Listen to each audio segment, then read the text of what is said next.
The battle was fierce. The entire battlefield was littered with the lifeless bodies of monsters and humans, and crows were eating their remains. One of them sat on a stick. He looked at Princess Teresa, who sat with her head bowed. Every cell in her body screamed with unbearable pain. Finally, Princess Teresa Hassie cleared her throat and raised her head, realizing that she should not have trusted them from the beginning. Among the lifeless bodies in the white mist, the goddess Gula appears. Gula approaches the warrior Gui Chang. She says that she did not have high hopes, so she could not imagine that he would survive this bloody battle. Teresa Hassie also notices him and assumes that he is an earthling. Looking closely at his face, Teresa Hassie remembers that his name was Ghost Spear Gui Chang. His grimace reflects the terrible suffering that this battle has brought. Finally, Gui Chang raises his head to look at Gula. The goddess Gula says that since he has kept his promise, she will now keep hers. She asks Gui Chang what he wants, but he remains silent. Then he begins to cough so hard that one of his eyes bulges out. Gula asks if Gui Chang wants to be resurrected. Gui spits blood, but his thoughts have already been read by Gula, and she asks him what he wants. She looks around and says that he should have done something way more heroic than what he did today. Therefore, Gui Chang can now forget about his soul, or a piece of his flesh being returned. Gui Chang raises his head and thinks about what he really wants. His thoughts are read, and the goddess Gula asks if he really wants to regain his memories and what he felt here. She then says that at the moment, these feelings are only a projection of his emotion. In any case, even this is difficult, for which she apologizes. He lowers his head, and a stream of tears flows from his only eye. He has nothing to say in response. After that, Gui Chan's head falls, and it seems that his body has died. A bright light appears above him. Gula approaches and asks why Gui made that particular wish. After all, he should have chosen resurrection. Meanwhile, Teresa Hassie says she understands Gui's decision. The goddess Gula turns toward her, realizing that it is Princess Teresa Hassie. Bowing, Teresa confirms this and assumes that she is in the presence of the venerable Gula. She informs her that the kingdom has fallen. The gates have most likely been captured. Teresa believes that it is easier to leave this world. Even though Gui Chang will lose his memory because of his oath, everything will start from scratch, and there will be a place to return to. Gula says that Gui Chang's child did not want to return. He said that there would be no place for him, even if he returned. Then Teresa Hassie asks why not just grant his wish. She suggests that Gula felt a little sorry for him. Gula asks why she shouldn't feel sorry for him, since this child was born to lead others. But Teresa Hassie didn't know that, and her expression immediately changed. Gula says that Guy is like the brightest star, but now he is to blame. Gula asks why people only start to feel sorry when everything is over. Teresa Hassie glances at Gui Chan. She wants Guy's wish to be fulfilled, so she takes the royal ruby from her neck and puts her hand on the floor, showing it to Gula. She asks Gula if she has forgotten the royal oath, but Gula says she can grant her own wish. Smiling, Teresa Hassie asks what Gula can do for her then. Looking at the ruby, Hassie says that this world has come to an end, and she wants nothing more, and the earthling Guy has preserved his honor and should be rewarded. But Gula repeats that he cannot return to the past, and he will vaguely remember it like a fleeting dream. Gula asks if Teresa still agrees. Princess Teresa Hassie realizes that he has already received a gift, and that at least there was one earthling like him. Gula explains that Teresa and Guy will definitely stay here to die. So he asks again if Teresa really wants this wish to be granted. Placing her hand on her heart, Teresa Hassie confidently confirms her decision. Then Gula spreads her wings, which were hidden behind her cloak. A circle forms around her. She raises her hand and tells Guy to wait. Her ability allows her to create a bright flash in the sky, from which streams of energy emanate. This immediately lifts Princess Teresa Hassie into the air. Her clothes tear and expose her back. Meanwhile, Gui Chang floats in the air, and a hole forms in his torso, toward which the royal ruby is directed. Gula says he will eagerly await their next meeting. Meanwhile, a large crowd is gathered at the casino. Some are playing, while others are watching the roulette game. Among the players is Sol Jihu. He is very nervous before placing a bet, so he nervously bites his nails. Then Sol Jihu gains confidence and bets everything on 0. Meanwhile, Sam and Taeyun were standing outside smoking. They look puzzled in one direction. It turns out that Sol Jihu was nearby, furiously kicking trash cans. Sam assumes that he has lost the house, but Taeyun is almost certain that the house was lost long ago, because Sol Jiho first appeared here 3 years ago. He thinks Sol Jiho is about 25 years old, and he used to be quite famous. This surprises Sam, because he is sure that Sol Jiho did not particularly stand out. Taeyun confirms this, because he was good for about a year. He clarifies that Sol Jiho wasn't particularly good, He just knew when it was time to cash in. This surprises Sam so much that he decides to ask what happened next. No one seems to know what happened, because at one point, Sol Ji-hoo just started saying he couldn't see, but many people think that's just nonsense. Meanwhile, Sol Ji-hoo leans his arms on a trash can and wonders why it doesn't work anymore. He closes his eyes and hopes that it will work at least once, and if it does, he will be able to start from scratch. Biting his lip, Sol decides he needs to find at least a little money. In the morning, the confident Ha-yoon enters the cafe. He fixes his hair and heads straight for the bar. Ha-yoon stops at the bar and reaches into the inside pocket of his jacket. Putting his phone on the table, Ha-yoon winks and tells Yoo Seung-hwa to write down her number. Yoo Seung-hwa clearly has no intention of doing so and apologizes. Ha-yoon then loses all his enthusiasm and lowers his head, sighing loudly in disappointment. The waitress, Hai, turns around and adjusts her glasses, then declares that Ha-yoon can be given 5 points for his figure. A Chin Sang, who is wiping tables, assures him that he can be given 5 points for his face. And Chun-hae claims that Ha-yoon deserves 5 points for his clothes. He says that they haven't had any guys here in a long time who can be rated 15 points. A Yoo Seung-hwa comes out from behind the counter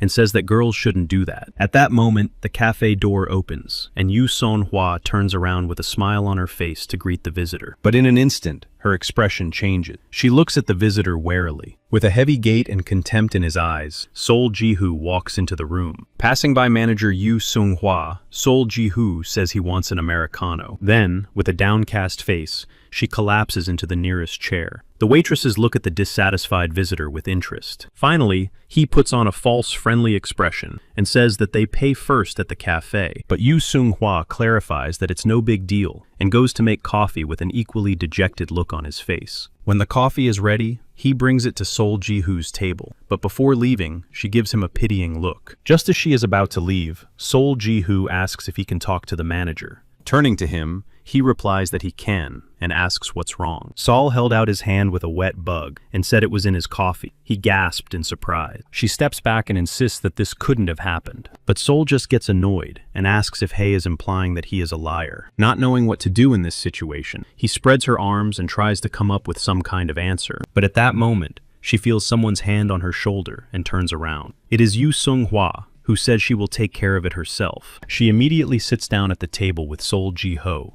and he begins to smile because that is exactly what he wanted. Not wanting to look him in the face, Yoo Seung-hwa asks what he is doing. Sol Ji-hoo smirks and asks if he is asking for compensation for moral damages. But Yoo Seung-hwa realizes that he planted the bug himself, so she asks him what he is talking about. Sol then shows him the bug and claims that he has a weak heart and was quite shocked to find the bug in his coffee. Yoo Seung-hwa doesn't answer, but just looks at Sol Ji-hoo from under his eyebrows. Throwing the bug back into the Americano, Sol Ji-hoo says that simply telling him about the breakup is not even a conversation. Sol Ji-hoo looks contemptuously at Yoo Seung-hwa and asks what she can say to that. Sighing heavily, Yoo Seung-hwa reaches into her pocket to get something out. It was a phone. Yoo Seung-hwa says that he sent her some money while she was studying abroad. Sol Ji-hoo is delighted because he thought she had forgotten. Then he asks if that's all. After all, he also sent money because he was worried that Sun-hwa might be starving in a foreign country. Meanwhile, Yoo Seung-hwa is already transferring money to his card. Hearing the notification, Sol immediately takes out his phone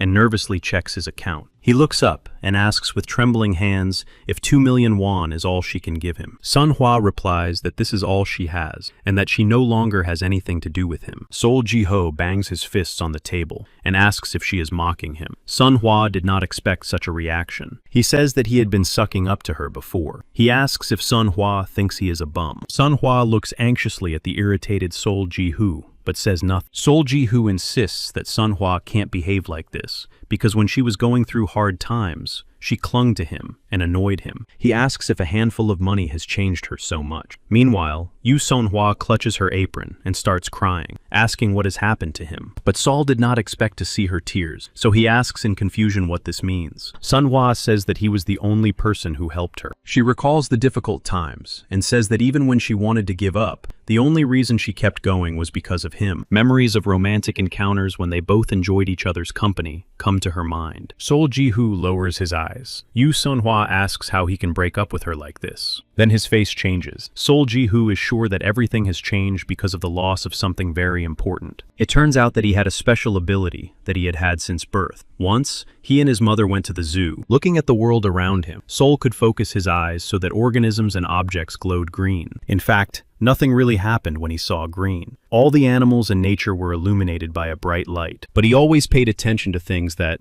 for some reason, did not glow. This was the case with the lion standing at the top. This greatly surprised Sol Ji-hoo. He even tried to focus on it so that the color would appear. But there was no color, and more than half the time, his excessive focus resulted in something bad happening. At the zoo, the lion suddenly lunged at the glass. So, to test this ability, he chose a casino. During the first year, the goddess of luck was on his side. Sol Ji-hoo started with 100,000 won, and 2 days later had 5 million won. Days passed, and he had an endless amount of money that allowed him to buy anything he wanted. But then, as he began to use his ability more often, he developed migraines and insomnia. He still tried to activate his ability every day. The green light that he used to see without much effort now required several minutes of concentration to appear faintly. Then one day, after a serious illness, it all ended unexpectedly. At that moment, he couldn't believe it and went back to the casino to test his ability. But after losing all his money there, Sol Ji-hoo realized that he had become addicted. He lost everything he had, even his beloved girlfriend, Yoo Sun-hwa.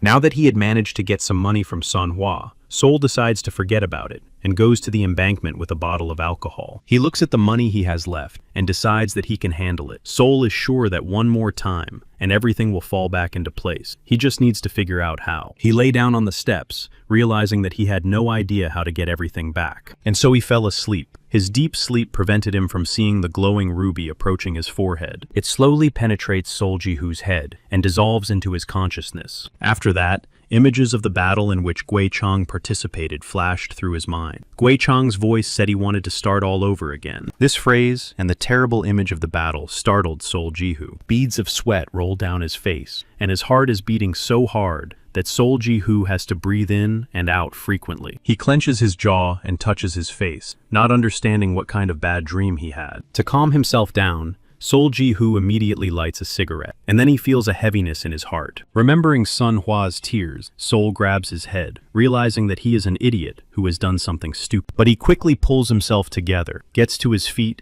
and decides that he needs to return everything to the way it was. After all, he has to at least put things in order. Deciding that he needs to check if he has any money, Sol Ji-hoo reaches into the inside pocket of his jacket. Not finding it there, Sol starts checking the other pocket, peering into each one with horror. After turning out all the other pockets, Sol realizes that it is nowhere to be found. This makes him very angry, because it seems that someone stole it while he was sleeping. A moment later, Sol remembers the surveillance cameras that must have recorded everything. Then, he looks around and sees only a lamppost. Lowering his head, Sol calls himself an idiot, because finding surveillance cameras is not so easy, and then he starts to giggle nervously. His mind reminds him of what is happening, and his hands immediately begin to shake. In a rage, Sol spreads his arms and addresses the thieves, who don't seem to understand how much money was there. Feeling his powerlessness, Sol Ji-hoo lowers his head, limbs, and torso. Then he heads straight for the water. He slowly lowers his leg, deciding that it's time to just leave this world, because it's much better than living like this. In his mind, Sol asks for forgiveness from Sun-hwa, as well as from his mom and dad. Tears fall from his eyes. But as soon as the tear merges with the water, a bright green spot appears. Sol notices it and looks at the spot in surprise. Tears continue to fall from his face, and the spot becomes brighter and brighter,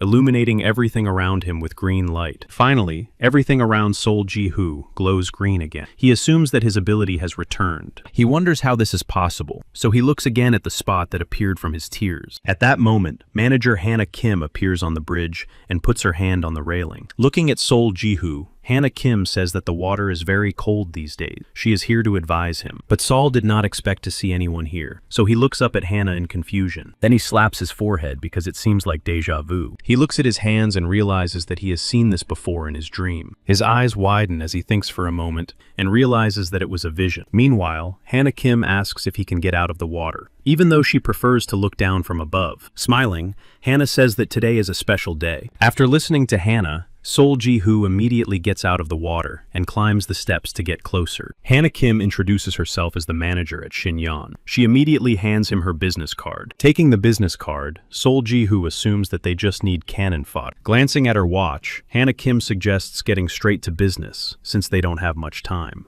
Hannah then takes off her bag and opens it right in front of Sol Ji-hoo. It turns out that there is a lot of money inside. She is confident that she can bribe Sol Ji-hoo and asks if he wants to play with her. Sol looks at the money with complete indifference. Crossing his arms over his chest, Sol Ji-hoo replies that he has given up gambling. Then he asks how Hannah even knows him. Taking out a wad of cash, Hannah asks what difference it makes, since he can win that money in one round. She reminds him that he has a pretty big debt, but Sol insists that it's none of her business. He asks her to just answer his question. Adjusting her glasses, Hannah winks and says that she just did a little research on him before the deal. She also apologizes for not warning him. Sol Ji-hoo then decides to ask what business she is referring to. He mentally assumes that there must be at least 1,000,000 won in the bag. Hannah reminds him that she is a manager and wants to hire him. While Hannah asks him to listen to her, Sol wonders why Shinyan is interested in him and what kind of game this is. Then he decides that this is not even the point. He assures himself that there is something more important. Finally, Sol Ji-hoo decides that they definitely need cannon fodder. While Sol is thinking, Hannah Kim looks at him with such confidence that he feels he cannot refuse her. Finally, Sol refuses her offer, despite the payment. Hannah Kim could not have predicted his refusal, so her expression immediately changes. She asks why he doesn't just listen to her, but Sol has already made up his mind, and replies that there is no point in telling her anything. Hannah closes her bag, slings it over her shoulder, and says that Sol is quite decisive. She then takes out her phone and mumbles for a moment. She then says that there is already someone else in that position. Putting away her phone, Hannah says it's unfortunate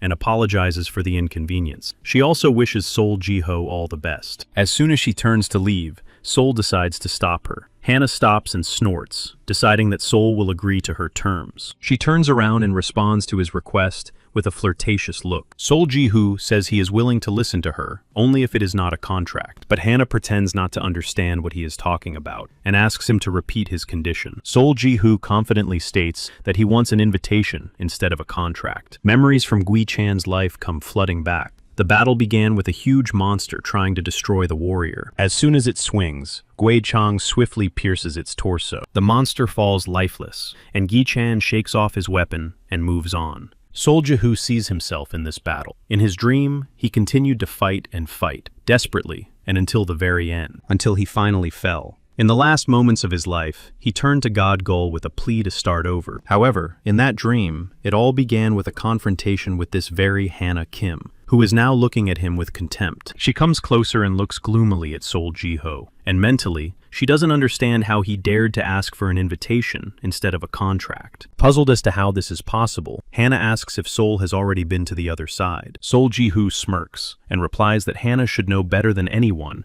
that this is not the case. Hannah then reasons that if he had already been to the other side, he would have retained the aura of the mark. But Sol Ji-hoo is definitely clean. She adjusts her glasses, realizing that there is only one option left. She decides to find out who approached him first, but Sol has no intention of explaining anything, and insists that it doesn't matter. Hannah doesn't understand how it can be unimportant if he can tell the difference between a contract and an invitation. Sol confirms this, saying that the most important thing is that he wants an invitation instead of a contract. Crossing her arms, Hannah looks suspiciously at Sol Ji-hoo and asks him to explain why he wants an invitation. Sol asks if it isn't obvious that if there is a choice, an invitation would be preferred over a contract. Hannah asks him to explain why she should waste her precious invitation on a useless card player like him, and Sol Ji-hoo claims that she will have problems if she does not use the invitation. Sol reports that Shinyan's drugs have appeared quite often in the news since the revolutionary medicine was invented, and this is related to another world. Hannah is outraged and insists that no one will listen to a crazy gambler, but Sol clarifies that she has superiors who will be interested. After all, Hannah can't even sign a contract or keep her mouth shut. Hannah reacts aggressively to his words because Sol is right. Waving his hand, Sol says he won't go that far. He simply asks her to give him an invitation.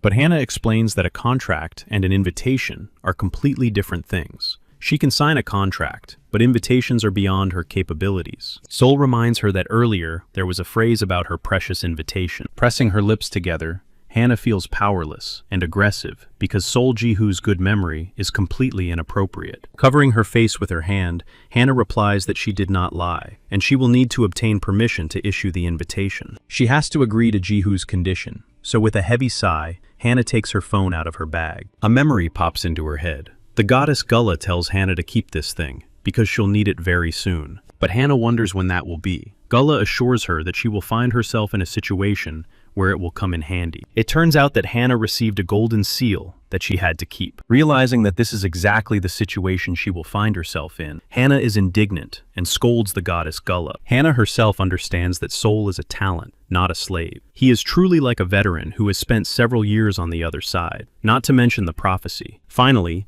Hannah clarifies that there will be several conditions, and Sol is ready to listen to them. First, Sol must swear that he has never been to that world before, and he must do it here and now. Without hesitation, Sol Ji-hoo swears that he has never been to that world before. Second, if Hannah extends an invitation, Sol must reveal all his secrets about who he met and what he heard from them. But Sol dismisses this, saying he can't do it. He has nothing more to say on the matter. Looking even more serious, Hannah asks if he really can't do it even if he gets a special offer. Of course, Sol Ji-hoo is very interested in this special offer. He looks at Hannah with contempt, while she hopes that Sol will agree for the sake of the special offer. Finally, Sol says that maybe in the future, he will tell her something. He understands that dreams must be kept secret. After all, they are his only trump card. Meanwhile, Hannah takes out a handkerchief and says that if he passes, he will have to make a deal with her. Sol realizes that she mentioned a deal, which must mean that she is not talking about a slave contract. Wiping her glasses, Hannah clarifies that Sol is not a complete idiot, so there should be no problems with passing. She will make it happen, no matter what. Then, Sol Ji-hoo has to agree to all her conditions. Finally, Hannah takes out a golden seal and rushes towards Ji,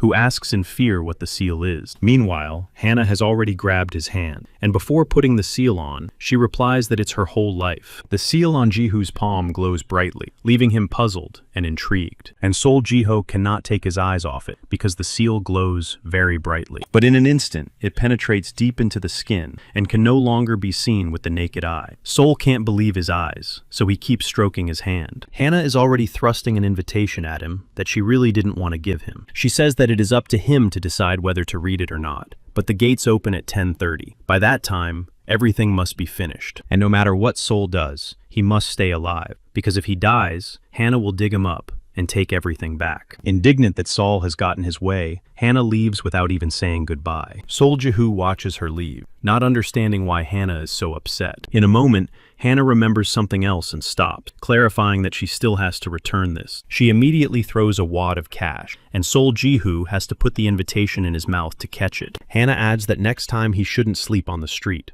After all, he could get stiff. She walks away, and Sol takes out her phone to see how much time is left to finish everything before the gate opens. It's time to close the cafe. The waitresses offer Sun Hae a seat to rest while they clean up. Meanwhile, Sol Ji-hoo decides to return the money to Sun Hwa, so he comes back to the cafe. Seeing Sol, Sun Hwa stands up, claiming that he is unbearable because it hasn't even been a day since he took the money. But Sol clarifies that he didn't come for that. Sun Hwa walks towards him, demanding that he leave. The waitresses watch what is happening with surprise and interest. Pushing Ji-hoo, Sun Hwa demands that he leave before she calls the police and reports him for disturbing the peace. But Sol is confused by what she is saying. Finally, Sol takes her by the arm to stop her from pushing and asks her to calm down and listen to him. An angry Sun Hwa abruptly pulls her hand away so she doesn't have to feel Sol Ji-hoo's touch. She also insists that they have nothing to talk about. Going to the staff room, Sun Hwa insists that he should leave before she comes out. Sol asks her to stop, but Sun Hwa does not listen, and Sol lowers his hand, realizing that such a reaction was to be expected. The waitresses have already blocked his way into the room. Sol then looks at his watch, realizing that there is no time left. He asks the waitresses to give Sun Hwa the money when she comes out. Going outside,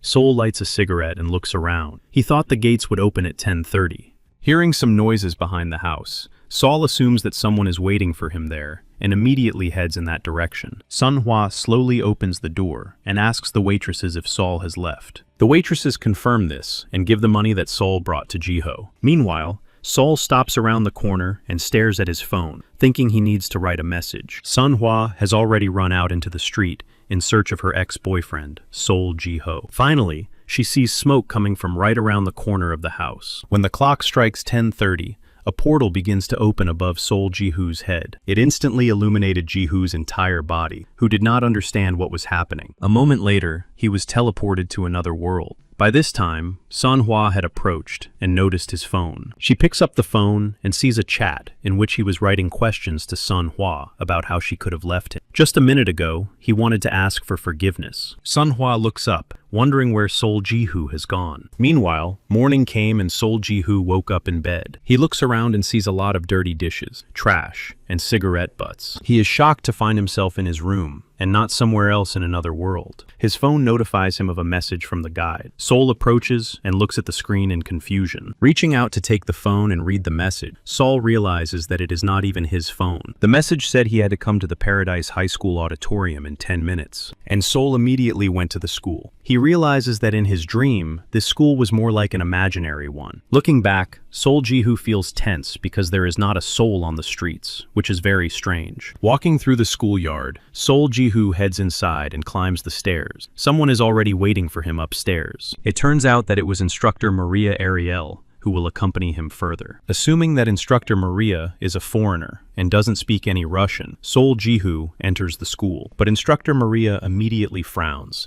and does not let him pass, but holds out both hands. Looking at her palms, Sol Ji-hoo assumes that Maria wants to check his invitation. Nearby, a hall was open, and quite a few people had gathered there. Miss Shan Sang was standing in the doorway and explains that Maria needs his contract. A group of guys sitting in the distance also noticed Sol. The leader of the group, Kang Suk, says that trash ends up here because of their tactlessness. Meanwhile, Sol Ji-hoo hands his invitation to instructor Maria. She reads the invitation with a raised eyebrow. In an instant, Maria's face changes. She is stunned that it is not a contract, but an invitation. Her hands are shaking, and Sol Ji-hoo immediately notices this, but does not understand what is going on. Meanwhile, Maria, her face red, bows to Sol Ji-hoo himself. This surprises him greatly. Sol Ji-hoo is taken aback by this reaction, and doesn't know what to do. The people gathered in the hall immediately notice the gesture of respect from Maria's instructor in the hallway. Maria walks to the door and gestures with both hands for Sol Ji-hoo to enter. Entering the room, Maria stops next to a chair and gestures for Ji-hoo to sit down. Puzzled by what is happening, Sol Ji-hoo sits down and looks at the polite Maria. She bows again and walks away. The people present watch Maria leave with surprised looks. Neither Ni Kang-suk nor Min Woo understand why instructor Maria is being polite, since she has never treated them that way. Some exchange glances, while others cast contemptuous looks at Sol Ji-hoo. At that moment, Sol Ji-hoo realizes that there are a lot of people here, and that he doesn't know who they are yet. Suddenly, Sol Ji-hoo feels a sharp pain in his head. He grits his teeth and groans. Then he looks to the side and sees his silhouette standing in the distance. Trying not to show himself to his own image, Sol realizes that in his dream, he was standing there and not sitting on a chair, so the situation has changed. At that moment, someone enters the room and asks in a commanding voice if everyone is here. People become agitated. It turns out that it is a guide named Khan. He stands near the counter and greets everyone present. Guide Khan says that he knows people have many questions, but clarifies that they will go in order. Han also asks everyone to think about the status window, or say it out loud. He clarifies that no one will see it without the user's permission. Sol Ji-hoo doesn't understand what status window he is talking about, so he looks at the guide with a questioning expression on his face. Since he has already thought about the status window, it immediately appears right in front of Sol Ji-hoo's face. Just like the others present, the status window lit up right in front of their faces. After reading about Ga-ram's innate ability, he asks what it does. Standing next to him are his wife Hua Yang and daughter He-ji, who cannot see the window at all. Looking at Ga-ram, Gid-han asks if he really has an innate ability. Scratching the back of his head, Ga-ram denies it, because the status window says nothing about his ability. Then, with a smile on his face, Gid-han clarifies that people usually don't have them, so there's no need to worry about it. This answer surprises Sol Ji-hoo, because he has two innate abilities. One is the ability to see the future, and the other is unknown. Seeing Sol Ji-hoo's ability, he assumes that it is related to his dreams. He is surprised that the second ability is marked with question marks. Looking at Han, Sol decides that there is no need to reveal his cards. Meanwhile, Han informs them that they have little time and it is time to continue. This time, he asks to activate the tag level. As with the status window, you have to think or say it out loud. The group looks at each other because no one understands what the mark level is and how to activate it. Only Miss Lee Sora mentions activation, and a bright icon appears above her head. Seeing this, her younger brother, Lee Sung-jin, immediately thinks of the mark level, which is activated right away. The mark was activated by Miss Lee Sora, Mr. Lee Sung-jin, Mr. Lee Hyuk-sik, Mr. John Min-woo, and Mr. Hyun Sang-min. After listing their names, Guide Han immediately collects the necessary documentation and throws it aside. Before falling, the paper turns into huge bags with the necessary contents. Instructor Maria stands nearby. She picks up the bags, and Han clarifies that as a regular bonus, those with a bronze tag will be given a random box. There may also be an invitation bonus, but it seems that no one has such a mark. While Maria carries the bags to the guys, Guide Khan clarifies that it would be wise to use the bonuses as soon as they receive them. After all, training will begin soon, and it would be a shame to die without using the bonuses. After talking, Guide Khan notices 2 people with silver marks. He is delighted and says that this time he will eagerly await their training. It turns out that a silver mark has appeared above Mr. Kang Suk's head. There is also a mark above the head of the not-so-friendly Miss Yoon So-ra. Then Gidhan recreates 2 silver bags specifically for these guys. He clarified that those with silver marks would be provided with 2 random boxes as a regular bonus. He clarifies that there may also be an invitation bonus. Meanwhile, Mr. Kang Suk anticipates what bonuses await him inside. It turns out that one invitation bonus was given to Miss Yoon So-ra, and this seems to be a relief for Guide Han.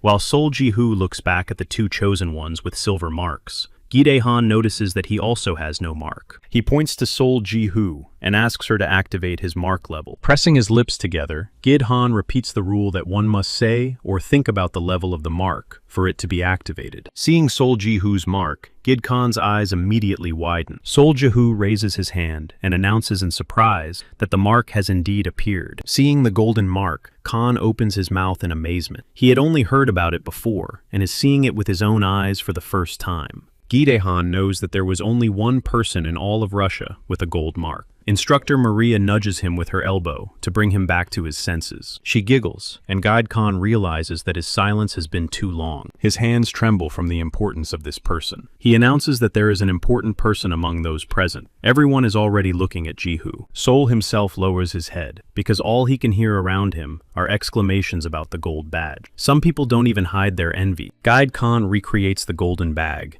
and says it's time to continue. Instructor Maria immediately presents the bag to Sol Ji-hoo with honor. Before leaving, she gives him a thumbs up as a sign of his coolness. Humming a song, Maria walks away, and Guide Khan asks everyone to open their bonuses immediately. Upon opening the bag, Sol immediately receives 5,000 survivor points. He also receives a survivor badge. The diary of a certain student is updated. Looking inside the bag, Sol Ji-hoo notices 3 glowing boxes and wonders what is inside. Guide Khan clarifies that there should be 3 boxes in the bags and that they can simply be opened. He adds that it should be easy. As soon as Sol Ji-hoo opens the box, a display appears in front of him with a notification to search for the necessary items. His innate ability awakens and immediately develops into 9 eyes. Green is a common observation. Now this needs to be confirmed through the status window. But before doing so, Sol Ji-hoo decides to look at the others. Miss Yoon So-ra is sitting in front of him, and Sol can see everything written there. Looking at the others, Sol Ji-hoo notices the status window of everyone present. He lowers his head and wonders why he can see other people's windows.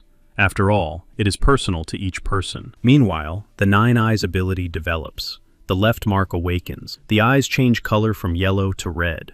After that, the box begins to shine brighter than ever, and Sol Ji-hoo has to cover his eyes with his hand so as not to go blind. A childhood memory appears in his head, where his mother says that he has very beautiful eyes. They are beautiful, 7 colors of the rainbow. Meanwhile, Guide Khan asks if everyone has opened their boxes. Trying not to pay attention to the bright light, Sol Ji-hoo raises his head to look at the guide. He gives a positive answer, and Instructor Maria and Guide Khan smile at him. Guide Khan knows that the necessary boxes will give them incredible advantages. No need to worry about balance. Sol Ji-hoo clarifies that a message has appeared telling them to open the status window. Hearing about the status window, Gi-dae-han assumes that Sol Ji-hoo's abilities have improved, and if that's all, then they can continue. Finally, Gi-dae-han says that since the bonuses are open, they can begin. But Miss Shan-sang stops him, and Gid is ready to listen to her. He is puzzled by what has happened, and asks what is wrong since they are about to begin. Pointing to everyone else, Miss Shan-shan asks if he really won't give her and them anything. Gid-khan confirms this.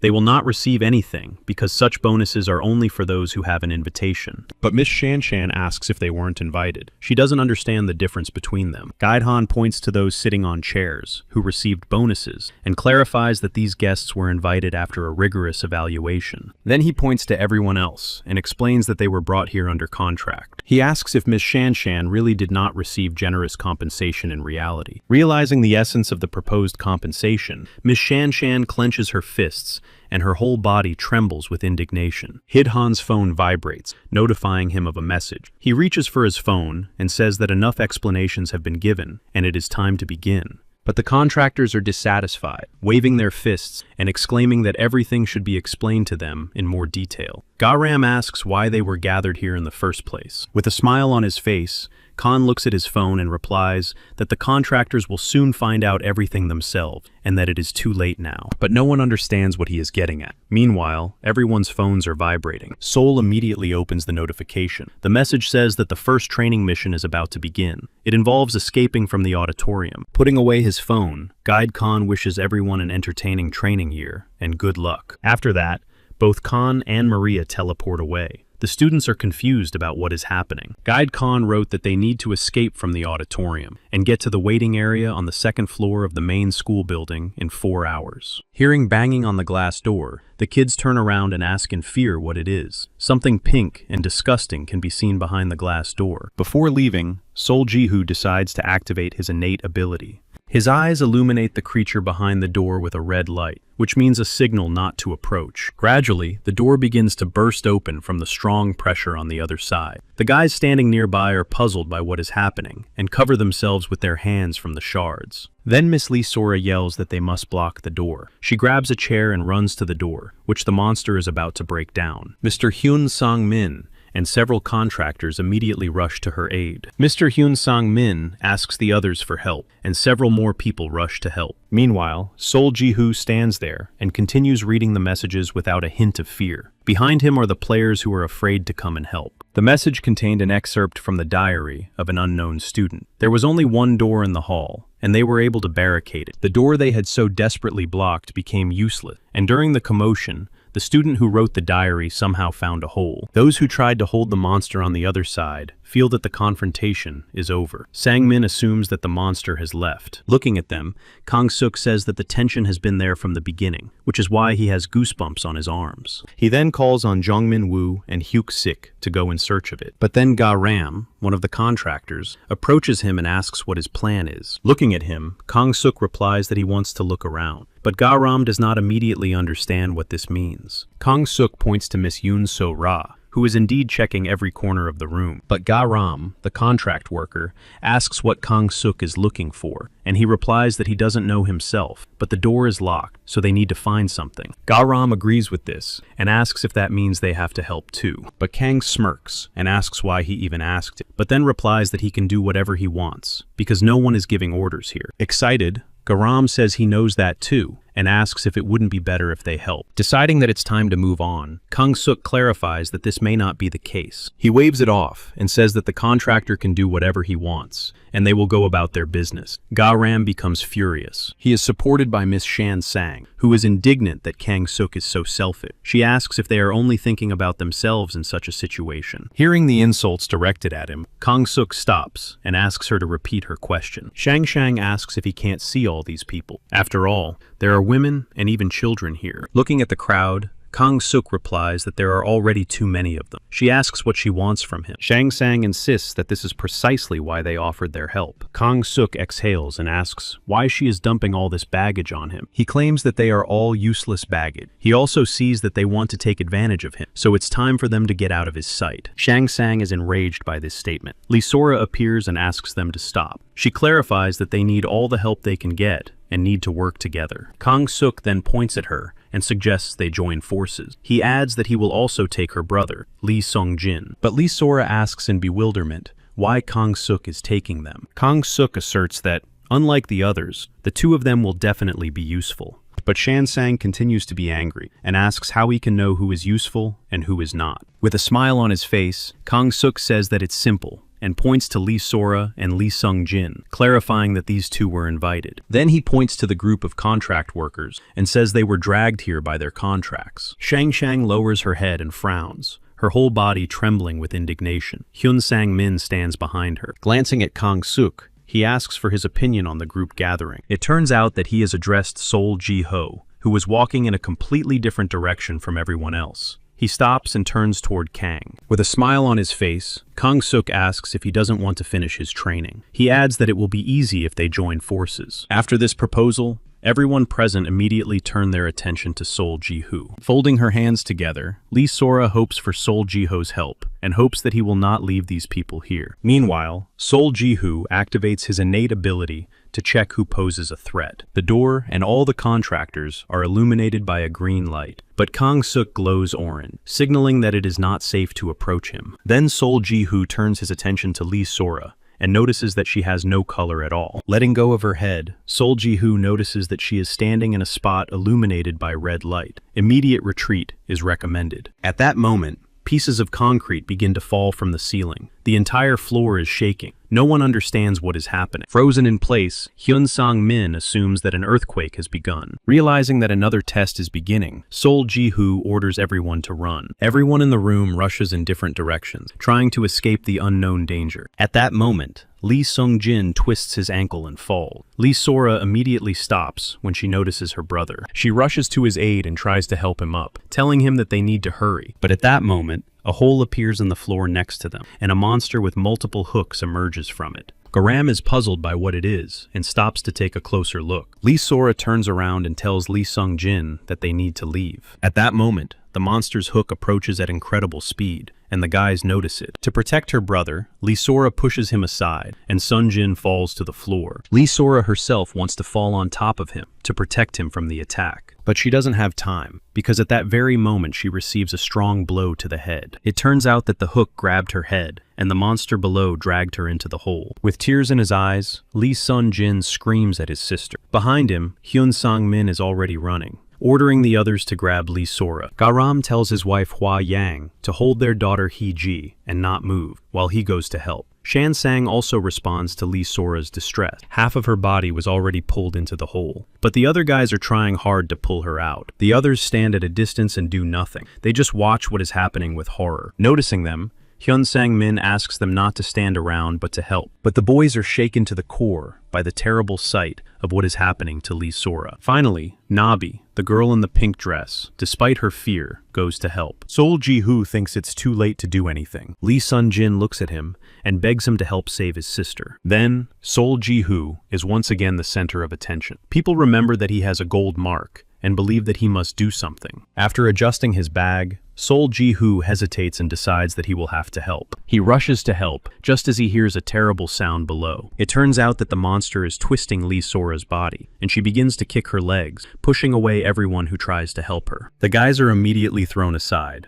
and they all fall to the side. They notice that everything around them is covered in blood, and look on in horror. Only Lee Sun-jin does not want to leave her, so with tears in his eyes, he runs to her feet. He pulls her by the leg, but she slips out of his hands. Lee Seon-jin does not lose hope and does not leave her body. Everyone present watches this, including Sol Ji-ho, who has no intention of helping Lee Sora's lifeless body, while the guys who tried to help turn away so they don't have to see what's left of her body. No one notices a hairy head popping out of the hole. A terrifying and very tall monster climbs out of the hole, causing everyone present to tremble with fear. In fear, the guys run away, hoping to stay alive. Only Miss Yoon So-ra hides behind the podium, hoping that she will not be noticed. She covers her mouth with her hands so as not to accidentally make a sound out of fear. The monster opens its mouth and heads towards the people running towards the only door. Nabi tries to pull the chair out of the door handle, but she can't do it. Then, Jong Min-woo runs up and pushes her away, demanding that she move aside. He instantly grabs the chair and frees the door, while Nabi falls to the floor. Mr. John Min-woo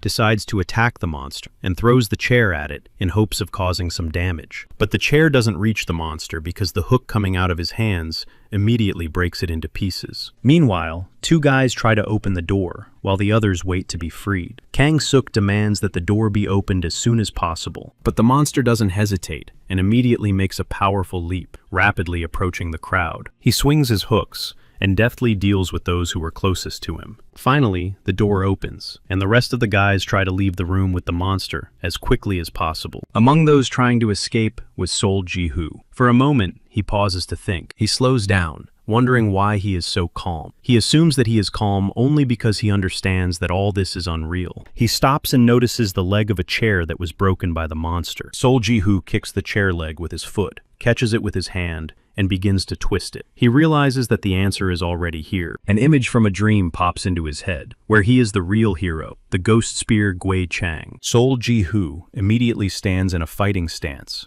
and looks at the approaching monster. Preparing for battle, Sol Ji-hoo realizes that this is an unusual beast. Meanwhile, the rest of the guys have already run out into the street. Nabi runs first, and everyone else decides to follow her. But Kang-suk stops and, pointing in a direction, tells his group that they are going there. Everyone except Kang-suk's team rushes to the right, while the three of them decide to run to the left. But Hyun Sang-min doesn't know where to run, so he stands there thinking. Meanwhile, the monster wastes no time and throws his hooks at Sol Ji-hoo. A fiery aura appears around Sol Ji-hoo, illuminating his entire body. Ji-hoo himself looks very confident. The monster also notices his fiery aura. He stops and keeps his distance. Then he sits down on one leg and looks at Ji-hoo with a thirst for destruction, drooling from his mouth. In an instant, his pupils shrink, and it seems that the monster is afraid to attack. He says something in his language and heads towards the other people. The chair leg falls from Sol Ji-hoo's hand. He comes to his senses and wonders what he has just done. Meanwhile, the group of invited guests has found the room, and Jong Min-woo is trying his best to open it. A Kang-suk insists that the door cannot be opened by brute force.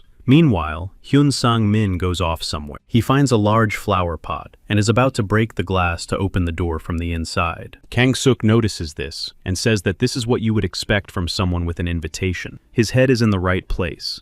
The window is successfully broken, and Hyun Sang-min reaches out to open the lock. But it turns out that the monster is already inside the room and is heading for the door. Then Sang-min turns around and claims that the monster has already left. Turning around, Kang-suk and his companion notice the monster, who has stopped because he has seen them. Looking at the monster in fear, Kang-suk asks to open the door quickly. Meanwhile, Hyun Sang-min runs away, and Kang-suk calls him a coward when he notices this. Sol Ji-hoo, left alone, stops at the hole, realizing that it was described in the student's diary. Looking at Lee Sora's lifeless body, Sol Ji-hoo concludes that she could have survived if he hadn't been so indecisive. Meanwhile, sitting behind the podium, Miss Yoon Seo-ra convinces herself to open her eyes, because she came here knowing what would happen. Finally overcoming her fear, Miss Yoon Seo-ra decides to peek out from behind the podium to see what is happening to the others. Sweat drips from her face as she sees many lifeless bodies lying on the floor. Meanwhile, Sol Ji-hoo walks down the hallway, lighting his way with his phone's flashlight. Her phone also has a map of the school and the location she needs to go to.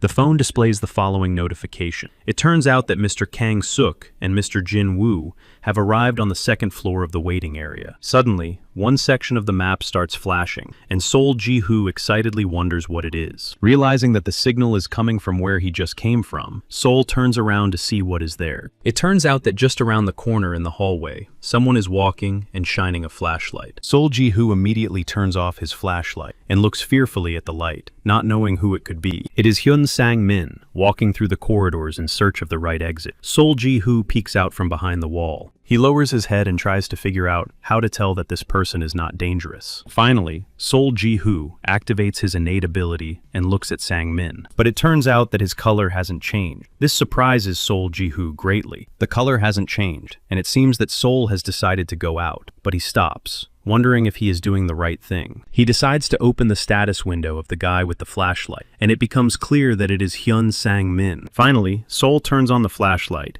and heads straight for Sang-min, who tries to hide from the bright light and asks who is coming. Looking through the bright light of the flashlight, Sang-min notices Sol Ji-hoo and asks if it's true that he has a gold mark. Continuing to shine the flashlight, Sol Ji-hoo comes closer but says nothing. Then Sang-min confirms that it is indeed Sol Ji-hoo with the gold mark. He clarifies that his search took quite a long time, but Sol doesn't understand why he needed to be searched for, and asks San Min about it. San Min suggests that they move together and points out that Sol Ji-hoo must have already noticed that it would be difficult to go alone, even with a gold mark. But Sol asks why him, since it seems that Kang Suk's team with the silver mark would have a better chance. Then San Min asks if Sol Ji-hoo is testing him with such questions. But Sol Ji-hoo looks at him with a serious expression and without any trust. Then Sang Min decides to be honest and says that he is one of those who prefers justice over an unfavorable offer. Kang's team has already said that they are moving on their own, so they won't care whether he is with them or not. Sol activates his skill and looks at Min's status window. The character traits say that Sang Min is egocentric and Sol is unsure about this,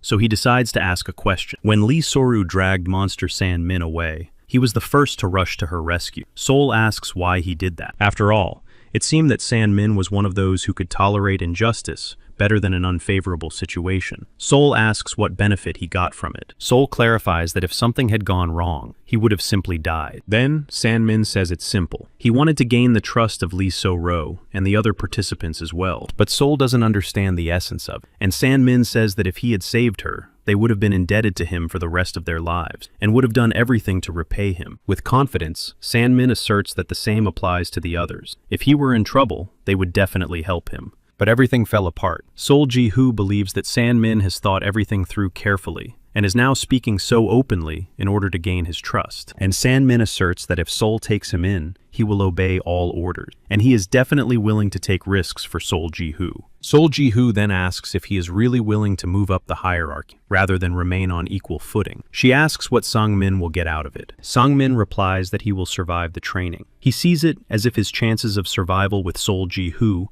are much greater than with another team. Sol Ji-hoo realizes that Sang Min is laying all his cards on the table. He sees right through Sang Min, but Sang Min is not afraid to show it. Finally, Sol Ji-hoo comes to the conclusion that it is much easier to negotiate with San Min than with Kang Suk, who has a silver mark. He extends his hand and gives his name. Hyun Sang Min gives his name and says he'll make sure to repay him. Setting off, Sol Ji-hoo asks what he is going to pay for, since they haven't done anything yet. Looking at Sol Ji-hoo, Sang Min says he would like to hear the plan for further action. Continuing to light the way with a flashlight, Sol Ji-hoo replies that they have to find her, but Sang Min asks what exactly they need to find. Looking at Sang Min, Sol Ji-hoo replies that they need to find the reason why they were given 4 hours. Meanwhile, the contractors are sitting somewhere in the bushes, looking at the school in fear. Lee Seon-jin, who has lost his sister, turns away and cries in grief. An agitated Ga-ram says that the main entrance is blocked by an invisible wall and that there is a monster in the auditorium. He is sure that the only way out is to go up to the 2nd floor. Judging by how others did it,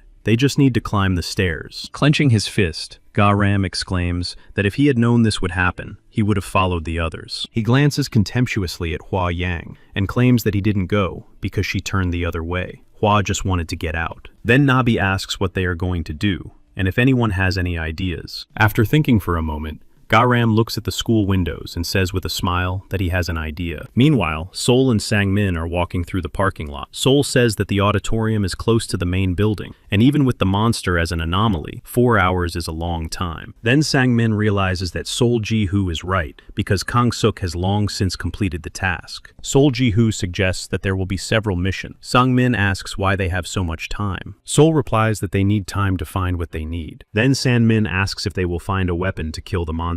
But Sol cannot say that the weapon does not exist, but he is not looking for it. He opens the door to the main building, saying that they will find out everything here. Meanwhile, Ga-ram tells the surviving contractors about his plan and asks if they understand what he is talking about, but it is clear that no one likes his plan. Finally, Miss Shan Sang decides to ask if they really have to do this. Ga-ram gives her a contemptuous look and asks if she has a better plan. If she does, he's willing to listen. Nabi asks who here wants to say that they will die right here. Meanwhile, Ga-ram is ready to get down to business and says it's time to look for something that suits them. Then everyone starts searching, and only Hua Young stands with Hee-ji, who is very frightened. Nabi, chewing gum, stops in front of Song Jin and asks how long he is going to sit there. But Lee Sung Jin, with his face buried in his knees, does not answer. Shan Sang approaches him, puts his hand on his shoulder, and assures him that he understands his feelings, but that he cannot give up now. After all, there are still reasons to stay here. A shiver runs through Lee Sun Jin's body. He remains silent. Shang Sang asks if he really wants his sister, Lee Sora, to have died in vain. Finally, Lee Sung-jin lifts his head and opens his eyes. One of the contractors raises his hand and shouts that he has found something. With a confident expression on his face, Ga-ram replies that everyone needs to get ready. Meanwhile, Miss Yoon So-ra sneaks into one of the school offices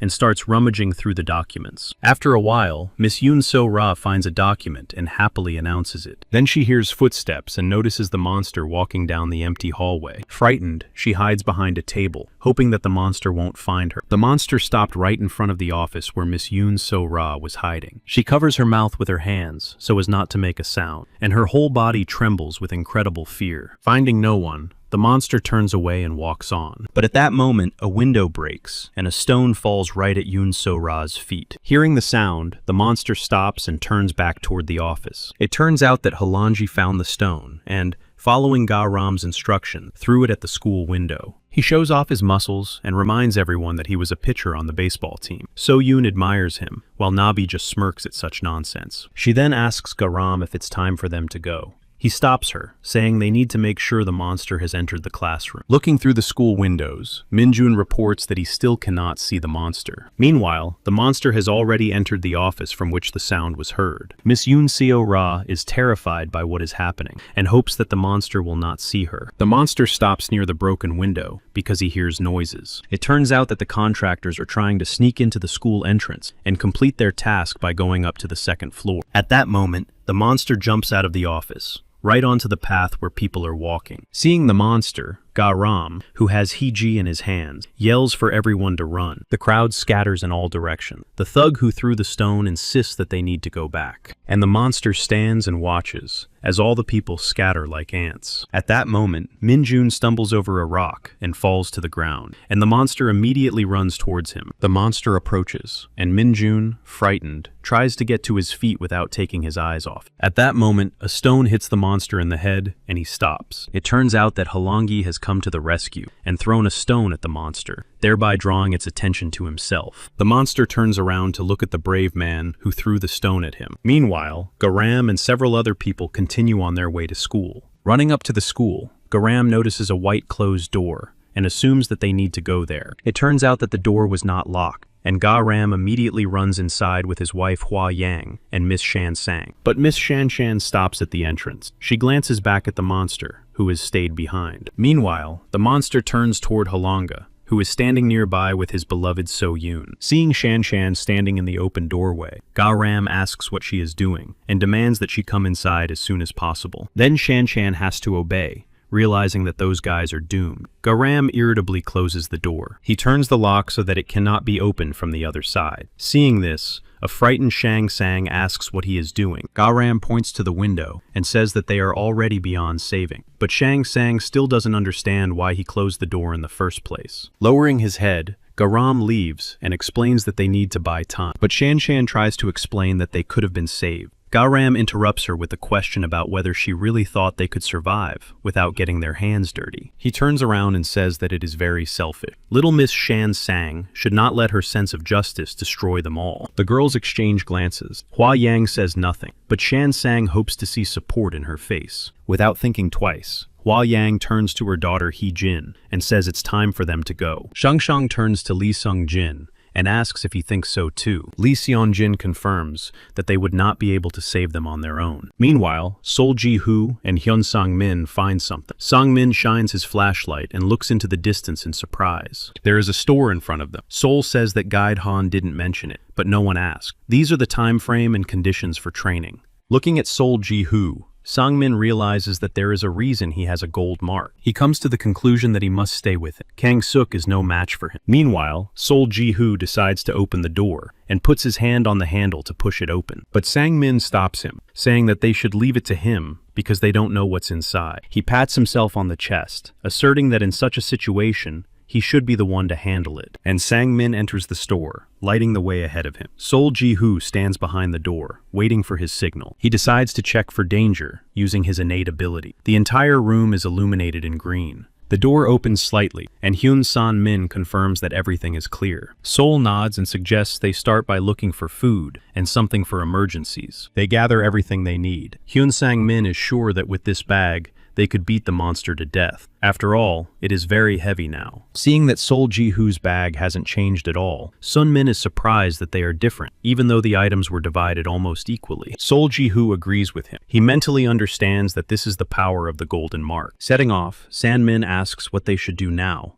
and suggests that they should look for weapons. But Sol Ji-hoo suggests going upstairs because he needs to check something. He points to the stairs and says that if they go upstairs, they will find themselves on the second floor of the waiting room. San Min asks how he knows this. Sol Ji-hoo then shows him a map, and San Min asks why he doesn't have one. Sol explains that it is a privilege. Looking at the map, San Min asks if they really don't need to go upstairs now. Sol shows him the red dots that used to be blue, but when Kang Suk entered, one turned red. San Min asks if it bothers him. Sol explains that 3 guys and 3 dots turned red when they entered. He doesn't think it's a coincidence. After thinking for a moment, San Min asks if that means whoever got there first got to eat. But Sol denies it, because if that were the case, they would have been warned. Then Sang Min decides that the only way is to check for themselves, and they decide to go up to the second floor. While Sol Ji-hoo walks as usual, San Min climbs slowly, holding on to the railing. They notice a door, and San Min assumes that it leads to the first floor corridor. He asks if they are going in there too. Sol says they have everything they need, so there's no need to take any risks. The guys go further and see something in front of them that stumps them. It turns out that there is a gate on the staircase. San Min is sure that this is the end, but Sol suggests trying to go to the first floor. He clarifies that it would be the end if the monster came now. Remembering the monster, San Min immediately gets goosebumps. The guys lean against the door, leading to the first floor, and listen. San Min says it's quiet, and suggests opening the door. They slowly open the door, and are forced to cover their noses, because a terrible smell wafts in from the hallway. A long corridor covered in blood opens up before them. Something viscous is dripping from the ceiling. Turning to Sol Ji-hoo, San Min says that it all looks unfriendly. Sol Ji-hoo then activates his 9th eye ability, and the entire room lights up orange, which means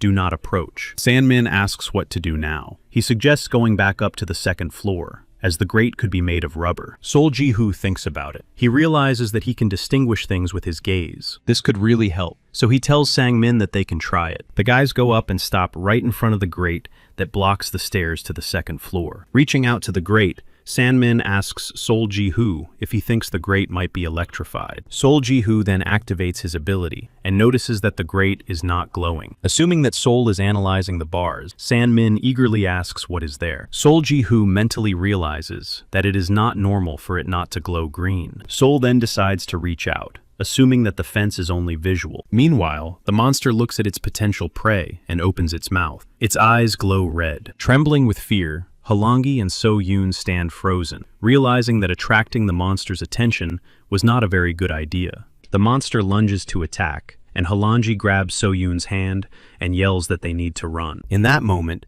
Halangi decides to look back and no longer sees the monster running after them. It turns out that the monster has jumped over them and blocked their path. Halangi turns around and sees the monster preparing to attack. The monster swings its arm and, sticking out its tongue, throws a hook at the boys. The surviving kids watch in horror as the monster swings its hook at them. Halangi stands still, his whole body trembling. So-yoon keeps her eyes on it. It turns out that the monster's hook has pierced Halangi's head, splitting it in 2. Meanwhile, the contractors who manage to enter the school hear loud screams on the street and stop. Realizing that there is no time to waste, Garam rushes to the stairs leading to the second floor, and his wife and child run after him. But he steps on a stair covered in blood, which makes a sound. Through the broken glass, the sound of a boot stepping in blood reaches the monster's ears. He immediately notices the window from which the sound is coming. His keen hearing tells him that people are running somewhere on the stairs. The monster makes a loud sound, letting them know that their doom is coming soon. Shang Sang and Sun Jin, who haven't even reached the stairs yet, hear the monster's cry. They turn back. Exchanging glances, it becomes clear that the monster is already close, and Shang Sang says they need to run. They start to run, but the monster has already appeared in the hallway and is now jumping over them, blocking their way to the stairs. It lands on all 4 paws and slowly turns around. Miss Shanshan and Sun Jin stop and stare at the monster in horror. Assuming that their end has come, Shang Shang bites her lip and addresses Sun Jin with a trembling voice. But Sun Jin has no intention of giving up without a fight. He looks at the monster with an angry and confident gaze. Taking a bonus item out of his bag, Sun Jin prepares to attack the monster. After spinning the halves of the ball, Sun Jin swings and tells the monster to eat it. The ball flies straight at the monster, who stops and looks puzzled. He keeps his eyes on it, and the ball stops right above the monster's head. Seizing the moment, Sun Jin pulls Shang Shang behind him and runs away. A bright flash emanates from the ball, capturing the monster's attention. The flash is so bright that it can be seen on the street, where 3 other contract workers are standing. But So Yoon is still trying to wipe away the tears that are constantly flowing from her grief. The flash stops, and the monster looks around, not understanding where the people have gone. Then he turns toward the staircase, where the sound was heard earlier. Meanwhile, Garam runs to the staircase leading to the 2nd floor and grabs the railing. He begs them to let them in. His touch triggers the registration of a new user. Garam looks ahead in bewilderment. The bars immediately open, and Garam is happy that the way is clear. He runs straight ahead and turns around to tell his wife that it should work. But it turns out that only he has been registered. The bars immediately close, preventing his wife and child from passing. Garam returns and grabs the gate, wondering what is wrong with it. While he tries to open them by pulling them in different directions, Hua Young and Heji panic. Finally, Garam tells them to wait and looks around for something that might help. As he looks into all the offices along the way, the surviving guys appear. It is Kang Suk's team, who look at Garam with contempt. Seeing Kang Suk's team, Garam begs them to help Hua Yang and Heji, who are stuck on the other side of the gate. But Kang Suk asks why he is so upset and scratches his ear. Behind him, Jong Min Woo sits and giggles. Garam points back and says that the iron bars won't open. Kang Suk waves him off and replies that a man of his age should solve his own problem. Then, Garam falls to his knees and begs them to help him just this once. After all, he doesn't know when the monster will reappear. But Kang Suk insists that old man Garam is putting him in a difficult position, because if he doesn't help, he will be a bad guy. Garam continues to beg for help, and Kang Suk replies that he doesn't usually do this, but he will help him this one time. At that moment, loud noises can be heard coming from the fence. Garam turns around, realizing that his family is in danger. Garam rushes to the fence, hoping they will be able to help them in time. It turns out that the monster has already risen and grabbed Heejin's daughter and Hua Young's wife. They beg for help.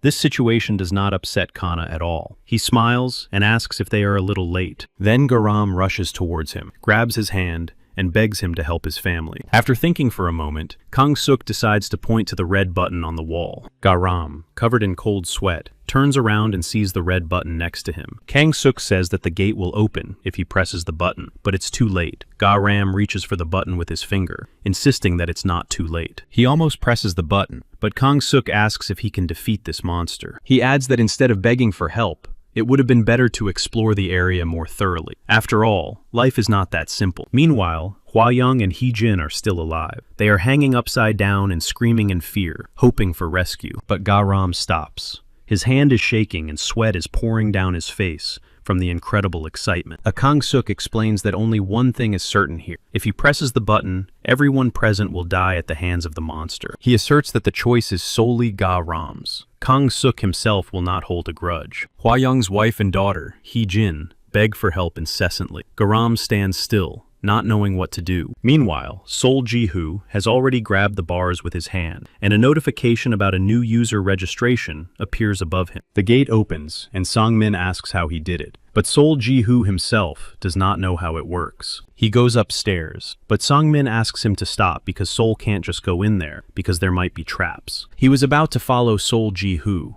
but the gate immediately closed, blocking his passage. Frightened, Sang-min asks what this means, and looks at Sol Ji-hoo in confusion. Turning around, Sol Ji-hoo suggests that the gate is programmed to let one person through. Sang-min asks what he should do. Sol continues on his way. Sang-min reaches out to him and asks if Sol is really going to leave him there. Sol stops for a moment because he notices a red button on the wall. He immediately presses it, and the gate opens, freeing the way for Sang-min. Sang-min enters and notices that the gate immediately closes behind him. He exhales and says that for a second he believed Sol Ji-hoo, He thought that Sol really wanted to leave him behind. Looking at San-min, Sol Ji-hoo replies that he did indeed think about it. But San-min hopes it's a joke and waits for confirmation from Sol Ji-hoo. They go upstairs and notice that Kana's team has gathered on the second floor. On the other side, they hear loud noises, and Sol Ji-hoo and San-min immediately turn their attention to. Garam continues to stand over the button, while Hua Yang's wife and daughter Hee-jin,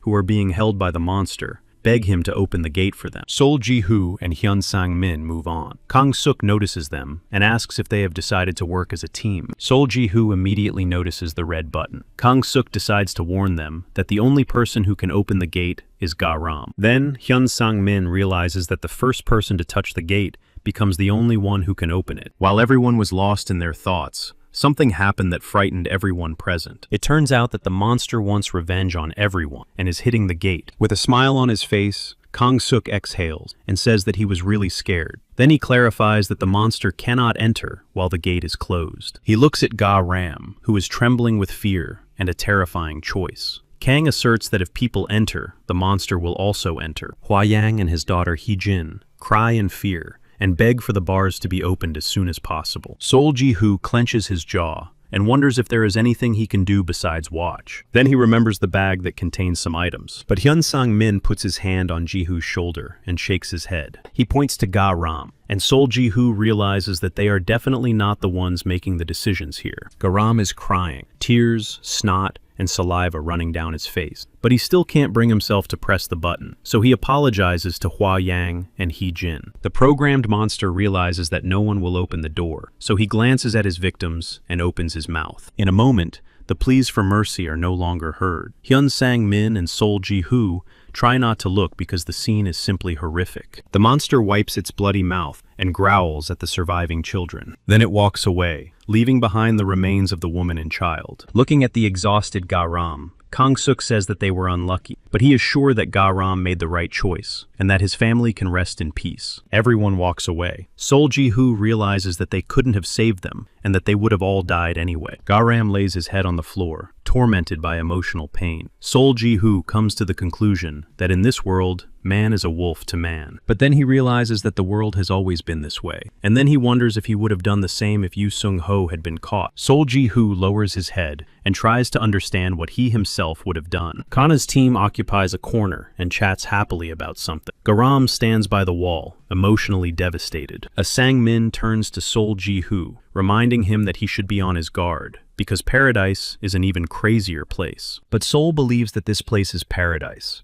After all, that's what the school is called. This answer surprises San-min. He asks if Sol really doesn't know, even though he has a gold mark. Lowering his head, Sol Ji-hoo replies that he himself does not know how it happened. But San-min believes that everyone here has their own circumstance, so he won't question him. He clarifies that this place is not paradise, but the gateway to it. That is why they call it training. Then Sol remembers Hannah, who said she would do everything to ensure he had no problems passing, and also demanded that he stay alive. Looking back at Ga-ram Hyun, San-min says he doesn't know why his family participated with him. He is sure that Ga-rama can be pitied, but he does not want to do so. After all, he brought his family to such a place, and one can only imagine what kind of life he had. And Sol Ji-hoo says that everyone has their own story. You can't know something until you experience it yourself. Everyone has their own circumstances. Hyun Sang-min agrees, and clarifies that he doesn't really want to know Garam's story. At that moment, a notification arrives that Miss Yoon So-ra has arrived in the waiting room on the second floor. She walks through the gate and sees the crowd gathered there, but her expression doesn't change at all. Kang-suk notices her and exclaims in surprise that the untouchable has arrived. But Miss Yoon So-ra does not respond, only walking over to the wall. She sits down by the wall and puts her hood up, showing her indifference to those present. Mr. Kang-suk chuckles, saying that she is as cold as ever. Meanwhile, Sol Ji-hoo comes to the conclusion that this is the sixth person. Hyun Sang-min notices his pensive face and asks what's wrong. Sol says that the iron bars are designed to register the user who touched them. This gives them the right to open the bars. There are 6 bars in total. The first to arrive were Kang-suk, Hyuk, Si-min, and Woo. They registered 3 bars at once. I-Sol clarifies that he took another one of the remaining 3. Ga-ram took 1 grill, and Yoon So-ra took the last one. It turns out that all the grills are occupied, but Sang-min doesn't understand what he's getting at. Sol turns around and repeats that Kana's team took 3 grids. Sang-min understands that there is 1 grid per person, but he doesn't understand what that means. Sol explains that the remaining people have a 50% chance of coming to Kana's team's grates. Finally, San-min understands what Sol Ji-hoo is getting at, and agrees with his assumption. Sol asks if San-min thinks Kana's team will let anyone in so easily. Meanwhile, the surviving kids who were hiding on the street finally make their way into the school, and are now climbing to the 2nd floor. Shang Sang is the first to climb up. She sees the bars and wonders why they are closed. Nabi immediately pushes her away, demanding that she move out of the way. She grabs the gate and screams at the top of her lungs so that someone will hear her. While she is shaking the gate furiously, Minjun approaches her and asks her to be quiet so that the monster doesn't hear them. Then the user of this gate comes down and asks who it could be. None of those present have any idea who is coming towards them. It was Kang Suk, who is a little surprised that the group of contractors somehow made it here. And then he notices the whiner. Nabi takes it upon herself to respond, immediately getting angry and ready to argue with Kang Suk. But Kang Suk clarifies that he is addressing Shan Shan, and she clenches her jaw, trembling with indignation. She realizes that she will have to communicate with Kang, so she immediately asks how she can get inside. With a sly smile, Kang Suk assures her that getting inside is actually very easy. He asks Shang Sang if she sees the red button next to him. The guys immediately notice the button, and Kang Suk explains that if he presses the button, the gate will open. He says that it is important to emphasize that he controls the gate because only he can press the button. But Shang Shang doesn't believe him and demands that he stop fooling around and just open the gate. Minjun's whole body breaks out in goosebumps at the thought that the monster might notice. So he asks everyone to be quiet. Realizing that there is very little time left, Shang Sang's expression changes and he begs to open the gate. Sol Ji-hoo and Sang-min approach. Sol confirms that this is true and that only the owner can open the gate. Kang Suk confirms this, specifying that he himself is the owner. Pressing her lips together, Sang-min replies that she understands everything and plaintively asks to open the gate. But Kang Suk puts on a sly expression and asks what will happen if he doesn't open it. Nabi intervenes, waving her fist and asking if Kang Suk has gone mad. She then demands that the gate be opened, but Kang Suk spreads his arms and asks why he should open it. Then he clarifies that it is his gate, and he chooses when to close it and when to open it. This annoys Shang Sang, and she asks why Kang Suk is acting this way. He reminds her of her words about him being a pathetic loser and a selfish idiot. Shang Shang has no answer. Nabi is already indignant and clenches her jaw in anger at Kang. She grabs the gate and starts screaming loudly. Minjun starts to worry. He immediately covers Nabi's mouth, exclaiming that the monster might come and they need to be quiet. After thinking for a moment, Shan Shan lowers her head and says she will apologize for calling Kana names in the auditorium. She asks again to open the bars. She points out that it's not just her here, but also people who are not guilty of anything. Therefore, she asks not to play with their lives. Kang Suk pretends to be surprised and asks if this is really true. He then replies that he seems to have no other choice and demands proof from Shan Shan. He says he will only let 4 people in, and Shang Sang will have to stay behind. Shaking his hands, Kang Suk asks what Miss Shang Sang will do, because the monster will appear soon. While Shang Sang is angry, Nabi approaches her and asks if she will really do this for them. They will go in first, and then let her in somehow. Realizing the responsibility that has fallen on her shoulders, Shang Shang walks away with her head down. The others look after her with pity. Kang Suk likes this. He applauds and calls Miss Shan Shan a true martyr. Then he presses the button. The 4 boys immediately run inside, and only Song Jin looks at Shan Shan. Miss Shan Shan is upset by what is happening, but has to stand silently at a distance. Everyone Shang Shang saved looks at her with pity, and doesn't know how to help. Only Nabi looks indifferent. Sun Jin decides to let Shang Shang in, at all costs, which immediately attracts Kana's attention. Lee Sun Jin presses the red button continuously, but the gate does not open. Kang Suk insists that he shouldn't waste his time, because he already said that only he is allowed to open the gate. An angry Sun Jin decides to attack the arrogant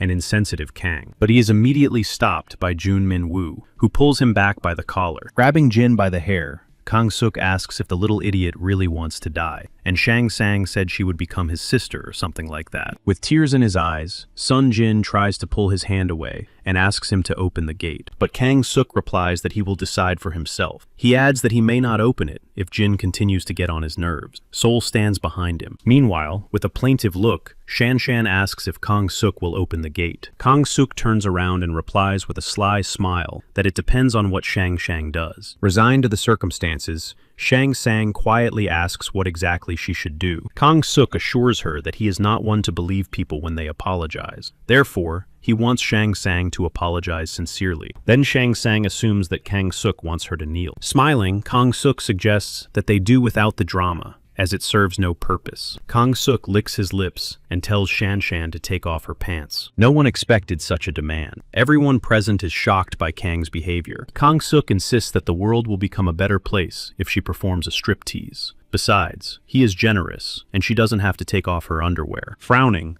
Shan Shan begins to scold Kang because such a condition is beyond the bounds of decency. Kang then says that if she doesn't want to, she can go through another barrier. He adds that Hyuk Sik and Min Woo are also holding a barrier. He asks what Shan Shan is waiting for, and if she's not going to do it, she can leave. Shan Shan has no choice but to agree to Kang's condition. Anticipating the performance, Kang Suk says she should hurry. He gives her 10 seconds to take off her pants. After clarifying that the time has started, Kang Suk begins counting down from 10 to 0. Then Sol Ji-hoo decides to intervene, but Sang Min stops him. He likes it too, but there's nothing they can do. So he says it's survival of the fittest. After 9 seconds, Sang Sang really has to take off her pants. Kang Suk laughs at what she did. With his head down, Sol Ji-hoo decides that if it's survival of the fittest, he has to show who's the strongest here. After these words, Sol Ji-hoo's eyes change. He activates his innate ability, Vision of the Future. Meanwhile, Kang Suk sits down to watch Shang Sang. Raising his finger, Kang Suk asks if she is ready to take off her top. Realizing she has no other choice, Shang Sang silently unbuttons her shirt. Her whole body trembles, and tears stream from her eyes. Kang Suk asks if she is crying, and insists that she cannot cry now. With a smirk on his face, Kang Suk says that she will dance naked in front of the monster. At that moment, Sol Ji-hoo approaches him. Kang looks up and stares in bewilderment at his angry face. He then decides to ask if Sol wants to join in the fun. Sol orders the gate to be opened, so that Shan Shan can enter a safe place. Sol himself realizes that he wasn't angry at first. After all, he's not the type to usually stand up for strangers. However, remembering how Kang Suk bullied Shang Sang, and how Song Jin feels inside Sol Ji-hoo, something has changed. He is sure that if he had decided to help then, a lot would have changed. So now, Sol Ji-hoo has decided that he will no longer hesitate. Meanwhile, Kang Suk looks at Sol Ji-hoo and feels goosebumps running down his skin and his hair standing on end. Kang Suk asks himself if he is afraid. Kang calls himself great, someone who definitely cannot be afraid. Realizing that he cannot back down and show his fear, Kang Suk stands up and looks at Sol Ji-hoo. He tries to appear confident and asks why he should listen to Sol Ji-hoo at all, even though he has a gold mark. But Sol does not answer and only looks at him with an angry face. Then Kang Suk moves close to his eyes and claims that he behaved normally towards him because he has an invitation. Then he asks if Sol really thinks he's a saint. Sol gets angrier but keeps quiet. John Min Woo and Lee Hyuk Sik intervene, suggesting that Kanu crush Sol Ji-hoo. Wearing his glasses, Sang Min says he doesn't like this at all. Sol Ji-hoo, realizing that Sang Min has decided to intervene, raises his hand to indicate that it is not worth interfering. This surprises Sang Min greatly. Meanwhile, Sol has already taken the bag off his shoulder. Kang claims that the idiot Sol is only acting this way because there is a girl nearby. He tells Sol Ji-hoo that the more he acts like this, the less chance there is that the gate will open for Shan Shan. After that, the confident Kang Suk receives a powerful blow to the face. Min Woo and Hyuk Sik, who are standing nearby, also quickly and unexpectedly take a blow to the nose. No one expected events to take such a turn. Kang is bleeding, and Sol stands over him with a very angry expression on his face. Meanwhile, Sang Min is amazed that he didn't see Sol hit Kang, but the way he hit the others was just incredible. Realizing his powerlessness over Sol Ji-hoo,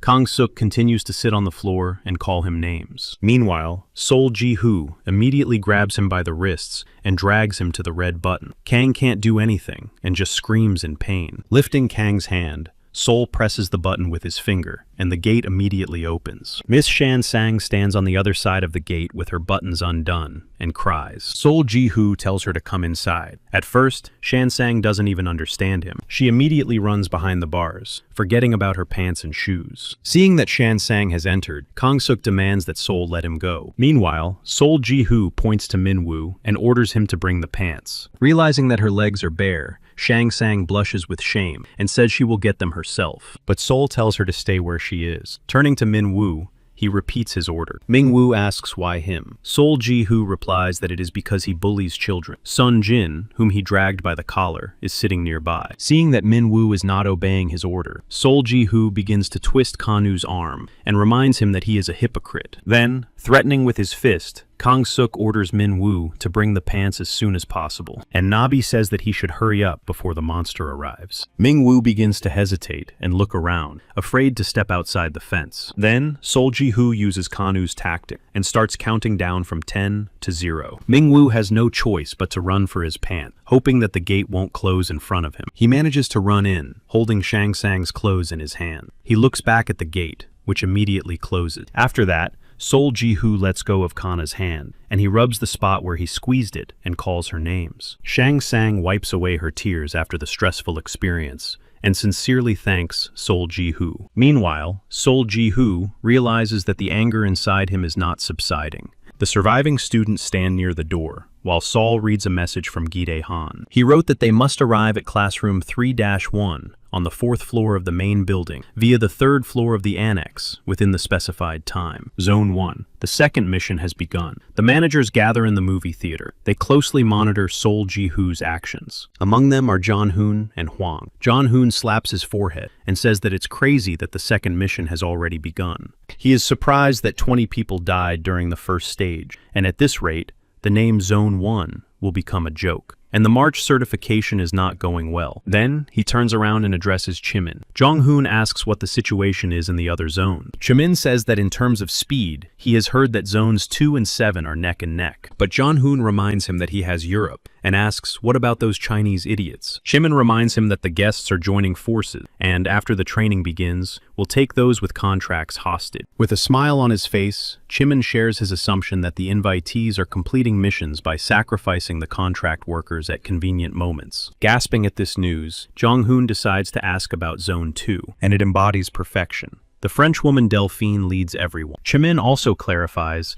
that an important factor was the destruction of the ghost in front of everyone's eyes, with the help of a bonus. Surprised by this turn of events, Jian Hong asks what happened to the others. It turns out that Zone 5 put up a good fight, but they are not that good. In any case, they started their second mission before them. Stunned by this news, Jong-hoon says that at this rate, there will be no survivors by the end of the training. But Hwang doubts this, and reminds him that they have Sol Ji-hoo with a gold mark. Jong-hoon listens to her. Hwang reports that Sol Ji-hoo scared away the ghost of the monster with just one glance. Meanwhile, the screen shows Sol Ji-hoo trying to open a glass door with a kick. Seeing this, Jong-hoon asks what he is thinking, and seems to be doing whatever he wants. Hwang shares his assumption that he hasn't even familiarized himself with the mission. Then, Jong-hoon decides to ask Hana if they can trust Sol Ji-hoo at all. Without taking her eyes off the screen, Hana orders him to shut up, and Jong-hoon obediently falls silent, turning his eyes back to the screen. Anna Kim herself wonders if Sol Ji-hoo is worth the risk. Going out for a smoke, Jong-hoon tells Jimin that he himself does not understand what is going on in Hannah's head. After all, she gave the golden mark to Sol Ji-hoo, who came out of nowhere. Jong-hoon asks if he really shouldn't have been a contract worker, and Jimin says that he probably should have been a contract player. But he clarifies that Hannah Kim knew exactly where Sol Ji-hoo came from. Jong-hoon remembers that he was one of those who gambled away all the money at the casino, while his family and Sung-hwa suffered. He asks if Ji-hoo really doesn't care about the mark, and Jimin reminds him that Sol Ji-hoo, with the gold mark, is now Miss Hannah Kim's personal property. Jong-hoon says he can't ask her himself, but if he disturbed that old maid, she would send him to the other world. And that's very annoying. Jimin asks where he will find old maids and their days, and if Jong-hoon continues to talk like this, he will definitely get into trouble. He clarifies that their group leader is about 20 years old. Jong-hoon asks why Jimin is being so rude to the leader's other side. Without waiting for an answer, he throws away his cigarette butt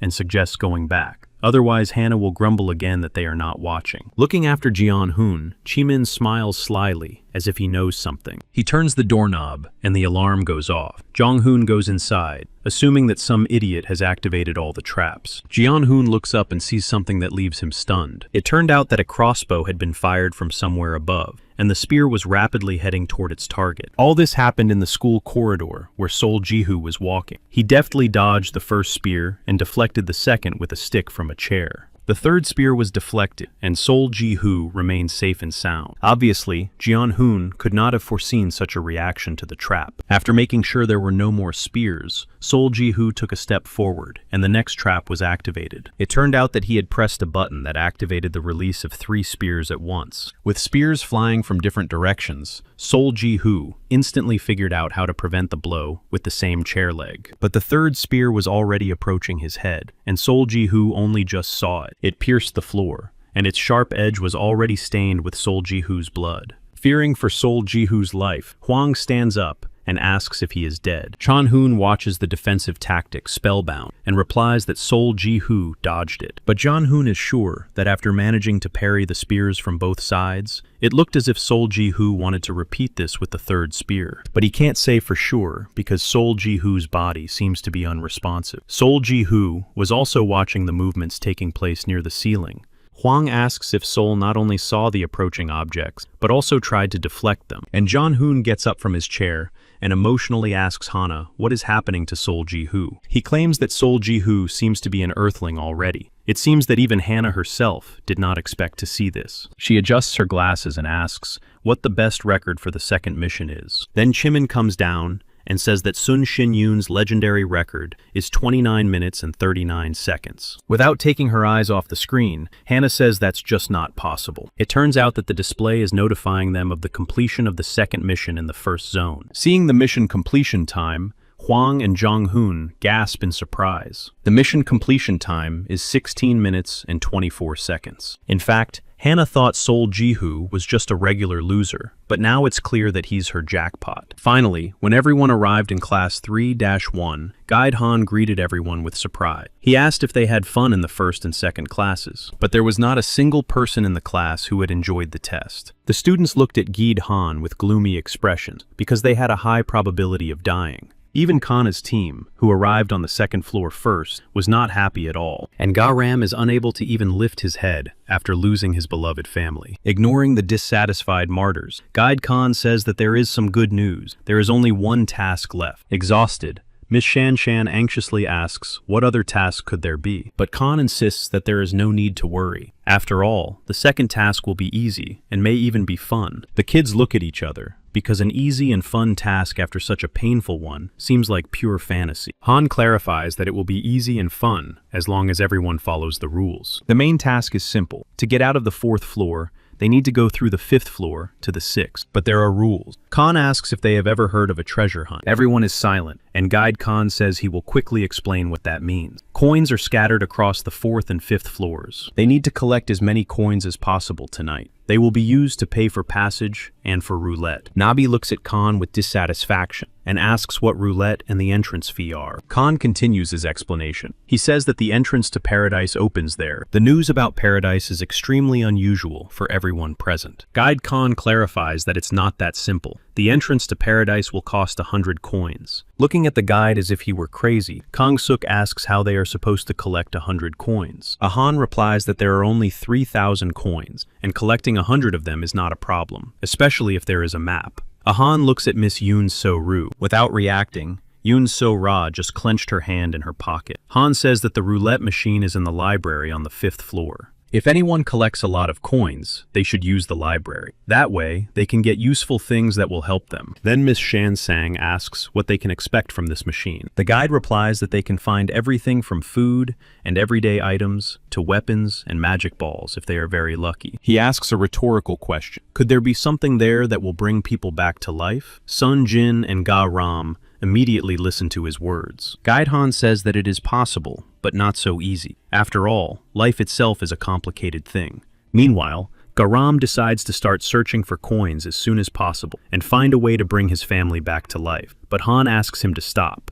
He explains that even if he sets out now, he will not find the coin. The treasure hunt will begin exactly 30 minutes after all the explanations. Depressed by the loss of his family, Ga-ram stops and lowers his head. Finally, Sol Ji-hoo asks why there is any chance at all that weapon equipment or magic balls will fall out of the roulette machine. Looking at Sol Ji-hoo, Gi-han asks if there is any reason why they shouldn't fall out. But Sol Ji-hoo clarifies why they need all this for an easy and fun mission. Gid likes questions like this. They show that Sol is not only listening, but also thinking. He sends his answer to everyone's phones. Gid himself decides to give some advice. He says that they need to beware of the dead. After all, they despise all living things. And if everyone unites, the mission will be very easy. Gid emphasizes that it's all about unity. The guide leaves, and San-min says that this is all wrong. He asks if the gates on the 6th floor will open. Will the bars on the 2nd floor also open? Accordingly, the monster could return. Then So-yoon shares her assumption that they can open the gate and wait here for 30 minutes. San-min asks if the monster is already there, waiting for them. So-yoon thinks about it. Clutching his head, Sang-min sighs heavily, saying that there is absolutely nothing easy or fun about this.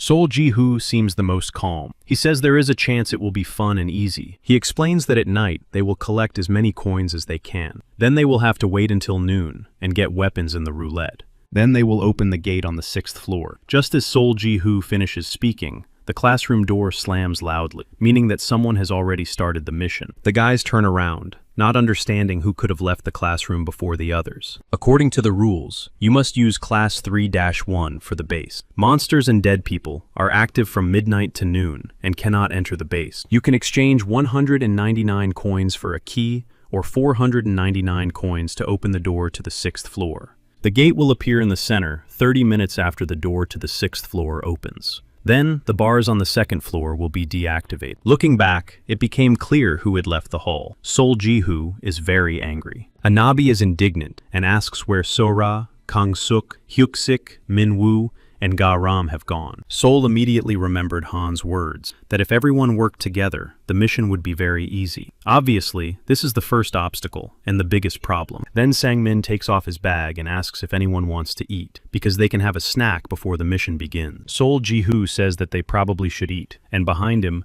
Miss Shan-sang peeks out. Miss Shang-shang bites her finger and asks if they really have food. Meanwhile, Sol Ji-hoo and San-min have taken everything they could find in the school store. 4 desks are completely covered with food. The guys are impressed by such an abundance of food. After all, no one except Sol Ji-hoo and San-min saw any food here. While the others are sorting through the food, Miss Shan-shan asks San-min where they got it. San-min decides to tell her how it all happened, and emphasizes that Sol Ji-hoo thought that they were given 4 hours for a reason. So while everyone else ran to the waiting room, the two of them found a 24-hour store and bought food. Hearing this story, all the guys present gasped in surprise. Miss Shan-san herself exclaimed that Sol Ji-hoo was probably good at more than just fighting. Meanwhile, Nabi decided to get closer to Sol Ji-hoo and started flirting with him, but Sol turned away because he already had Sun Hwa. After a while, Sol Ji-hoo ate ice cream, hamburgers, and drank a couple of sodas, and finally decided to wash it all down with kefir. Miss Shan-sang was standing nearby and saw everything. With a slight blush of affection for him, Shan-sang decides to say that Sol is a real eater. After that, she decided to treat him to a sandwich. Sol Ji-hoo was very surprised by this gesture. He shyly lowered his head and thanked Miss Shan-shan, who giggled sweetly in response. This was noticed by Nabi, who failed to impress Sol Ji-hoo with her appearance. She is indignant and looks enviously at Shan-san, who is supposedly dancing around him. A plan immediately comes to mind, and Nabi calls So-yoon and Min-jun over. She then tells them her cunning plan, and they listen attentively. Meanwhile, Sol Ji-hoo wonders if he has always eaten so much. After hearing Nabi's plan,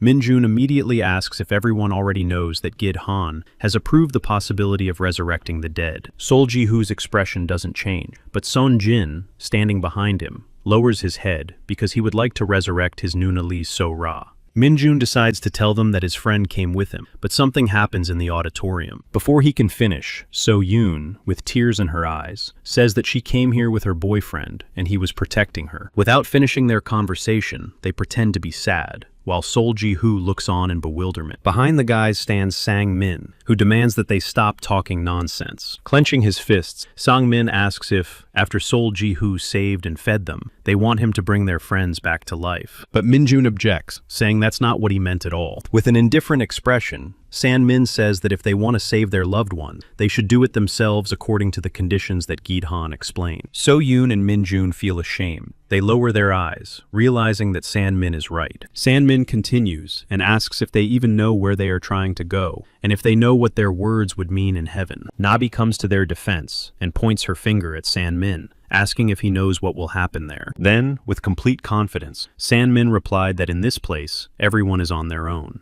After these words, Min-jun intervenes, reminding them that Guide Han said to unite. This whole argument prompts Shan-san to intervene, clarifying that Han said to unite, not to devour each other. She approaches the boys with her fists clenched, and the argument continues. Only So-yoon remains silent. Meanwhile, Sol Ji-hoo notices Sun Jin, who is standing with a dejected look on his face. Sol Ji-hoo then decides to stop the argument. He says that if the guys want to fight, they should at least check the time first. The guys take out their phones. The notification says that the treasure hunt has begun, and there are 5 hours and 29 minutes left until midnight. The first to leave the classroom is Sang-min, saying that he cannot work with such people. Opening another door, Min-jun says that they don't really want to either. So-yoon silently follows him, and Nabi watches them leave. She scratches the back of her head, trying to make the right decision, and soon follows So-yoon. Then Shang-sang suggests that he and Sung-jin should stick together. As a result, Sol Ji-hoo is left alone. Without thinking twice,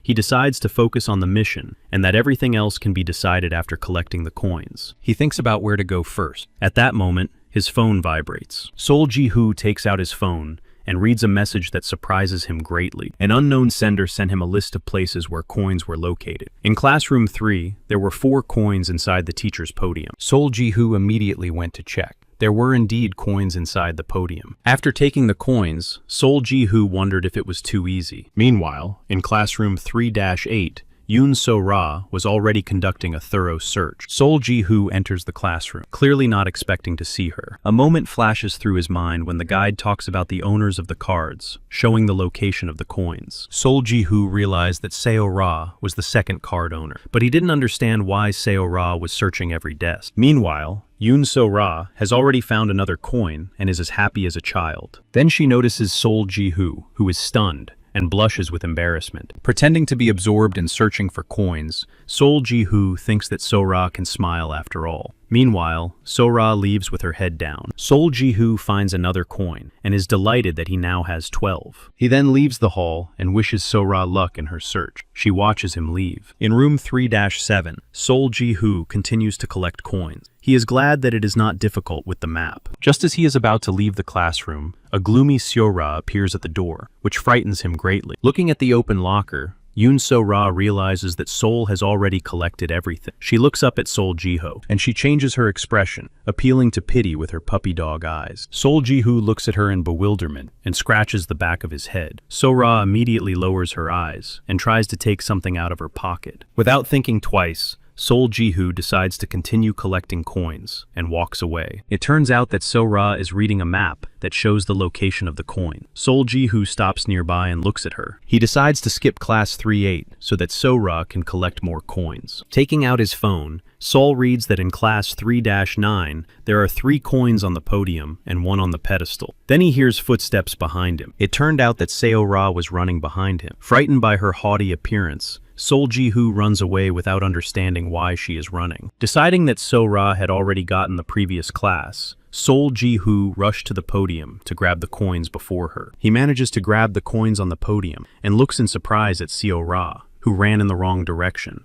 It turns out that Seo-ra wanted to take the coin from the TV, but now she is not tall enough to jump up and grab it. She continues to jump in vain, and Sol Ji-hoo realizes that she just needs to get a chair. Deciding to help, Sol Ji-hoo reaches out and tells So-ra that he will get the coin for her. After getting the coin, Sol Ji-hoo smiles and shows it to So-ra, expecting her to take it. But So-ra is embarrassed and turns away from Sol Ji-hoo, blushing, without taking the coin. This was strange for Sol Ji-hoo, and he assumed that he had hurt Seo-ra's pride. There were 10 minutes left until midnight. Hyun Sang-min had 100 coins. Miss Shan-san had collected 70 coins and continued her search diligently. Meanwhile, Sol Ji-hoo already had 1,552 coins, but Yoon So-rae had 0 coins. She threw her phone down and sat leaning against the battery with her head down. Closer to midnight, Sang-min and Sang-sang sat at the base waiting for the rest of the guys. Then Sol Ji-hoo came in. Looking around the empty classroom, he asked where the others were, because the time of the dead was about to begin. Sang-min said that it was rather strange, although he himself had doubts about whether it was worth returning. Somehow,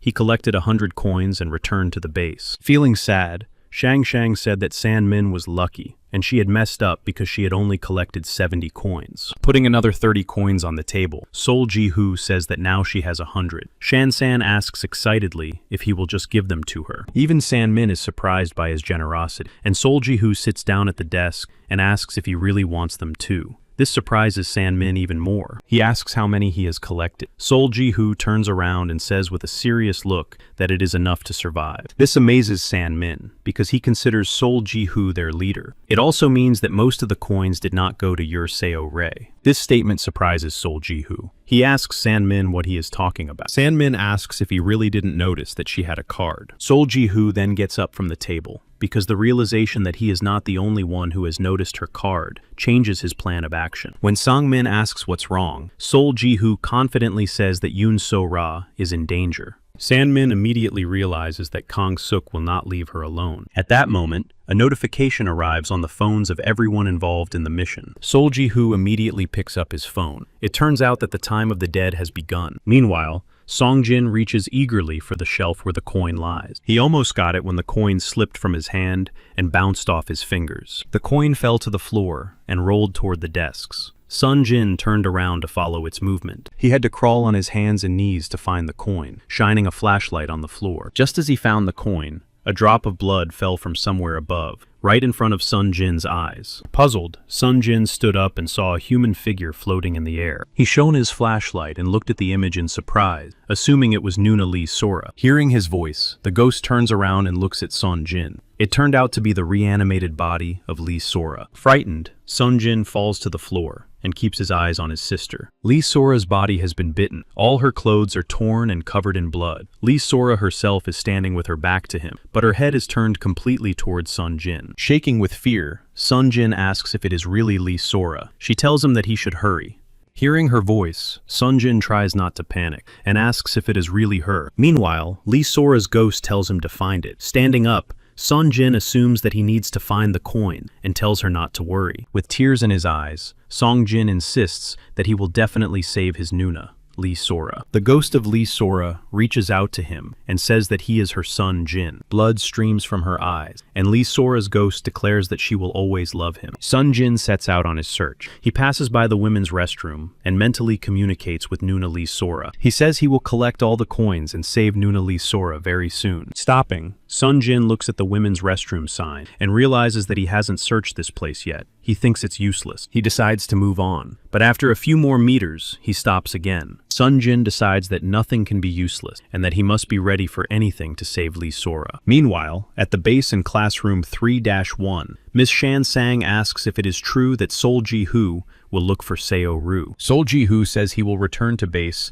as soon as he finds So-ru and Sun Jin. Putting on his glasses, Sang-min asks what Sol Ji-hoo wants and why he is going alone. After all, if the leader goes, he will certainly follow. At that moment, a loud scream comes from somewhere in the hallway. All three are startled, and Sang-min's glasses even fall off his eyes. They turn around to look at what is happening in the corridor through the classroom window. It turns out to be Sun Jin, standing in front of the open door to the women's restroom. The guys rush out of the base to see what happened. Sun Jin says that Nuna is in there, and Miss Shang Shang reminds him that Nuna is his sister. Entering the room, the boys see Yoon So-ra lying on the floor with a bloody arm. Miss Shang Shang immediately takes off her jacket and wraps it around her arm to stop the bleeding. She tells them that she will die if he leaves her there. Frightened, Sang-min asks what they should do since they have no way to treat her. Miss Shan Shan says they need to find something urgently. Puzzled, Sang-min asks what they will find if there is nothing here. Then Sun Jin shares his assumption that there must be alcohol in the science lab. He lowers his head and wants to say something else, but falls silent. Sang-min asks what is wrong, and why he is not finishing his sentence. Sunjin replies that Lee Sora is there. Sangmin doesn't understand how that's possible. Sol realizes that the dead people they were talking about were the deceased participants. Then Sangmin asks how that could be, since they were told to be careful during the hour of the dead. But Sunjin is fine. Sol says that he is her brother. Sunjin exclaims that his Nuna, Lee Sora, would never hurt anyone, and that he found Seo Ru because Nuna told him to look for her. Sol says that even so, they are taking a big risk. Shan Shan says that there won't be enough alcohol, and they must be prepared for her to go into shock. Sangmin is nervous and asks how they should prepare for this, since there are no pharmacies nearby. But Sang-san insists that they must do something. After thinking for a moment, Sol Ji-hoo says that they still have a tape measure. A notification arrives, and San-min reads that the gate will appear in 30 minutes, and the bars on the second floor have been deactivated. The 6th floor is open. At that moment, Sang-min has an idea. He says it's time to go. They go up to the library and leave a large amount of money in the roulette wheel to finally get the disinfectant out of there. After gathering everything they need into a bag, San-min asks what Sol Ji-hoo is going to do. Sol tells him to go without him while he gathers some more. Then San-min says he will return as soon as he delivers the medicine. If he does not return in 2 minutes, it can be assumed that something has happened to him. Left alone, Sol Ji-hoo wonders what he is doing, since they are all strangers to him, and it doesn't matter whether they survive or not. An image of Song Hwa appears in his mind, asking him with tears in her eyes how he can leave her like this. Exhaling, Sol Ji-hoo pushes all thoughts aside and continues to take items out of the tape measure. He turns around and realizes that much more than 2 minutes have passed. He rushes downstairs and notices a crowd standing in the hallway. Approaching closer, Sol Ji-hoo asks what is going on. Kang-suk is sitting nearby and greets Sol Ji-hoo. A Sang-min explains to him that it is an access restriction spell, but Sol Ji-hoo ignores this and purposefully approaches Kang-suk. He strikes, deciding that he has enough strength to overcome the barrier. Kang-suk says that he activated the barrier with a special talisman, which means that Sol Ji-hoo cannot enter without his permission. Sol Ji-hoo then asks if it was really him who opened the doors on the 6th floor. He receives an affirmative answer. Sol asks why he did that, since now is not the time for it. With a smirk on his face, Kang-suk asks what the owner of the gold mark thinks about it. Sol Ji-hoo then suggests that it must have been difficult for Kang-suk to collect coins, since he and Yoon So-roy collected almost all of them. Meanwhile, Yoon So-ra is breathing heavily, lying on her knees in front of Miss Shan Sang. Sol Ji-hoo realizes who wounded her and where her coins are. Kang says it was a gamble with little chance of winning. Nothing would have worked if Sol Ji-hoo hadn't left headquarters, but he was sure that Sol would leave because such a saintly person couldn't just stand by and watch So-ra suffer. Meanwhile, somewhere at the end of the corridor, the monster's piercing screams can be heard, which frightens the boys. Sol reminds them that Kang won't be able to get to the 6th floor if the monster comes here. With a smirk on his face, Kang-suk shows another talisman that will allow him to do so. The kids start to panic, and Minjun begs him to let them into the protective barrier. He claims he hasn't done anything wrong. Sol Ji-hoo wonders if he himself has done something wrong. Kang-suk confirms that it may indeed seem unfair. After thinking for a moment, Kang-suk gives 3 permissions to pass inside. Minjun, Nabi, and So-yoon immediately accept the permission on their own behalf. They rush behind the barrier and enter the base. The rest of the guys stand behind the barrier. Sol Ji-hoo thinks about what to do next, but it turns out that he has managed to prepare himself, so he puts his hand in his pocket. It seems that it all boils down to the fact that all this will be over. With a contemptuous look, Kang-suk asks what Sun Jin and Hyun Sang-min are going to do. After these words, Sol Ji-hoo takes his hand out of his pocket, and Sang-min notices this. Kang-suk asks if Sun Jin will be eaten alive, just like his sweet, kind Nuna Lee Sora. She will cry because she wants Song Jin to save her so badly. Such words truly frighten the child. Turning to Sang-min, Kang says that he did everything he could. He asks if Sang-min is really worried about Ji-hoo being a realist. Luring him to him, Kang-suk says that no one will blame him because it is a matter of survival. After apologizing to Sol Ji-hoo, Sang-min goes to Kang-suk, and Sun Jin follows him. He looks at Sol Ji-hoo with a plaintive gaze. Only Miss Shan Sang and Yoon So-ra remain behind Sol Ji-hoo. Kang-suk asks if Shan Sang has become an exhibitionist after taking off her pants once. Seeing her shocked face, Kang-suk says he's just joking. Looking at Seo-ra, he can tell that Shan Shan tried to stop the bleeding, which is commendable. But Shang Sang must understand that she could catch a cold dressed like that. Indeed, Shang Tsang's body is covered in goosebumps. Taking off his jacket, Kang Suk says she can wear it. Seeing her puzzled face, Kang Suk insists that she can go behind the barrier. Miss Shang Tsang notices San Min, who gives her a thumbs up. She goes inside, leaving Sol Ji-hoo and Soru alone in the danger zone. Kang Suk insists that she made the right choice and holds out her jacket. As soon as she reaches out her hand, Kang Suk immediately grabs her and pulls her towards her. She tries to get away, but Kang Suk tells her to stay calm because she knew what she was getting into. Just as Shang Tsang wants to say something in her defense, Kang Suk asks if she really wants to go back to the other side. She calms down and hugs him. Sol Ji-hoo watches everything that is happening. Meanwhile, Kang Suk enjoys her power, and Shan Shan's body trembles. Finally, Kang Suk asks Sol Ji-hoo what it's like to be abandoned. He wants to hear the words of the owner of the golden mark. Sol Ji-hoo looks at him from under his eyebrows and says nothing. Continuing to mock him, Kang Suk assures him that it is very unfortunate. He reminds him that this is not Earth. No one will find out even if he maintains his morals. After that, Kang Suk grabs Shang Tsang by the hair and pulls her in different directions. He tells Sol Ji-hoo to look at Shang Tsang, who was only with him to eat his food. This is what happens when the tables turn. He insists that there is no point in helping the weak, and he asks whether all strong people are evil and all weak people are good. After all, you win by winning, not because you are called a winner. And you lose because you lost, not because you are called a loser. He reminds them that Lee Sora, who had a bronze mark, died, while the leech Shang Tsang made it to the end. Sol repeats his words about victory, and Kang says that he is smart. Coming closer, Kang Suk suggests that they be men who can forget the past in order to start over. He then extends his hand in a gesture of reconciliation. Sol Ji-hoo looks thoughtfully at his hand. Kang immediately withdraws his hand and touches his nose, saying that he is still waiting for an apology. After all, he is still upset that Sol hit him that time. But from Sol Ji-hoo's expression, it is clear that he has no intention of apologizing.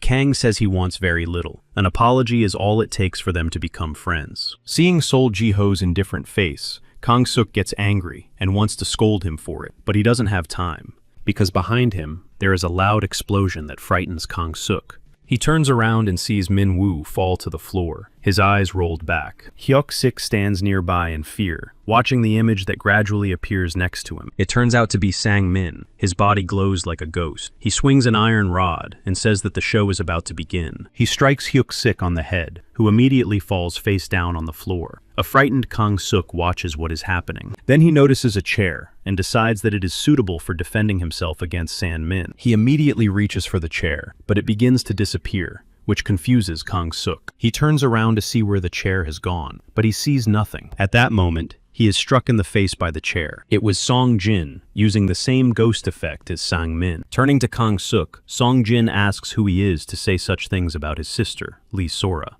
Kang Suk falls to the floor after being hit. He wipes the blood from his face, his whole body shaking with indignation. Then he takes out a second talisman, claiming that he will kill them all. But at that moment, Shang Tsang approaches and strikes him with the heel of her shoe. Kang Suk screams in incredible pain and drops the talisman. She continues to beat Kang on his hands and feet, claiming that she has never met such a pervert in her life. From the numerous blows, Kang Suk falls to the floor, hits his head, and loses consciousness. After that, his talisman is deactivated, and the barrier immediately disappears, right before Sol Ji-hoo's eyes. Sol Ji-hoo notices the boys, and asks how they managed to do it. A San Min shows him the piece of paper, and says it is a masking spell. He gave a signal to Shang San and Son Jin before entering, and they understood him. Then he asks if Sol Ji-hoo really thought he would betray him. But Sol Ji-hoo really didn't know what to expect. Then San Min's expression changes, and he says he wants to ask about one thing. He says that from the moment it all started, Sol Ji-hoo almost pulled out the spell ball, but stopped. He asks why, since the situation forced him to do so. Sol Ji-hoo wanted to make sure at least once,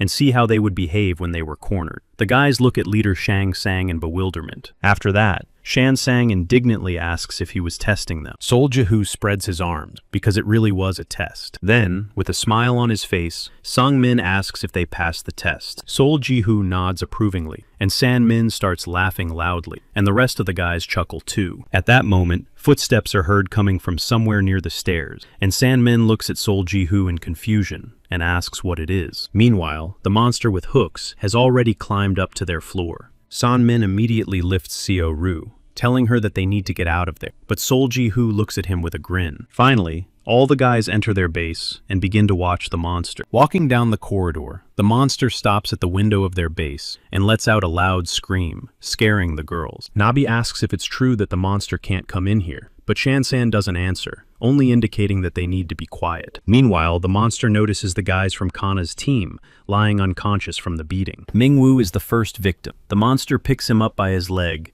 and pulls him toward his mouth. While he is dealing with Minwoo's body, the other guys stand on the other side of the base and watch in horror. Then Kang-suk crawls into the office. He is trembling with fear and begs the guys to save him. The boys look at him silently, but no one intends to help him. Someone's heel appears in front of Kang-suk's face. Kang-suk, exhausted from Shang-sang's beatings, slowly raises his eyes. It is Shang-sang, who is thirsty for revenge, and tells Kang-suk to get out of there. She presses her heel against his cheek, and Kang-suk looks up at her with a dissatisfied expression. Then he grabs her leg and pulls her along, calling her an idiot. Before she can react, Shan-sang falls to the floor. The monster has already grabbed Kang-suk by the leg and is pulling him toward him. Kang-suk continues to pull Shan-sang. None of the guys expected this turn of events. The guys stand there in bewilderment. Miss Shang-shang tries to free herself by pushing Kang-suk away and demands that he let her go. But Kang-suk smirks and continues to squeeze her leg, while the monster stands idly by. But it doesn't last long because the monster bites his leg. Kang-suk starts screaming so loudly that his eyes bulge out of their sockets. Despite the intense pain,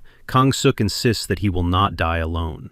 The monster continues to tear his body apart, but Kang-suk holds Shan-sang's leg with his last ounce of strength. She screams that Kang should die alone. Navi watches from the window and tells Minjun that the same thing will happen to him if he goes outside. Sunjin grabs a broom and prepares to go out to help Shang-sang. But then Sang-min approaches and asks what he is doing. Sungjin says that they need to try everything possible to help, but Sang-min replies that it's not that simple. He notices that Sol-ji-hoo has opened his bag to gather the necessary combination for an attack. Meanwhile, the monster has almost completely devoured Kang-suk's body and head, but Kang-suk continues to drag Shang-shang behind him, and she plaintively asks the boys to help her. Finally, Songjin and San-min run to her aid. They pull her by the arms. This continues until the monster separates Kang-suk's torso from his forearm. Finally, its grip loosens, and Shang-sang's leg is freed. She immediately falls on top of the boys. Having finished with Kang-suk, the monster lets out a loud roar and prepares to attack the boys. A Sang-min shouts that it's time to start, and Sol-ji-hoo runs out of the base, swinging a magic ball. The magic ball hits the monster right in the throat, which was open. It turns out that there were several balls, and once inside the monster, they activate.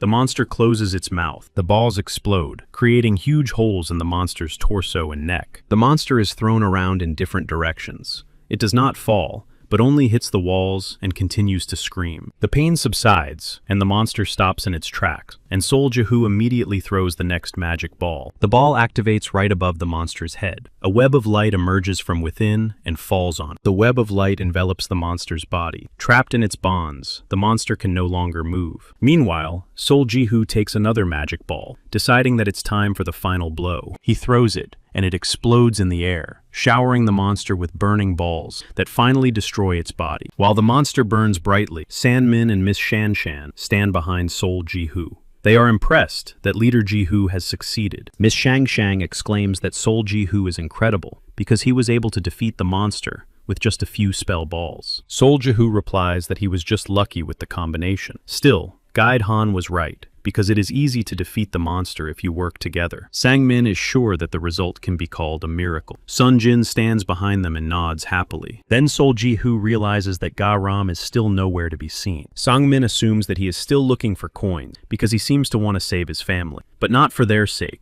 only to ease his guilt. Meanwhile, Ga-ram continues to search for coins in the school classrooms. Suddenly, he stops because he hears some noises behind him. He turns around, wondering what is going on. His face changes because what he sees makes his heart beat faster. It turns out that Hwa Young's wife and daughter, Hee-ji, are running straight at him from the other side of the classroom. Frightened of his own punishment, Ga-ram falls and backs away, claiming that he was wrong and that he can save them both. With tears in his eyes, he begs for mercy, and that is the last thing he can do in his life. In the morning, Hyun Sang-min was already having breakfast, while Sol Ji-hoo was just waking up. He immediately gets up and asks about the others. Sang-min replies that they have already left to search for the treasure. Starting breakfast, Sol asks about Seo-ru, and San-min reminds him that her arm is injured, not her leg. Sol Ji-hoo asks about Shan-san. It turns out that Shang-sang is helping Song-jin and Seo-rae. Sol Ji-hoo then asks why Sang-min isn't searching, and Sang-min looks at Sol Ji-hoo in surprise. Returning to the table, San-min asks who will watch over him since he slept like a baby. Sol reminds him that the dead will walk for another 3 hours. But Sang-min insists that the boys are not afraid of them, and that the monster is gone. He asks what Sol Ji-hoo will do now that he has collected all the coins. Sol Ji-hoo then thought for a moment. He had 885 coins left. He no longer needed the key because Kang-suk had opened the door to the 6th floor. Subtracting 100 coins for the passage, he has 785 left for whatever he wants. While Sol Ji-hoo is thinking, a breathless Sun Jin runs up to the meeting. He almost collided with Sol Ji-hoo and apologized. Sol Ji-hoo said everything was fine and asked how the search for coins was going. After calming down a little, Song Ji-hoo replies that he has enough to get to heaven. He says he has to go now. Finally, Sol Ji-hoo reminds him that the more desperate a person is, the more they rush. And the more they rush, the less far-sighted they are. It turns out that there were 2 coins lying right on the windowsill that Sun Jin simply did not notice. Sol Ji-hoo throws the coins and calls him to come with him. When asked where they are going, Sol Ji-hoo replies that they are going to find treasure. He clarifies that he will do everything possible, but cannot guarantee anything. He also informs him that there are about 800 coins left. The resurrection potion must be designated as special, which means the roulette wheel can be used twice. They go to the roulette wheel and notice a person sitting opposite it. It turns out to be Yoon So-ra. Her right arm won't even lift. Coins are scattered on the floor, which So-ra is unable to pick up. Looking at her with pity, Sol Ji-hoo asks if she is okay, and Sun Jin picks up the coins that Seo-ra dropped. Yoon So-ra raises her head, her eyes wet with tears, but says nothing. Sun Jin hands her the fallen coins. Sol Ji-hoo realizes that she cannot move at all.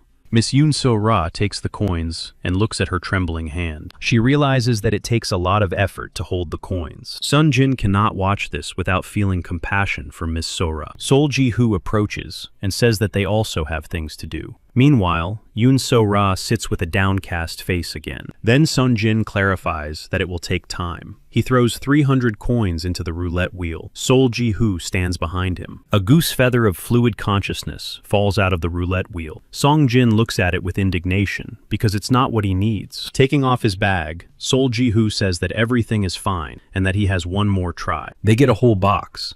The guys stop, not knowing what to expect. Exchanging glances, they decide to open the box. Inside are 10 magic balls. Sol Ji-hoo says they need to find the right one. There were light bombs and freezing bombs, but none of them were suitable for resurrection. Sol Ji-hoo apologizes for not being able to help. Sun Ji-hoo says that it's okay, because his sister will understand him. In life, not everything goes the way they want it to. Sol Ji-hoo mentally agrees with this. Then So-ra shows them the resurrection potion, and asks if that's what they're looking for. The guys are shocked that So-ra managed to find it. It turns out that someone told So-ra that the guys saved her yesterday. Looking at So-ra's broken arm, Sung Jin says that she needs the potion herself. So-ra replies that the potion is useless for a living person. Wishing them luck, So-ra walks away, and Sun Ji-ho bows his head, sincerely thanking her. Sol Ji-hoo also thanks So-ra for her significant act. Yoon So-ra turns around and kindly replies that the feeling is mutual. Watching her leave, Sol Ji-hoo concludes that So-ra is a good person after all. While Sol Ji-hoo is thinking about So-ra, Sun Jin is eager to resurrect Lee So-ra. The spell has requirements for use written on it. It must be used on the deceased after the monster has been destroyed, as well as on a part of the deceased person. Sol Ji-hoo says that not all requirements have been met. A part of the deceased person is needed. Seo-ra immediately rushes to the science lab, where Lee So-ra was last seen. Looking after Sun Jin, Sol Ji-hoo realizes that ghosts are unlikely to stay in one place.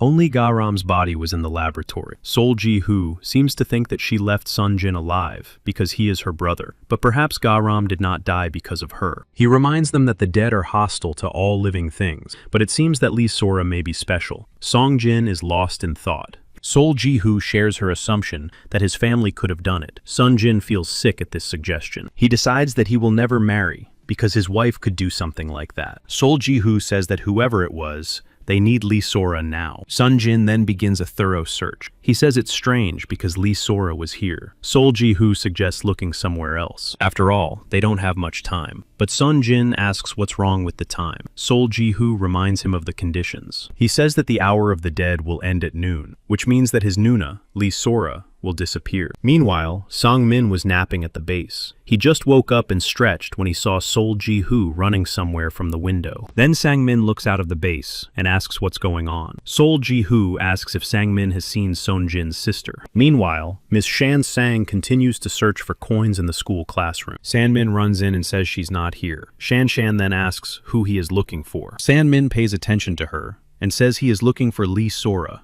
Lee Song-jin's sister. Shang Shang joins the search. The kids search the floor, and Shang Shang says she's not on the 4th floor. Sol Ji-hoo says she's not on the 5th floor either. Miss Shang Sang asks if Lee Sora could be on the lower floor or in another building. After all, there are no rules that say the dead are only where the coins are. Then Sol Ji-hoo decides that they can look through 9 eyes. He thinks that Lee Sora is not hostile, so she will probably appear green. Shang Shang exclaims that there are only 17 minutes left and asks what they should do. Sang Min says that Sol Ji-hoo is the fastest, so he should search the auditorium. Sol Ji-hoo realizes that this is where Lee Sora died. If she is not there, Sol Ji-hoo needs to return through the underground parking lot, and Sang Min will start with the teacher's room. Sang San asks what she should do. Then Sang Min tells her to report this to Sung Jin and wait for them at the bridge. Meanwhile, Song Jin is upset that Lee Sora is nowhere to be found. Tears and disappointment appear in his eyes as he searches. Miss Shang Sang goes up to Song Jin and asks if he still hasn't found her. On the other side of the stairs, Nabi comes down.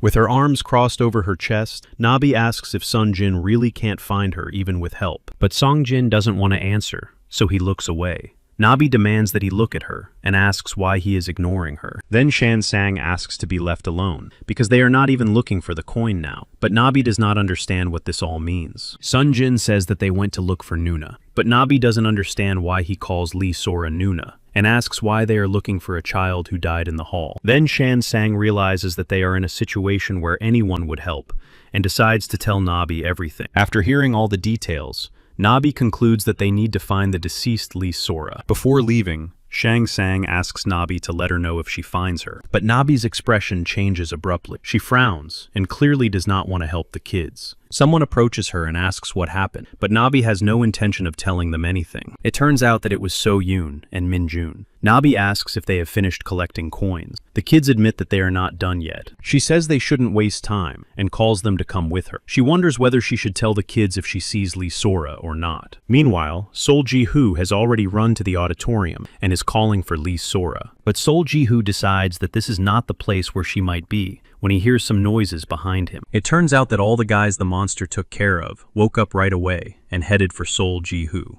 They were thirsty for revenge and rushed at Sol Ji-hoo. He immediately began to defend himself with a metal pipe. He orders them to stand aside because he has no business with them. But the ghosts only became angrier and rushed at him with their mouths open. Then Sol Ji-hoo had to fight off and repel everyone who approached him. Suddenly, Sol Ji-hoo notices the hole in the floor from which the monster emerged a few days ago. Meanwhile, Miss Shan Sang wonders where the ghost of Lee Sora might be. Sun Jin runs up from the street and tells Shan Shan through the window that she is nowhere to be found. On the other side, Hyun Sang Min runs up to him and asks if they have found Lee Sora. But Miss Shan Shan shakes her head, indicating that Lee Sora's ghost has not been found. Sang Min says there are 5 minutes left. Sung Jin wipes away his tears and wonders where she went. At that moment, Shang Shang remembers the 6th floor and the man who was heading there. Wiping away a tear, Sun Jin suggests that Lee Sora might be there. While Sang Min ponders the open 6th floor, Song Jin immediately runs there. He opens the gate and calls out to Nuna Lee Sora,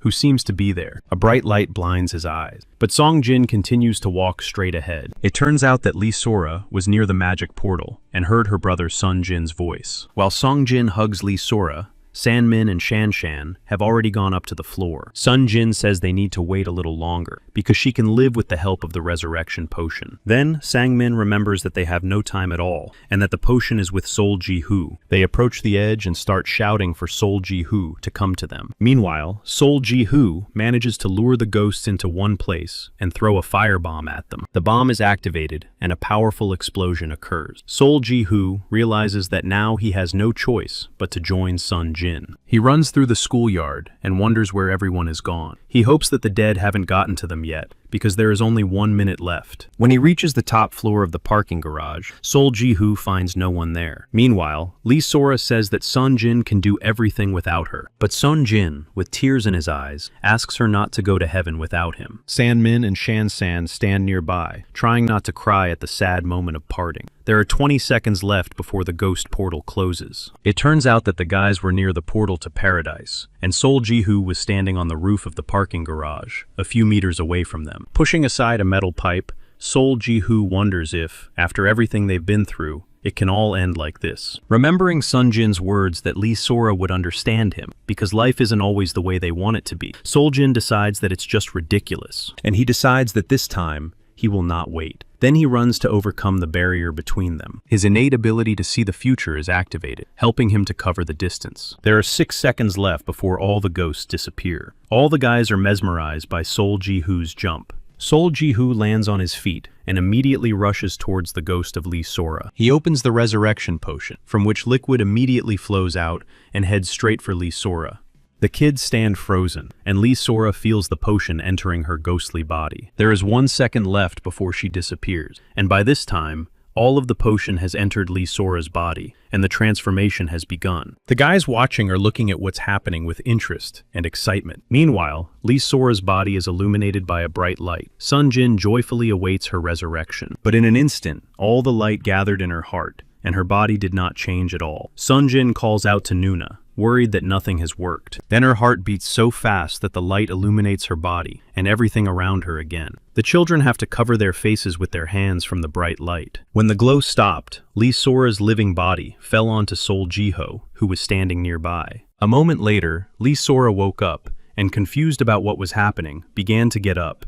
Realizing that her head was resting on Sol Ji-hoo's chest, Lee Sora moved away in embarrassment, while the guys standing behind her were simply shocked. Sun Jin runs up and hugs his sister tightly, crying with joy. Lee Sora is confused about what is happening and asks what she is doing there. Then Shan Shan asks if Lee Sora really doesn't remember anything. Lee Sora remembers that a monster appeared in the auditorium. Sang Min notices Sol Ji-hoo, who is clearly feeling unwell after using his innate ability to see the future. Picking Sol Ji-hoo up on his shoulder, Sang Min explains that Lee Sora died, and Sol saved her life. Miss Shang Shang says that her heart almost broke when she saw Sol Ji-hoo jumping from roof to roof. Sol apologizes. The display announces the end of the treasure hunt. Behind them, someone congratulates them on completing their missions. It was Gi-dae Han and instructor Maria applauding the survivor. Now that everyone is gathered, Han announces the completion of Zone 1 training. But Sol Ji-hoo points out that not all the survivors are here. Smiling, Gi-dae Han replies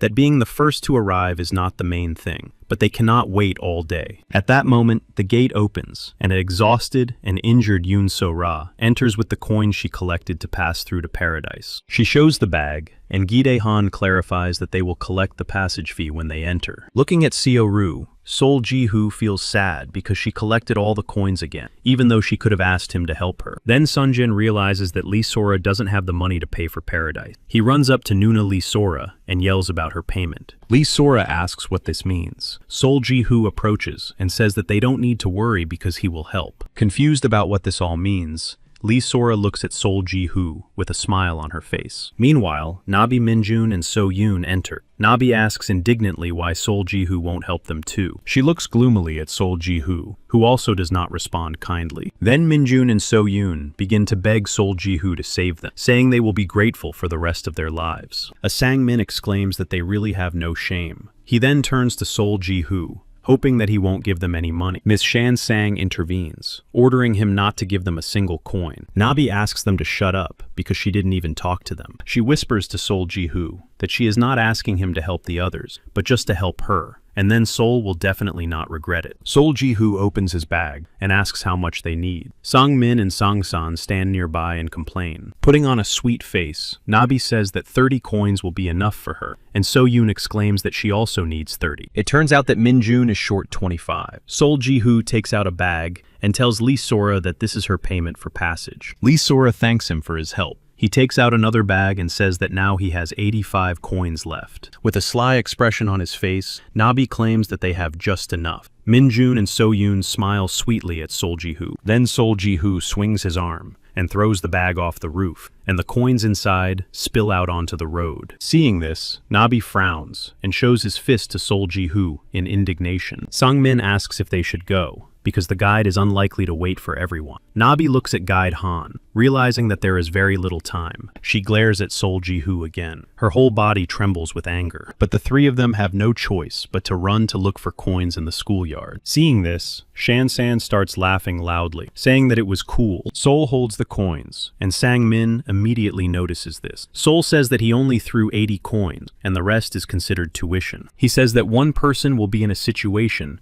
where they have to sacrifice themselves so that others can survive. But perhaps there are no such people among them. Gid believes that this maneuver brings him one step closer to becoming an Earthling. Finally, he suggests counting the points. Meanwhile, Nabi and So-yoon push each other to get ahead. An excited Minjun asks them to calm down, because there are enough coins for everyone. Then So-yoon asks if he is so sure that they will be able to find every single coin. Mingjun falls silent, realizing that the task is much more difficult than it seemed. Nabi frowned, deciding that So-yoon told Minjun about it. And there is no certainty that Sol Ji-hoo threw 85 coins. Meanwhile, Guide Han says they should start with the participants' achievements. Miss Yoon So-ra earned 317 points for injuring her hand, searching for the map, and collecting the second set of coins to enter paradise. And Hyun Sang-min earned 302 points for bravely saving his comrades. Lee Seon-jin, who tried to save his Nuna, Lee So-ra, earned 114 points. And Miss Shan-sang, who still tried to take revenge on Kang-suk, gets 116 points. And Lee Sora, who saved her brother Sung-jin from the monster, received 46 points for the audience. Gid-han thought he would not survive while counting Sol Ji-hoo's points, because there were so many of them. He ended up with 350 points. The guys are happy for Sol Ji-hoo, assuring him that it was expected, and Sang-min now recognizes him as the true leader. For the treasure hunt rounds, the rescue of Seo-ryu, the destruction of the monster, and the resurrection of Lee Sora, the price for those guys to pass was 2,150 points. Hearing all of Sol Ji-hoo's achievements, the guys are shocked. Also, Sol is a 10-fold multiplier for survival marks. The final survival score is 21,500. It turned out to be the best result in history. The guys are simply speechless. Realizing that ordinary help turns into points, it became clear why San-min was helping all the time. San asks if Sol is not happy about getting the points. Then Shan-san decides to ask what they should do with these points next. Gid-han says they'll find out when they get to the other side of the portal. He asks Sol Ji-hoo if he is happy that they can even visit a VIP store. But Sol Ji-hoo didn't know anything about a VIP store. Hang clarifies that there is such a store in paradise, and urges Sol Ji-hoo not to forget about the papers he received. Meanwhile, Nabi realizes that if the guys find the coins first, she will be in trouble. At that moment, So-yoon jumps up and down happily, saying that she has collected everything. She immediately runs to school, and Minjun asks her to stay and help them. He says it will be faster if they search together. After all, they only got here because they stuck together. Watching So-yoon leave, Nabi has an idea. She notices a metal pipe lying nearby. Minjun continues to ask for help. After all, they can all survive if So-yoon waits a little longer. But So-yoon replies that it's not her fault. They haven't found their share yet, and, wishing them luck, opens the door to the school. However, Nabi does not allow her to leave and strikes So-yoon on the head, causing her to fall. Minjun watches what is happening. He is amazed by Nabi, but says nothing. Nabi wonders who So-yoon thinks she is, and who she is to wish them luck. She rummages through So-yoon's pockets and says that, as expected, this is the fastest and most effective method, and they fell for Sol Ji-hoo's words like fools. Before leaving, Nabi asks Minjun if he is coming or if he doesn't like the fact that it is blood money, and Minjun has no choice but to follow her. Nabi realizes that she needs at least one person by her side, otherwise the others simply won't accept her. Meanwhile, Guide Han says that the guys can go to paradise if they leave the payment with instructor Maria. A gloomy Nabi with a pipe in her hands, and Minjun with his head down in shame, come up to the floor. Nabi approaches Gide Khan and says she has brought the fee for passage, but Khan says nothing to her, and then an angry Nabi asks if her payment is not good enough. Han smiles and says that they will accept it because the gates are still open after all. Nabi then throws down the payment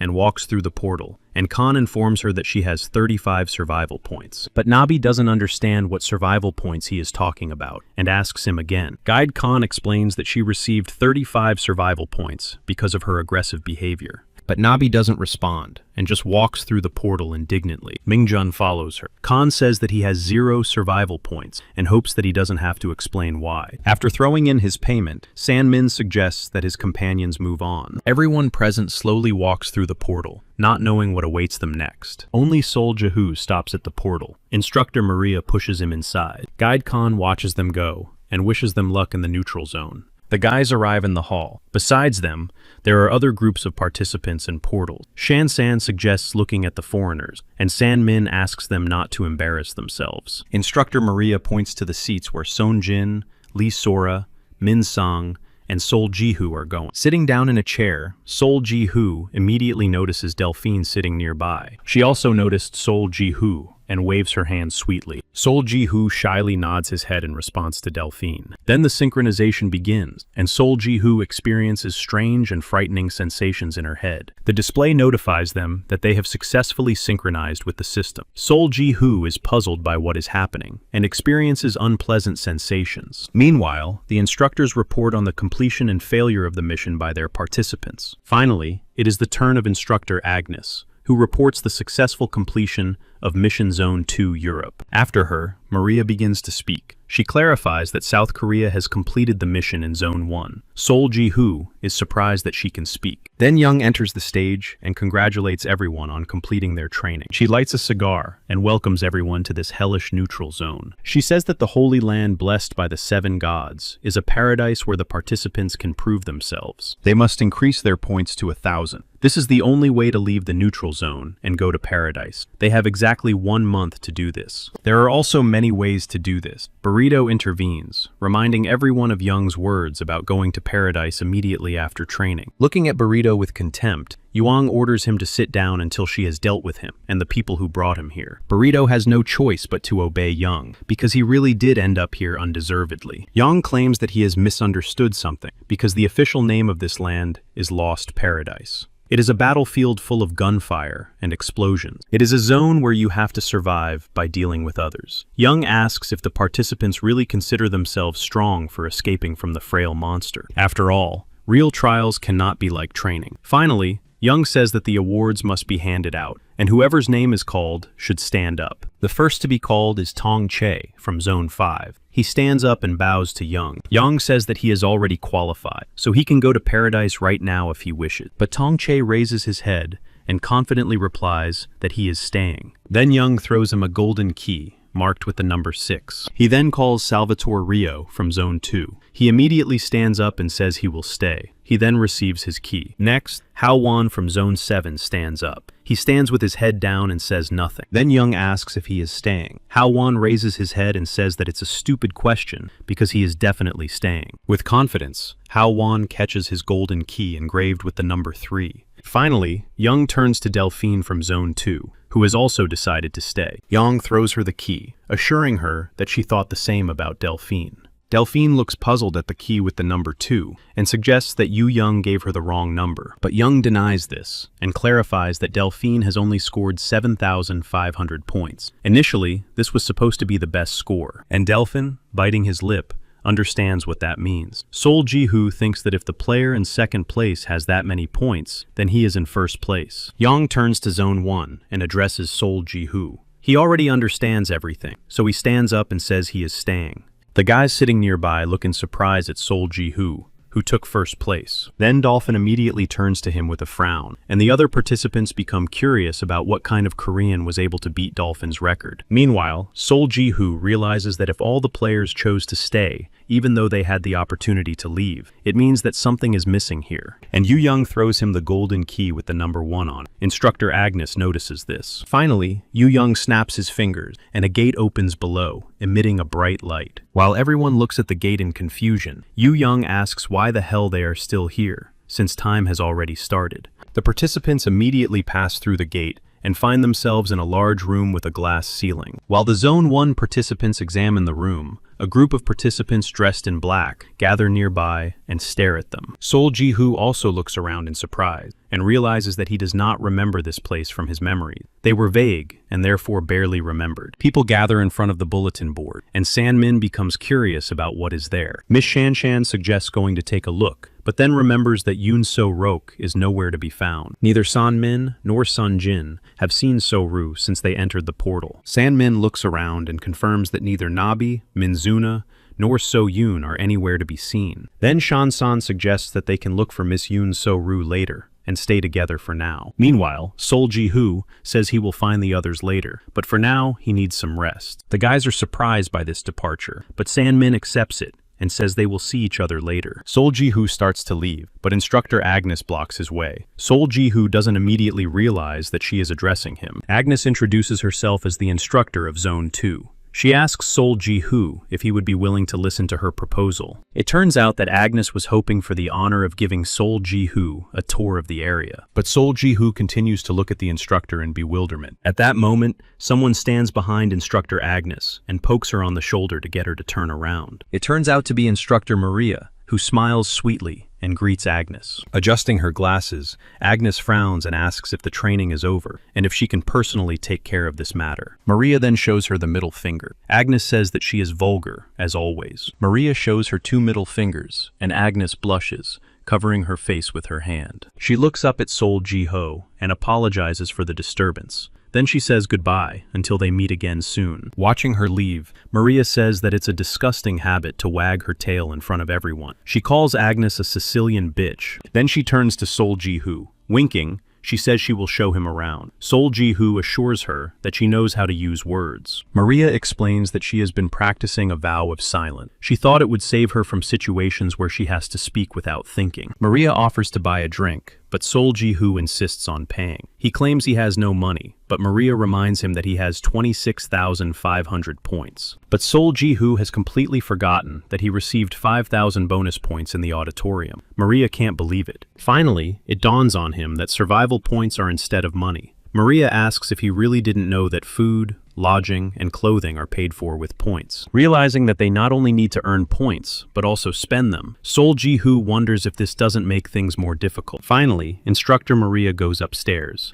and Sol Ji-hoo follows her. He watches Maria drinking a beverage from a cup with pleasure. Finally, Sol Ji-hoo decides to start a conversation and asks if she really likes it. Maria confirms this, adding that he should have taken the free drink. Sol asks if there is really a 100% discount at regular restaurants and stores. Maria explains that people with a gold mark get a 30% discount for first place and a 70% discount. In general, for Sol Ji-hoo, it's 100%. She asks if it's really that cool. Sol Ji-hoo looks down, realizing that it's cool for him, but will be difficult for others. He decides to ask how to earn survival points. Instructor Maria points to the bulletin board where the missions are posted. If a player completes missions, they can earn points as a reward. This is the main method of obtaining them. Sol asks what other methods there are. Maria says that points can also be borrowed or transferred. Sol Ji-hoo concludes that credit and looting are common here. Maria also points out that staying here is a smart decision. It is very difficult to return to the neutral zone once you leave it, so you need to take everything you can. Sol Ji-hoo asks what to take here. Maria reminds him about the VIP store. Sol Ji-hoo replies that they sell luxury brand items for pennies. He asks what's wrong with that, but Maria asks what he plans to do with a woman's handbag on the battlefield. She informs him that Sol's goal should be to shop at the VIP store. They arrive at the top floor of the tower. This is the royal floor, intended for players who have scored more than 1,000 points in training. The method by which Sol Ji-hoo got there was not the best, and he doesn't understand what kind of place this is where there isn't even an elevator. He pants and asks how anyone can walk up these stairs. You can't even call it the royal floor. Maria reminds him that this place is not a resort, and that for people who can afford the royal floor, stairs are not a problem. Sol Ji-hoo is still dizzy from the upside-down stairs. Maria says it's time to stop whining. She beckons him to follow her, wanting to show him the room. But Sol Ji-hoo is still trying to catch his breath. The door opens, and Sol Ji-hoo's face changes at the sight of such apartments. Maria says that recovery is faster in this room. Sore muscles will disappear after an hour of rest, and 4 hours of sleep will completely heal the whole body. For Sol Ji-hoo, It is a very spacious place. He asks how such a thing even exists. Maria reminds him that this is the neutral zone, a place blessed by the 7 gods. All efforts are directed toward supporting those who contribute to creation. But Soljihu thought they were being tested. Maria confirms this and clarifies that the main goal is to increase their chances of survival. She pokes him with a brochure. She asks if seeing is believing. The brochure says that this is the VIP zone of Lost Paradise. Maria says goodbye and wishes him the grace of luxury. Soljihu waves in response. Maria's instructor has to walk quite a distance to the exit. Soljihu realizes that he doesn't even know his instructor's name. Maria, who had finally reached the door, heard his voice. She turns around and asks Soljihu's question again. Soljihu tries to shout as loudly as possible, asking her full name. Instructor Maria asks in surprise if he has already forgotten. She clarifies that her name is Maria Ariel. Waving goodbye, Soljihu quietly replied that he was hearing her name for the first time. Left alone in his room,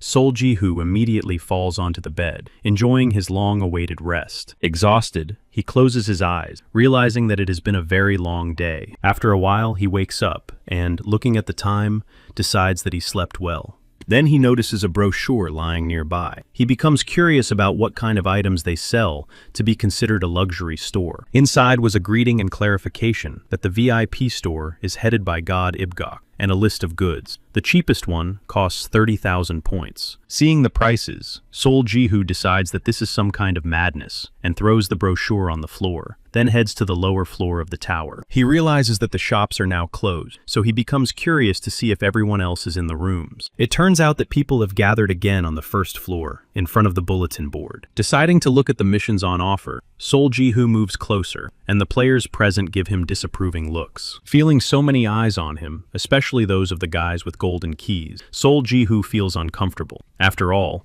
this is strong psychological pressure. It turned out that he had to tear off the sheet to immediately move on to the task, and he would have to team up with participants from other zones. Then Soljihu wondered if it was possible to replay the same missions. He takes a piece of paper with a task to get out of the maze, for which they pay 100 points. Failure on the task leads to a restart or the end of life. At that moment, Delphin approaches Soljihu and apologizes for the disturbance. Soljihu accidentally pulls on the piece of paper. She shyly offers Soljihu some tea. Before Soljihu can answer, his body begins to teleport. All that remains is the sheet of paper with the task. Delphine immediately slumped and, trembling, accepted this as a complete failure. Meanwhile, Soljihu found himself in a cave lit by torches and with 5 entrances. Soljihu immediately activated his innate ability of 9 eyes. All 5 passages lit up. Only one burned green and one orange. Soljihu approached the green passage to see what awaited him inside. After a while, he was teleported to the tower, to the place where he had been standing originally. Seeing him, Dolphin exclaimed that only 20 minutes had passed. Hao Wan from zone number 7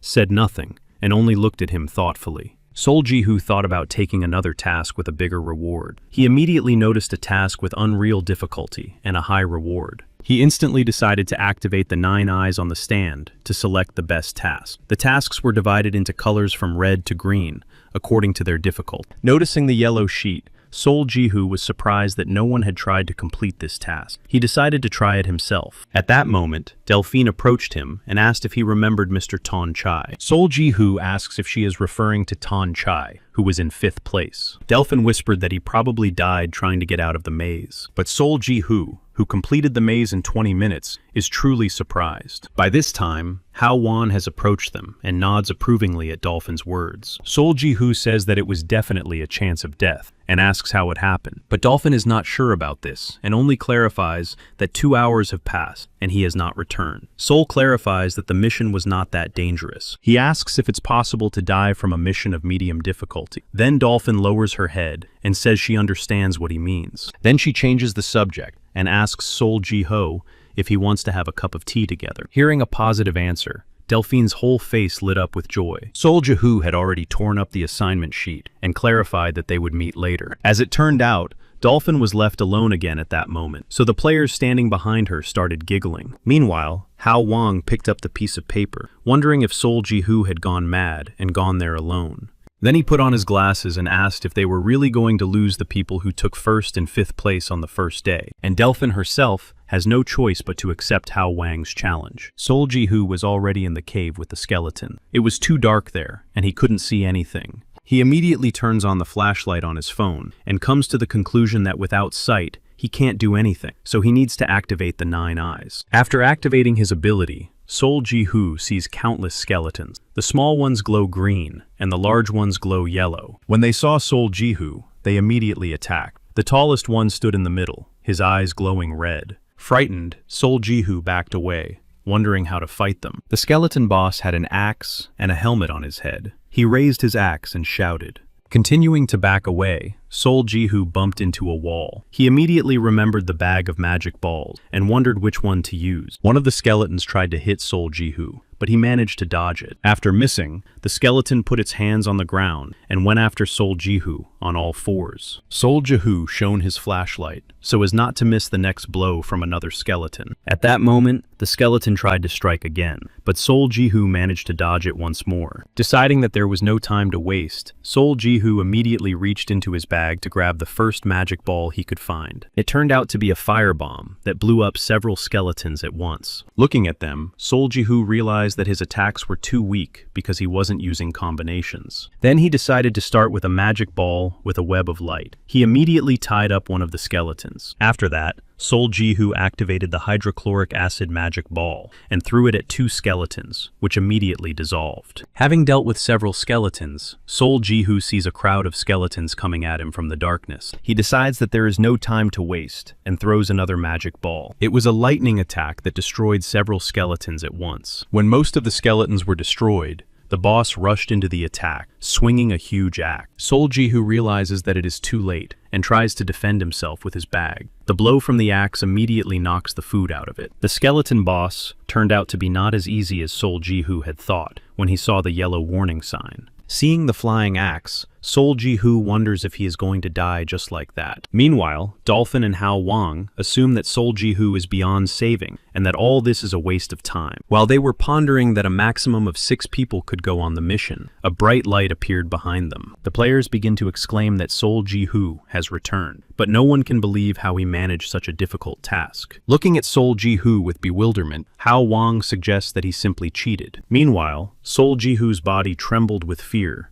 as he tried to catch his breath. He immediately went to his room to analyze the last battle. Recalling the last seconds of the mission, he realizes that a mirror has fallen out of his bag. Falling to the floor, the mirror shone brightly, right at the skeleton boss. The glow was so bright that his entire skull began to evaporate. Sol Ji-hoo realized that it was the mirror from the library. He immediately picked it up and continued to shine it at the skeleton boss. In a moment, the boss was finished, and Sol Ji-hoo decided to use his last chance to deal with the rest. It turned out that the mirror's glow was enough for all the skeletons in the cave. When they were finished, the mirror cracked. The display notified them of the successful completion of the difficult mission. 1,000 survival points were added to their account. When he came to his senses, Sol Ji-hoo realized that he did not deserve to be first. After all, everything worked out thanks to his vision of the future and the golden seal. And the other guys had helped him too. Sol Ji-hoo realized that he was a pathetic idiot for thinking he was so cool. At that moment, someone knocked on the door. Sol Ji-hoo wiped away his tears and answered the knock. There was no answer, so Sol Ji-hoo opened the door with his eyes red from crying. It turned out to be Lee Sora, whom Sol Ji-hoo never expected to see at his doorstep. They went to a cafe to talk. Sol Ji-hoo said that he had been playing with his life all this time, and it was a miracle that he was still alive. Deciding to cheer Sol Ji-hoo up, Lee Sora suggests they go for a run together. Sol Ji-hoo couldn't have expected this from Lee Sora, so he asks her again. Lee Sora insists that running clears the mind and will definitely make him feel better. Sol Ji-hoo replies that it's too late to go running,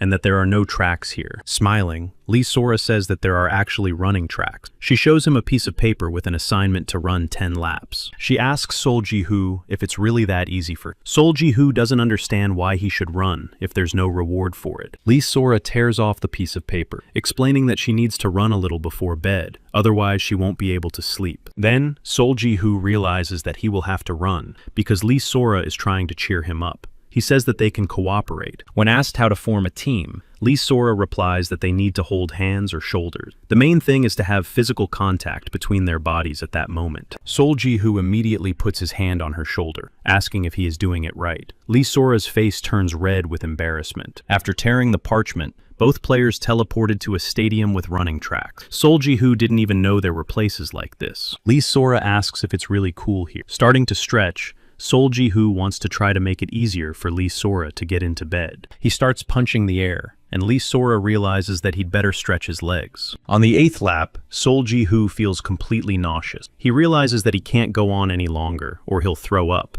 and asks how many laps are left. A joyful Lee Sora replies that there are only 2 laps left, and that Sol Ji-hoo will succeed. She then advises him to breathe differently. Giving it his all, Sol Ji-hoo finishes the run. He falls to the ground and tries to catch his breath. Lee Sora concludes that he is not that resilient. He asks how she runs so fast. It turns out that Lee Sora used to be a track and field athlete. Sol Ji-hoo then reflects on how he has spent his life playing and drinking. He has wasted his years. Relaxing, Sol Ji-hoo decides that running isn't so bad. Lee Sora points out that running is an easy way to get in shape. Hearing the gratitude directed at her, Lee Sora looked at Sol Ji-hoo in bewilderment. Thanks to her, Sol Ji-hoo really did feel better. He truly appreciates her support. Lee Sora says he shouldn't worry, because she is happy to have been able to help. Besides, Sol Ji-hoo saved her during training. She wants to offer her help with something else. Sol Ji-hoo says that in that case, they can go for another run. Then, Lee Sora reaches out her hand to help Sol Ji-hoo get up. At that moment,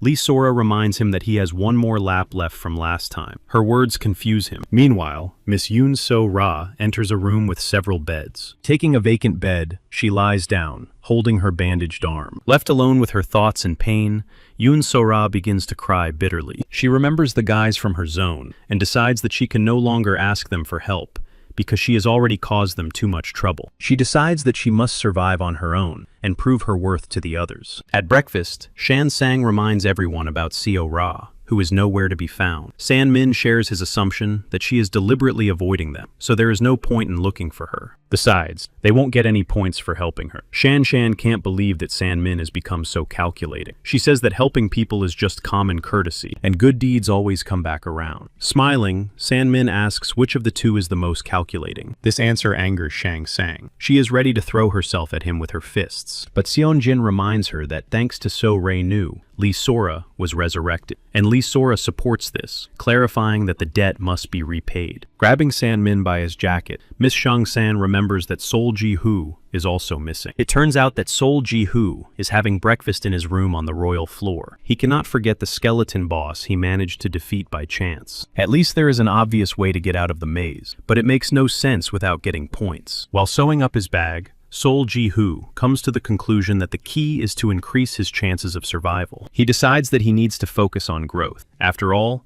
his endurance is currently quite poor, so he needs to go all in and gain strength. At that moment, Sol Ji-hoo remembers the note from Gita that he picked up. Han advised him to use a special ability from the VIP store. Sol Ji-hoo looks at the note in confusion and cannot understand what ability it is referring to. Remembering the instructions of Instructor Maria and Guide Han, Sol Ji-hoo decides to figure it all out. In the VIP store, Sol Ji-hoo meets a salesman in a suit with a clouded mind. Then he clarifies that he meant something else. He claims that only those with 30,000 survival points can enter. Looking at him in bewilderment, Sol Ji-hoo asks if he can't even look. Turning around, Sol Ji-hoo says that he just wanted to know what an ability is. The salesperson's expression immediately changes. With a surprised expression, the salesman stops Sol Ji-hoo and asks if he is really interested in the ability. Sol Ji-hoo then rereads the note to confirm the word again. The salesman immediately notices that it is a note from Gita, which changes the essence of the matter. He asks for the note and walks over to the green cabinet with it. He takes a test tube from the shelf and explains that abilities can also be found in regular stores. However, they pale in comparison to those found in this VIP store, in terms of price, effects, and everything else. Then Sol Ji-hoo asks what the difference is. It turns out that the best thing about the abilities is the improvement in training efficiency. It lasts 12 hours, and the effects of their abilities are twice as good as usual. 1 day of training will give the results of 8 days. While Sol Ji-hoo is in awe, the salesperson clarifies that the price of the ability is only 400 points. It is quite reasonable, since ordinary abilities cost 250. With each discovery of a neutral zone, only 60 abilities are created, and that's a super rare thing. Sol Ji-hoo is amazed that 1 day of training will give the results of 8 days. Sol Ji-hoo shows the golden key and golden mark to get a discount bonus. The salesperson replies that it must be a rumor, and unfortunately, This bonus does not work in the VIP store, but Sol Ji-hoo firmly says that he will take them all anyway. After drinking the test tube, Sol Ji-hoo goes for a run, hoping that everything will be as the salesperson said. Meanwhile, Burrito asks Minjun to behave normally because he almost died because of it. Minjun insists that those should be his words. A crowd gathers around their argument, including Nabi. No one understands what happened. Delphin joins the crowd and asks what is wrong with them. Salvatore shares his assumption that they have problems with teamwork. They probably chose a mission with a reward in points and went through an excessively difficult task. Tong Chai reminds them that they only have 15 days left, but Salvatore is sure that Mr. Tong Che was one of the first to experience this. Then Tong Che says that his experience was a little different. He took the task just out of interest, and Delphin says that's why they were worried he had died. Bowing, Tong Chai apologizes. He clarifies that he is one of those who acts first and thinks later. At that moment, their conversation is interrupted by a loud cry that this is simply ridiculous. It turns out that Minjun is asking how they can collect 1,000 points when even their socks are bought for them. Burrito exclaims that at this rate, he won't be able to sleep or eat. The crowd continues to watch their scene. Then, Nabi notices instructor Maria, who is leisurely walking around the tower floor. Nabi addresses her without any respect and asks what will happen after 2 weeks, whether they plan to disqualify everyone here. Burrito supports her complaint, as he also understands that something must be done about this. But Maria does not understand what they want from her. Mingjun intervenes, arguing that they should at least use the money from the ground, and the people support him, saying that it's a great idea. But the instructor says that this is nonsense, because those who cannot afford a cup of coffee from a vending machine become rich. This response angers the people even more. They ask if such an arrogant girl really thinks she can say whatever she wants. Maria replies that if they have a problem, why don't they all complain to the person in charge? Then the face of Young appeared before the dissatisfied crowd. This silenced everyone. Maria clarified that if they had time to complain about a young, arrogant person like herself, why not just go and carry out their missions? Continuing her walk, Maria remembered Sol Ji-hoo. She is sure that he turned out to be dumber than expected. Obviously, he is a real madman. After all, he spent half a month on basic physical training. Maria really did not expect someone like him to appear. Yang and Agnes are watching Sol Ji-hoo train. Yang is sure that the gods must be pleased. Agnes asks if now is the time to tell the truth. Yang clarifies whether Agnes means the real deadline. Agnes then reminds her that the neutral zone is in complete chaos right now. It would be a disaster if the survivors found out about the real deadline. But Yang asks her not to worry about trifle. They will simply say that they are sorry they had to extend the deadline. She asks what would have happened if they had said from the beginning that it would last 3 months. It's obvious that they would have been fooling around. Even those who arrived here with no points at all are getting 30 to 40 points a day. No one is willing to watch them waste their time. If they had moved toward their goal slowly, step by step, by the end they would have been able to complete missions of medium difficulty. Yang is sure that the talented ones would be able to complete even more difficult missions. She doesn't understand why they should be told these important facts, because no one cares anyway. At least the survivors take the missions seriously because of the time constraints. Yang also points out that they will soon reach their limit. Agnes understands that this is true. Yang clarifies that she herself once carried out missions like a lunatic, even though she says such things now. Then she says that if she had done what Sol Ji-hoo did, she would be twice as strong now. The same goes for Agnes, who understands this. Finally, Yu Young says that if Agnes wants to help him, she doesn't mind. Agnes hesitates. Looking at Sol Ji-hoo, Yu Young says that she already knows that this cunning woman invited him. But on top of all that, Yu Young heard some very interesting news. Sol Ji-hoo thinks it's time to take a break, because if he takes a step, he will be able to regain his strength and run even further. Then he decides to slow down. He doesn't understand the point, because no one is watching him, and it seems that he shouldn't have come here in the first place. Trying to catch his breath, Sol Ji-hoo thinks he is thinking this way because he is tired. After all, he is just a pathetic idiot who was dumped by Sun Hua. He is sure that this is the reason why his whole family does not communicate with him. At that moment,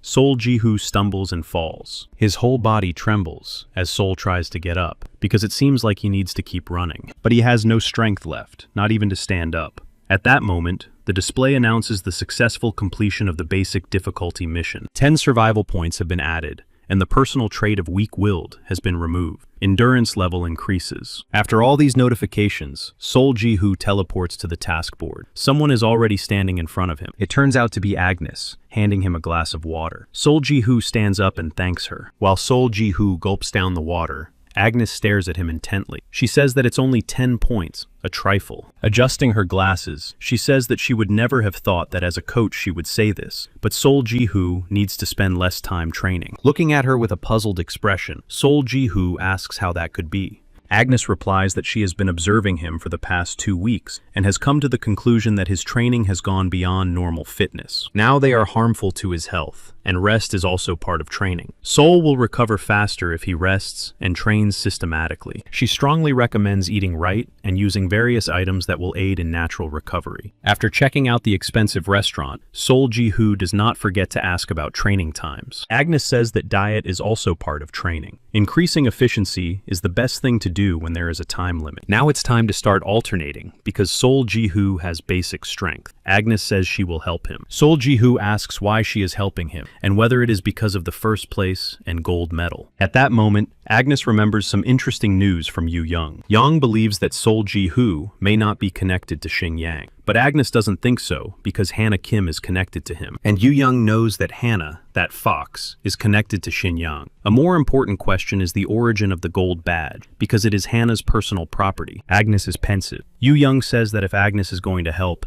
she needs to devote herself to the cause completely. The gold mark and its unusual nature are the same as with Sun Si-hoon, but unlike him, this one was trained directly by the performer. Agnes then asks not to blame her if Sol Ji-hoo becomes an enemy who stands in their way in the future. With that, the conversation is over. Agnes says she sees potential in Sol Ji-hoo, and that it is the guide's responsibility to steer players in the right direction. Sol Ji-hoo then asks if he can receive help from another guide. If so, he wants to be taught by someone persistent and experienced. Sol Ji-hoo says he has already heard of a guide called the Devil. Adjusting her glasses, Agnes replies that in that case, she does not need to refer him to another person. It turns out that she is the Sicilian guide, Devil Claire Agnes. The training began, and Sol Ji-hoo had to perform for so long that sweat poured from his body. At one point, Sol Ji-hoo stops because he can no longer move. For this, he receives a blow to the back with a bamboo stick. Agnes exclaims that she did not allow him to rest and orders him to start over.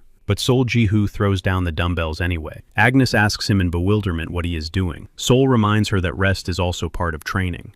Agnes then picks up the bamboo stick again and clarifies that she was talking about resting after training, not during. But Sol Ji-hoo no longer responds to her instructions and threats. Seeing this, Agnes says she can be kind if that's what he wants. But she clarifies that she is already kind enough. Sol's face shows horror. Agnes asks if he really wants another coach. Sol Ji-hoo then pulls himself together and says he will do whatever is necessary. Agnes swings her stick again and demands that he stop fooling around and get up. She strikes him on the back again. Sol Ji-hoo concludes that she really is a devil woman. Exhausted, Sol Ji-hoo resumes the exercise, standing in a half squat with dumbbells in his hands. Agnes yells that he needs to focus on his knees. In the morning, So-rae comes to Kwon. Kwon says that it's getting worse every day, and if she continues, she can forget about her arm. So-ra is worried about her points. Kwon reminds her that she only needs a correction now, otherwise she will need serious treatment that costs 2,000 points. So-ra replies that she doesn't have that many points. Kwon reminds her about Sol Ji-hoo, since they are from the same region, which means she can borrow some points. He insists that there is nothing to be ashamed of. So-ra has no response to this. After bandaging Seo-ra's wound, Kwon reminds her to take the prescriptions to avoid infection. She asks So-ra to do everything in her power, even if it means begging, threatening, or attacking Sol Ji-hoo. Instructor Maria overhears this advice. She says that Kwon is teaching her good things. Kwon replies that she is doing everything she can until they level up. But Maria doesn't think the noobs will help her with her arm. Kwon knows this. She assures him that they won't be able to do anything when it's too late. Meanwhile, Seo-ra looks at the recipe and realizes that there are only 23 points left, and she will most likely disappear if she doesn't do something. She looks down at the recipe again and realizes that her father would be upset. Kwon's words flash through her mind, telling her to do everything she can and that there is nothing to be ashamed of. But Seo-ra cannot bring herself to turn to Sol. At that moment, Lee Sora notices her and asks how she is doing, because everyone is worried about her. So-ra replies that everything is fine. Lee Sora then asks if she is treating her hand. Seo-ra confirms this and changes the subject, asking about Lee Sora's business. It turns out that Lee Sora just took a shower after her mission and assumes that neither of them has had lunch, so it's time to eat at her expense. So that So-ra doesn't feel embarrassed,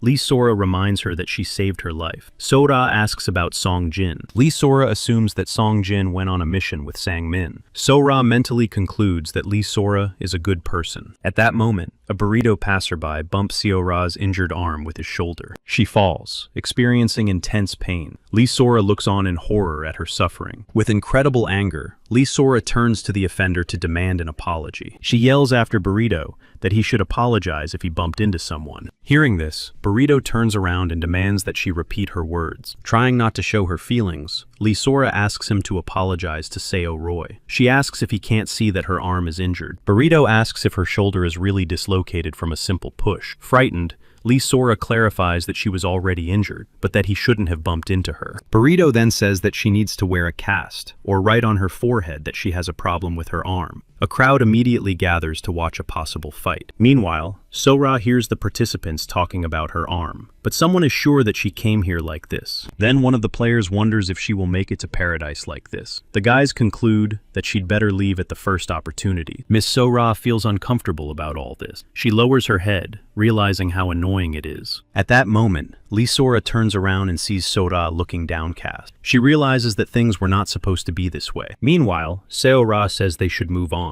Burrito reminds them that they are not on Earth, and it's time to wake up. Then, Lee Sora notices that Seo is leaving alone, saying she has urgent business to attend to. At that moment, they are called away, and Sora stops to see who it is. It turns out to be Miss Shan Sang. She looks at the perpetually aloof Sora with a smirk. The girls sit down to lunch, and after hearing the whole story, Shan flies into a rage. She pounds her fist on the table and asks if he is a damn lunatic. She is indignant that she was not there at that moment. Lee Sora apologizes to Seo Ra because everything happened because of her. Meanwhile, Shan exclaims that he is a real lunatic, then turns her attention to the prescription and asks permission to see the list of medications. While Sora was getting the prescription, Shan Sang was surprised that she still couldn't use her right hand. In the bag with the prescription was a jar of antibiotics. Shan Sang had heard that they were quite expensive. Handing over the bag, she asks how many points Seo has, and if it's true that she spends more than she earns, because she is in the same situation. But Sora just looked away silently. Shang Sang asked why she didn't ask Sol Ji-hoo for points if she didn't have enough. After all, Sora can't give up now. Sora replies that she can't turn to Sol Ji-hoo. Miss Shan Sang replies that she won't force her. But it's not easy to collect 1,000 points, and Sora has less than 10 days left. Therefore, she should heal her hand completely. Seo Ra shares her assumption that they are not here for a month. Hearing this assumption, Shan Sang and Lee Sora look at Sora in bewilderment. Meanwhile, Sol Ji-hoo continues to train. He is doing handstands under Agnes's guidance. Sol Ji-hoo's body trembles with tension. After finishing the countdown, Agnes says he can rest, but Sol Ji-hoo continues to stand, so Agnes repeats that it is enough. Sol insists that he can do a little more. With each passing second, his arms bend more and more. Finally, he falls onto the mat. Agnes says she admires his desire, but that he could hurt himself. She throws him a towel and explains that it would be bad if Sol Ji-hoo injured himself and had to spend time recovering. She understands that it's good that he does everything without complaining. After all, she was worried that he would be too impatient or eager for missions. Finally, Sol Ji-hoo asks permission to ask a question. He asks what exactly Agnes does in paradise. Agnes thinks he is strange. After all, such questions come from contractors. She reminds him of the gold mark, because the person who gave it to her was supposed to explain everything. Then Sol Ji-hoo thinks for a moment. Probably Hannah Kim explained something, but he doesn't really remember that dream. Agnes asks if he has played fantasy games with a medieval setting. She asks him to imagine such a game in real life. Sol Ji-hoo asks about destroying mobs and selling items. Agnes confirms this. She says the difference is that he is risking his real life. She decides that Ji-ho doesn't need to know about the battle yet. Then Sol Ji-hoo enthusiastically asks if he needs to learn normal skills. He reminds them that time is running out. He says there are only 9 days left, and it seems they should complete the missions. Agnes says that he should trust her, since Sol Ji-hoo chose her as his guide. Otherwise, he can leave and do whatever he wants. Sol exclaims that at this rate, he will be dead the moment he gets there. Then Agnes asks what Sol Ji-hoo will do if she trains his power to the end. But Sol replies that nothing will happen. After all, there must be a reason for this, and he will be able to say that Agnes was sincere with him, even though they didn't train for long. Hearing this, Agnes is puzzled as to how he can say such terrible things out loud. Finally, Agnes adjusts her glasses and clarifies that she shouldn't say this, but she will say it on the condition that Sol Ji-hoo doesn't tell anyone. Meanwhile, Shan Sang and Lee Sora learn from Seo Ryu that they actually have 3 months. But Miss Shan Sang believes that this time, everything could change. So Ra clarifies that the creators of this world did not do the most important thing, and that is awakening. At this time, Sol Ji-hoo learns about awakening from Agnes. She says that each player will be assigned one of 4 jobs. This will take place in the awakening chamber, which is open for only 1 day. Real professional training begins after that. After hearing this information, Sol Ji-hoo says that they don't have much time for this. Agnes clarifies that they will be given extra time. Sol Ji-hoo is very happy about this. It seems that Shan Sang and Lee Sora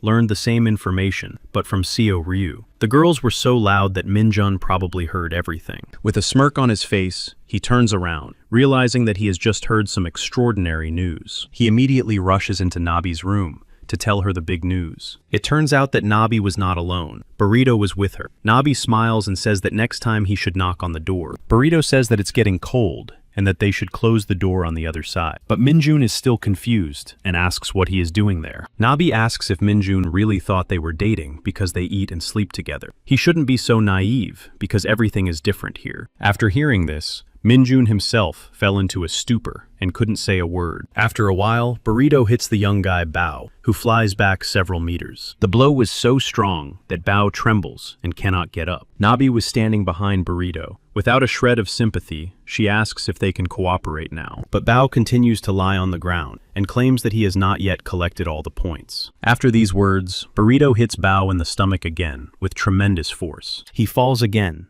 and Nabi puts her foot on his head and says they can beat him all night long. Finally, Bao gives up and says he will give them all his points. With a smirk on his face, Nabi says that there is no need to be beaten twice if you can be beaten once. It turns out that Bao only had 70 points, and they need another 500. Then Burrito asks what they should do, since there is no one else to take from. On the morning of the 30th day, Young made an announcement to all the survivors in the square, after which Burrito flew into a rage. He is indignant at such rules and asks what she is talking about. Yang repeated that those who did not collect 1,000 points would not advance. She then listed the players who had advanced. It turns out that Sol Ji-hoo, Miss Dolphin, Mr. Salvatore, and Mr. San Min have passed. She is surprised that such a small group will be able to pass. Miss Shan Shan exclaims that San Min is stingy and asks how they are doing. San Min says that he has repeatedly stated that everyone is on their own here. Hao Wang approaches and says he has heard different information. Yu Young doesn't know what he heard,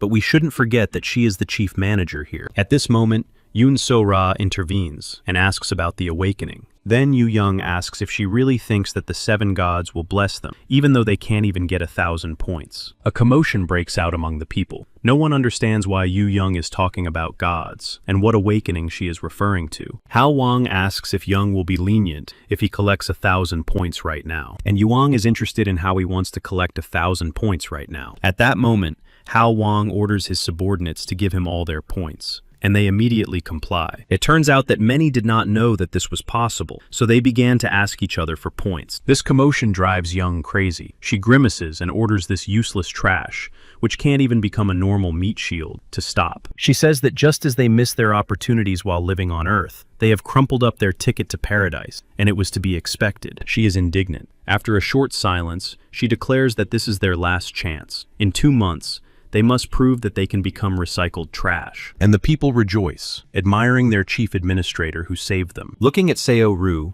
Yu Young says that the players can celebrate after meeting the 7 gods, because for some, this experience will be hopeless. After a while, a line forms in the hallway outside the awakening room on the 8th floor. Among them was Sol Ji-hoo. And Miss Dolphin, coming out of the awakening room, fell to the floor from exhaustion. Sol Ji-hoo asks if she is okay, and Dolphin smiles and clarifies that she is a mage. Sol Ji-hoo looked at her and remembered her conversation with Agnes. She said that there are 4 main classes in Paradise. Although there are many classes, as you level up, the basic classes of warrior, archer, priest, and mage will appear. Warrior is the most common, followed by archer. Priest is rare enough to be considered precious. Sol Ji-hoo asks about the mage. Agnes says that with so many participants, he may not appear at all. It is the rarest class, but that does not mean that everyone wants to become a mage. After all, they do not choose their class. It is decided for them according to the decision of the 7 gods. The memories of this end, and it is Sol Jihu's turn. He enters the awakening room and sees nothing but bright light. But in an instant, an invisible force lifts Sol Jihu into the air, and he is frightened. Immediately, 7 eyes form around him, and a spatial voice suggests that the awakening begins. Some kind of green energy forms on Sol's stomach.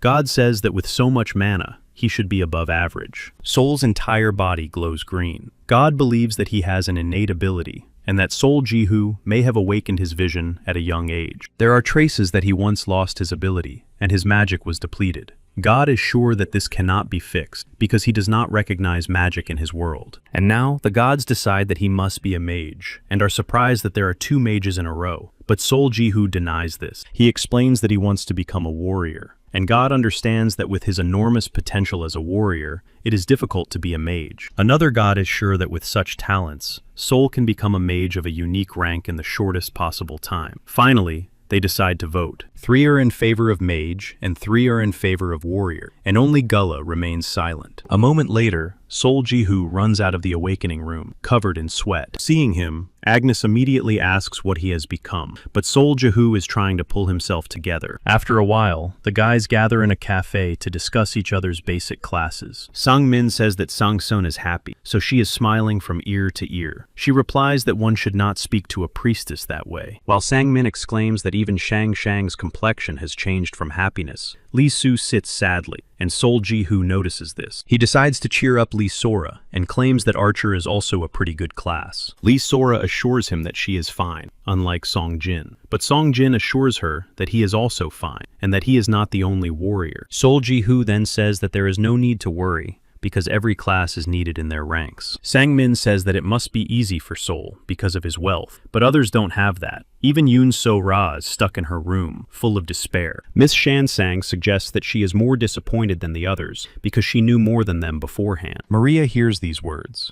She thinks they are idiots who don't understand how difficult it is to stay alive with such an arm. Besides, Seo Ra is a warrior. Maria also understands that So Ra needs to pull herself together and start treatment. After all, if she delays, her arm will be amputated. Lost in thought, Maria accidentally puts the food on the wrong table. She is told about it, and Maria realizes that for some reason, she has started to worry about Seo Ra. While Maria is coming to this realization, a customer sitting at a table starts shouting. Maria believes that worrying about Seo Ra will not bring her any money. The guy insists that he is ready to place an order. Meanwhile, Maria decides that she needs to make sure she will benefit from this. Coming to this conclusion, Maria begins to smile, and sweetly replies that she will be there in a few minutes. In the same cafe, Agnes is serving Yu Young. She knows that 1 mage, 4 priests, 22 archers, and 51 warriors have left. While Agnes pays attention to Sol Jihu's company, Yu Young decides to ask if she is really upset. She clarifies whether she would like Sol Jihu to be at least an archer who could become the leader of the expedition. Yang says that warriors are also an important class in expeditions. The problem is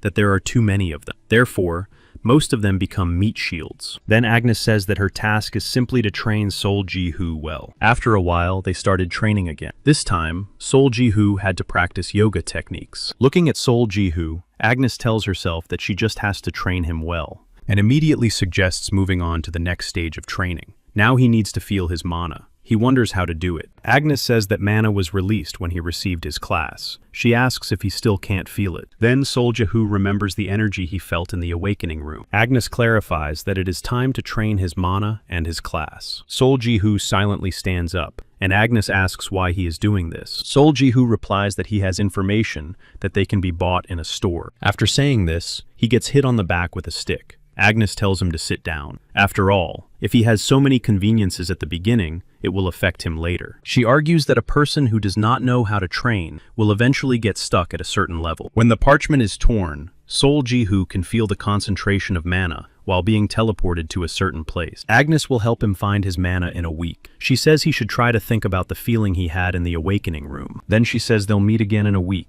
and Sol Jihu is left alone with his thoughts. He immediately tries to remember those feelings, and he succeeds. He realizes that it's hard to breathe, just like in a sauna, and it seems that this is mana. In that moment, he feels incredible pain in his stomach. The display notifies him of the successful completion of the main mission. He comes to his senses just as Agnes is about to leave the room. She is puzzled as to how Sol Jiho managed to sense mana so quickly. Approaching Agnes, Sol asks if he finished as soon as he got there. After all, he was so fast that even the window opened late. Agnes asks if he can even circulate mana. At first, Sol Jiho didn't understand what circulation meant, but then he remembered the feeling in his stomach. He really managed to circulate mana by transferring it to his hand. Now the class ability to use mana was created. His innate ability to see the future responded to the creation of a new ability, and his class ability rose to the intermediate level. Seeing Sol Jiho's actions, Agnes realized that he had refused to be a maid. It turned out that Sol Jiho simply wanted a race with a spear. After a while, they were standing near the board with tasks, and Sol Jiho was looking for a suitable one. The basics of spearmanship include lunging, striking, and slashing. Agnes realizes that Sol has chosen a mission that he will definitely need. She is amazed by Sol Jiho's instinct and nods her head in approval of his choice. Then Sol tears the parchment and teleports away. Agnes realizes that his mana is so strong that the gods have chosen him as a mage, but he insisted on becoming a warrior. He is following the same path as that guy, Sun Shi-hyun. Meanwhile, Sol Jiho teleports to a field with a spear. He holds the spear as he did in his dreams, and remembers that very feeling. Sol Jiho immediately lunges, realizing that he cannot use mana. Without the correct stance, he will not be able to counterattack. This training is similar to when Sol Jiho used his 8-fold increase ability. By nightfall, Sol Jiho had fulfilled the conditions of his own training. This created the class ability of basic spear lunge. It is developed to an intermediate high level. The innate ability to see the future responds to the creation of a new ability. Meanwhile, Miss Yoon Seo-ra hid in the bathroom and chewed on cookies. At that moment, someone knocked on her stall door. Yoon Seo-ra heard a familiar voice. It was Lee Sora, worried that she had done something wrong. She apologizes to Seo-ra. A few minutes later, Lee Sora bought 2 glasses of warm milk and toast. She treats the hungry Seo-ra and looks at her hand with pity. Looking at her hand, Sora says that it is probably gone. Lee Sora then asks why they can't ask Sol Jiho for help, since they need to train. Seo-ra replies that she simply cannot burden him with her problem. Lee Sora reminds her that this place is dangerous, even with healthy limbs. She also mentions that the student Min Yeon died during the mission. She urges Seo-ra to stay with her from now on. This surprises Seo-ra greatly. Lee Sora reminds her that she saved her life, so she asks to be allowed to repay her in kind. Meanwhile, Sol Jiho is already standing at the board with the assignments and choosing one that suits him. The guys standing nearby are surprised that he is only doing basic training. Some suggest that it is convenient and easy because they give a lot of points, but some of them have to risk their lives to complete the mission. Sol Jiho's abilities impress the guys so much that some of them start to get jealous. Sol realizes that a month has already passed, and it seems that he will not have any missions until the very end. He trusts Agnes because all he sees is the result. In the evening, Sol Jiho goes back to practice to improve his spear skills. During training, he remembers the skeleton and wonders if he can defeat them with his current level of ability. After a long training session,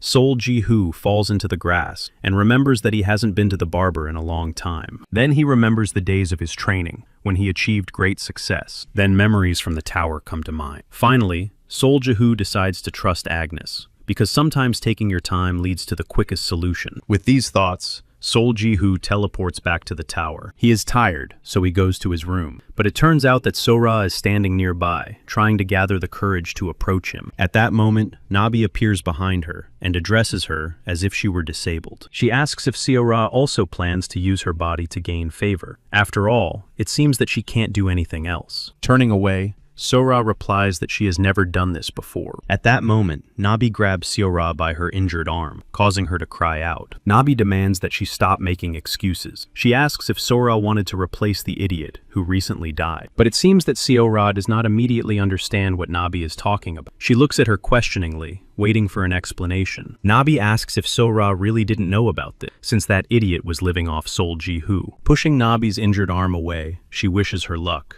because no one knows if Sol Jiho will prefer a cripple. Meanwhile, Agnes arrives at the royal floor in search of Sol Jiho. By that time, Sol Jiho was just opening his door. Agnes says she has been looking for him everywhere, then notices his new hairstyle. She says that by this point, Sol Jiho has had enough training. Sol Jiho has indeed endured everything steadfastly. Agnes clarifies that she says this with a clear conscience. In conclusion, Agnes suggests that Sol Jiho can move forward. And indeed, Agnes says that Sol Ji-hoo will begin carrying out missions. After some time, Sol Ji-hoo is standing in the forest with a spear in his hand. He drinks another test tube of abilities. The test tube falls and rolls toward the bushes. Two huge white monsters emerge from the bushes, but Sol Ji-hoo is ready to attack and defend himself. The monsters slowly surround Sol Ji-hoo from different sides, preparing to attack. Feeling the approach of both monsters, Sol Ji-hoo realizes that he cannot delay any longer. In this case, he decides to attack first and rushes at one of the monsters, which did not expect this. He delivers a powerful blow to the monster's face, sending it flying. Meanwhile, in the tower,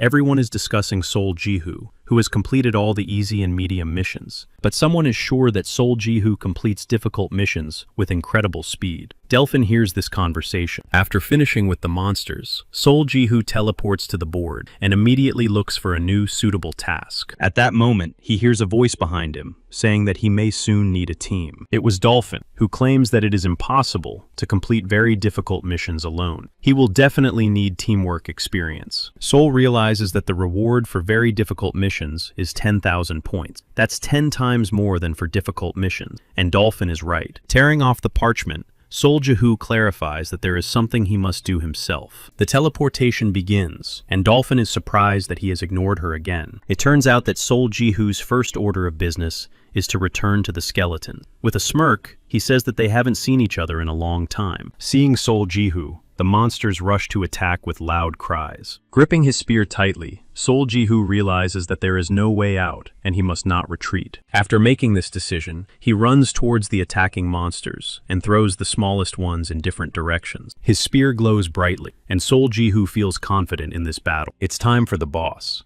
Meanwhile, Sol Ji-hoo finishes off the small skeletons. Staring intently at the boss swinging his axe, Sol Ji-hoo realizes that he has been waiting for this moment for a very long time. The confrontation begins, and Sol Ji-hoo's spear meets the monster's axe. Sol Ji-hoo uses all his strength to pierce the boss with his spear, and he succeeds. In an instant, the spear destroys the skeleton's jaw, and its head flies back. The battle ends successfully, and Sol Ji-hoo earns 1,000 points. He returns to the tower and begins to choose an elixir. He decides that it is more important to develop 9 Eyes now, and that he can drink the elixir that increases magical power later. The innate ability 9 Eyes develops successfully. The lower direction of the ability Black Color Immediate Escape is unlocked. Experiencing unpleasant sensations after taking the elixir, Sol Ji-hoo realizes that there is one more bottle left. At that moment, Hannah enters the room. She realizes that Sol Ji-hoo has not even read the invitation. It is obvious that Sol did not know that those with a gold mark are allowed to have an assistant accompany them. Sol asks how she can help. Hannah says she wants to help with support and advice,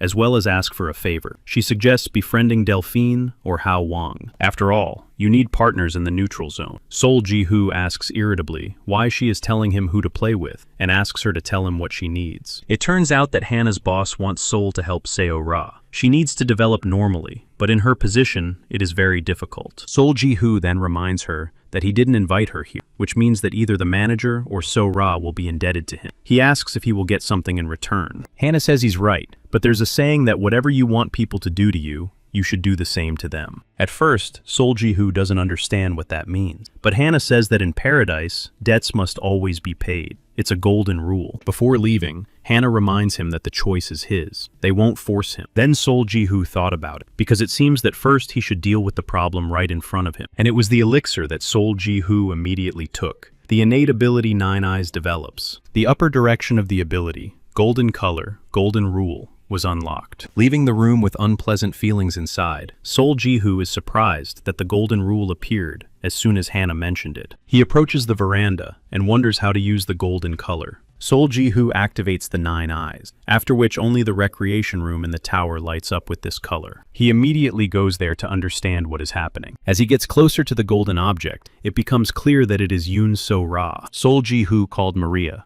who orders the arm to be amputated. Sol Ji-hoo reminds her that Maria is a 4th-level priestess and an expert in healing, but Maria does not understand how she can turn back time for the rotting arm. After all, they are not in paradise, and there is no priest better than her here, so there is no need to whine. Agnes says that there is always a way out. After all, if Sol Ji-hoo reaches the 5th level, he will be able to learn a very powerful holy skill. This skill is called colossal healing. Sol asks in confusion if Maria isn't a 4th-level priestess. Maria tells Agnes to shut up. Despite this, Agnes explains that a priest can pray to God to bless him with a certain skill. Then Sol Ji-hoo asks about Maria's reaction. It turns out that this is very risky. After the ceremony, God may or may not grant the wish, but the consequences of a negative response are monstrous. She will be bedridden for 7 days with a high fever, and the skills will be forbidden. Also, if Seo-ra leaves the neutral zone before closing time, all the points earned here will be lost. In addition, the materials for the ceremony are no joke. Then Sol realized that it was possible to do it if they collected all the points together. In total, it would be about 30,000 points. Maria says she is the district manager, so she seriously asks if Sol Ji-ho is really an idiot. And why is Seo-ra so important, since he can spend it in a VIP store or give it to Maria herself, because it will be more useful that way. Then Sol Ji-hoo reminds her that it was a request from the person who invited him here, so it is simply impossible to refuse. And it becomes clear to Maria that it was Hannah. She takes a deep breath and agrees to perform the ceremony. After that, she says that the exact cost of all the materials will be no less than 82,000 points. There are 10 difficult missions left on the board for every 10 attempts. Dolphin knows that apart from their team and Mr. Ranker, no one else can do this. At that moment, someone standing behind Dolphin offers her a cup of coffee, but Dolphin refuses, saying she has a lot to do. Delphine herself did not know that there were still people exploring in this way. She decides to turn around to look at this person. It turns out that Sol Ji-hoo is standing right behind her with a spear in his hand. He says he wants to join her team. After a while, Hao Wang, Dolphin Salvatore, and Tong Che arrive, shocked that they had to score 82,000 points. Sol Ji-hoo tells them about this. He also realizes that by joining this team, no one will criticize him for accumulating missions anymore, and it will be possible to perform more complex tasks. Finally, Hao Wang insists that he wants to recruit him. He asks everyone else to help Sol Ji-hoo earn 82,000 points, but Tong Che thinks that this is too much, and that it would be better to find another talented warrior for the team. But Dolphin claims that Sol is very good. After all, he can complete missions on his own. Tong asks if they will be able to complete even the most difficult missions if Sol joins. Finally, Salvatore suggests not arguing, but watching Sol Ji-ho in action. After all, he needs to see it to believe it. Then Sol Ji-hoo puts his spear on his shoulder and suggests going on a mission. It turns out that it only takes him 20 seconds to defeat the powerful monster. Delphin, Salvatore, and Tong Chai are all amazed after witnessing the battle. Hao Wang turns to Tong Chai and asks if he is still against it. Meanwhile, Seo-ra is lying in bed. Lee Sora is sure that if they had tried harder, this would not have happened. Sun Jin is sure that they have put Sol Ji-hoo in a very difficult position. Lee Sora cries and asks how they will get so many points. At that moment, the door opens and a whole crowd enters. Lee Sora and Song Jin look at them in bewilderment. It turns out that it is Maria with a huge bag of necessary materials for the ceremony. While the ceremony was going on, everyone else had to wait outside the door. After a moment's thought, Song Jin decides to ask how he managed to score almost 80,000 points in just one day. Hao Wang intervenes and asks what he is talking about. After all, they have scored just over 40,000 points to date. Sol Ji-hoo obviously hadn't told the guys everything, so now he was getting puzzled looks. But at that moment,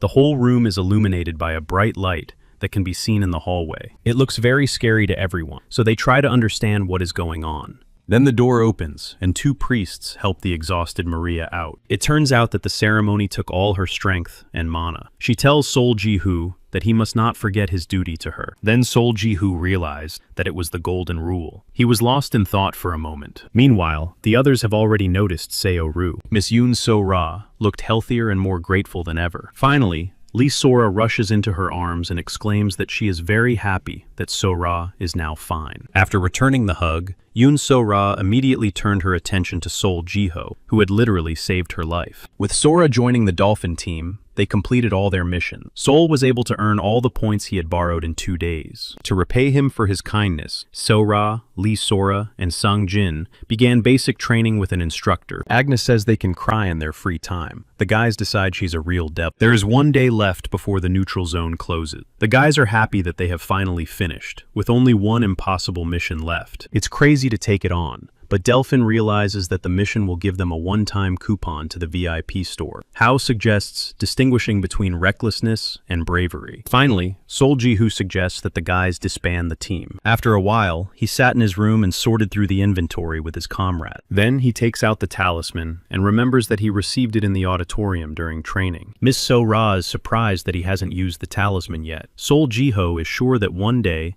the talisman will definitely come in handy. Sun Jin heard that bonus items disappear when the neutral zone closes. You also have to hand in your cell phone. Then Sol asks about the equipment. Sun knows that items obtained in battle are safe, and that only special privileges will be lost. Sol Ji-hoo realizes that this is bad, and asks if the summoned magic is really not random. So-ra says that the type of magic should be written on. Hers was of the binding type. After a while, Sol Ji-hoo decides to go on the last mission, and it seems like another adventure. But after tearing the parchment, Sol Ji-hoo decides that this is a guarantee. The mission is to exterminate the race of guardians and destroy the sanctuary. At that moment, So-ra was in Sol Ji-hoo's room when someone slipped an envelope under the door. She picks up the envelope in confusion and notices that her name is written on it. Opening the envelope, it becomes clear that it is a scroll with a mission for sword training, and what was written next stuns her. Meanwhile, Nabi sits dejectedly in her room, realizing that if Minjun were still here, she would not be in such a deplorable state.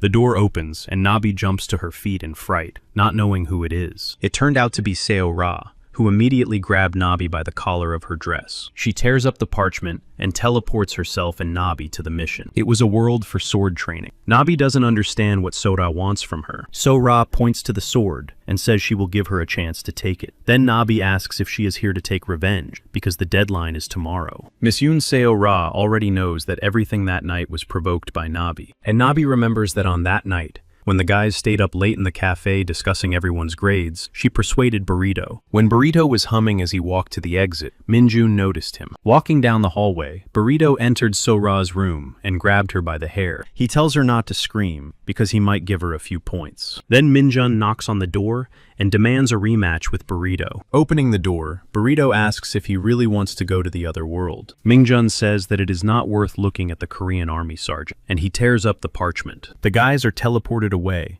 and Miss So-ra is left alone in the empty hallway. It turns out that Nabi didn't know about the rematch between Minjun and Burrito. So-ra is sure that Nabi already knew this, deep down in her heart, but was too scared to admit it. After all, she has nowhere to go without Burrito. This angers Nabi so much that she immediately grabs her sword and rushes to attack. But So-ra is confident in her abilities and calmly draws her sword. The battle begins, and after a few blows, So-ra's sword pierces Nabi's heart. Nabi's body trembles, and tears stream from her eyes. She says she doesn't want to end the game like this. So-ra pushes her and says that she doesn't need to worry because she will send back not only her. By this time, Sol Ji-hoo has teleported to the tower. A ticket to the VIP store falls nearby. He wonders how he completed an impossible mission. His current survival points are 477,000. Someone's hand in a white glove catches the disposable ticket. It was Agnes, who asks if he really wanted to die by being beaten with a bamboo pole. However, she believes that Sol Ji-hoo had some kind of plan. Sol Ji-hoo has nothing to say to her. After a while, they were sitting in Sol's room, and he told her everything. Agnes suggests that a 4th-level team could have completed this mission, and Sol asks why she was on the board. It turns out that one person managed to clear it, but it seems that Sun Shi-hyun was just lucky. On the mission, Sol unexpectedly activated a level 12 earthquake. That's why the incredible explosion happened. In addition, Sol Ji-hoo's winning move consisted of 2 lucky moves that he learned thanks to his addictions in the past. But Sol Ji-hoo is going to take this information with him to his grave. Handing Agnes a one-way ticket, she asks if she can give her one last piece of advice. After a while,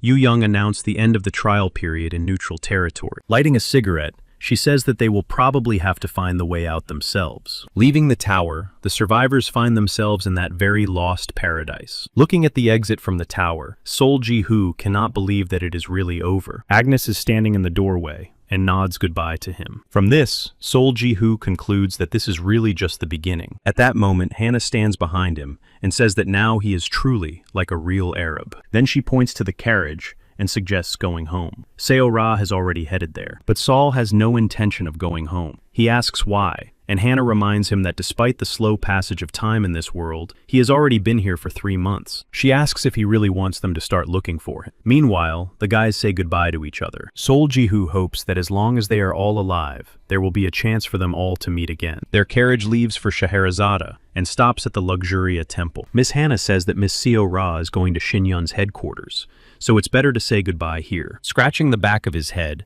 Sol Ji-hoo says that all good things come to an end and asks Seo-ru to take care of herself. As Sol begins to leave, So-ra remembers something she has wanted to know for so long. She asks him his name, as she probably only knew his surname. Sol Ji-hoo turns around and, with a smile on his face, tells her his first and last name. After a while, he and Hannah are standing at the gate. Sol Ji-hoo is changing clothes. Hannah asks why he never told anyone his name. Even she found out when she checked the data. Sol didn't tell anyone his name at the casino because he thought he wasn't worthy of using it. Over time, it just became the norm. Besides, he didn't want to disgrace the name given to him by his parents. After adjusting his jacket, Hannah asked if he thought he could now safely use his name. Sol Ji-hoo doesn't answer and suggests they meet on Earth, then enters the portal. A moment later, he appears in his room with dirty dishes and scattered clothes. Looking out the window, he sees people and realizes that he has indeed returned home. Then he notices his phone, which has run out of battery because he has been away for a month. After charging his phone, he calls an expensive taxi and notices a message from Hannah. She has transferred some money to an account that he can use. Hannah also clarified that their job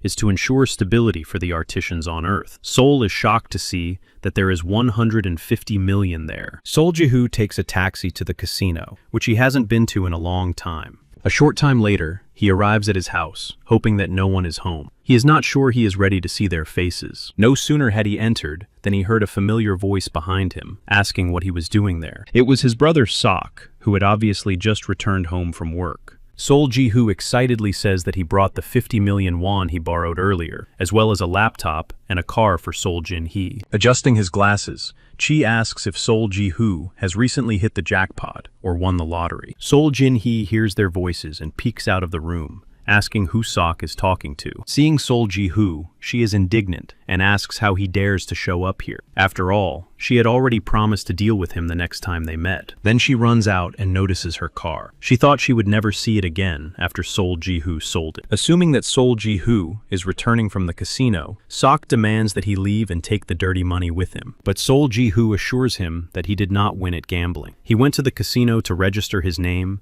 and get banned from entering. Sok then asks where he got the money from. He turns to Jin-hee, claiming that he obviously got it in a suspicious way. After thinking for a moment, Sol Jin-hee takes the bags and goes into the room. Sok demands that she return them. Slamming the door, Sol Jin-hee says he will take the bags, even if he regrets it later. Before leaving, Sok says they will talk later, but Sol Jin-hee asks him to stop. He lowers his head in front of the closed door, realizing that he didn't want things to turn out this way. In the evening, a guy walks into the cafe. Hee Chun-hae and Jin-sang conclude that there is no point in evaluating such a guy because he is perfect. It turns out that it was Sol Ji-hoo. Sitting down at his table, Song-hwa says that Sok called her and asked if she had lent him money for gambling. Sol Ji-hoo said he got it at work. Plus, there was a bonus for his performance. Sun-hwa then asks what kind of work it was. Sol Ji-hoo looks away, embarrassed, and says it's a secret. Sun-hwa asks if he went to that secret place by any chance.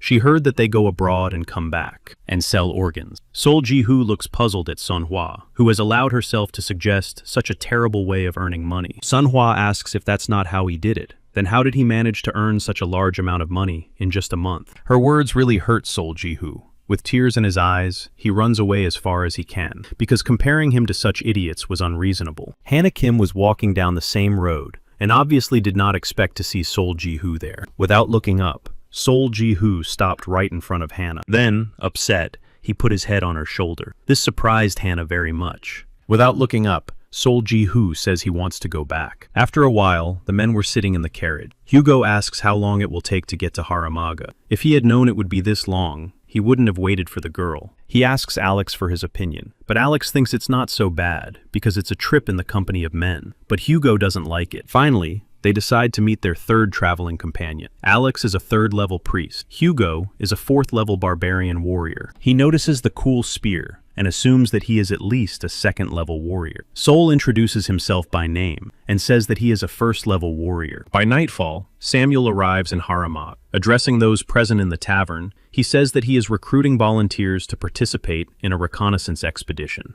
He says that his team members and Carpe Diem will be there. These are the main players, but he would like to recruit 1 or 2 more people. Since the assignment comes from a member of the royal family, the reward will be substantial. Yang responds and asks where they are going. Samuel says it will be the Forest of Confrontation. After a short silence, everyone present laughs loudly in response. Yang says that it was obvious because Carpe Diem will be on the team. Then Mengho intervenes and says that jokes should be made on Earth. But Samuel asks if he looks like the kind of person who would make stupid jokes. Everyone who had been laughing so hard fell silent. They realized it was better not to joke with him. Then Menho reminds them that this is a place from which there is no return, and High Priest Rebecca barely survived. And Yonk assures them that there is nothing to gain there. This is not a place to go just for some reward, even from the royal family. While everyone is silent, one of those present continues to eat, ignoring Samuel's words. Taking this as disrespect for Samuel's speech, Thuan reminds him that he has not finished speaking. But the warrior continues his meal without responding to Thuan. Ayang says that he has never seen such a warrior here before. He assumes that he came from Scheherazade. He also believes that if any second-rate warriors behave insolently here, they will quickly say goodbye to life. Then the warrior stands up and takes off his hood, reminding them that even a dog should not be disturbed while it is eating. He does not think this is Haramag, but Thuan obviously did not immediately understand what the warrior meant. And the warrior turns around. It was Sol Jihu, who clarifies that he is a first-level warrior. Everyone in the tavern is amazed by his equipment. Minsu, sitting next to Wan, says that he looks like a second-level warrior. The magic spear is definitely not for beginners. And Wan became curious if there were those who deliberately lowered their level. Only Dylan's expression remained unchanged. He lit a cigarette and watched the tension between the warriors grow. Meanwhile, Thuan decides to deal with the insolent stranger and lunges at him with his fists. But Sol Jihu immediately blocked his fist with his hand. He silently looked him in the eyes. He clenches his fist with such force that Thuan cannot escape. His hand trembles, and he cannot understand why Sol is so strong. Sol Jihu's energy immediately flows through Thuan's arm. Thuan asks him not to show off, but Sol Jihu continues to squeeze his fist, and Thuan can do nothing about it.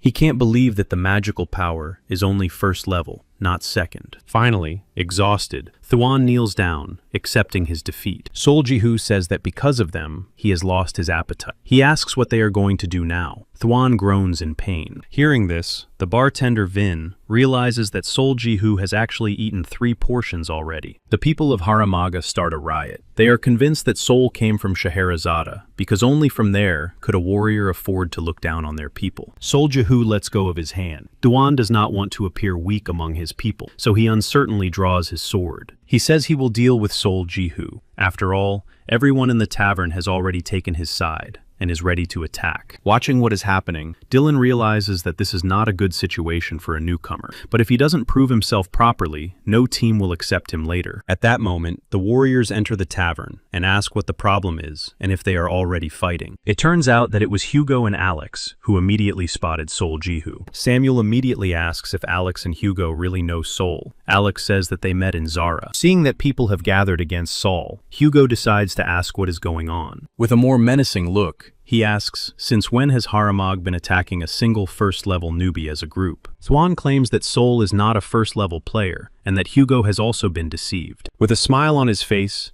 Priest Alex says that Sol is a first-level character, and that this is the absolute truth, because he personally saw his status window. But Thuan shouts that this cannot be true. After all, he was unable to oppose him in terms of either magical power or strength. Dylan recalls the amazing story that among those who enrolled in March, there is an interesting specimen. He underwent training for 2 months, and on the 3rd month, he began to carry out missions. He also completed an impossible mission single-handedly. Lighting a cigarette, Dylan says that Sol Jiho is the leader of the warriors with a gold mark. Sol is also second only to Sun Shi-hyun in terms of standing out from the crowd. By nightfall, they arrive at an inn. He says that Sol can feel at home. Sol clarifies that he will only be staying with them for 1 night. He also thanks the guys for helping him today. Hugo insists that everything is fine. After all, if the people of Haramag decide to attack their team, carpe diem, it would be the same as saying they are out of the game. Dylan says that Haramag is known as the city of rebel, but not everyone here is bad. It's just a bunch of fools willing to lose their lives for their freedom. Hugo confirms this. He also points out that there is a place with a really bad reputation. It's called Yafa. That place is really run down. Cho Hong runs into the room. Dylan asks if she has only just returned. She notices Sol Ji-hoo and stops in her track. Water is dripping from her face. Hugo reminds her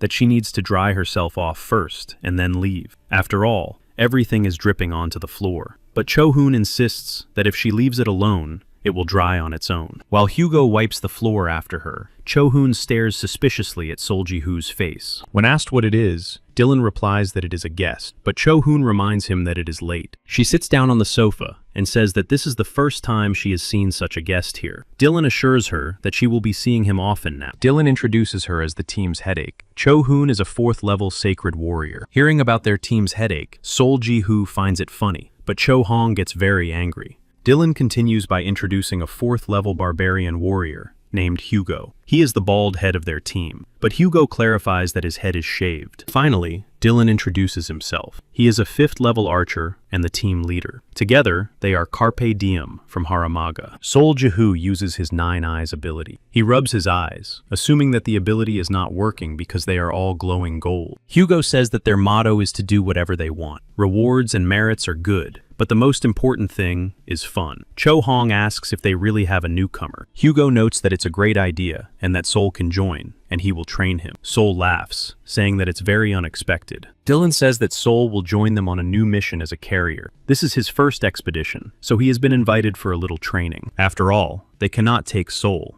who has a bright future ahead of him, onto the team and ruin him. Hugo thinks about it, and Cho Hong no longer seems like such a bitch. Meanwhile, Sol comes to the conclusion that the golden color indicates their nature. It cannot be a reason to join the team. Cho Hoon comes to the conclusion that Sol Ji-hoo is still just a fledgling. She asks his name, and Sol calmly tells her. With a smirk on his face, Cho Hong asks if he should teach her a lesson, since he is not afraid of the Haramak. After taking a sip of her drink, Sol asks how she is going to teach him a lesson. This answer stumps Cho Hoon. She thinks he is a cocky jerk, and you would think that he is living his life for the second time. Then, a stream of dark liquid pours out of his mouth. He realizes that it's not coffee, but herbal tea. While Cho Hoon is complaining, Hugo asks what the plus alpha in the new mission means. Dylan says that Samuel's team is the same, and there is no point in them participating in ordinary reconnaissance. He clarifies that they will go deeper, into the very depths. There is a way to attack this forest of confrontation. It wasn't even dawn yet, but groups of warriors had already gathered in Haramaga Square. Among them were Carpe Diem's guys and Samuel's team. Dylan and Samuel heard a familiar voice. It was Teacher Ian. He greets everyone who came so early. Turning to the guys, Ian called them handsome, and they realized that Ian was still the same as before. Looking at Cho Hong, Ian exclaims that she is still the same. He blushed, and Cho Hong got angry because the old pervert should not rush to the other world. Looking at Ian, Sol decides to ask who he is. Hugo says that he is a 4th-level alchemist. He is quite famous in Paradise, as a magician close to the Haramaga royal family. Finally, Samuel addresses everyone present and says it's time to get going. Remembering Dylan's words that Sol has a golden mark and stands out from the crowd, the question arises as to what the point of all this is. In any case, a 1st-level warrior can only be used as a carrier. Sol thinks they should have gone to Xinyan. Noticing Dylan, Sol realizes that the golden aura of these guys means something. At that moment,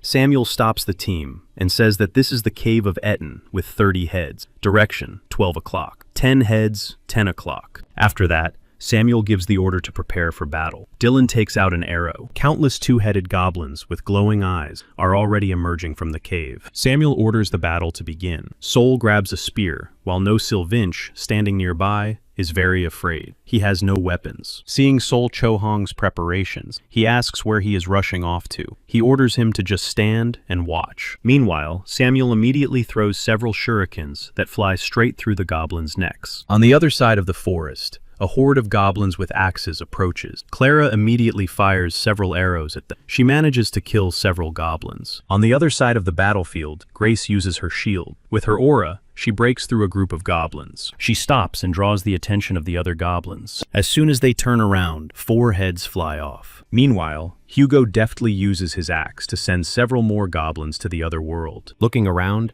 Sol Jihu suspects that this is an ambush. And so it was, as another army of goblins runs out of the forest. They also have shields and swords. Before they could get close to the humans, the entire army was engulfed in flames. It turns out that it was Dylan. His crossbow shoots flaming arrows. Seeing this, Cho Hong exclaims that it was an excellent shot. Dylan tells her to deal with the rest. She has a mace, which means Cho Hong will be able to finish off the surviving goblins in close combat. It turns out that after Dylan's fiery shot, there are still a few goblins barely alive. With a thirst for destruction, Cho Hong strikes each goblin on the head. Seeing her attacking skills, Sol realizes that she is at a very high level. Ian asks if that isn't wonderful, but Sol doesn't understand what he's talking about. Ian clarifies that he is talking about the girl Cho Hong. Before he can finish his thought, Cho Hong immediately calls him an old pervert. She reminds him not to say her name with his filthy mouth. Hugo asks Cho Hoon to speak more politely to teacher Ian. Cho Hoon asks why Ian is picking on her. Looking at them all, Sol smiles and realizes that they are acting like a family. Ian says that Sol knows how to smile, but Sol didn't expect anyone to be watching him at that moment. In honor of their meeting, they shake hands. Hugo approaches and asks Sol to take a few more items in his bag. Taking the items, Sol walks on, and Samuel notices him. Then he turns to the other porters, who are obviously tired and have sat down to rest, unlike Sol. Samuel then asks if they are really going to give Sol their belonging. Clara walks by and says that the locals are always slacking off, but Vin assures him that they are already at their limit, and Byung reminds him that they do not possess the power given by the gods. The porters don't care that the backpacks are already equipped with magic to reduce weight and expand space, and Samuel starts to get angry at them. Seeing that the situation is heating up, Sol decides to clarify what else he can take. Then Samuel asks if it will be too hard for him, since there is a hill ahead, and if Sol overdoes it, nothing good will come of it. But Sol replies that it's training. Then Samuel agrees, since Sol volunteered himself, and Sol goes to the porters to lighten their bags. And the warriors watch from the sidelines. Hugo then turns to Dylan and says that Sol is a great fit for their team. Looking at Sol with completely different eyes, Cho Hong says that he is not as weak as he seems. Hugo smiles. He then turns to Dylan to ask his opinion on the matter, but Dylan rejects his proposal. Hugo is stunned by this response. He doesn't understand Dylan's decision because Sol has strong potential. Dylan replies that this is precisely why he is not suitable. Hugo and Cho Hong exchange puzzled glances, wondering what this means. Dylan explains that this is the most important time for Sol. He needs a team that can lead him and cover his back. It will reveal his boundless abilities and talents. That's exactly what an experienced team is for. But Hugo and Cho Hong are sure that they are the ones. Dylan covers his face with his hand, realizing that they are being stupid. He reminds them that the old man is about to retire, so he's not sure about Sol. Dylan also asks them not to forget that they need strength right now. Then Hugo whispers to Cho Hong to say something in Sol's favor too. Cho Hong reminds him that Carp Diem Dylan is now the leader, and he himself must cope with the old man's departure. Therefore, he suggests that they stop digging into him. But Hugo does not understand what has happened to Cho Hong. With a sad face, he asks why she is suddenly acting like an adult. A Cho Hoon heads towards Sol, who is standing next to the other carriers. Cho Hoon walks past, but stays close enough to take another look at Sol. At sunset, they reach the hill. The journey has been difficult for everyone. Looking into the distance, Samuel says that this is the Forest of Confrontation. They need to overcome this place to go either to the Federation or to the parasites. In other words, it is the southernmost part of human territory. Sol clarifies that it is a border zone. He recalls a conversation with Hannah, who asks him to leave Scheherazade, but Sol asks why. It turns out that Shin Yan possessed enormous power. She clarifies that they achieved victory for the Earthlings in battle, and gained their current fame and power only thanks to Sun Shin Hyun. After he suddenly disappeared, Shin Yang fell out of favor, and then Sol appeared, whom they undoubtedly tried to get on amazing terms. Sol asks if Hannah is talking about that contract. Hannah confirms this. She reminds him that he signed the contract with her. She asks Sol if he understands what happened after that. He remains silent, and Hannah clarifies that when a person loses their competitiveness, they become nervous. She adjusts her glasses and clarifies that such a person begins to step on others until it is too late. Then Sol asks where he is being sent. Hannah says it's Haramag. It's a little dangerous there, but there's no threat of another world if Sol doesn't decide to go lower. Sol feels uncomfortable about going down and reaching the border zone, but he understands that forgiveness is easier to obtain than permission. Meanwhile, the team stops for the night. They set up their tents and light a fire. Reaching the summit, Ian says that his assumptions were correct. This place is not cursed, but enchanted. It is a very powerful, ancient spell. Then Cho Hong asks what he suggests. After all, Leader Dylan said there was some kind of plan of action. Winking at Cho Hoon, Ian replies that they are prepared for such a scenario. Sol asks if this is a forest of opposition. What exactly are they opposing here? Then Ian looks back at Sol and says that he knows how to ask smart questions, which is very unusual for someone at the first level. Cho Hong is eager to hear the answer. It turns out that when someone enters the forest, the mind begins to resist fiercely. It is a desire to resist. No one knows what exactly the mind will resist. It could be a weapon in your hands during battle, or even your mind denying itself. But Ian says there's no need to worry, because if their method doesn't work, they'll just go back. Cho Hong asks if Sol is really scared. With a sly smile, he says there's no need to be afraid because she'll look after him. Finally, everyone headed for the tents, and Sol remained standing in place. It turned out that he had activated the 9 Eyes ability, and no color appeared. Meanwhile, in one of the caves,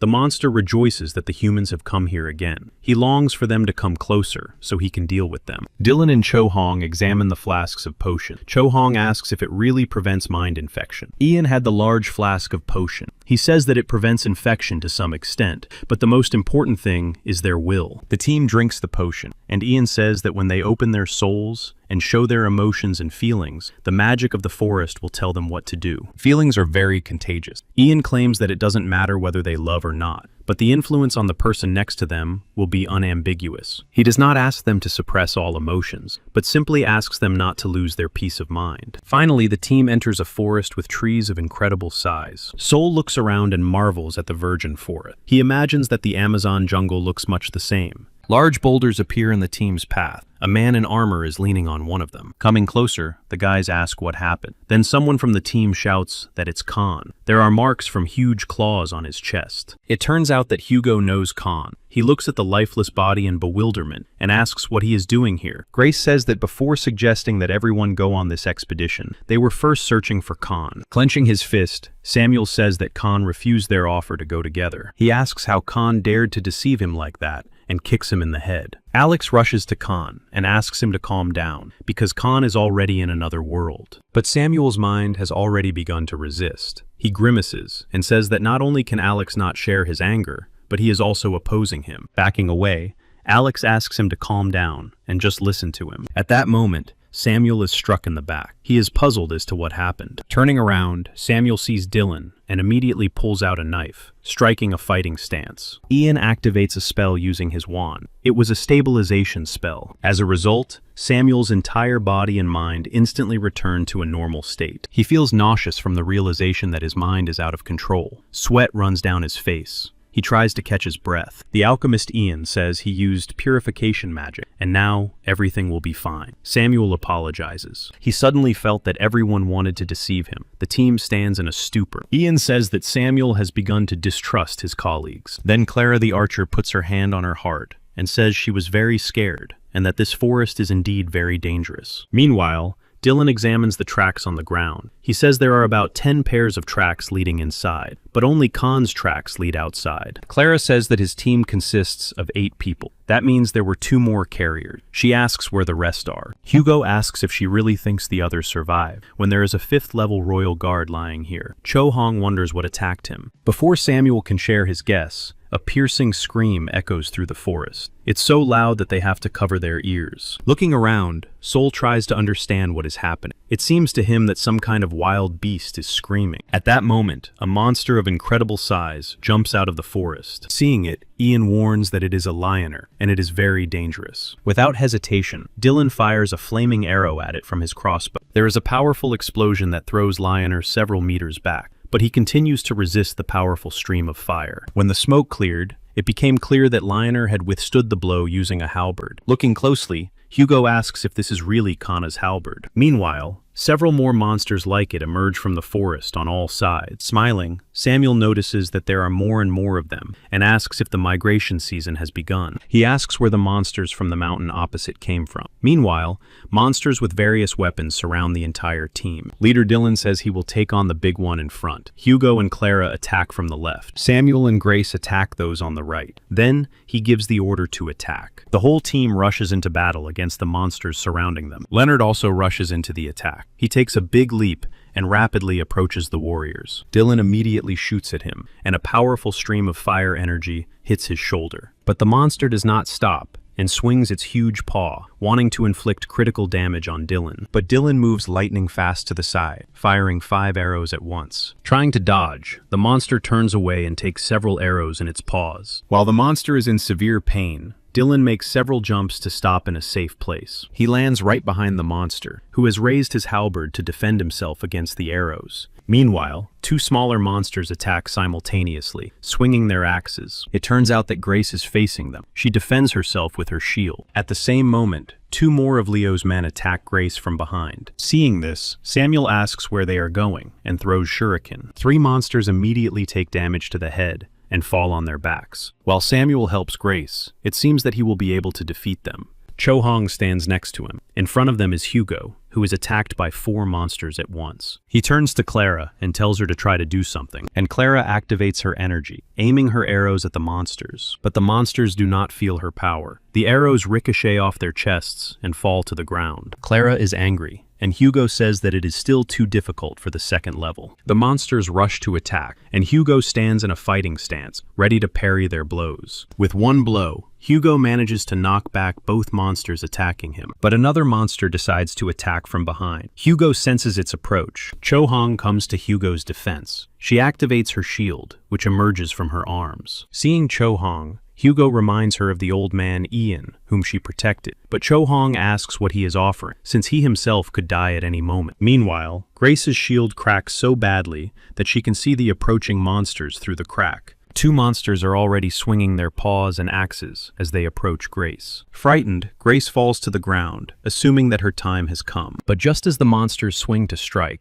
a sacred power creates a huge shield around Grace. It turns out that it was Alex, who used his mana to save Grace. He uses the spell of Lucira. The spell was so powerful that his cross began to crumble. Seeing how difficult it is for Dylan to fight the monster boss, Sol realizes that their words about the bearer not being able to take effect no longer mean anything. Everyone on his team is in serious danger. Sol wonders how he can just stand by and watch this happen. Meanwhile, Ian uses his abilities to somehow make the fight easier for the team. Crystals appear around him. He casts a spell, and all the crystals instantly fly toward the monsters. All the monsters that attack the warriors were defeated by the crystals. Cho Hong thinks this is a great way to get pumped up for battle, but the boss was so big that the crystal did not defeat his torso, but pierced his leg. The crystal penetrates deeper and deeper, dissolving that part of the leg. Finally, Lionel falls, and Dylan yells to the team that they need to finish him off. Meanwhile, the other warriors continue to battle the arriving monsters. Sol rejoices that they are back in control.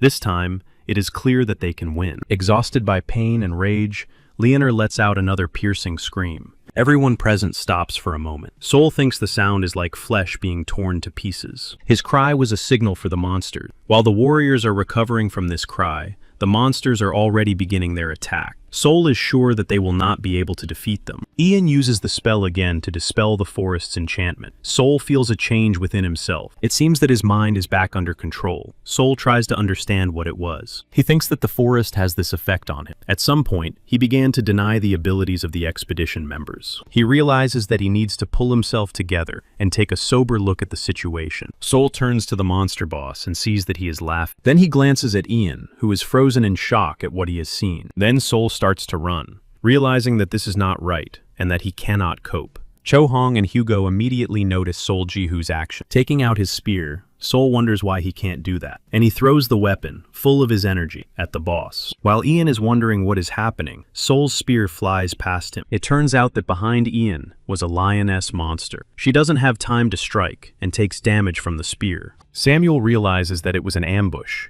and that Sol knew about it in advance. Ian fell to the ground, and the lioness boss turned her attention to Sol, who had damaged her. Without hesitation, she leaped forward, wanting to deal with Sol first. Sol counters her huge dagger with a second spear. He feels the incredible power of his opponent. Therefore, he decides it's time to add a little magical power. The lioness senses his strength. Sol has to make a considerable effort to avoid the tip of her dagger. The lioness herself is surprised that the warrior is so strong that she has not yet defeated him. Sol makes a powerful lunge and pushes the lioness's dagger away, delivering a deep blow to her torso. The tip of the spear immediately cracks, and Sol looks at the lioness, who remains standing for a moment, growling. Finally, she falls to the ground, and Sol catches his breath, realizing that his magical powers were enough to defeat his incredible opponent. Sol himself did not know he was capable of such feats. He breathes loudly and draws attention to the team. Meanwhile, the team is in pleasant shock at the abilities of the bearer Sol. Seeing that the lioness has been defeated, Lioner begins to growl with rage. Dylan says that Leoner is open and charges a magic arrow. Dylan's magical power is so great that the arrow pierces the boss, leaving him no chance of survival. He flies away and crashes into a huge boulder. His body is still overcome by an electric discharge. Seeing their boss defeated, the other monsters flee. Falling to the ground, Sol rejoices that they have won. His body is still shaking. Sol is surprised that he rushed into the attack without looking through the Nine Eyes ability. Hugo approaches and says that he should have gone as a member of the expedition, not as a carrier. Sol reminds him that with the first level, only a carrier is possible. Ian asks if Sol knows that only a 4th level warrior can defeat such a monster, and now he owes Sol his life. Samuel was sure that a warrior who breaks the mold is just nonsense. Now he extends his hand and asks for help on the rest of the journey as an official member of the expedition. Glancing at the rest of the team, Sol sees their agreement and extends his hand, saying he will be happy to help. In the morning, the team is already making its way through the bushes to a specific location. They come out onto a stone road and see a cave. Samuel asks what is there. Ian says that the entire forest is thickly shrouded in negative energy. However, it is quiet here, like the eye of a storm. This means that negative magic was needed to protect this place. As soon as they set foot on this land, Sol's soul immediately calmed down. The feeling of pressure disappeared. Ian says that this is the holy grave they were looking for. Here, the archer Clara urges them to go there as soon as possible because she is very curious. Alex can't even imagine how many rare and valuable treasures are stored there. Hearing the enthusiastic exclamations, Sol wonders if they are really going to go in there. Samuel suggests finding the entrance to the holy tomb. Sol asks if it is possible not to go in. Looking at Sol, Samuel asks why they shouldn't go in. Sol frowns and says that they are going to plunder the tomb. But Hugo doesn't understand what's wrong with that. Alex asks if Sol has a problem with moral principles. He clarifies that this is common practice in paradise. Sol then asks if they really don't care that they are going to rob someone's home. Dylan and Cho Hong remain silent. Claire thinks Sol is pretending to be a saint. Pointing at Sol, Grace clarifies that these are just the echoes of an ordinary person. Then Samuel apologizes for disappointing them, but that was the goal of the expedition. He says that Teacher Ian would be happy just to confirm the hypothesis, but they are different. After all, why come here if not for profit? Heading to the tomb, Samuel says that if Sol is bothered by this, he can stay outside, but in return, he will be last in line for the artifact. Seeing the torn vines, Samuel says that someone has already been here. Dylan suggests that it was Khan's team. Upon entering, Samuel warns that they need to hurry. After all, there is a possibility that Khan and his men have already left with the artifacts. He says they need to track down the location of all the members of Khan's team. It doesn't matter if they are alive or dead. Ian will probably do this. Meanwhile, the carriers wait for the team outside the tomb. It turns out that Cho Hong stayed behind to guard the carriers. She asks what Sol was doing on Earth. Sol asks if it's not an unspoken rule here not to ask such thing. Cho Hong replies that she is just curious. Sol then asks why she didn't go with the others. After all, she herself said that this was a chance to get good items. Smiling, Cho Hong asks Sol if something will happen to him while he is here alone. Sol remains silent, but wants to tell her to worry about herself, because he has the ability of 9 eyes. Sol realizes that he really does have 9 eyes, and gets to his feet. He comes closer, and realizes that the cave is completely black. This means immediate escape. He feels uneasy because this is the first time this has happened after a failed mission. He realizes that Alex is a priest and Ian is an archmage, and it seems that nothing can happen to them. Seeing Sol Cho Hong's tension, he immediately asks what's wrong with him. Sol remembers Hannah's words that there is only a small chance of completing an impossible mission. This requires a medium-sized group above level 4. Sol realizes that it would be good to see what's inside. He asks what dangers there are in the tomb. Cho Hoon doesn't know, but assumes that there are traps, monsters, or ghosts, and waits to hear Sol's opinion. Sol himself recalls the words of Guide Han. He said that the dead perceive all living things as their enemies. He is sure that Sora was different, although Ga-Rama tore apart his wife and daughter. This means that if the dead have feelings of hostility, then they also have consciousness. While Sol is lost in thought, Cho Hong becomes indignant that he is ignoring her. Sol decides that there is a way to prevent disaster. Meanwhile, in the Saint's tomb, the team examines the walls and tries to open the gate. Grace asks how long it will take Samuel to open it. He replies that he is almost done because the level of difficulty is not high, but breaking the structure takes time. Dylan asks if Kana's team really couldn't open it, and why there are no traces of them anywhere. Dylan finds this very strange. Finally, Samuel finishes and the lock opens. A joyful Clara asks them to open the gate quickly, but then Sol and Cho Hong run in. She screams that they mustn't open it because they will be doomed if they go in there. Sol runs in with a parchment in his hands. He raises the parchment and claims that he can read the thoughts of the dead with the help of a stream of consciousness pen. Clara turns to Ian to find out what kind of pen it is. Ian says it is an object that reveals the consciousness of another being. It is a rather expensive item from a prank that was available during training. Samuel reads the inscription, which contains threats of doom. He asks if this is really the consciousness of the tomb's owner, and who is it anyway? Ian explains that it is a woman and her husband. A noble aristocratic family fell into ruin, and the youngest daughter had to marry for money to help the family. Immediately after the ceremony, the groom died. The cause of his death was an incurable disease. The suddenly widowed woman was buried alive with her husband. After that, she was recognized as a saint. With horror on his face, Cho Hong asks again if a living person was buried. Ian claims that she chose this path herself. That is why she became a saint. Then a famous magician cast a spell on the place. The saint's tomb was filled with precious objects. It turns out that the source of consciousness is either a husband who wants to protect his wife, or a wife who is trying to protect her husband, or perhaps both of them. Dylan pauses to think and says that he didn't want to fight the ghost. Clara then asks if they are going to turn back because of such a trifle. With a smirk on his face, Hugo asks what nonsense Clara is talking about. After all, ghosts are the most difficult opponents in paradise. He asks if Clara really thinks she can do anything to them with her second level. Clara just grins at him in response. Alex says that he and Ian can still do something and waits for confirmation. But Ian says that it's hard to judge. After all, if the enemy has such a clear consciousness, it will not be easy. Sol intervenes and says that there may be a way. After a while,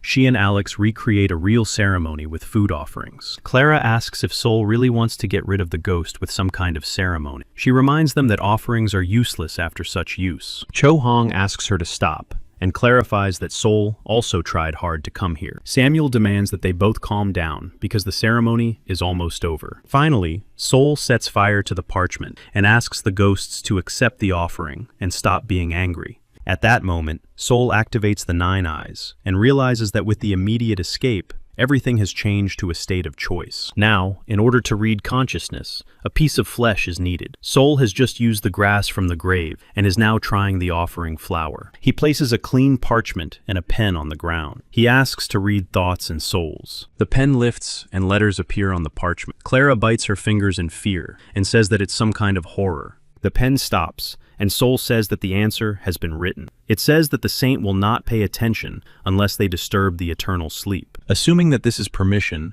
Samuel reaches for the gate and suggests trying to enter. The whole team cautiously enters and examines the huge mansion. The tomb looks luxurious. The guys are sure that such beautiful tombs simply do not exist. Samuel asks if they have been allowed to enter. Does that mean they can take items? Sol replies that they can only if they do not disturb the owners. He points to the coffin of the Holy Virgin. The stone figure is decorated with a gold ring and bracelet, and on her chest lies a gold cross with an ornament in the form of a saint. Samuel asks if what they saw was really the saint's consciousness. Continuing to examine the tomb, Sol replies that it is possible. Clara and Alex approach the coffin of the Holy Virgin, and Samuel asks them to be extremely careful. Clara cannot take her eyes off the outline of the coffin. She says it is very beautiful. Then Alex notices something incredible, and Clara asks what he saw. It turns out that Alex saw a cross. Based on his knowledge, this cross is the dream of all priests. Ian says that it is an artifact that allows divine spells to be used without offering. It can freely store up to 6 spells. With such an item, One would gain power equal to that of a 6th-level mage. Alex asks if there are really no restrictions on its use. It turns out that the sign of the Holy Virgin is proof of her purity. Alex claims that it is not a pity to go to the other world for such a thing, and Clara asks him not to caw. The cross ends up in Alex's hands, and Sol orders him to put it back immediately. He asks if they don't know what it means, not to disturb the dead. At that moment, an earthquake begins.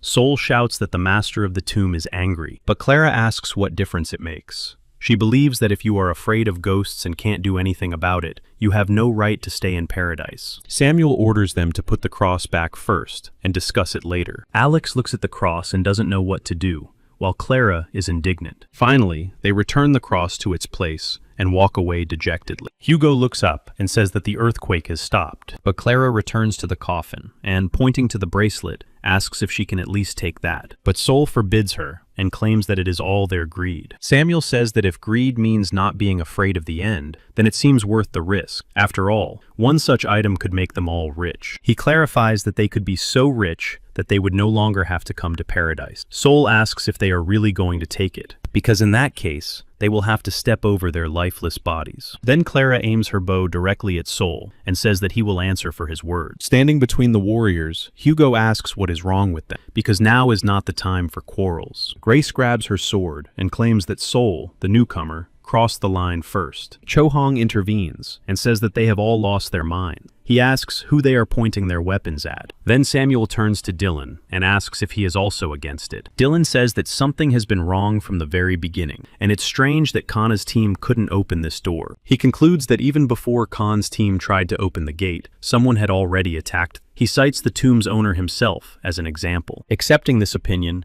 Samuel says that this means that one of the warriors will disappear today. But then Ian comes up and says that won't happen. He agrees with Sol. It turns out that Samuel did not expect Ian to stand against his own team. Ian asks Samuel if he knows that he is surprisingly hasty today. He thinks it's because of Vanessa. After all, Samuel needs a certain amount of money to revive her, and Samuel agrees with him. After all, after her disappearance, he became the leader of the team, but it was difficult to fill the void left by her. He wants to bring Vanessa back as soon as possible. Ian says he respects Samuel as the head of the expedition and the team, but as the senior member of the team, he wants to say that the expedition must be approached thoroughly. You can't risk everything, especially if you don't want to lose anyone else. And Samuel listened to the words of his teacher, Ian. He lowers his head and orders them to take only what is on the walls, but Clara does not want to agree. Samuel says that they will try to get the artifacts at auction. Alex says that there is nothing they can do but follow this order. Then Clara runs up to Sol and threatens him with her fist, trembling with rage. She asks if this insolent brat is satisfied. Cho Hong says there's no need to worry, because Clara just has a bad temper. Hugo has a lot to say, but he decides to keep quiet. Sol then thanks him for his understanding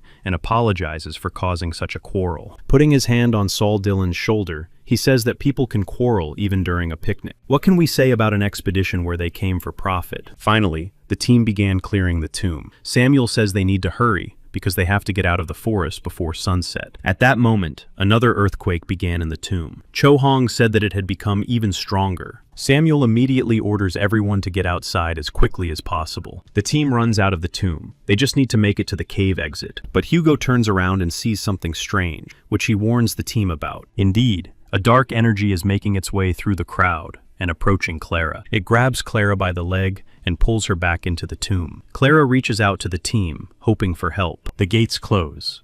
Dylan and Hugo try to open them, but nothing works. The guys stop in their track. The whole team looks in bewilderment at the gate, which has begun to open by itself. The dark creature in the form of a girl turns to the guys and asks where they are. Alex and Grace look in horror at what is coming out of the tomb gate. It turns out to be Clara. Covered in blood, she opens the gate slightly and says she can't see anything. Samuel turns around because he sees an even more terrifying sight. He shouts Alex's name. It turns out that Alex activates Lucira's spell to defend himself, opens his mouth, and pulls the stolen cross toward him. Human greed is disgusting and deep, making people foolish. Ignoring it was an inevitable mistake of the gods of heaven. Meanwhile, the energy of the tomb's master reaches out again for Clara, who is trying to get out of there. It squeezes Clara's head, and now only a lifeless body remains. Grace stands frozen by what she has seen, tears streaming from her eyes. Seeing her, Samuel shouts that they need to get out of there as soon as possible. But Grace continues to stand still, and the boys cannot leave her there. The energy of the master grows stronger. Finally, the saint says she wanted to let them go, but her treasure has been stolen. She sends a stream of energy at Soul and asks why they took it.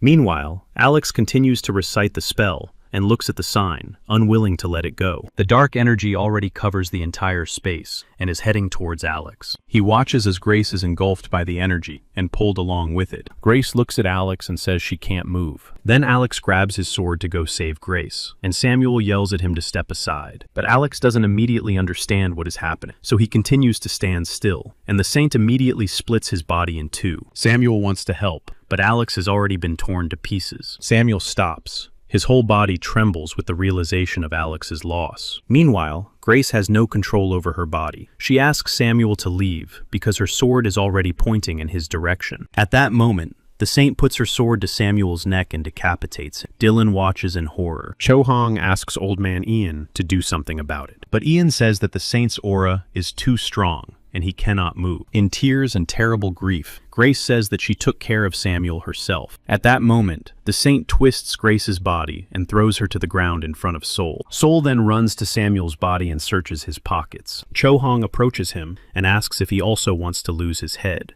demanding that he hide behind her. Saul explains that the stolen items must be returned immediately. Finally, he finds the ring that was taken from the saint's coffin. Streams of energy continue to cover the entire room. Trying to hide from them, Soul asks them to wait a little longer. He notices a cross near Alex's body and a bracelet that had been secretly removed. Soul also notices a bright piece of jewelry stolen by Clara. Soul reaches for it. Hugo, who is also trying to hide from the saint's aura, says that Soul could get hurt. But Soul continues with his plan and finally removes the bright ornament from Clara's neck. At that moment, the ornament disappears. There is nothing around Soul but blue space. He assumes that the saint took it. He hears her voice. The saint says she warned him. Soul turns around and sees the saint herself. She thought that if she simply gave away the treasures from the walls, the annoying people would no longer come. The Holy Virgin turns around and says that this ornament is a remnant of her beloved mother. She also shows him a ring and explains that it was a gift from someone dear to her. Soul apologizes, but the Holy Virgin replies that it is not his fault and asks why he is apologizing. But Soul realizes that he is in the same boat as them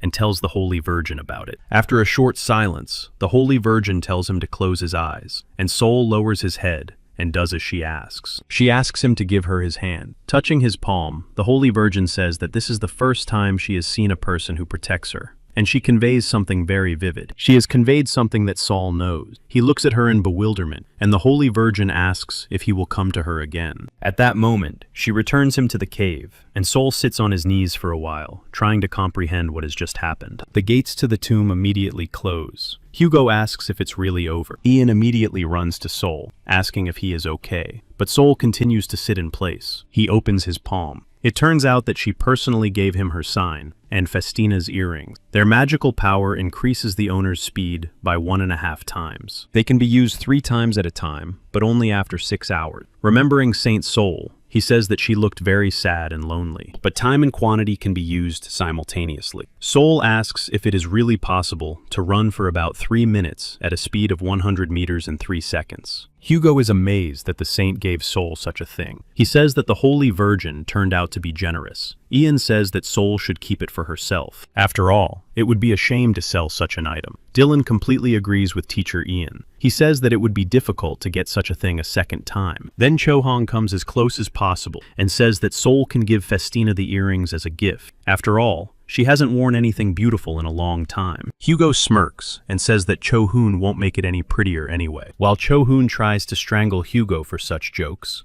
Soul thinks about the fact that he really doesn't need the money yet. He puts the earrings in his ears. Cho Hong comes up and says they look great on him. Soul blushes with embarrassment. He asks if it's really true. Leaving the tent, Ian says that if Festina's magic is put into the earrings, they should activate. And indeed, with the energy from Ian's wand, the earrings activate and release streams of aura. And Soul says that his whole body is enveloped in some kind of invisible energy. He wants to see their power in action and decides to run. And he really does run very fast. Soul remembers that they can be used to accelerate and speeds up. The team watches his incredible speed, with the realization that the Holy One has generously rewarded him. Hugo regrets that he did not show off in front of the Holy Virgin as well. Dylan is sure that it will not be easy to deal with this, and Ian suggests that it was the royal family. He takes out a blue ball and apologizes for having to leave. Meanwhile, Sol realizes that at this speed, his body is about to fly apart, and he needs to stop. But he can't. Cho-hong shakes her head and says that there are now 2 fools on the team. But Hugo asks how she can even compare Sol to him. He claims that she has no conscience at all. Cho-hoon pretends to strangle Hugo again. Dylan mentally clarifies that there are 3 fools on the team. He recalls how he asked Sol to join Carpe Diem that evening. Dylan knows that with Sol's skills, he could join any team,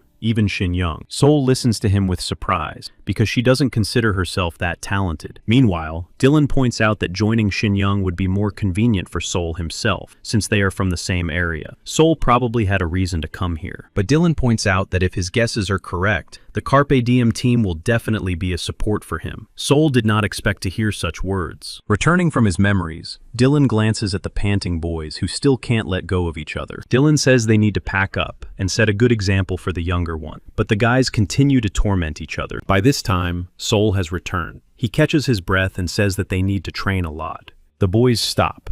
Hugo says that next time they will figure out whose rating is higher. Cho-hong reminds him that he is bald and pulls his hair. Dylan says that Sol can practice on the way home. But then Ian comes out and shares his assumption that they won't be able to return right away. He says that the palace has issued a decree to summon the Earthling. Communication with Fort Arden has been lost. Dylan shares his assumption that the parasites have infiltrated it, and Ian confirms this. Meanwhile, a parasite uprising has indeed begun in Arden, but the knights have managed to kill several of them. While they are dealing with the captured parasite, Commander Minsho watches from the window of the building. At that moment, the gates begin to shake. The knights cower in fear. One of the knights runs to Commander Minsho, claiming that the parasites will soon break through their barricades. Commander Minsho is assured that this is their only chance to retreat, but perhaps with their main forces, they will be able to fight back. Commander Minsho says nothing. He is under great stress, because the responsibility for their future lies with him. Finally, he says that if they retreat now, the future of humanity will be in danger. Commander Minsu puts on his armor and says that help will arrive soon. Their task is to hold out until then. Their fate is another matter. Finally, Carpe Diem's team sets off. They walk along a path through the mountains. Ian asks what Sol knows about the situation in Paradise. Sol has heard that there are battles going on here. Paradise is home not only to humans, but also to monsters, dwarves, and fairies. There are even angels, and relations between them have not always been smooth. On the contrary, they mostly did not get along. Cave and Sky fairies have been sworn enemies for a long time, but now they have united in an alliance. Sol assumes that the reason for this is a common enemy. Ian clarifies that this enemy is the parasites. The army created by the Queen, who came from another world, destroyed an entire empire, and only the union of 5 forces continued this struggle alone. The kingdom prepared for the worst and built the Arden fortress in the Gorge.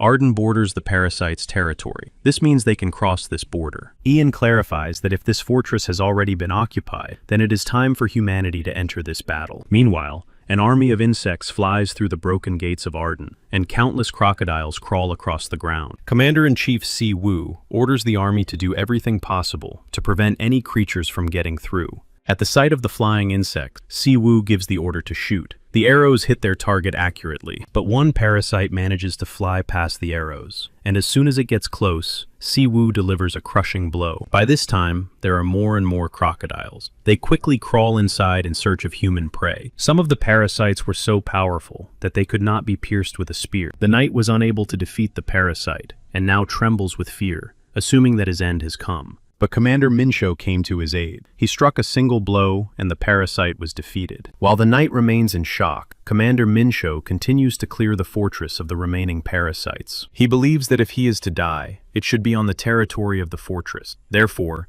he tells the knight not to dare leave his body to these creatures. Then a soldier arrives and announces that reinforcements have finally arrived. The gates open, and an army led by Princess Teresa Hasi enters. She turns to Minsho and asks about the current situation in the territory. Taking off his helmet, Minsho says that the grasshoppers and beetles have broken through the barricade. The army has lost lost half of its forces. Minsho asks if it is true that the Earthlings will not come. After all, these creatures are attacking, and there is no end to them. With so many soldiers, it will be impossible to fight them off. Princess Teresa says that the Earthlings will arrive soon. She puts on her helmet and reminds everyone that people only travel in carriages that someone has to drive. Going into battle, Princess Teresa Hasi orders her cavalry to defend the fortress walls. Meanwhile, Carpe Diem's team has reached the gorge. Ian says that this is the Arden Gorge. He believes that this is the only route connecting human territory with the parasite's territory. Hearing a noise, Ian turns around and sees an army with carriages. He says that these are the Earthlings who responded to the call. Yang is in one of the carriages. He waves to Hugo and asks if Carpe Diem has also applied. Hugo replies that they are accompanying Ian's teacher. Yang believes that being a magician at the royal court is not easy either. He says that Ian actually has a lot of worries. Sol watches the carriages leave and thinks they are going in vain. Seeing Sol's pensive look, Cho Hong asks him what's wrong. Sol asks if the situation is not as serious as they thought, but Cho Hoon says that, in any case, a battle with the parasites is not their problem. In response, Ian says that if the seven gods hear these words, they will probably be happy. Cho Hoon argues that in reality, everyone decides for themselves where to risk their lives, and asks Hugo's opinion on the matter. Putting his hands behind his head, Hugo confirms Cho Hong's word. He adds that they only have one life. Ian, adjusting his beard, insists that this is the reality of this paradise. Looking at the team, Sol realizes that he was the same until recently. Finally, Dylan suggests leaving as soon as possible. He asks Sol if he can see the flag. He says that it is the flag of the army that obeys Princess Hasi. Dylan realizes that the unearthly army is already there, and the team goes inside. Sol looks up at the Arden Fortress, which looks very impregnable. Once inside, the team sees many lifeless bodies of knights and crocodile. They assume that the battle was fiercer than they thought. Teacher Ian notices Princess Teresa Hasi.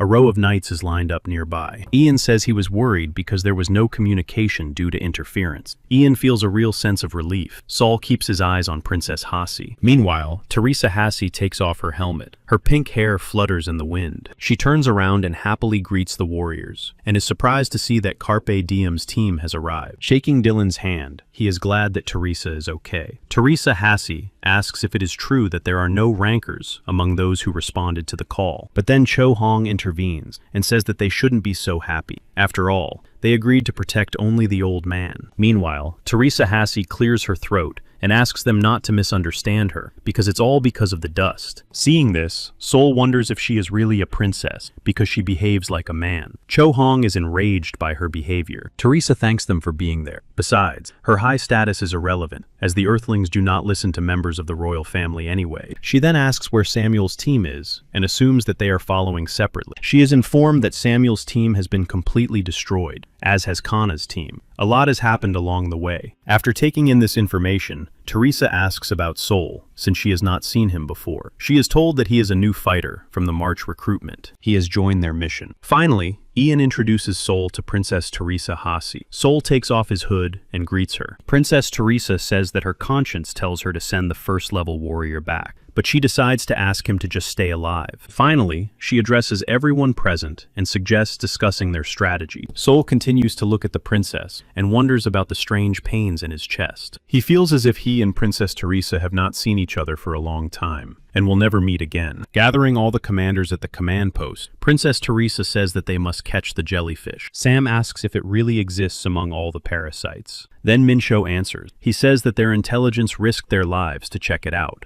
Sam insists that they will deal with her then. After all, they are not to blame for their powerlessness. Looking at the laughing commanders, Sol wonders what is going on. Finally, Sam says that it is possible that this jellyfish exists, but Sam does not understand why they should expose themselves to such danger when there is a fortress. Teresa explains that the fortress's defenses are not eternal, and the jellyfish continues to produce cockroaches and beetles, and they will lose people until the very end. Then Ari suggests leaving the fortress. It will be a strategic escape. She wants to wait in ambush at the entrance to the gorge and attack unexpectedly. Princess Teresa argues that if these creatures do not come out, they will simply lose the fortress. Cho Hong intervenes. She asks why they built the fortress in the first place and incites the queen. The people agree with her question. Teresa reminds them that the main thing now is to ensure reliable protection for the walls. After all, this makes them nervous and prevents them from focusing on the union. Turning away, Cho Hong shares her assumption that someone is living well, since the conversation turned to the Union. Finally, Ian asks who they think will be next if the Union falls, and silence fell throughout the room.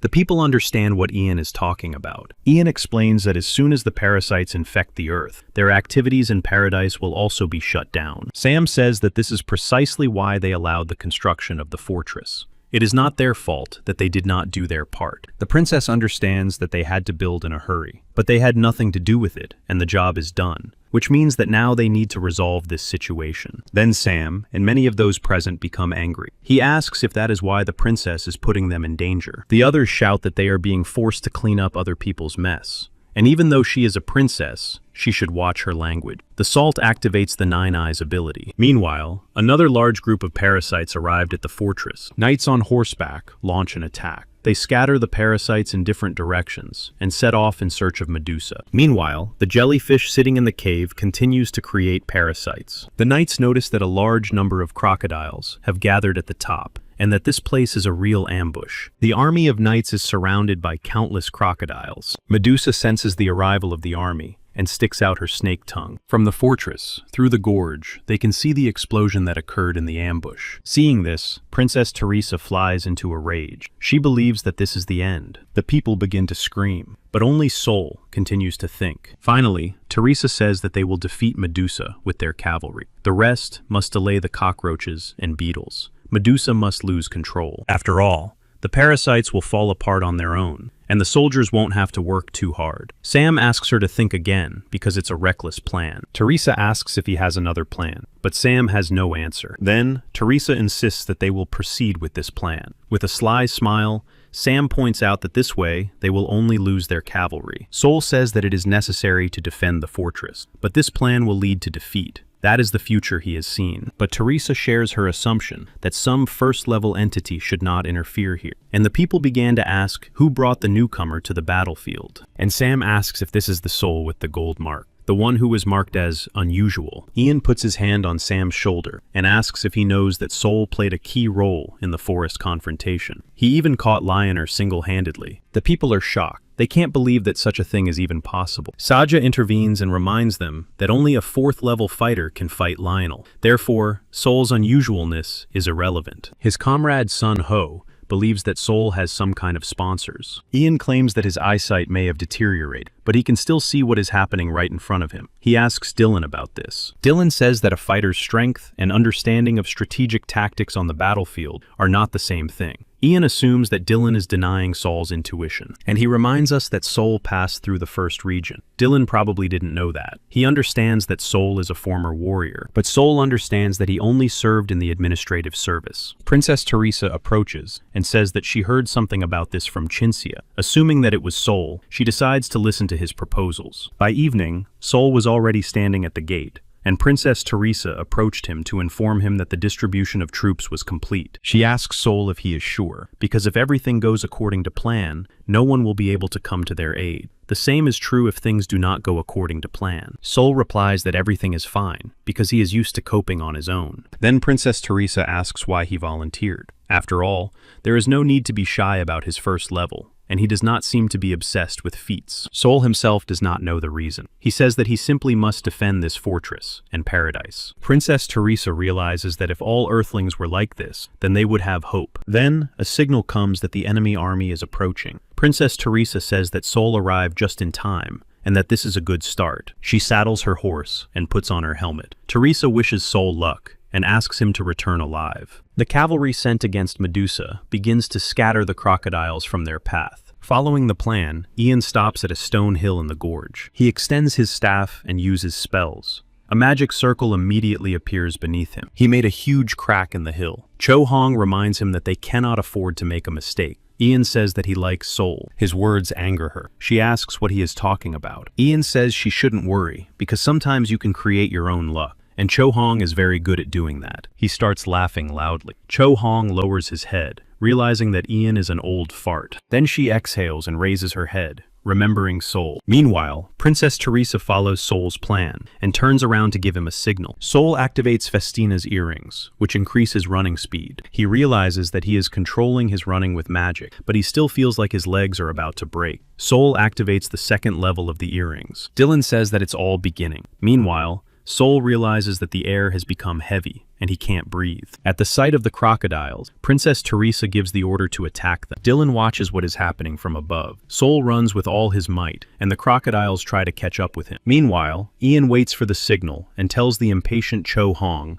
that everything is still quiet. He looks at Dylan and sees that he has risen to give the signal. Then Ian activates his magical power by raising his staff. He casts a spell, and a powerful stream of energy comes out of the staff. Where Ian made the crack, the stream of energy begins to push part of the summit aside. Finally, the stone peak begins to shift, and Teresa orders the pursuit to stop. Sol continues to lure the parasites into the trap. The crocodiles are approaching. Meanwhile, Teacher Ian continues to use his magical power. A huge boulder looms directly toward Ian and Cho Hong. The boulder approaches, and Ian strikes it with his staff, breaking it into pieces. Streams of magical energy scatter in different directions, and Ian steps back to avoid the hail of stones. Ian feels that the hill he was standing on is also collapsing, and he begins to fall along with the stones. Cho Hong catches him by the wrist. She asks if Ian is eating, because he is very light for a man. Ian is happy that she has started to perceive him as a man. With a smile on her face, Cho Hong lifts him up and calls him crazy for joking at a time like this. Meanwhile, pieces of cobblestone fall onto the road where the crocodiles were running. There were enough stones to block the passage. Princess Teresa orders the army to continue with the plan,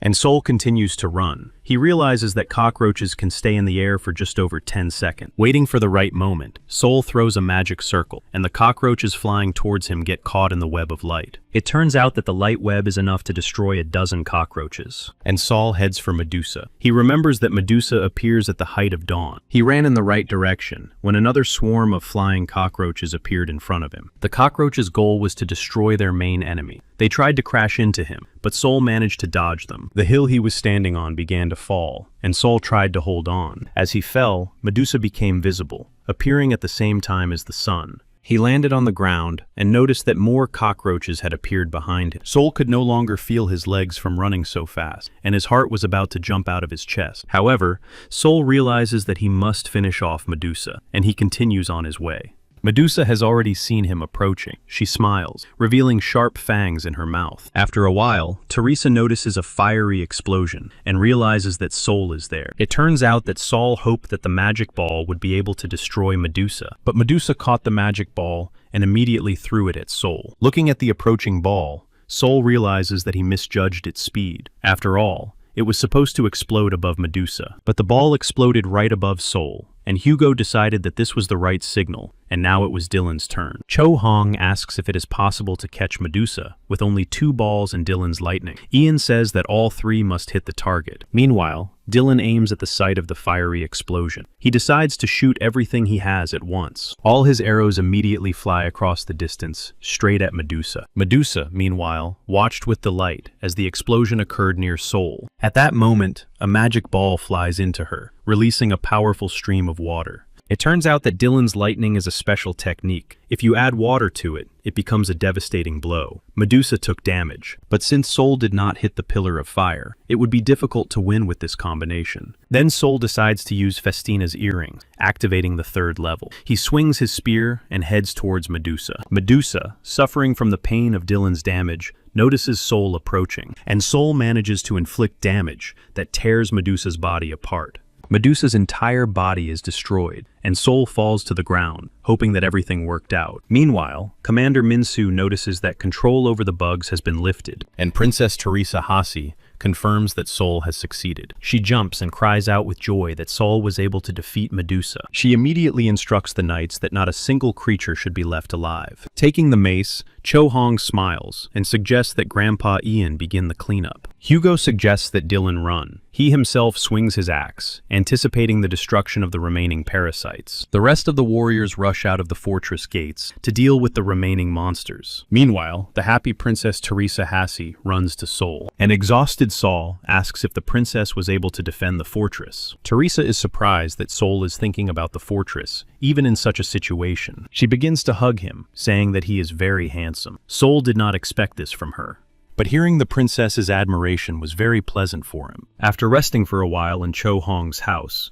she asks if they will hold a welcoming ceremony since they have a newcomer. Hugo asks how it is done. Cho Hong thinks about it and realizes that she doesn't know. After all, they've never had newcomers before. Hugo suggests that they should just eat, drink, and have fun all night. He tells Cho Hong not to worry and that he will tell him about the girls himself. Cho Hoon flies into a rage. She hits Hugo in the cheek with her sneaker and asks what kind of haramag girls he's going to tell her about. But Hugo already guesses why he is reacting this way, and Cho Hoon blushes, asking what he is thinking. It turns out that Hugo assumed that Sol only likes girls from Scheherazade. Cho Hoon attacks Hugo again, and Dylan lowers his head when he hears their shouting. At that moment, Princess Teresa enters the house in a dress and congratulates the team on Christmas. She is carrying something very large in her hands. Everyone immediately turned their attention to her. Cho Hoon and Hugo stopped, wondering what Teresa was saying. They look at each other, assuming that Christmas should be in December and not now. Dylan covers his face at their stupidity and clarifies that this is not the problem. He asks what kind of Christmas there could be in paradise. Opening the gift, Teresa reveals a powerful spear and claims that it is like a Christmas present. She asks where Sol is. Meanwhile, Sol has arrived at the Temple of Gullah to use the storage facility. Looking at all his artifacts, Sol wonders if he will soon become rich at this rate. Then he remembers his family and comes up with a great idea. But then he lowers his head and decides that he has nowhere to return to anyway. After closing the storage room with the artifacts, Sol decides to approach the statue of Gullah. The statue demands that he come closer. Sol is frightened because he did not expect to hear Gullah herself. He swallows nervously and, lowering his shoulders, slowly approaches. Gullah says that Sol is doing well. He will even be able to rise to the 3rd level of spearman. But Sol remains silent. Gullah says that it is difficult to read his thoughts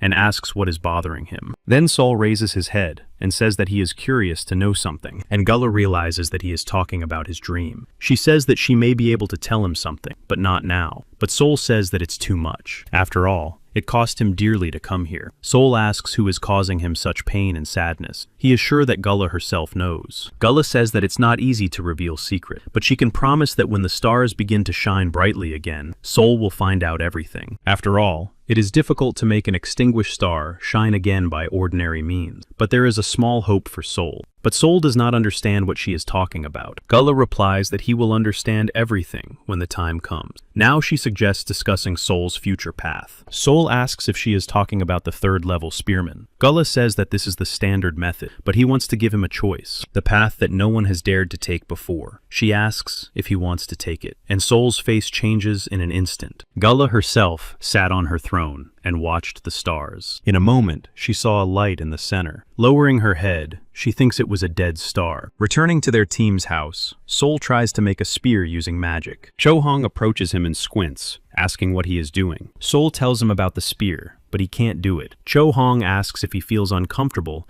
because there is no one else at the 2nd level to ask. She asks why Sol gave in to persuasion and chose such a strange class. He recalls his conversation with Gully. She asked if Sol would regret his choice, and he confidently denied such a possibility. Then, in Gullah's name, she gives Sol Jihu, the 2nd level owner, a unique class. It is called the Spear Maid. Clenching his fists, Sol raises his head and wonders if Gullah has deceived him. Hugo approaches and asks Sol in bewilderment what he is doing. Cho Hong says with a sly smile that Sol wants to become a spear mage, which is why he is standing there. Hugo then tells Sol that their old man would have solved everything at once. Sol hits himself on the head. He runs up to Hugo, grabs his hands, and asks who this old man is. Dylan comes up to them and replies that the old man is the founder Carpe Diem. He says that he is the best coach in paradise and lives up to that title. Then Sol asks where he is now, and Cho Hong asks why Dylan is confusing Sol and giving him false hope. She is sure that he should have bought points for his exploits, because Sol received a lot for the Fortress of Arden.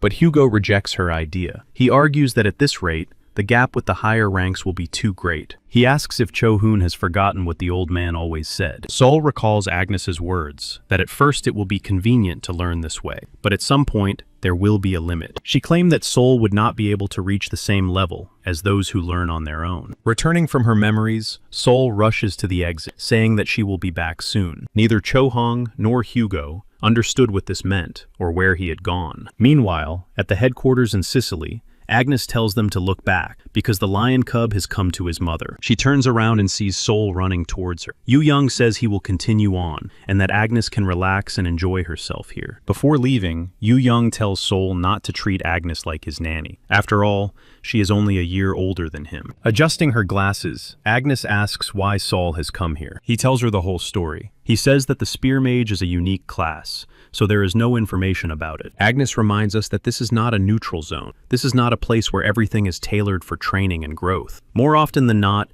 you have to learn and discover things for yourself. Sol agrees with her. Agnes has an idea and asks Sol what he knows about spear throwers. She asks if he knows the basic rules. And what is the difference between the spear he uses now and a throwing spear? And has he seen how spears are thrown? Sol is overwhelmed by these questions. Agnes says that he knows nothing about spears, but is already talking about some kind of magical power formation. As an example, she says that if a person who doesn't know how to walk tries to run right away, naturally, nothing will work out for him, and Sol realizes that he was too hasty. Agnes says it's good that he didn't waste his feat points. She leaves and says that when she returns, she will check how much Sol has trained. Sol asks if it's true that Agnes is going on an expedition, but Agnes replies that there is nothing special about it. She says they will see each other after her return. Sol returns to the tavern with a bag of throwing spears. He hears Cho Hong shouting that he won't do anything. She walks past angrily, and Sol asks what happened. Then Cho Hoon turns around and claims that it's all because of him. Confused about what happened, Sol turns to Dylan. Dylan says it's all because of the new assignment. Sol says he will make them coffee himself. He asks what kind of assignment it is that Cho Hoon is in such a state. Dylan wants Sol and Cho Hoon to take the assignment. He and Hugo will have to leave on behalf of the royal family. Sol asks how far away they are going, but Dylan doesn't answer and asks Sol for his opinion. Then he clarifies that the two of them won't be able to handle it, so they'll need to assemble a team. Sol will be the team leader. This statement shocks Sol. He asks why not Cho Hoon. Dylan replies that she does not have leadership qualities, and she knows it herself. She is offended that Dylan is not taking her on the expedition. Sol then reminds him that he is only a second-level class. Dylan confirms this. She also points out that Sol is the hero who saved the Arden Fortress, and destroying the monsters in the village of Raman is like an initiation. It's a good chance to test her abilities in forming and managing a team. Passing the mug of tea, Sol says that for starters, it is worth finding an archer and a priest. After taking a sip of coffee, Dylan says that's not a bad first step. The coffee is excellent, which surprises Dylan. He asks how Sol made it. Sol replies that he had a friend who loved coffee, even though he was more of a ramen expert. Dylan then says that he will have to take a few lessons from Sol when he returns from the expedition. After some time, Sol arrives at the Royal Library of Haramaga. He asks Ian about the secret of the village of Raman. Sol wants to find the source and solve this problem now that he has the chance. And it's not just about destroying monsters. Ian is curious about what Sol knows. Sol knows that there are no monster settlements or nests in the vicinity, but the monsters continue to appear. The royal troops have sent various teams there, but the source has not been found. Hearing this, Ian stands up and tells Sol to follow him. They go deep into the library. The periodicity suggests the possibility of prediction, and that means it can be controlled. That is Ian's opinion. He looks for a scroll and says that every time the village elders requested it, the royal palace sent earthlings there. The Haramag teams have a chance. Ian asks why this problem needs to be solved. Sol says that if for some reason they cannot go there, the villagers will be in danger. This answer surprised Ian. He found the necessary records and passed them on to Sol. These are records of raids that should help. Returning home, Sol began to study the books. He copied the necessary information onto a separate sheet of paper. Cho Hong enters his room and asks if he was waiting for her to come. She is curious about what Sol is doing. Sol, without being distracted by Cho Hong, replied that he was increasing the level of difficulty. Not understanding what that means, Cho Han wants to know more about it. Sol then reminds Cho Han of her grumbling about not getting many points. She asks if she has found the priest. Cho Hong curses again. She has been looking for him all this time, but no one wants to follow two warriors who don't even have a main fighter. Sol then says that he will take care of the priest himself, and that she should find the rest of the team members. First, the archer and the warrior defender. Deciding that Sol is pretending to be tough, Cho Hoon asks how he will find the priest. Does he have someone in mind? Sol thinks for a moment. Then he replies that there is someone who can find him. Cho Hong is taken aback. News of Sol's feat in Arden spread like wildfire, but few believe that a first-level warrior is capable of such a thing. Some people went around claiming that they also had someone who broke the rules, like Sun Shi-hyun, but some believed that it was the work of rebels. In Shinyan, there were also people who knew about the new recruit from the March draft with a gold mark who was capable of such a feat. Finally, Hannah overheard about the unusual guy she had found. Hearing the conversation of her subordinates, Hannah immediately called Sol Ji-ho on the magic ball. Seeing her emotions, Sol hesitantly raises his hand and says that he is also glad to see her. Hannah reminds him that he was supposed to be as quiet as possible in Haramaga. She already knows about the Forest of Confrontation and the Arden Gourd. Hannah says he should have warned her, but Sol knows that if he had told her, she would not have sent him there. He shows her the spear and says it is a gift from Princess Teresa Hasi. Hannah is angry that Sol is so quick-witted. Sol giggles in response. Finally, Hannah says that Sol did the right thing by joining Carpe Diem, but she thinks it would have been even better if Sol had done it before the old man retired. And Sol asks if she is talking about the one who created the team, and asks what's so special about it. But Hannah only knows that if someone is destined to leave, no matter how hard they try to stay, it won't work out anyway. Finally, Sol says he is going on a raid on the monster with Cho Hong, but they don't have a team. He asks Hannah to find them a priest. Hannah then asks why just the two of them, and what about Dylan and Hugo? Sol replies that they are on an expedition for another mission. This time, he will be the leader, so he is gathering people. Hannah thinks about it. It turns out she has someone in mind, but the costs will be enormous. Hannah asks if that's okay with Sol. In the morning, Sol goes to Haramag, to the Temple of Luceria. He couldn't even imagine that Haramag was a military camp. Sol goes inside and knocks on the door, asking if anyone is there. A voice from inside says yes, and that she is tired of this. Sol waves his hand. He says they haven't seen each other in a long time. It turns out that Sol has come to see Maria. She is not very happy about this meeting. Without answering, Maria turns away and leaves. Sol apologizes to her. Maria hangs her head and tells Sol to leave her alone. Then Sol clarifies that he has come with a proposal this time. He doesn't understand what the bottles are for. He clarifies that it concerns the village of Raman. Putting her head on the table, she asks if this is really such a stupid assignment for her class. She tells Sol to talk to someone else. Then Sol throws coins in front of her. Maria exhales and asks how much it is on Earth. Sol replies that on the ground, it would be like 5 million won. Maria is amazed by this. She says she will introduce him to the priest intern, so the money should be taken back. She claims that it won't cost a quarter of the amount. Then Sol adds more coin. Maria asks what he is doing because it's not worth that much money. Sol reminds Maria of her words when she saved Seo Ru, that it is better to give her the extra money. Then Maria asks if he really wants to buy her. Sol asks how he can go against the law with these coins, because he is not that unscrupulous. Maria agrees with him. The coins are right there in front of her eyes. It's a tempting offer for her, but Maria tries to stop herself, because if she gets involved with Sol, it will be difficult to get out of it, and everything will only get more complicated. Sol does not understand her emotions. He decides to add more coins to make Maria feel better. But Maria's eyes see nothing but the coins. She thinks Sol has gone mad. She asks if he doesn't know her, and why he needs more money. Then she closes her eyes. Sol shares his assumption that he wanted to be friends. Then, Maria realizes that Sol has practically persuaded her, so she reminds him that she is not a fool. After all, the teams can't keep persuading her like this. Sol calls Cho Hong and Maria to discuss everything. Cho Hong calls Maria a money witch, and Maria calls Cho Hong empty-headed. Sol doesn't understand anything. Finally, Maria asks why Sol brought her here. She is going to leave because she knows that a fool inside the team is more dangerous than an enemy outside. Cho Hoon is indignant and insists that Maria is still the same. She wonders if Maria will shut up if her mouth is torn apart. Maria says that everyone knows she has no brains. She suggests that Cho Hong smash her head open to prove it. This remark provokes Cho Hong into aggression. She grabs Maria by the collar and wants to hit her. The people sitting nearby are surprised by Sol's unusual tendencies, who brought 2 people to the cafe at once. While the girls are arguing, Sol tries to calm them down. At that moment, he hears people talking about him behind him. It seems like just yesterday that Sol was seen here for the first time, and today he is already the rising star of Harimaga. It turns out that it was Yang and his team. He believes that there is a reason why Sol is talked about so much.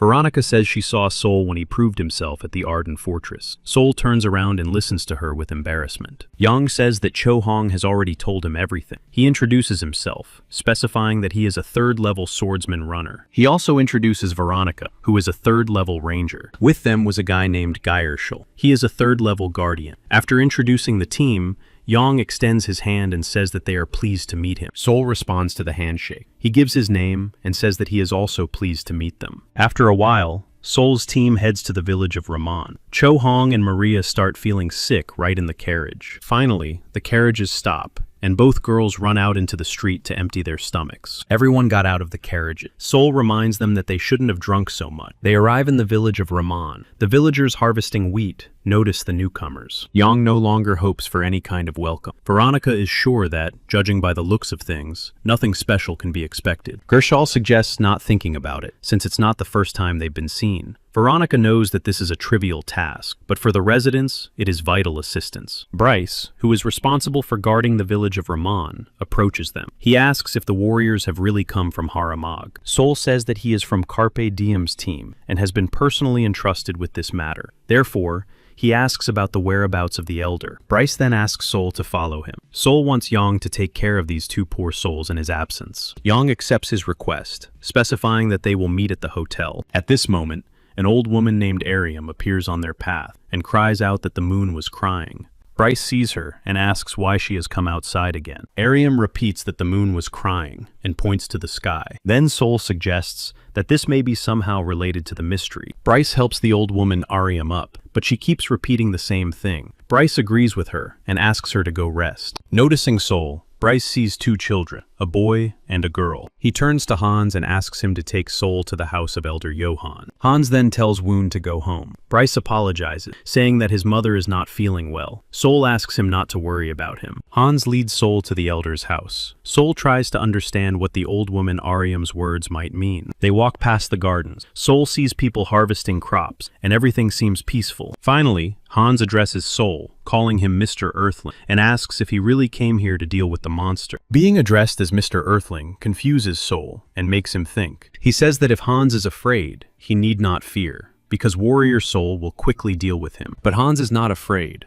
After all, this happens every time. In any case, adults immediately start fussing when children come close to the foggy place. And Sol knows that the foggy place appears every 4 months. Sol is sure that the village is too calm for such a situation. He also notices Hans, who does not show a hint of fear. Then Sol decides to tell little Hans that there is nothing wrong with being cautious. But Hans asks what to be wary of. After all, after the arrival of the Earthlings, it will not be visible for several more months. But they impose triple prohibitions and scare people. Then Sol doesn't understand what triple prohibitions they are talking about, and Hans lists the prohibitions. Even if you hear a sound coming from the fog, don't follow it. If a hand draws signs in the fog, do not follow it. If you see people in fog-colored clothes, run away from there as fast as you can. And if you disobey, monsters will catch you. Hans says he has learned this so well that it rolls off his tongue. He then clarifies that the old woman, Adem, before she went mad, said that it was all a setup. Sol asks if Ariam said who set it up, but Hans denies this and assures him that it was the elder. He points to the house they have come to. Sol opens the door to the elder, Johann, who immediately warns that he cannot give them more than the promised reward, because their village is poor. But Sol insists that he did not come for that, and Johann says that if it concerns the task, he should be informed by Carpe Diem. Sol says that circumstances have prevented all of Carpe Diem's team from coming, but there are enough people in the team. Then, Elder Johann asserts that it is their job, and they can handle it themselves. But Sol asks if it's not worth worrying at least a little. But Johann looks at Sol in bewilderment and asks what he means. Sol says that the elder obviously knows about the levels of Earthlings, and Johann closes the door. With the door closed, he says he doesn't understand what Sol is talking about, and that Sol should get on with the task, and Hans should go home. By evening, Sol's team had covered almost the entire village. Everyone is tired. Finally, Sol asks if the guys see anything, but Yang and Veronica, who are walking ahead, don't see anything. Yang turns around and clarifies that these changes leave no traces. Sol activated his 9 eyes ability. There was a lot of yellow light around, and it flooded everything. Then, Veronica notices something, and signals the others to prepare for a possible attack. Veronica says that something is wrong here, because she clearly heard a voice. At that moment,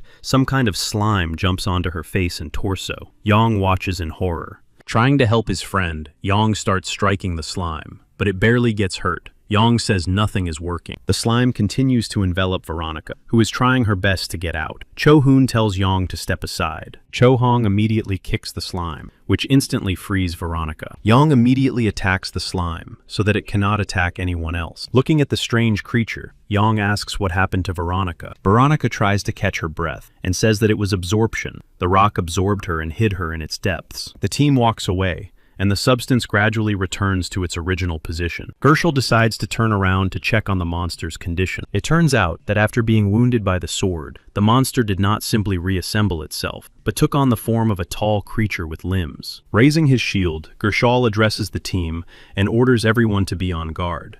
At that moment, identical monsters emerge from behind the rocks and head straight for the team. Instead of fingers, the monsters have sharp limbs in the form of knives and axes. Aeyong exclaims that this cannot be, because they did not have such a skill before. Then, Cho-hong attacks. She orders everyone to shut up and stay close to her. She delivers a powerful blow with her mace, directly to the monster's head, creating a huge dent. Without the help of her team, Cho-hong deals with several monsters at once. Feeling a beam coming from her right, Cho-hong immediately activates her shield. The monster stops its attack, and Cho-hong asks why the team isn't covering her from behind. It turns out that Yang also tried to deal with the monster, but they return to their original state. Yang looks at this in bewilderment. Cho-hong is amazed that they have gained the ability to regenerate. Returning to their original state, the monsters rush towards the team. Sol and Geishel turn around when they hear their footsteps. Meanwhile, Maria heals Veronica. Seeing the monsters, Maria says that they are rubbish. She takes out a cross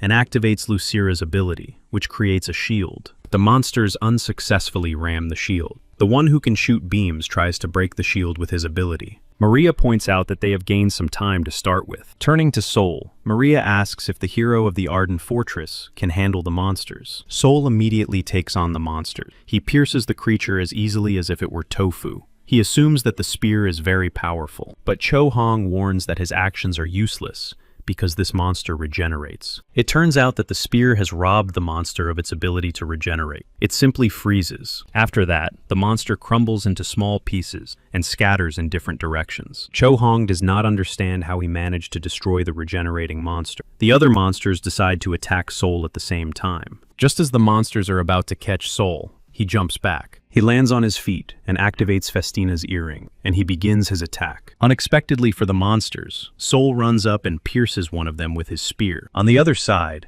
a monster reaches out with its spear to inflict damage, but Sol notices it in time and swings his spear. Deftly wielding his spear, Sol deals with several monsters at once. This spear was truly the best. Therefore, Sol decides to thank Teresa once again. While Sol is dealing with the monsters, more appear behind him. Sol realizes that because of the monsters in front of him, he cannot see what is happening behind him. He turns around and sees that Maria has come to his aid, activating her priest abilities. A powerful stream of holy energy increases the damage of the spear, and Sol destroys 4 monsters at once. He turns around and thanks Maria. She reminds him that this is exactly why Sol took her with him. On the other side, a whole horde of monsters is running towards Sol. Sol realizes that they have no intention of stopping. At that moment, the approaching monster is decapitated. The monster behind it looks on in horror. It turns out that it was Cho-hong. She stands up and apologizes for being a little late. Sol asks what she did, because it doesn't look like magic. Cho-hong reminds her that she added a little spell to the mace. Cho-hong then suggests trying to make a movie, and Sol asks about the genre. He says it will be an action movie, and Cho-hoon specifies that it will be rated 18+. They deftly deal with all the monsters that were nearby. Meanwhile, Yang watches the monster regenerate,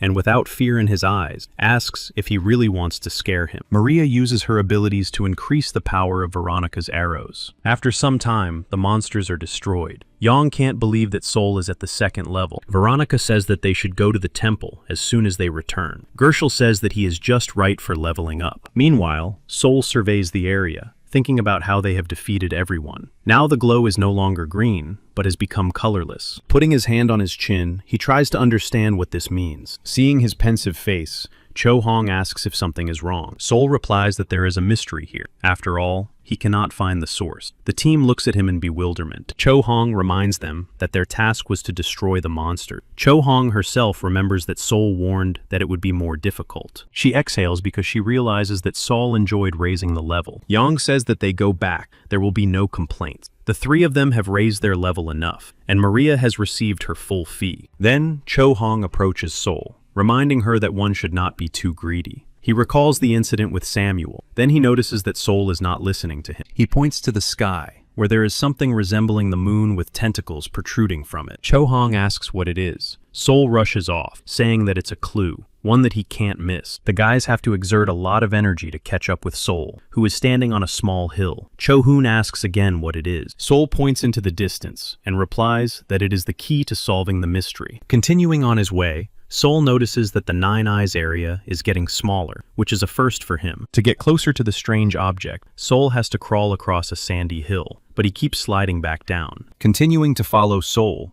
Cho Hong asks him not to rush and to explain. Sol, his body trembling with tension, continues to crawl upward. Suddenly, he notices that the object has disappeared. He decides to strike, putting his aura into his hand. His blow is enough to slightly destroy the hill. The guys are surprised that the hill is collapsing and conclude that it is an artificial structure. Finally, Veronica suggests that the teams try to dig up the artificial hill. It turns out that inside the hill, there is a room closed by a wooden door. Cho Hong suggests that it is a common storage room. Maria asks if they would fill it with earth. She remembers that Cho Hong is not very bright. Cho Hoon pulls her ears and asks if Maria has too much magic for healing. Yang says that it is impossible to say if something like that is possible if it was built long ago. Finally, Sol opens the door and sees steps. With the help of the Nine Eyes, Sol sees the color yellow, and this is an important choice. He turns around and suggests that the team go inside to see what's there. The whole team carefully descends the steps, examining the walls and ceilings. Meanwhile, on the other side of the cave, Elder Johan watched as the whole team went inside. Going deeper into the cave, the guys see a room. They assume that someone lived here. This place looks more like an office. Cho Hong knows that it was a classroom, and until the children did everything they needed to do, the doors would not open. But for some reason, those who were supposed to open the door had disappeared. And Gerchel asks if those who remained locked up continued to study until they passed away. This assumption led him to believe that this was what gave rise to those ghosts. The kids started looking at each other because this story sounded plausible. Maria thinks they're fools, but decides to keep quiet. Sol looks at the ceiling and wonders if that's all there is to it. He wants to know what he saw with the help of the Nine Eyes. Then Veronica says she has found something. Yang asks her to be careful in case there is a trap. It turns out that there is a handle in the shape of a candle. She lowers it, and another room opens up next to it. Yang comes closer. He looks around the room and says that it's getting more and more interesting. Sol is surprised that it is just a normal green color. After all, it has become even safer. He suggests going in and checking everything out. They walk down a wide corridor and don't notice anything unusual. Veronica notices a magic circle and a candle on the floor. Yang suggests that the monsters were summoned here. Shining his light toward the exit, Yang clarifies that the monsters then went outside through that cave. Gerchel asks who could have done such a thing, but Cho Hong thinks it doesn't matter and that they should just break it and be done with it. But Sol stops her. He tries to understand if that's really the case. The summoning is over, so the color has changed to green. Cho Hoon asks what's wrong. Sol turns to Veronica and asks if there is anything else inside. Veronica judges by the wind and thinks that there is just an exit. She asks if she should look, but then a man comes in from the other side. Sol immediately notices him. It turns out to be Elder Johan. The elder says he came because the task took longer than usual this time, and the residents are worried. He is glad that everyone is alive. Sol asks if Johan knew about the existence of the secret cave. Elder Johan says that there are rumors in the village about a mage hiding in the mountains. Sol says that the mage used a circle to summon creatures. Johan says that they should break the circle and hurry up because the innkeeper is waiting. Meanwhile, the team suggests continuing the search because it all looks suspicious, and Johan appeared just in time. Gerchel replies to Elder Johan that since they have come this far,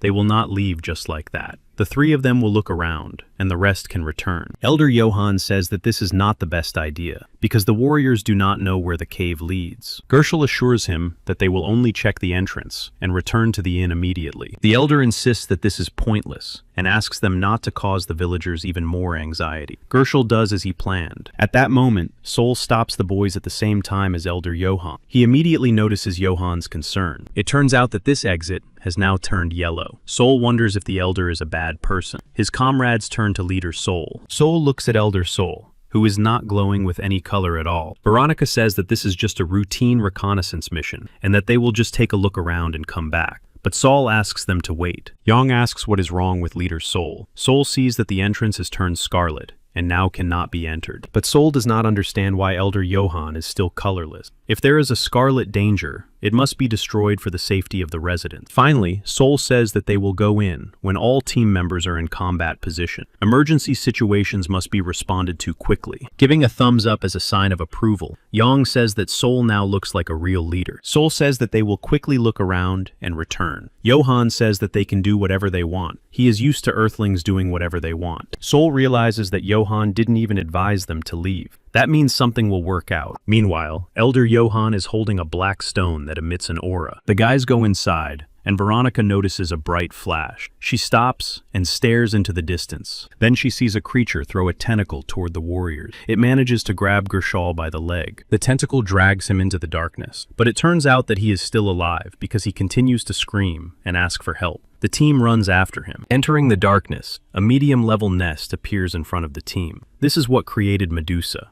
It pulls its tentacles upward and also holds Gershal. And Sol remembers a conversation with Ian. According to Ian's assumption, there is something that was created as a weapon against the parasites. He recalls that Sol also experienced this in the tomb of the Holy Virgin, and Sol thought that the magic in the Forest of Confrontation was meant to protect the tomb. However, it turned out to be a barrier to protect the tribe from the Virgin's hatred. Ian also reminded him that there are too many moments when assumptions do not coincide with reality, and you can only trust yourself. Returning from his memory, Sol realizes that Ian's hypothesis was correct. At that moment, the monster's nest sends a multitude of tentacles towards the warriors, but Maria manages to activate the shield. Sol asks if Cho Hong knows the strategy, but Cho Hong believes that with their forces, they have no choice, and if they are to retreat, it must be now. But Yang reminds them that they must first save Gyorshal and runs out of the safe zone. He splits the tentacle in two and immediately runs back to the team. Yang notices the regeneration. Cho Hoon reminds him that this is one of the monster's abilities. She activates the magical power of the mace and attacks the tentacles. But that doesn't work either. The tentacle regenerates again. Maria screams that she is at her limit. After her words, the shield begins to crack. Sol tries to come up with a plan and remembers that he has throwing spears in his bag. Sol immediately begins throwing spears at the monster's torso. It begins to scream in pain. Looking at the leader, Sol Yang assures him that this is an excellent idea. Sol takes aim to throw another spear. When the monster takes the second blow, its tentacles weaken, and Gershal begins to fall. Yang manages to run up to at least soften Gershal's fall. The nest begins to attack the warriors with its tentacles, with renewed vigor. Maria activates her shield again and asks Sol to do something. Finally, Sol tells Veronica to attack the monster's torso with arrows. Yang and Sol need to distract the monster from two sides. Gershal, first and foremost, needs to protect Maria, but Cho Hong is going to give him another task. But Cho Hong already understands and asks if he is suggesting they deal with the monster. After all, this will require higher-level powers. Sol explains that the monster could attack the village while they are looking for warriors. She reminds them that they did not come here just to earn money. Sol insists that they must protect the village and its inhabitants. At this time, Elder Johann is hiding nearby and eavesdropping on their entire conversation. Maria asks them to make a quick decision because she is at her limit. Finally, Cho Hong accepts the task and asks if he is really suggesting that she choose a convenient moment to destroy the monster's torso. Sol asks if she can do it. Cho Hoon looks at its huge torso and says it won't be easy, but she will try. Activating the 9 eyes, Sol realizes that there is no excuse for his mistake, but he simply has to trust his eyes. Sol realizes that this monster's level of defense is not that impenetrable. Waiting for the right moment, Sol signals the attack, and Maria removes her shield. The battle begins, and the tentacle tries to pierce Sol, but he deftly dodges it. He immediately jumps in and deals damage. Looking at the tentacle, Sol realizes that its regeneration has slowed down considerably. If he can slow the monster down a little more, it will be easier for Cho Hong to attack it. At that moment, 3 tentacles rush towards Sol, but the golden chains hold them back. It turns out that Maria has come to Sol's aid, using holy magic. Taking advantage of the opportunity, Sol strikes several blows and deals with 3 tentacles at once. On the other hand, unnoticed by Sol, the monster brings out 4 more tentacles that are slightly different in size. It turns out that there is poison inside, The monster immediately releases the poison from these tentacles directly onto Soul. But Soul is illuminated by a magical shell, and the monster's poison cannot penetrate it. It turns out that it was Maria, who reminds everyone that her spell is about to run out. While Maria uses her last ounce of strength to create a defense, Cho Hong says that the monster's body cannot even be seen because of the tentacles. Then they notice that a mist is coming from the core, where the tentacles begin. The guys don't understand what it is. At that moment, the monster spits dark slime directly at the team. It turns out that the monsters the team fought in the forest are emerging from this slime. Seeing them, Soul orders the guys to retreat and everyone to go back. The monster once again unleashes its tentacle, trying to strike its opponents, but Geirschel manages to block the blows, protecting himself and Maria. Veronica, however, is unable to react in time and is struck by a powerful tentacle. She is immediately thrown to the side. Only Yang notices this, as another tentacle knocks him back. The guys are thrown in different directions, and Soul notices this. Maria has to activate the spell again. She creates protective domes for both boys, who have obviously lost consciousness. Then, Geirschel tells Maria to create a protective dome for him too, but Maria doesn't immediately understand why. Gershal exclaims that the boys must be saved, and if they stick together, it will definitely be easier for Maria. Maria realizes that Gershal is right. She immediately creates a protective dome for Gershal. She asks him not to slow down and to bring the kids back as soon as possible. But Soul, noticing this, says that he must protect Maria. Turning around, Maria notices that Gershal is running away in the other direction. She asks where he is going. At that moment, 4 tentacles immediately approach Maria, but she manages to activate the dome for herself. Soul notices this. Several monsters are already running towards him. Soul begins to defend himself with his spear. Turning around, Soul asks Geirschel to hurry up and save the others, but it turns out that he has simply run away. Soul realizes that Geirschel took advantage of the fact that the passage was destroyed and ran away alone. Soul does not understand why this happens on every expedition. While Soul deals with the monsters, Cho Hong tells Soul that he will cover him and that he should deliver the final blow. She immediately activates her spell. Her hair rises up and wings appear behind her back. At that moment, a powerful stream of sunlight surrounds Cho Hong's entire body. Looking at Cho Hong, Maria realizes what spell she is using. It turns out to be a 4th level Supreme Spirit spell. Cho Hong is covered in Valkyrie's robe. Soul asks what happened. Maria says that among the temple servants, only those who have received divine recognition can master the spell. Maria did not think that Cho Hong had already mastered a 4th level spell. This meant that she was not completely stupid after all. Finally, Cho Hong attacks the core of the monster's nest. She deftly deals with each approaching tentacle. At her level, the nest cannot use regeneration. It takes heavy damage and begins to scream. A soul claims that this is how they will definitely be able to defeat this monster, but Maria denies his claim.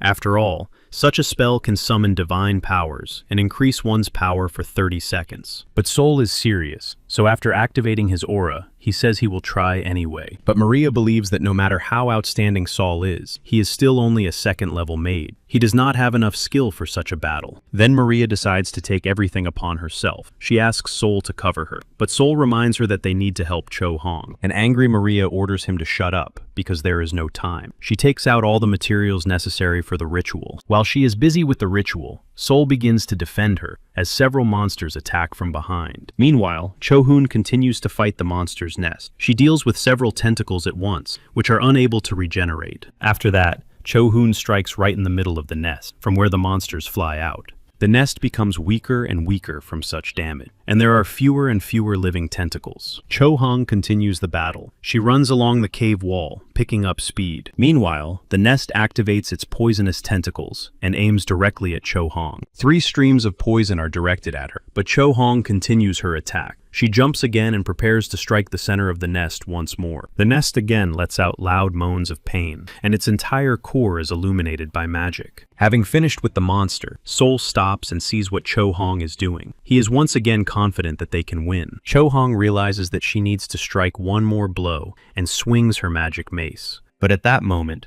her 4th level magic spell ceases to work, and Cho Hong regains consciousness, wondering what is happening. The monster takes advantage of the opportunity to strike with its tentacle and pins Cho Hoon to the cave wall right in front of Soul. After such a blow, Cho Hong remains alive. She sits down, trying to endure the pain. The monster decides to finish off Cho Hoon and sends another tentacle, but Soul does not allow Cho Hoon to be crushed. He shouts that now it's his turn to strike this nest, and the monster goes after Soul, but he can't even block the blow, let alone strike it. Seeing that Soul is in danger, the exhausted Cho Hong tries to get up to help him. Meanwhile, Maria manages to recreate a huge hammer, illuminated by magical power. Maria wields the hammer and strikes the nest, which turns out to be smaller than the hammer. The entire cave is covered in fog. Soul covers his face with his hand and stares into the fog. Finally, it dissipates, and it becomes clear that the nest is almost completely destroyed. Soul asks if it is really over, but Cho Hong warns that now it is time to deliver the decisive blow. At that very moment, the monster releases a powerful tentacle directly at Maria. She waits defenselessly for the blow. She realizes why they had been so lucky until now. Then she remembers the coins that brought her here. After all, the price of 30 coins was attractive, but at the last moment she is saved. They fall to the ground together. It turns out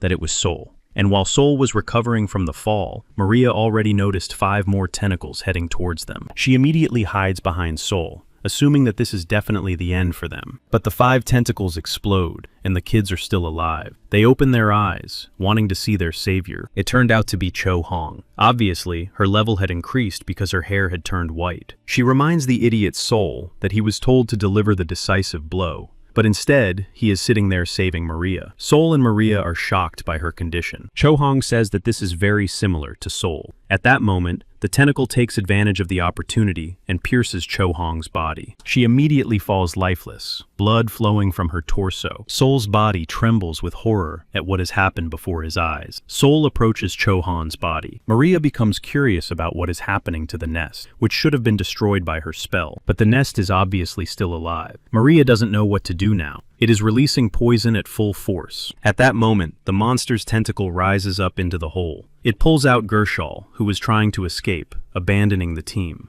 He is suffocating and asks the team to save him. The tentacle drags him to the core. After absorbing Gershal's body, the nest is able to restore its strength. A moment later, the nest spits out the armor that was on Gershal. Maria realizes that she should have used a stronger spell, but then she decides that she shouldn't have ended the rituals so quickly. She looks up at the opening in the cave and decides that she was wrong to follow Soul after all. Meanwhile, the moonlight falls on Cho Hong, and Soul continues to stand with his head bowed. Then Maria runs up and pokes Soul in the back, saying that she should have left him there, and then he could have run away with that dimwit. But at that moment, Maria feels her heart beating too fast, which shocks her. She steps back and turns to Soul in fear, not knowing what is happening to him. It turns out that his innate ability to see the future has been activated. Soul looks terrifying. Maria knows that this is an evil aura, or, more precisely, a thirst for revenge on his enemy. At that moment, she notices a tentacle coming out of the nest and heading straight for Soul. She asks him to be careful, but Soul, without looking up, grabs the tentacle with one hand and squeezes it with incredible force. It turns out that the tentacle was poisonous.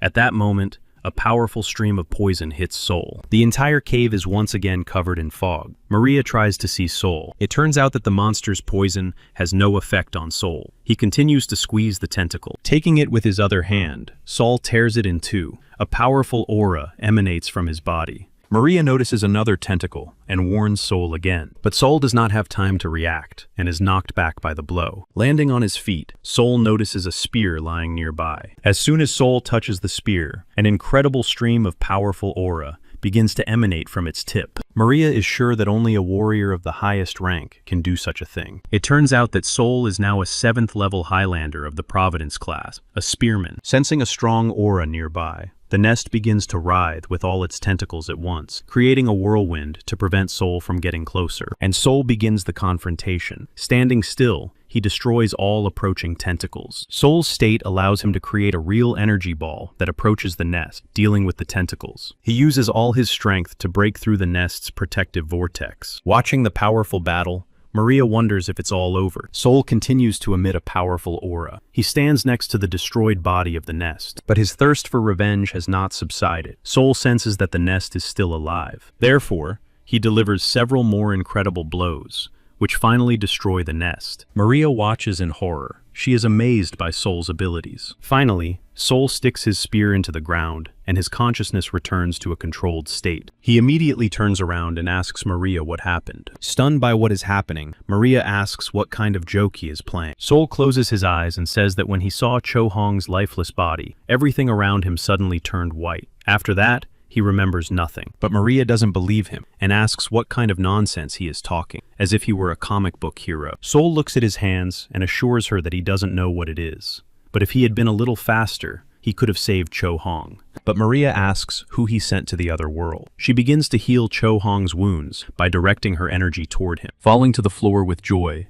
Sol laughs and says that she is indeed alive. He lies down on the ground and laughs loudly. Maria asks why he isn't getting up, and if he really wants her to cry. She reminds him that in movies, when the main character cries, all the guys immediately get up. But Sol reminds her that she is not the main character, so there is no effect. Then Maria says that she should hit him again because it wasn't enough. After that, she falls with her head on Sol's leg, and he looks at her in embarrassment. But then Sol begins to smile and is touched by little Maria. At that moment, Elder Johan passes by Sol. Sol watches him go. Johan stops at the opening of the cave and says that he knew this day would come someday. Sol activates the 9 eyes, but does not understand why no color emanates from Johan. Sol says that Johan will have to tell him everything from the beginning. Johan replies that it will be a long night and that they should go back first. After all, it's too dirty here. Sol agrees with him. By this time, Veronica and Yang have regained consciousness. Finally, Sol says that the previous teams were of average level, and the raids did not fail. But Johan said that studying monsters was impossible. But Sol knows that with each appearance, the level of the monsters increased. So Johan determined the composition of the raid based on the complexity of the operation. Obviously, Johan had somehow foreseen what would happen next. The ability to calculate strength depending on the level of the monsters is not an easy task for Earthling, and Sol claims that Johan did an excellent job of it, about 20 times. Finally, Johan says that he was a mage in the famous Kingdom of Delphinion, which belonged to the Empire and controlled magic. Johan also personally fought the parasites that caused terrible diseases. Sol asks about the monsters and the nest. Johan admits that he created them himself. It was the Empire's business, a secret weapon to fight the parasites. He thought that if he worked on it a little more, everything would be fine. But only now did he realize that it was a complete failure. Then Sol asks if they really used Earthlings for this, as a guarantee to save the lives of citizens. Elder Johan asks Sol who he thinks hid the magician of the destroyed state and helped him. And Sol asks if the inhabitants were accomplices. But Johan asks him to choose his words carefully. After all, Earthlings also use paradise for fun, and he asks if they really can't afford to do this in order to survive. After all, there are no fortresses or troops here. It is just an ordinary poor village that has come under threat from monsters and parasites, and Earthlings began to arrive because of the appearance of monsters. Surely the parasites did not appear here for no reason. It dawned on Sol that they had destroyed what protected this village. But Elder Johan insists that it was only a matter of time anyway. He approaches the box. Showing the redhead, Johan says that this is the essence of alchemy. With its help, you can control the nest, but the more you use it, the less there is. The nest he built has the ability to learn, so it grew each time after a battle with the Earthlings. It turned out that the more Rudia you use, the better it obeys. But the day came when Johan had to put an end to it all, while he still had control. And that day came sooner than Johan had expected. Finally, Johan asks what Sol is going to do. Put it on trial or destroy it on the spot. He claims that he has no regrets because the kingdom has fallen and the laboratory has surely been destroyed by enemies, and he has nowhere to return to. Sol realizes that he himself has nowhere to return to either. Then he holds out his hand and asks for his reward for the mission. In the morning, the team heads back to Haramag. Maria and Cho Hong are asleep. Cho Hong wakes up and asks what happened and what became of the cave and the nest. But Sol pretends that nothing happened and that they haven't arrived yet. Cho Hong should drink less and sober up when they arrive in the village. Cho Hoon asks if they are still on their way to Ramon village. He decides that it was either a leap in time or just a prophetic dream. So she asks Sol to go back, because if they leave, no one will be left alive. But Sol asks what she is talking about. Cho Hoon insists that it sounds very strange, but she saw something, and they need to return to Haramag. But Sol insists that they are almost there, and he is not going anywhere. Then Cho Hoon lowers his head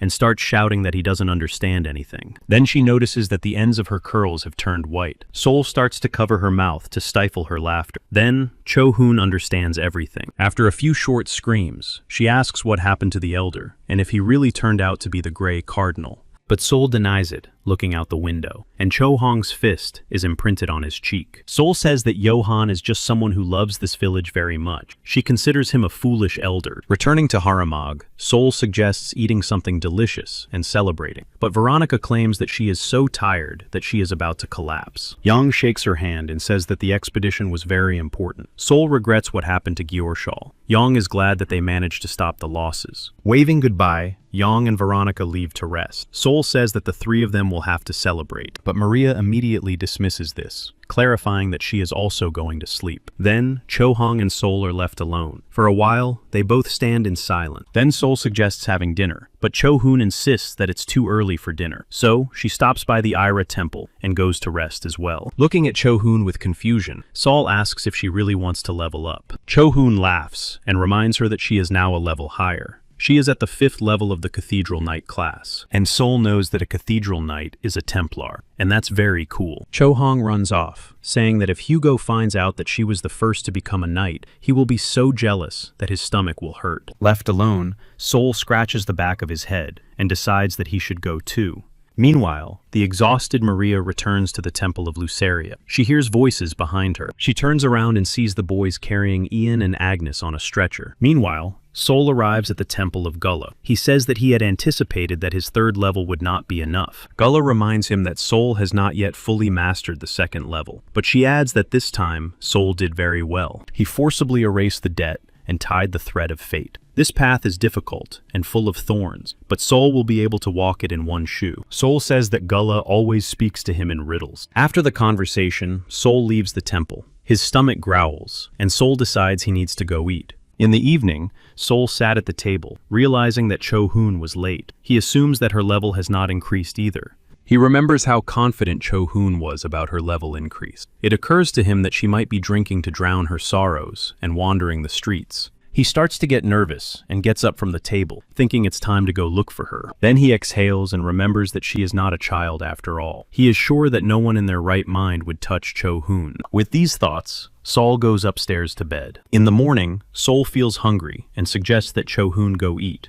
Turning around, he notices that Cho Hong's bed is still made from the day before. He goes out to look for her, realizing that Cho Hoon did not spend the night at the inn and did not say anything. He believes that without Dylan, she is probably doing whatever she wants. The bartender says he last saw Cho Hoon when they had a run-in with Maria. Sol asks for a drink as usual. Then the bartender decides that Sol isn't looking for anyone after all, since he stayed to drink. After the bar, Sol goes to the market. He doesn't understand where Cho Hong has disappeared to, as she is nowhere to be seen. After buying a snack, Sol decides that Cho Hoon is not nearby, and is still a constant headache. He thinks he could have lunch with Maria. He heads to the Luceria temple, but there are people in black suits gathered at the entrance, and Maria is standing nearby. Seeing Maria, Sol asks what she is doing there. Maria immediately turns toward him. Sol is stopped and told that everything is blocked, and he should go somewhere else. Among the people in black, Sol notices Salvatore Rio and heads towards him. He shakes his hand and says it's been a long time. Ryota reminds him that this is the first time since the neutral zone. He has heard about Sol's active work. Embarrassed, Sol clarifies that his activities are not really that active. Then he notices Maria and asks what is going on here, and what Maria is doing here. Maria realizes that there's no avoiding the conversation now, and walks away, deciding that adults should solve their own problems. At that moment, a loud scream is heard outside the temple door, and Sol smells blood. Byung decides to stop Sol, saying they'd been told not to let anyone in. But Salvatore puts his hand on his shoulder and shows him that Sol should not be stopped. The door opens, and Cho Hong, who is inside, immediately notices this. She notices Sol and frowns. She also asks where he came from. Yu Young, noticing Sol, says that the lion cub has come to his mother. Stopping at the door, Sol sees people lying on 2 couches. He looks closely and sees Agnes with her head and body completely bandaged. Sol immediately runs up to Agnes in a panic. He shouts her name, waiting to hear her answer. Then he looks up at the second couch and notices Ian, who probably wasn't hurt as badly. Night Hung realizes that Ian needs help getting up. Ian heard that Sol revealed his secret. Puzzled as to how this relates, Sol asks Ian what happened. And then Young, lowering his head,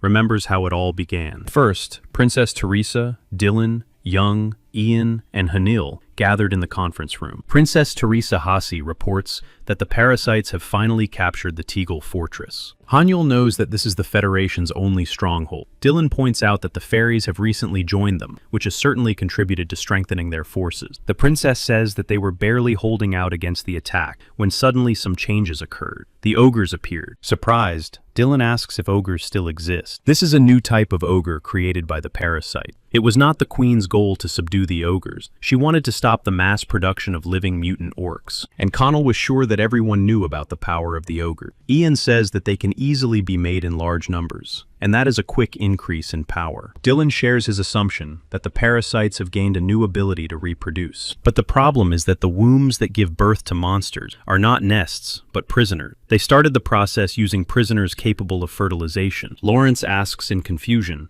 about prisoners capable of fertilization, and Young clarifies that they mean females like her and her. Lawrence is horrified, believing that they are doing disgusting things. Dylan says that they have already captured the Tegel fortress, and now this. If this continues, the collapse of the Federation will be a matter of time. Then Young clarifies that unexpected changes have also occurred here, because of the super rookie Carpe Diem, and Dylan assumes that he is talking about Soul. Young reminds him that they failed to destroy the Arden Fortress and lost the jellyfish. They believed that Soul was powerless. Therefore, while the main forces attacked the Federation, the parasites were going to send mutant orcs to them. This was necessary to prevent unification. Dylan then concludes that a full-scale invasion of human territory is probably inevitable. Teresa clarifies that the 7 states are not going to stand idly by. They have decided that each will take on one target and destroy it. Princess Teresa also clarifies that their territory is the northeast of Haramaga. Returning from his memories, Young says that the mission has successfully failed. Only 2 of them survive. Soul asks what about Dylan Hugo and Princess Teresa, and Yu Young replies that they were left alive because they could be useful. Fearing for their lives, Saul insists that they must go and rescue them immediately. Ian asks how he plans to do that. After all, Haramag assembled the best team, but even they failed. Since they were exposed once, security there has surely been tightened. But there is a chance of success if all the Haramag troops unite and expand the borders. Ian is ready to do anything to save the hostages, but Rai does not belong only to them. Therefore, innocent people cannot be dragged into this. Then Saul asks if they are really going to just stand by and watch. And are all Earthlings like that? If it is profitable for them, they do everything together, but if not,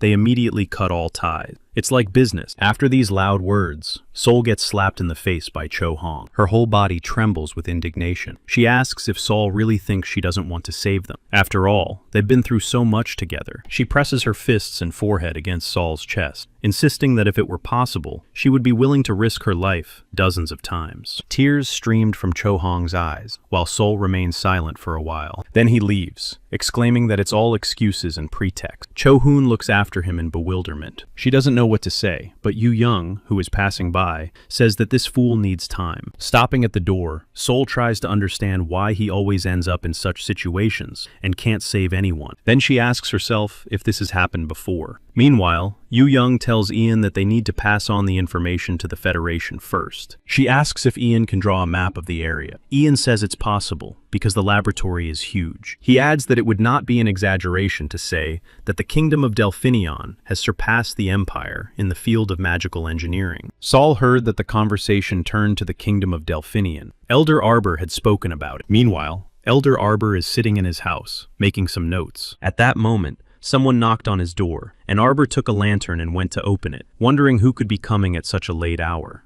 It turned out that Soul was standing at the door. He was panting because he had been running. Elder Arbor did not expect to see Soul. He asks where he came from. Confirming that it was the same laboratory, Arbor said that it was foolish to think that the Delphinian Empire and the laboratory were small in size. After drinking, Soul claimed that no matter how strong the security was, there must be a weak spot. For example, some kind of secret passage. Arbor is a little wary. Then he decides to ask why Saul thinks so. Soul reminds him of the nest. Surely they didn't carry such a huge monster through the main gate. Smiling, Elder Arbor says he likes such clever guys. He said that when he got the redhead, it was the size of a rock. Naturally, it was heavier too. Soul is puzzled. He asks how this is possible. Arbor clarifies that Soul's assumption was correct, and that it was all thanks to the secret passage. Arbor also asks if Soul really couldn't imagine that the secret path led straight here. Then everything became clear to Soul. By evening, Cho Hong was sitting on a sofa in a tavern with her head down, and someone's shadow was visible in the doorway. It turns out that it was Sol. Cho Hoon was worried, so she asks where he has been. Sol asks in confusion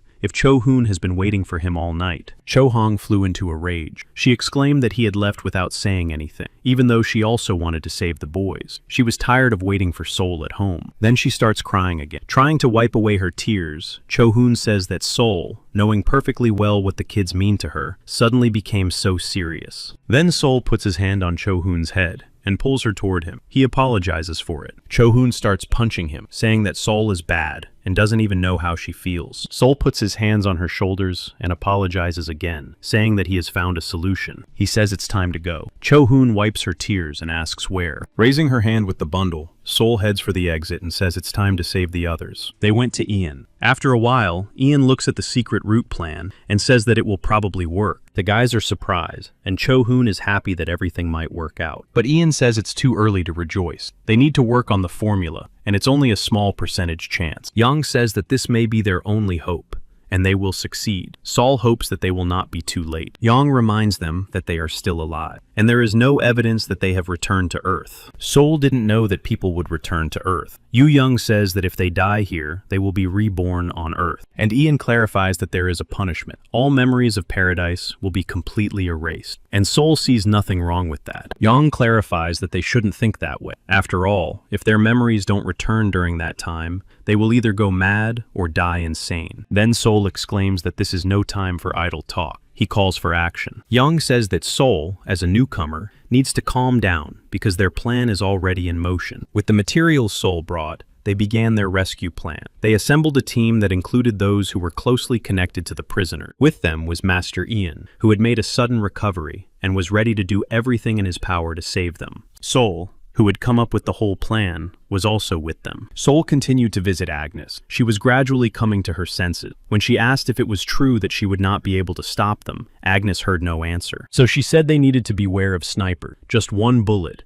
and Agnes woke up with a hole in her chest. Even Colossus's spell had no effect on this shot. Claire Agnes herself had not felt the peaceful world so close for a long time. She wants Sol to promise that he will return and show her how well he has learned to throw spears, and Sol promises to do so. It turned out that Maria was nearby and had heard their conversation. She stands behind a column, upset. When Sol came out and saw her, Maria ran into his arms. She asks if he really can't go, because it's dangerous. She knows she is crossing boundaries, but no one told him not to go there. Sol just wants to save the kids. He has already run away and made compromises enough. He insists that he no longer wants to live like this. At this moment, Maria, with a trembling hand, puts a seal on the document. Sol notices this and asks in bewilderment what it is. He doesn't understand when she had time to put the seal on. It turns out that the giver, a recruit from the March draft in the 1st District, promises to hand over all valuable items to the temple and Carpe Diem in the event of his death. And in Carpe Diem, to the priestess Lucuria Maria. Taking the document, Maria sticks out her tongue and says that if he doesn't want that,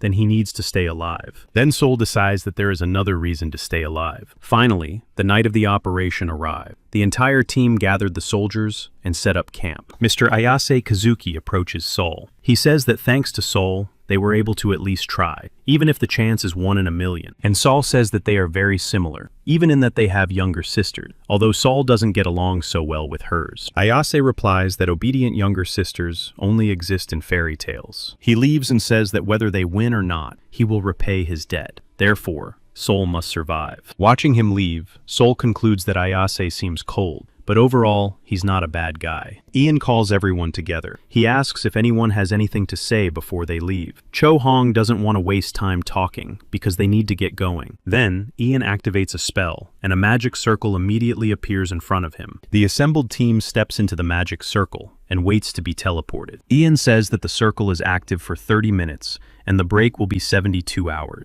Ian says he will come back, even if something happens to someone. After a while, Ayase and the whole team are teleported to the right place. Ian asks them to be careful and stays behind to wait for the team. The team exits and finds themselves in a whole city. Yasser asks if they will have time to find what they are looking for. Sol says they should start searching in places where the probability is highest. He reminds them that they have a leader with a map from the Elder Arbor. Yasser shares his assumption that they are inside the building. Sol says they need to act quickly, so the team immediately sets out on a search and first crosses the bridge. After reaching a long corridor, Ayase signals the whole team to stop. After listening, Ayase realizes and tells the team that there are a lot of parasites. Sol then takes out the redhead and reminds them that it can be used to control the nest. The parasites are connected to each other. Elder Arbor said that this is why a single individual can become an entire swarm of parasites at the same time. Finally, Sol raises the ruddy and mentally conveys the information that they are not enemies, but allies. He demands that they stop what they are doing and remain where they are. After listening, Ayase says that it is impossible to believe, but everything has stopped. The team is surprised by such an unusual object. Ayase says he will go in first. Before him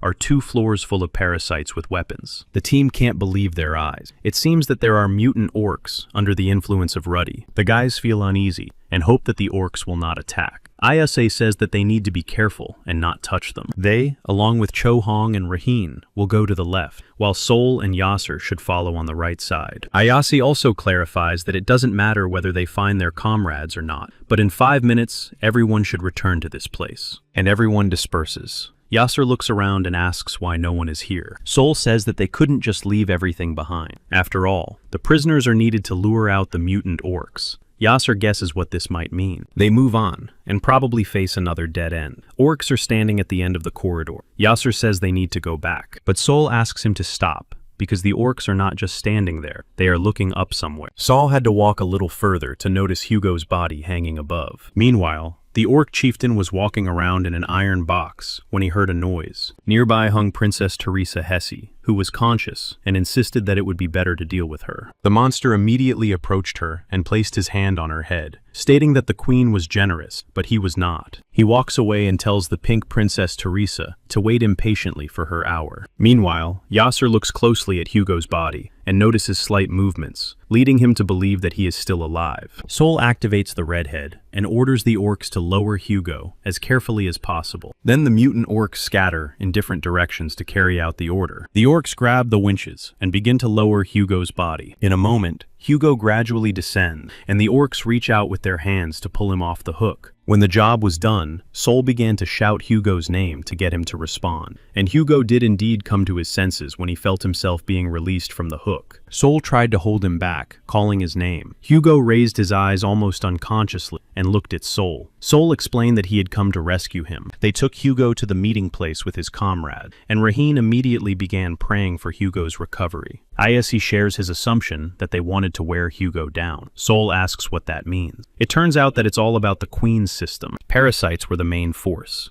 Larvae are a type of parasite. She implanted them into bodies so she could control them later. She needed lifeless bodies. But for mass production, living beings are necessary. Therefore, she brings people to a state where it is easiest to infect them. Sol asks why Cho Hong and Raheen have such expressions on their faces. Ayase replies that they saw something not very pleasant. After all, Teacher Ian's assumption that the prisoners are being used as food turned out to be correct. Sol immediately remembers Dylan and Princess Teresa, who may also be used as food. Meanwhile, Ayase tells Cho Hong to take Hugo and return to the shelter. After all, she herself knows how important it is who returns first. There, they need Master Ian's protection, communication setup, and traps to return. Cho Hoon has his hands full. Watching Cho Hong leave, Sol asks him to be careful, and Cho Hong asks her the same. Meanwhile, the rest of the guys went in search of the prisoners. Ayase has a map that was drawn up by the elder. He determined the location. They peer through the door window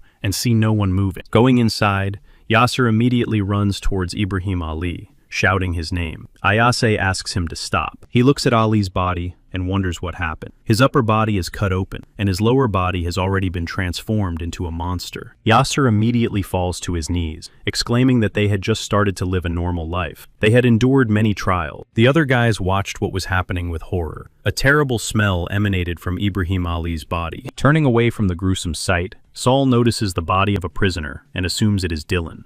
He immediately runs up and pushes the orc away, insisting that this cannot be true. It turned out to be the body of Edward Dillon. he was already missing his limbs. Just as Sol reached out to him, Ayase approached and stopped him. He points to the torso, which is being devoured by a multitude of maggots. Ayase says it's too late. Raheen asks them not to touch the body, otherwise there could be problem. Then Sol asks if she really suggests leaving it like that. Exhaling, Rakan takes out a book to read the necessary spell. Sol guesses what she wants to do and asks her to stop, but Rakan does not listen and begins to cast a spell, pointing his hand toward Dylan. Edward. Dylan's body is already illuminated by a bright light. Sol continues to try to stop her. Then Ayase holds him and says there is no hope. He may come to briefly, as he is not in such bad shape, compared to Ali. Ayase says that Dylan may know where the other three are. Finally, Dylan wakes up and opens his eyes, wondering if he is asleep. Dylan notices Sol running up to him and asks about Hugo. Sol replies that he has been saved, and Cho Hong has taken him away. Noticing Raheen, Dylan realizes that the rescue team consists of those connected to this. He apologizes for not knowing where the others are, but he clarifies that Ali was somewhere nearby. Raheen lowers her eyes and thanks him. Then Edward Dylan notices Ayase. Ayase says they haven't seen each other in a long time, and Dylan says that if Ayase is the leader, that's good because with him, they don't have to worry about finding their way back. Ayase Kazuki insists that Dylan is exaggerating. Dylan reminds him that they need to figure things out quickly and go look for the others, because time is running out. Then Ayase Kazuki takes out his sword and thanks Dylan for his understanding. Soljihu is frightened and asks what he is going to do. Meanwhile, Yasser and Raheen hold Sol's hands tightly so that he cannot escape. Ayase says that Dylan cannot live, and Sol knows it, but Sol denies it. Lowering his head, Ayase clarifies that it must be done while there is still a chance. It is all for Dylan's own good. But Sol tries to resist. With tears in his eyes, Yasser asks him to calm down because he understands how Sol feels, but they need to save the others. At that moment, Dylan turns to Sol and assures him that he himself is looking forward to it. And he is very happy because he thought they would not come to rescue them. But it turned out to be true. Sol apologizes for coming so late.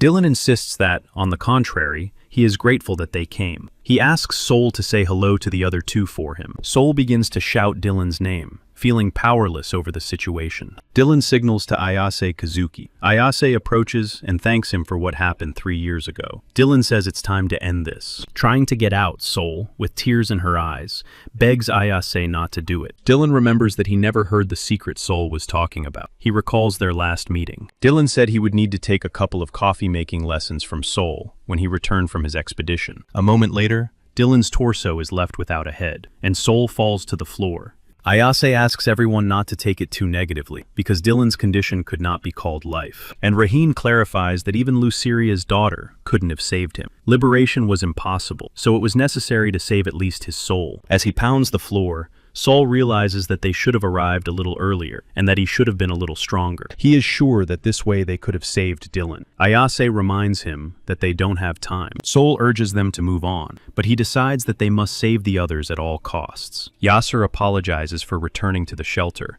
because he can no longer stay there. Ayase asks if Rakan will go with him. Raheen replies that they need to move on, because there are 3 people left to save, so there must be at least 3 of them. Ayase replies that even if they have to see something worse, they shouldn't lose heart because of it. They continue on their way, and Sol ponders Rakan's words that liberation is impossible, and that they must save at least one soul. Sol understands that this is all true, but despite this, he still wants to save Dylan, if there was even the slightest hope. Going outside, the guys look into the tents and see people. Some are tied up, while others have already been almost completely transformed. Moving on, the team notices an orc. Ayase shares his assumption that this is where the crossbreeding is taking place. It all resembles an entire village. Rakan asks about the next plan, and Ayase believes that the orcs have surely separated the earthling. Looking around, Sol realizes that nothing can be seen, so there is no point in using the 9 eyes. Ayase suggests examining the building and trying to search the laboratory. At that moment, the tip of Sol's spear begins to glow brightly, and the smell near it begins to dissipate. Looking at the spear, Sol suggests that it is using purification magic. He suggests that this is because of the sweet smell in the air. Raheen and Ayase Kazuki also notice the smell.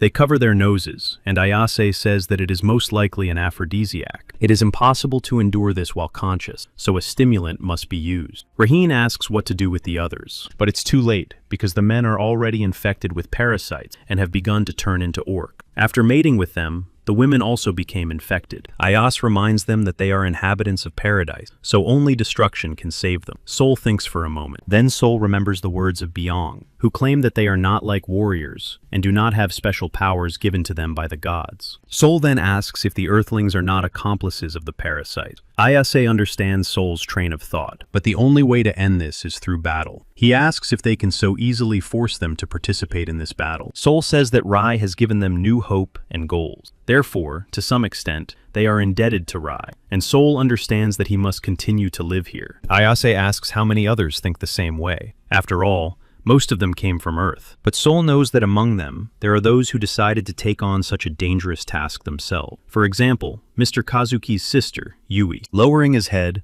Ayase Kazuki clarifies that she is here because of her merits, although he stopped her, and now Yui is paying for it in full. The team enters a room from which a stream of pink energy emanates. In the large room, the team sees many cauldrons filled with pink liquid. Coming closer, Ayase wants to check what it is, and dips the tip of his sword into it. Sol says it's an aphrodisiac. Then Sol notices a rope in one of the cauldrons. Finding a winch, Sol decides to pull the rope out of the cauldron and see what is there. It turns out that the rope is tied to Erica Lawrence, who is unconscious. After cutting the rope, the guys immediately rush to rescue Erica Lawrence. As soon as Lawrence is pulled out of the cauldron, she begins to cough, greedily gulping air. Raheen activated a healing spell to bring Lawrence back to her senses. Finally, she felt better. The guys covered her with a sheet, and she fell asleep. Sol knows that Erica Lawrence is a 6th-level Imperial Knight, just like Agnes. He understands that the parasites have broken even such a strong warrior. Rejoicing that Lawrence is not infected, Ayase tells Rakan to take her and leave. They leave, and Ayase tells Sol that they won't be able to search the entire laboratory in the time they have left. Sol asks if he is suggesting that they give up the search. Sitting on the floor, Ayase looks at the tracks. He denies Sol's assumption and clarifies that it is time for excitement. But Sol doesn't understand what excitement he is talking about, so he looks at leader Ayase in confusion. Ayase says that you can see how people were dragged across the ground here relatively recently, but the problem is that it was one person, and Sol becomes alert. It was either his sister Yui or Princess Teresa,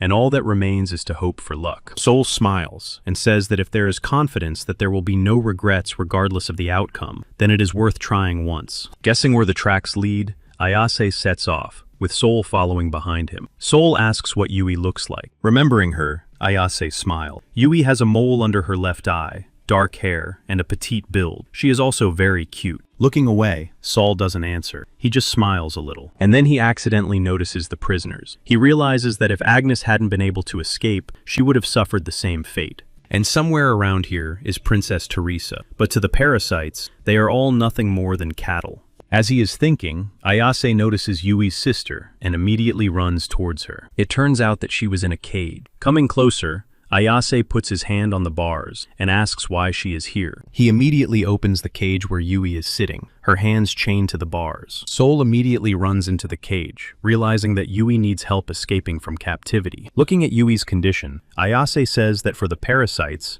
Earthlings and the inhabitants of paradise are one and the same. He lowers his head and apologizes to his sister Yui, whose face is identified with the action of aphrodisiac. Then he grabs his sword. Sol screams that it's his sister Yui, but Ayase decides it's too late and draws his sword towards Yui. While Yui sticks her tongue out at him, Ayase asks if Sol will really stop him. But Ayase points out that then there will be less time to search for Princess Teresa. Then Sol has no choice but to accept Ayase Kazuki's decision. He turns his head away so as not to see the massacre. After finishing off Yui, Ayase covers her body with his jacket. He says that they will meet on Earth. He moves on and calls out to Sol, assuming that the princess is also somewhere nearby. Sol realizes that Ayase has just killed his sister. There is no emotion on his face. Sol knows that even if Ayase Yui is resurrected on Earth, no one can guarantee that everything will be all right. He thinks Ayase is amazing and understands that Dylan was right to recognize him as a good warrior. He realizes that he behaved too emotionally during the fight with Dylan. Therefore,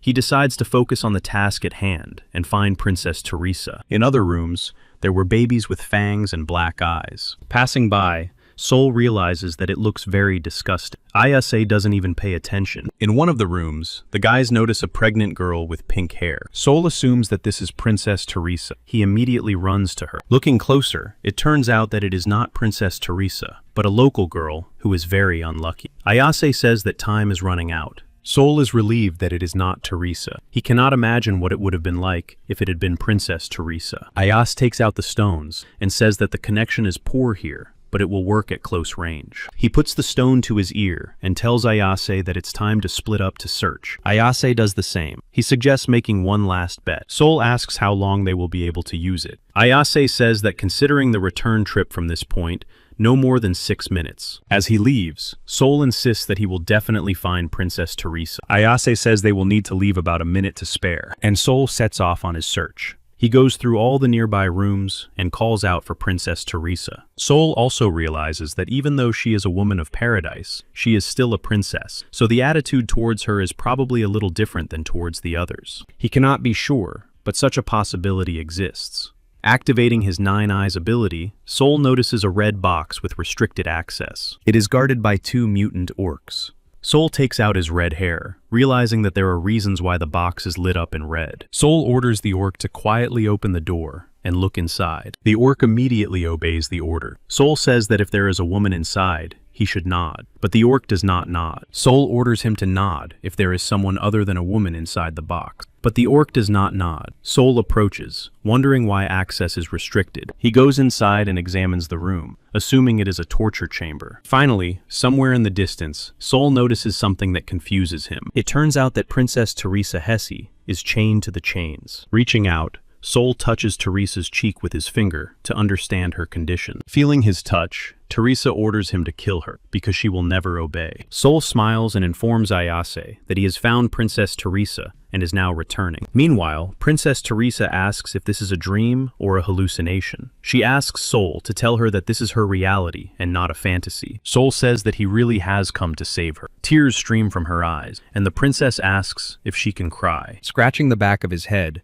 Soul replies that she is already crying, and Teresa looks away, embarrassed. At that moment, someone enters the room and asks what all the noise is about. It turns out that an orc enters the room and notices someone who shouldn't be there. He asks the orc's ward who gave him permission to enter. The orc stands still and says nothing. It turns out that Soul managed to hide. He uses Ruddy and orders the orc to go outside and close the door. Rudy's power immediately takes effect on the orc, so he immediately obeys the order. The orc with the scar on his face looks puzzled at the door from which his subordinate orc has just come out. Looking at the orc with the scar, Soul assumes that he is not subject to the power of the Ruddy, because he is the leader. Meanwhile, the orc chief approaches Princess Teresa and asks if she really tried to seduce the orc and escape. But the princess asks how she could have done that, and the orc leader grabs her by the neck. Seeing this, Soul grimaces and is already preparing to go out and deal with the leader. The orc orders her to tell him about the contract between the 7 deities and the royal family. This is the only way to prove her worth to the queen. Princess Teresa asks for time to think. The orc strikes her hard in the stomach. Outraged that orc is hitting Princess Teresa, Soul activates his spear's magical power. Soul is ready to go out, but he notices Teresa's face, which signals him not to stick his neck out, and Soul notices him. Showing his fist, orc reminds Princess Teresa that she had time to think yesterday and the day before. Therefore, she should not test his patience. But Princess Teresa clarifies that she is not so perfect, so she needs a lot of time to think. Leaving, the orc gives her another 10 minutes to think, and the answer must satisfy him. Otherwise, today the orc will give Princess Teresa some fun. Waiting for the orc to leave, Soul comes out and immediately breaks the chains. He throws a sheet over himself and asks Princess Teresa to hold his spear. Grabbing her in his arms,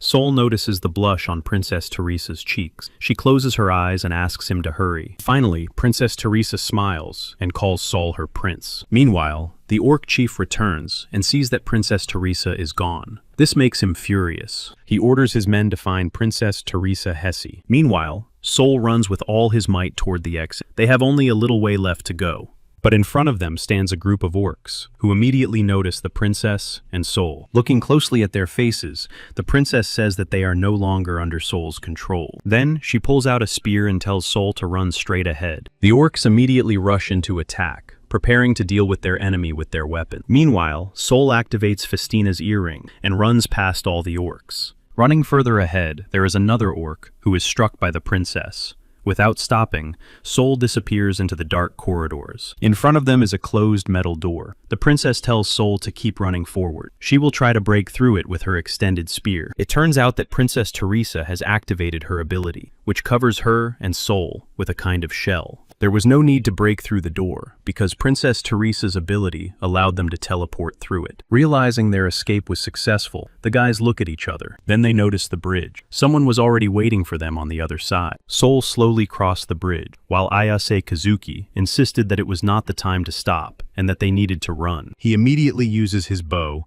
and shoots several arrows at Sol. It turns out that the parasitic bugs from the surface have come down here. Both bugs, struck by arrows, fall down. Sol turns around and sees countless orcs running after them and already stepping onto the bridge. Finally, Sol runs away. The orcs are so close that they reach out their hands in hopes of catching their enemies. Ayase tells Sol to jump. Using the power of her earrings, Sol jumps so high that she manages to dodge the explosion that Ayase activates. Flying across the remaining section of the bridge, Sol feels the heat of the fire on her. Finally, he falls to the ground, holding Princess Teresa tightly, and the bridge behind him collapses. Both Sol and Princess Teresa look back, hoping that the orcs are gone. Indeed, the explosion was so powerful that the bridge broke, and everyone on it fell into the abyss. Sol gets to his feet, coughing. The princess is still sitting on the floor. Meanwhile, Ayase shouts that they need to hurry to the teleport, as there are only 11 seconds left. Picking up Princess Teresa, Sol realizes that time is short, but he can do it. He runs headlong and stops at a turn so as not to fall and catch his breath. The people standing next to the teleport shout that there are 5 seconds left. Happy Sol continues to run, and the guys announce that there are 3 seconds left before teleportation. At that moment, everything around Sol turns bright white. He is puzzled by what is happening, and he hears a voice about a shot. Sol immediately remembers Agnes's words, just one shot, but when she came to, there was already a hole in her chest. Sol begins to fall to the ground. His eyes are wide open from the incredible pain inside. The guys shout his name, and Cho Hong reaches out his hand. But the teleportation is already activated and illuminates her with a bright light. Sol gradually loses consciousness and reaches out a trembling hand toward Cho Hoon. At that moment, the teleport closes and the whole team disappears from view. Sol manages to lift his head. The teleportation was successful. Only Cho Hong continues to shout Sol's name. Yang and Claire Agnes enter the tent. Yang has a cigarette in his mouth and stares at the new arrivals. Cho Hong, realizing that he needs to return, turns toward Ian. Grabbing him by the collar,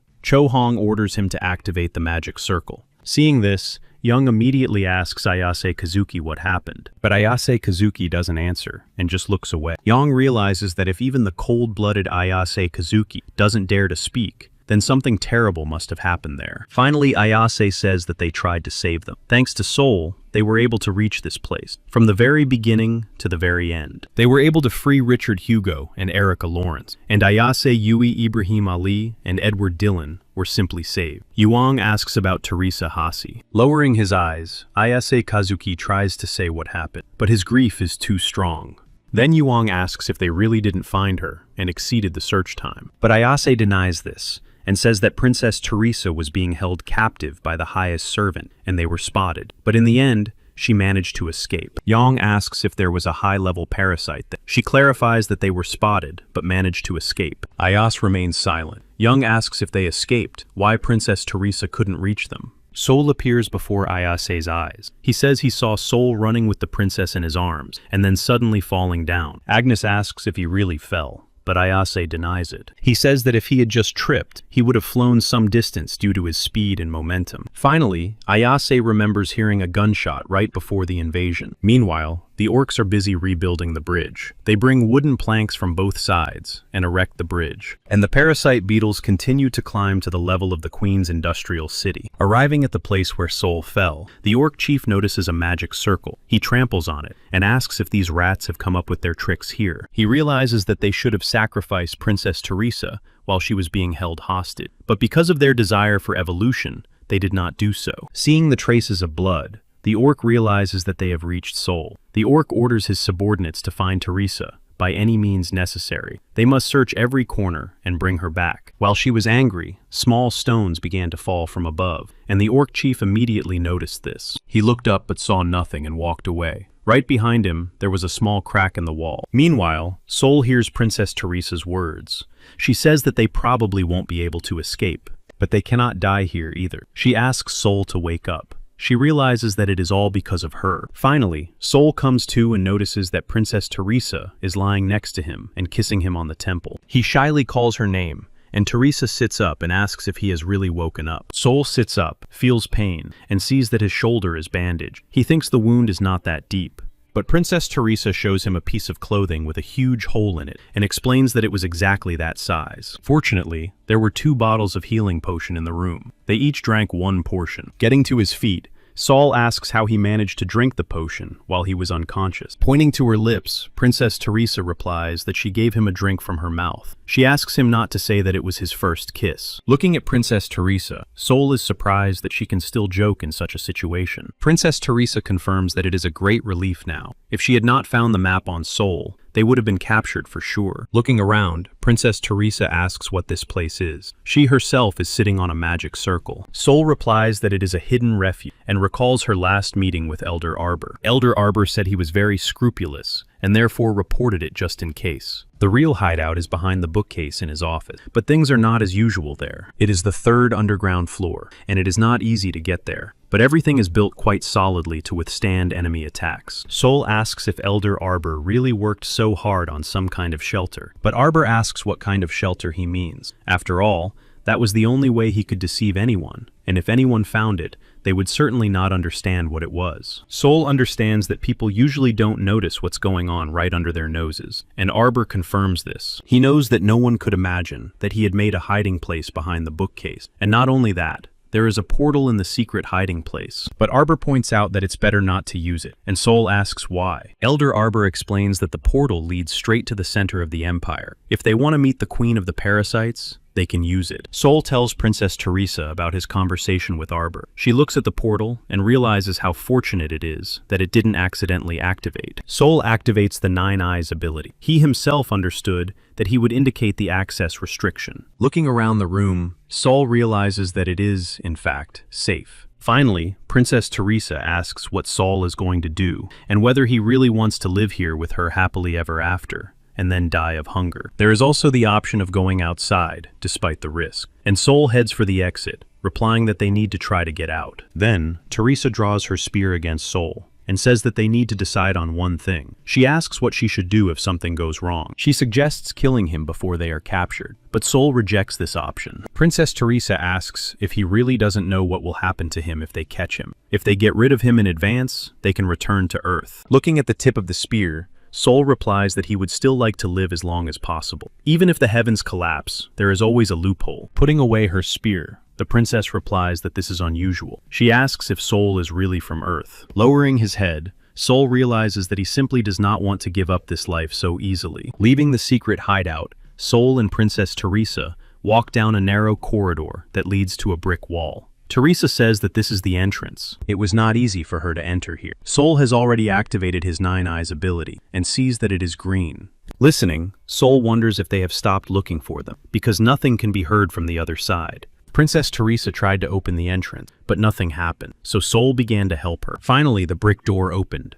and Sol and Princess Teresa prepared to face their enemies. But there was no one there. A passage through the cave opened up before them. Looking around, Sol walked further and asked if there had been an earthquake. Princess Teresa had already noticed a bright blue fragment and said that it was thunder. Looking at the fragment, Sol asks what thunder is. Princess Teresa says that an explosion makes a sound like thunder, which is why it is called that. It is a stone in which the power of the spirit of the earth is concentrated. It has enormous explosive power. Looking around, Princess Teresa clarifies that it is the Union's secret weapon. She wonders where it came from. Nearby, she finds a hole in the ceiling. The children immediately climb out and lie down on the ground, looking up at the starry sky. After a while, they sit down. The silence is broken by Sol, who apologizes to Princess Teresa. She doesn't understand why, and Sol says it's all because of him. Teresa says that even if she bows down at his feet for the rest of her life, it won't be enough. Princess Teresa asks if Sol really feels guilty. Sol lowers his head and says that it is true. After all, he heard conversations about being wary of shooting, but he didn't think about it, so everything turned out the way it did. Sol apologizes for not saving her properly. Teresa asks why he thinks that way, since he is an Earthling. She believes that all this is happening because of her. She assumes that Sol is offended, but Sol insists that it's not because of her. After all, someone had to destroy the laboratory anyway. Then Princess Teresa thinks about it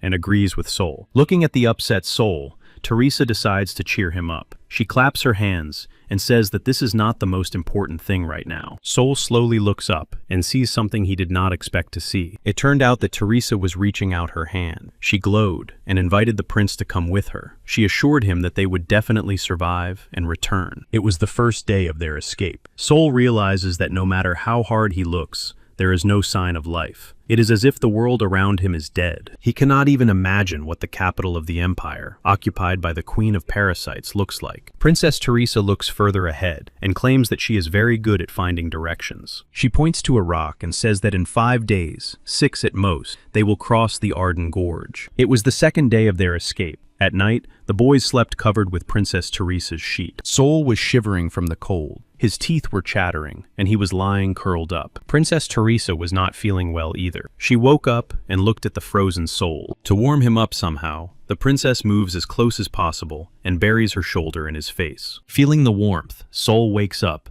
and looks at Princess Teresa. On the 3rd day of their escape, Sol and Teresa set off early. Suddenly, they hear some strange noises. It turned out that a swarm of parasitic bugs was flying by, and the kids had to hide behind rocks as quickly as possible. Activating his 9 eyes ability, Sol looked for a place to hide. The 4th day of their escape arrived. Sol and Princess Teresa were feeling very hungry and thirsty. On the 5th day, Sol had to use his 9 eyes ability again to find a place to spend the night. They climbed up a hill. Sol had barely sat down when the 9 eyes ability showed a red color nearby. A huge parasitic beetle immediately appeared before them. It slowly rose, looking at the children. Sol had to use the red one, which had become extremely small. The parasite beetle obeyed Sol's command and immediately flew away. Only crumbs remained of the ruddy. Sol closed his palm and realized that their situation was critical. Finally, the 7th day of their escape arrived. The kids were exhausted. They had lost a lot of weight and were walking with their last ounce of strength. Suddenly, the tip of the spear began to purify itself, and Sol, overcome by thirst, decided to lick it, but Princess Teresa stops him in time. Meanwhile, Sol can think of nothing but water. On the 8th day of their escape, Sol woke up near a large tree with the bright sun shining on his body. He feels alone and wonders if he has been abandoned. Then he sits down, realizing that Teresa is not like that. He orders himself to pull himself together, and his spear continues its cleansing. Hearing a rustling sound, Sol hopes it is Princess Teresa, but then he listens and realizes that a pack of wolves is running towards him. 5 wolves appear before Sol. Sol gets up and presses himself against a tree. He lowers his head and looks at his trembling, exhausted hand. He raises his head and closes his eyes, leaning his head against the tree. He asks himself if he can just leave everything behind and go to the peaceful world. At that moment, Princess Teresa appears before his eyes and calls him to follow her, calling him Prince. Sol agrees with her words and decides to continue on his way. Meanwhile, the wolves are approaching at such a speed that the ground is breaking beneath their paws. Summoning all his willpower, Sol nevertheless attempts to resist the monsters. The wolf approaches, and Sol thrusts the tip of his sword into its body. He realizes that he is very weak, but he still manages to pierce its thick skin. At that moment, another wolf attacks Sol, followed by 2 more. But Sol still manages to finish off all his opponents. He has used up all his strength, and now falls to the ground, losing consciousness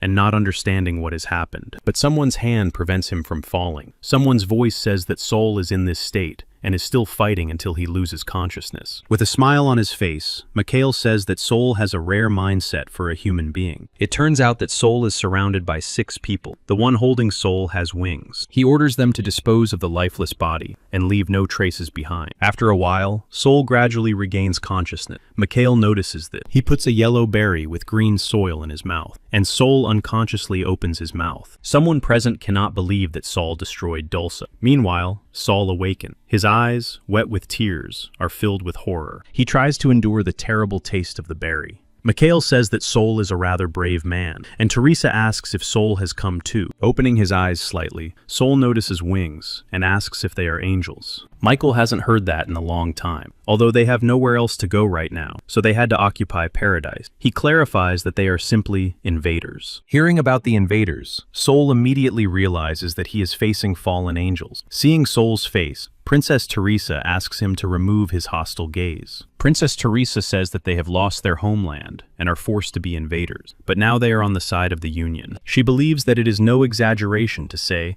that it was their virtues that saved them. Blushing with embarrassment, Sol thanks them, but Michael replies that they are not the ones to thank. The fortifications of the Ardennes Gorge allowed them to go so far as to observe the situation. Princess Teresa asks if destroying the laboratory was not part of their original plan. Taking out Grom, Michael says that preventing the production of mutants is important, but was not a priority. Grom played an important role in defending Fort Tiggle. Princess Teresa suggests that the fallen angels chose to save people rather than defend the fort. Michael clarifies that they only chose to save lives. The Alliance was against it, but the humans were the first to offer help. The fallen angels simply decided to take that help. However, they were almost ready to give up everything when the situation became too dangerous. With a smile on his face, Michael says that those troops disappeared into the dungeon. Sol and Princess Teresa immediately understood the role their team had played. She says that if Sol's assumptions are correct, then this is the first joint effort between humans and the Union. Sol clarifies that without mutual assistance, neither the shelling nor the escape would have been possible. Mikhail reminds them that the situation is not so rosy at the moment. After the explosion in the laboratory, security has been tightened in the border areas. Glancing at Sol's shoulder, Mikhail clarifies that even the person who wounded him was not just a sniper. He says that at this rate,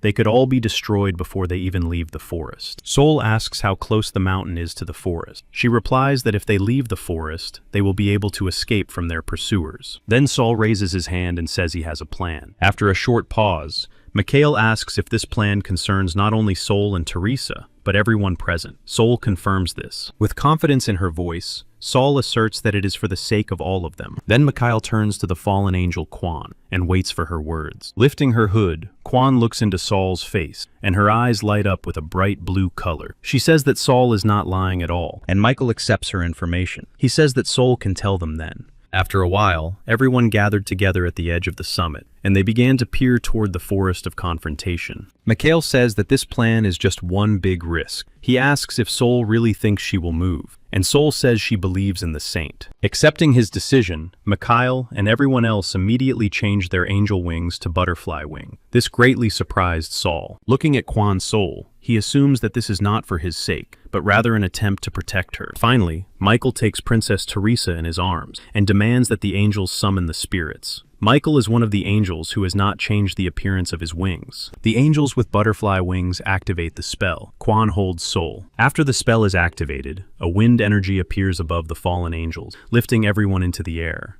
In amazement, Sol clings tightly to Quan for safety and begins to survey the area from a bird's-eye view. Quan then points out that he shouldn't hug her so tightly. This makes Sol feel uncomfortable. Finally, they rose to a sufficient height above the ground, and Michael informed the others. Hovering in the air, the angel Michael says it's time to begin. The angels activate a spell that creates a magical sign. The magical sign allows the angels to reunite in an energy flow. Now their speed is picking up. Trying to hold on tight, Sol realizes that this is the power of the spirit of air. And this is an incredible speed of flight. After some distance from the ground, parasitic beetles rise into the air. They immediately begin to surround the angels. Michael activates a spell that creates a protective barrier around them. The beetles continue to attack despite the barrier. There are so many of them that the bright barrier is gradually covered with dark beetles. But suddenly, a strong gust of wind blows, and the angels in the protective barrier break through the cloud of beetles. Looking around, Sol realizes that there is still a little left. But at that very moment, the bugs begin firing. 2 angels are hit. They fall to the ground and try to get up, but the blow was so strong that their bodies are shaking. The bugs are already approaching. The angel who fell to the ground decides to activate thunder to get rid of the pursuit. The other angels were in the air. They managed to hide in the bushes and trees. Sol saw thunder activated in 2 places in the forest. Someone shouts that there are casualties. At that moment,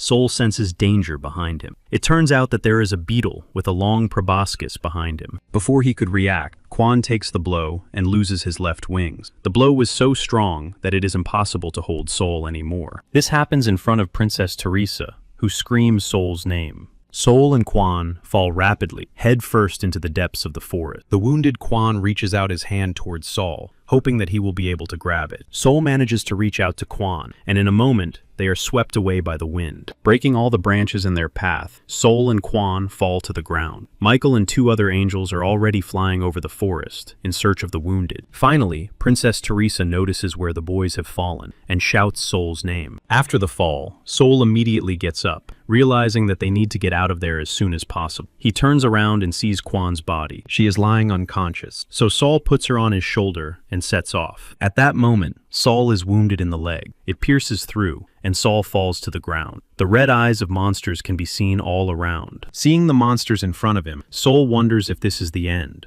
Tears stream from his eyes. Saul tries to crawl, realizing that he wants to live and cannot say goodbye to his life like this. He can no longer crawl, so he screams for help with all his might. His plea reaches the Holy Virgin. Her coffin immediately opens. The monsters are approaching. Several more emerge from the forest. Saul is unable to even lift his head. At that moment, one of the monsters senses something strange and turns around, wondering what is happening. Immediately, his head and neck are filled with dark energy, and the monster cannot resist it. In an instant, this energy stretches the monster's neck so high that only its vertebrae remain. Hearing the screams, the other monsters turn around to see what is happening. The dark energy immediately surrounds all the other monsters, leaving them no chance of survival. Meanwhile, Princess Teresa runs into the forest in search of Saul. She looks around in the hope of finding him. Looking to the side, Princess Teresa notices several lifeless bodies of monsters scattered among the trees. Looking at the ground, Princess Teresa notices Saul lying unconscious on the ground. Behind her is the very energy cloud that frightens Teresa with its mere presence behind her. She turns around and raises her hands, confirming that she will not move. The stream of energy immediately lifts Princess Teresa upward. Saul continues to lie unconscious. Finding herself inside the stream of energy, Teresa looks around to understand what is happening. A moment later, the energy lowers the Holy Maiden to the ground. She heads towards Saul. She lifts Saul's head and tells him to come to his senses. Saul opens his eyes and asks if it is really the Holy Virgin standing before him. The Virgin says that Saul has had a difficult time lately, but now Saul can rest easy because she has dealt with everyone who threatened him. Everything that had happened to him recently flashes before Saul's eyes. Tears streamed from his eyes. Saul thanks the Holy Virgin for her help. But the Holy Virgin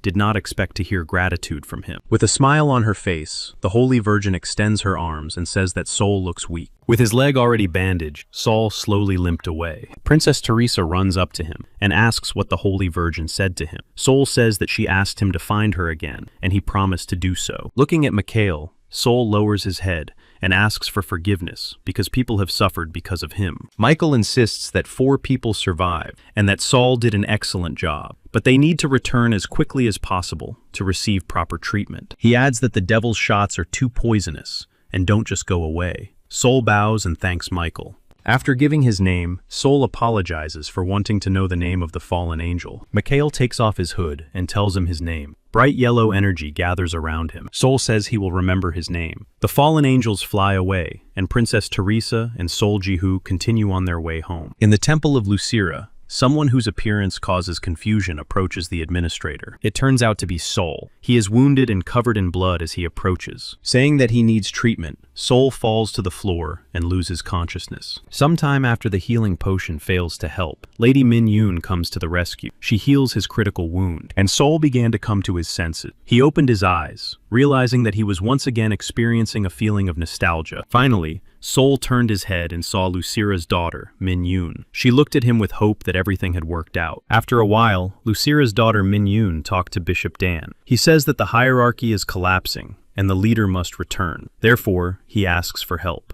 But Lady Min Yoon replies that she has no intention of returning to the order. Dan reminds her that she promised to return in exchange for Saul's rescue. Dan knows very well that Min Yoon is not one to break her promises. But Min Yoon reminds him that she promised to return if Saul was saved by the leaders of the order. However, he managed on his own. Hearing these words, Bishop Dan grimaces as he looks at Lady Min Yoon. Min Yoon immediately approaches, noticing the mitre on his hat. She knows what it is. Looking directly at the precious stone, Min Yoon asks Lady Yoon So-hee not to interfere anymore. After these words, the mitre on the hat immediately breaks and loses its color. Bishop Dan remains silent and only looks at Lady Min Yoon with contempt. At that moment, the door to the room opens and Saul enters, turning his head in search of someone. Seeing Min Yoon, Saul approaches her and leans on her. Min Yoon is shocked and says that he is acting like this again. Even though Saul told him to sleep, she has to sit down on the floor, and Saul immediately kneels down next to Lady Min Yoon and falls asleep,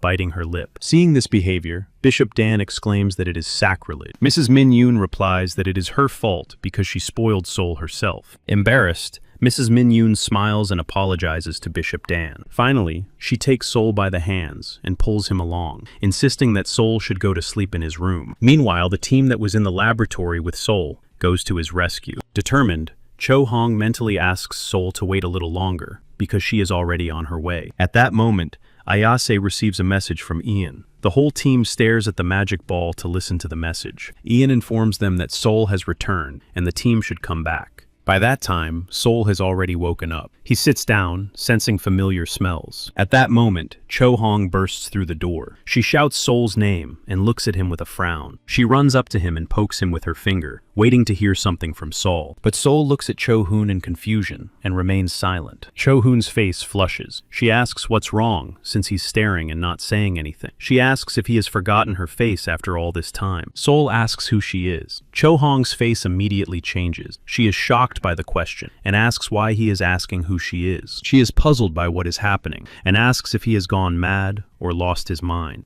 Sol says he doesn't remember anything. At first, Cho Hoon rebels because she doesn't believe Sol, but then she falls silent and looks intently into his eyes. Putting her hands on Cho Hoon's shoulders, she asks if he really doesn't remember anything. Sol apologizes for the confusion in his head. Looking away, Cho Han says that he is silly because there is nothing to apologize for. She says that she should be the one to apologize. Sol replies that he was just joking. Cho Hoon's eyes narrow, and she asks him to repeat what he said. With a smile on his face, Sol says he really was joking. Cho Hoon has an emotional outburst. She hits the pedestal with such force that a huge hole appears in it. Sol watches what is happening with fear in his eyes. Cho Hoon gives off a powerful negative aura. She asks if that jerk Sol dared to laugh at her. Sol immediately throws herself into her arms and apologizes, saying that he was wrong and went too far. Cho Hong's whole body is shaking. She says that Sol has no idea how she felt. Sol apologizes to her. Claire Agnes comes in and says it's noisy here. Then she clears her throat to get the guy's attention. Maria asks why they're hugging each other. While Sol is happy to see the guests, Cho Hoon exhales and asks why Maria came here. Maria insists that Sol is a walking pile of money, and of course she had to come. She understands that when a person is sick, you have to visit them. Looking away, Agnes says embarrassedly that she came to see her student. She asks Sol if he wants some fruit.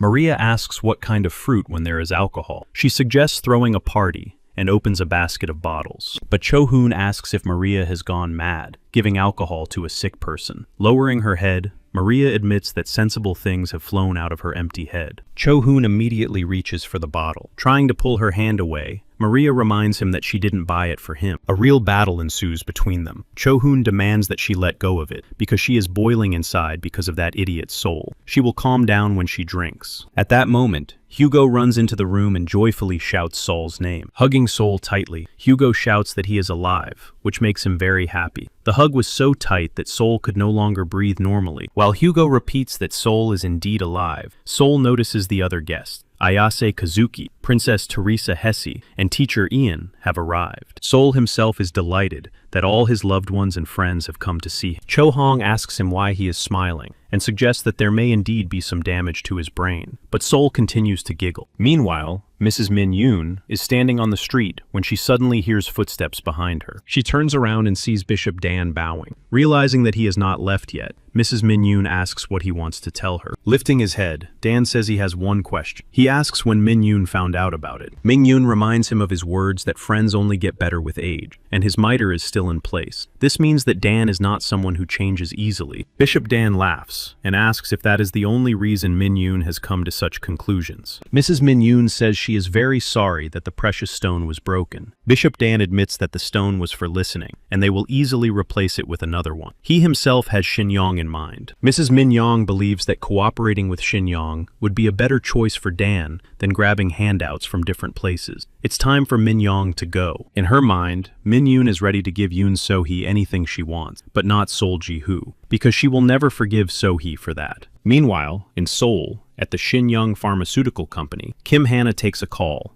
and says she will come up right away. Leaning on a chair, Hannah realizes that there is only one reason why the psychopath Yoon So-hee wants to see her, and that is Sol Ji-hoo. Massaging her neck, Hannah realizes that she should be happy about Sol's return. But what he has done is serious. She realizes that Sol has already been getting so much attention, and now even Lucira Min Yoon's daughter has gotten involved. And now the psychopath So-hee has lost her mind. After going to her boss, Hannah realizes that she will have to speed up her plans. Meanwhile, Ms. Yoon So-hee sits in her office watching a recording of Min Yoon, asking her not to interfere anymore. Upon hearing these words, Yoon So-hee immediately smashes the magic ball with her bare hand. Blood flows from her hand, and shards fall to the floor. With a smile on her face, Yoon So-hee says that this is getting more and more interesting. Meanwhile, Sol sits on his bed with a downcast look. Cho-hong asks why he is so unhappy. She suggests that he straighten his shoulders and stick out his chest, because everything went according to plan. 3 were freed, and the other 3 were saved. They also kicked the parasites' asses. Sol asks about Dylan. He wants to know if he's okay. Hugo says it's not easy, but Dylan will be fine. He's not just anyone, he's Dylan. Cho-hong asks what Sol is going to do. She says that she and Hugo have decided to return to Earth. Sol is surprised by their decision. He asks what will happen to Carpe Diem, and assumes it will fall apart. Cho-hoon doesn't understand what nonsense he's talking about, because they just want to relax. Hugo clarifies that Sol will also have to leave. Miss Foxy asked him to tell Sol to return to Earth as soon as he is discharged from the hospital. At first, Sol is surprised by Hannah's nickname, but then he realizes that she really does behave like a fox. Hugo also didn't know that Sol had a contract with Shin Young. Sol explains that he refused to sign a contract directly with them, and that it is a personal contract with Hannah. Hugo replies that it's amazing that he turned down the corporation. Although those 4 are better than the 6 from Paradise, he and Cho-hong start giggling. But Sol doesn't understand which 6 from Paradise Hugo is talking about. Hugo explains that there are 6 reckless people in Paradise, and 4 of them are girls. He means Miss Foxy Hannah, as well as Ariel Maria and Claire Agnes. Before he can finish, Cho-hong, her eyes wide and pupils narrowed, exclaims that the 4th is Chinsia Nuna. She laughs, claiming that everyone around her is a psychopath. Hugo asks her to be careful. The most dangerous ones are those who don't understand when people are talking about them. Cho-hong is so funny that it brings tears to her eyes. She wipes her eyes and asks if he will come back down to Earth. After thinking for a moment, Sol remembers that Teresa promised to invite them to the palace. Cho-hoon doesn't understand what this has to do with anything, since they can go after they return. Looking at Sol, Cho-hoon assumes that he just doesn't want to go back to Earth, and asks him about it. Excited and covered in sweat, Sol plucks up his courage and says he doesn't want to go back to Earth, but he still has to go back there. Stopping in front of the portal, Sol looks back. He realizes that in order to stay in Paradise, he has to do even what he doesn't want to do. A moment later, Sol appears in his room. He is excited about his return. Picking up his phone, Sol wonders how long he has been gone. There are many missed calls from his mother and brother on his phone. At that moment, Kim Hannah starts calling him. He realizes how she found out about his return and assumes that she is a witch. When Sol Ji-hoo answers the call, he hears such a loud scream that he has to move the phone away from his ear. It seems he could have lost his hearing from such a scream. After a while, they meet at a cafe. Sol sits with her head down. In her opinion, Sol considers such control and interference to be overprotective. She clarifies that this is why the agreement was as he wanted it to be. But Sol denies her assumptions and says she no longer thinks that way. Hannah says that she may not think that way, but she acts that way. It's like drinking alcohol, but not getting behind the wheel while drunk. Sol is ready to justify himself, but Hannah has already realized that Sol is not the type of person who chases money and power. She asks why he risked his life then. Sol replies that it was necessary. After all, if he had to save Hannah, he would have done the same thing, and he didn't think about how exactly. Hannah then asks if it ever occurred to Sol that he had miscalculated, and for what reason he decided to save her. Sol reminds her of the golden rule, but Hannah insists that she doesn't understand what he means, and assumes that he invested in gold. Sol reminds her that when they first met, in exchange for the invitation, Hannah asked him to tell her a secret, and this is part of that secret. Adjusting her glasses, Hannah decides to agree with Sol, deciding that since Sol had reasons to behave this way, she wants to explain something. She says that all of Sol's actions affect Hannah because they have an agreement. She doesn't want Sol to involve her in matters she can't handle. Sol promises that it won't happen again. Hannah reminds him that he has already broken his promise twice. She dislikes people who don't keep their promises more than anything else. She asks Sol not to disappoint her anymore. She knows that she is special to Sol, and she doesn't want to become a fox for him too. You should treat people the way you want them to treat you. If you give someone gold, it will surely come back to you. But if you give them trash, the golden rule can become a double-edged sword. Accepting her words, Sol replies that he will always keep this in mind. Sol asks what happened, because she seems agitated. Hannah asks who said that, and Sol recalls the words about enduring something terrible. Leaning back on the sofa, Hannah explains that she met the First Lady. Sol asks who she is talking about. Hitting the table, Hannah says that her sister, Yoon So-ri, director Shin Young Yoon So-hee, said that Hannah wants a lot, so she asks to bring Sol to Shin Young. Hannah reminds her that she signed the contract with the gold seal herself, and asks why So-hee decided to touch what belongs to her. Sol asks her to calm down. Lifting her bangs, Hannah asks if Sol knows what day it is today, but Sol doesn't immediately understand what she's talking about. It turns out that Sol has forgotten his parents' wedding anniversary. Hannah tells him to go and congratulate them. In the evening, Sol is standing outside their house. Overcoming his feelings and emotions, Sol enters the house with his head bowed. Meanwhile, his family returns home. Sunhwa was there too. She had urgent business, but everything had been resolved, and Sol's mother did not have to worry. They enter the yard and stop. Sol's mother assumes that her son has come. She hugs him and asks if he was really busy at work since he didn't answer her calls. She assumes that Sol has come for the anniversary. While Sol's mother rejoices at her son's arrival, Sol's father silently walks on. Sol calls him back, but his father walks away, saying that he doesn't have such lousy sons. His mother intervenes and asks what is wrong with him and why he is saying such things. His father yells that she is the problem. They always trusted Sol. He asks if his mother still doesn't understand what the problem is. He believes that Sol is not human after this, and that such behavior is unacceptable. The mother asks him to calm down because Sol has paid his debt and brought a gift. She says they should listen to what happened. The father insists that he doesn't need his handouts. Pointing at Sol, the father asks if he is pretending to be a model son again. With his head bowed, Sol asks his father for forgiveness, but his father demands that he shut up, because Sol was warned not to create situations for which he would later have to apologize. His mother asks him to calm down. His father asks if the bastard really thinks that once he is given money, everything is settled. He believes that he can throw money at him and leave without saying a word. Ignoring his wife's pleas to calm down, Sol's father approaches and knocks the basket of flowers out of Sol's hands. The father orders him to get out of there because he doesn't want to see him. He immediately leaves, and his mother runs after him, trying to calm him down. They go into the house. With his head bowed, Sol realizes that he should not have come here at all. Meanwhile, his brother, two sisters, and girlfriend stand behind him in silence. Sol Jin-hee glares at Ji-ho. Finally, Sol's brother, Sol Sok, approaches Ji-ho. He scratches the back of his head and tries to think of something to say. He decides to ask if it's true that Ji-ho came after work. At first, Ji-ho doesn't understand what he's talking about, but then confirms it. Sok says that he should have come a little earlier because they were having dinner at Ji-ho's favorite restaurant. Ji-ho asks if it's true about the noodle shop. Sok remembers that Ji-ho likes those noodles. Ji-ho replies that his father is fine and couldn't have dinner. Sok says that's right. He asks if Ji-ho is busy. He suggests coming in, at least for dessert. Sok points to the bag and says they bought ice cream. This makes Ji-ho a little uncomfortable. He asks if it's really okay to go in. Jin-hee intervenes and asks Sok what he's talking about. Pushing Ji-ho away, Jin-hee asks where he is going. Clenching her fist, Jin-hee looks as if she is ready to punch him in the face. Sok tries to calm her down and pull her away from Ji, but she orders him not to interfere. She asks if Jin-hee doesn't understand anything. After all, he just disappeared, and that's it. Jin-hee says that he should disappear forever if his family is important to him. Then she turns to her younger sister, Sun-hee, and orders her to go inside. After trampling on the flowers Ji-ho brought, Jin-hee goes home. Sok follows her, explaining that she needs to calm down, and Sol Ji-ho is left alone again. Without thinking twice, he begins to gather the trampled buds back into the basket. At that moment, Sunhwa approaches him. Sol Ji-ho notices this. He asks her to leave with the others, but Songhwa still wants to say something. Ji-ho asks her again. Then Sunhwa goes into the house.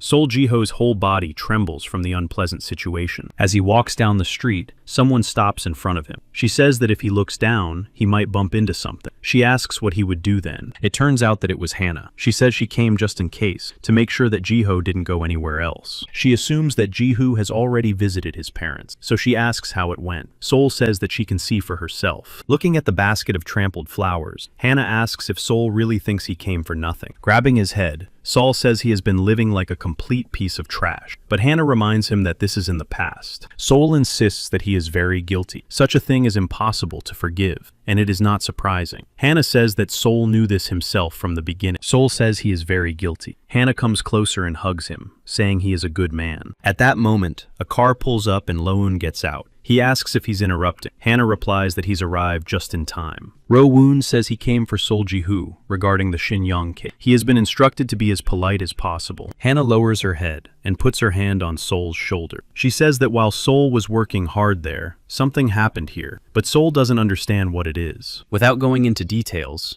Hannah asks him to go to Xingyang. On the way to Xingyang, Ro-woon explains that he wanted to arrange a meeting when Sol calmed down. Ro-woon tells him that Sol is having difficulties due to family problems, but the boss can't sleep because of Sol, and has even lost weight, so she had no choice but to come here suddenly. Ro-woon asks him to understand. Recalling her conversation with Hannah, Sol thinks that they are talking about Yoon So-hee. Sol hopes that she is not some girl suffering from love. Meanwhile, Chief Ro-woon is waiting for Sol. Then, someone at the door informs her that Sol Ji-hoo has arrived. Sol opens the door and looks at the girl who called him here. Ro-woon bows. It turns out that Ro-woon's boss is Yoon So-ra. She turns around and says she missed Sol Ji-hoo. Memories immediately flash before Sol's eyes. He asks if it is really Miss Yoon So-ra standing before him. After a while, a maid enters the living room with a serving tray. So-ra asks if Sol is angry with her for making him come here. She also calls him Oppa, as she believes one should address a close person. But Sol is not angry because he could not even imagine that it would be Seo-ra. With a blush on her face,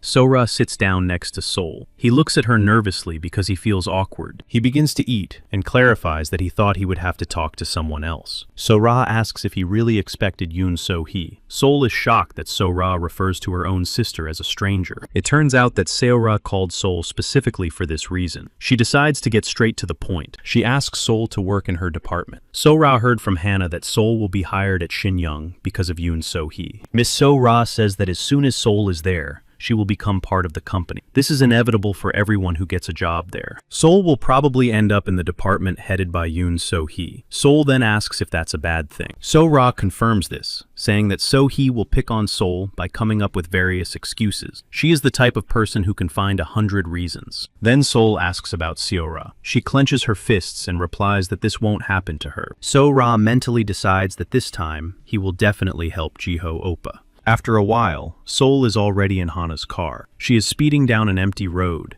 exclaiming how happy and cheerful she is. Sol is scared and holds on to the glove compartment. Leaning her head on her fist, Kim Hannah says that Yoon So-ra is simply the best. Sol asks her not to drive so fast. Hannah believes that this is a reward from Seo-ra for her help in paradise, and that it's wonderful. Hannah doesn't understand how So-hee dared to encroach on her property. Pressing the pedal harder, Hannah suggests going shopping at her expense. Sol screams in fear at the speed. After a while, Sol is already at practice. Lifting the barbell, Sol's whole body is covered in sweat. The girls working out in the same gym can't take their eyes off his muscles. Then, Sol receives a message. Wiping sweat from his neck, Sol is surprised to see that it is from Yoon So-ra. She asks what Sol is doing. Sol replies that training should not be neglected. He is glad that he has a friend from paradise, and that things are not so boring now. After a while, he arrives at the bookstore. During their conversation, Sol learns that Seo-ra is a second-level berserker, but not a warrior of light. After finding all the books he needs, Sol goes to pay. Sitting down at a reading table, Sol immediately began studying the necessary material. The cashier standing behind the counter kept her eyes on Sol. So-ra asked about the books in the chat. It turned out that the search was not easy, but he managed. In one of the books, Sol learned that there was also such a concept as internal energy control on Earth. Sol called Hannah and said he was coming back. Hannah corrected him, saying that he wasn't coming back, but just stopping by.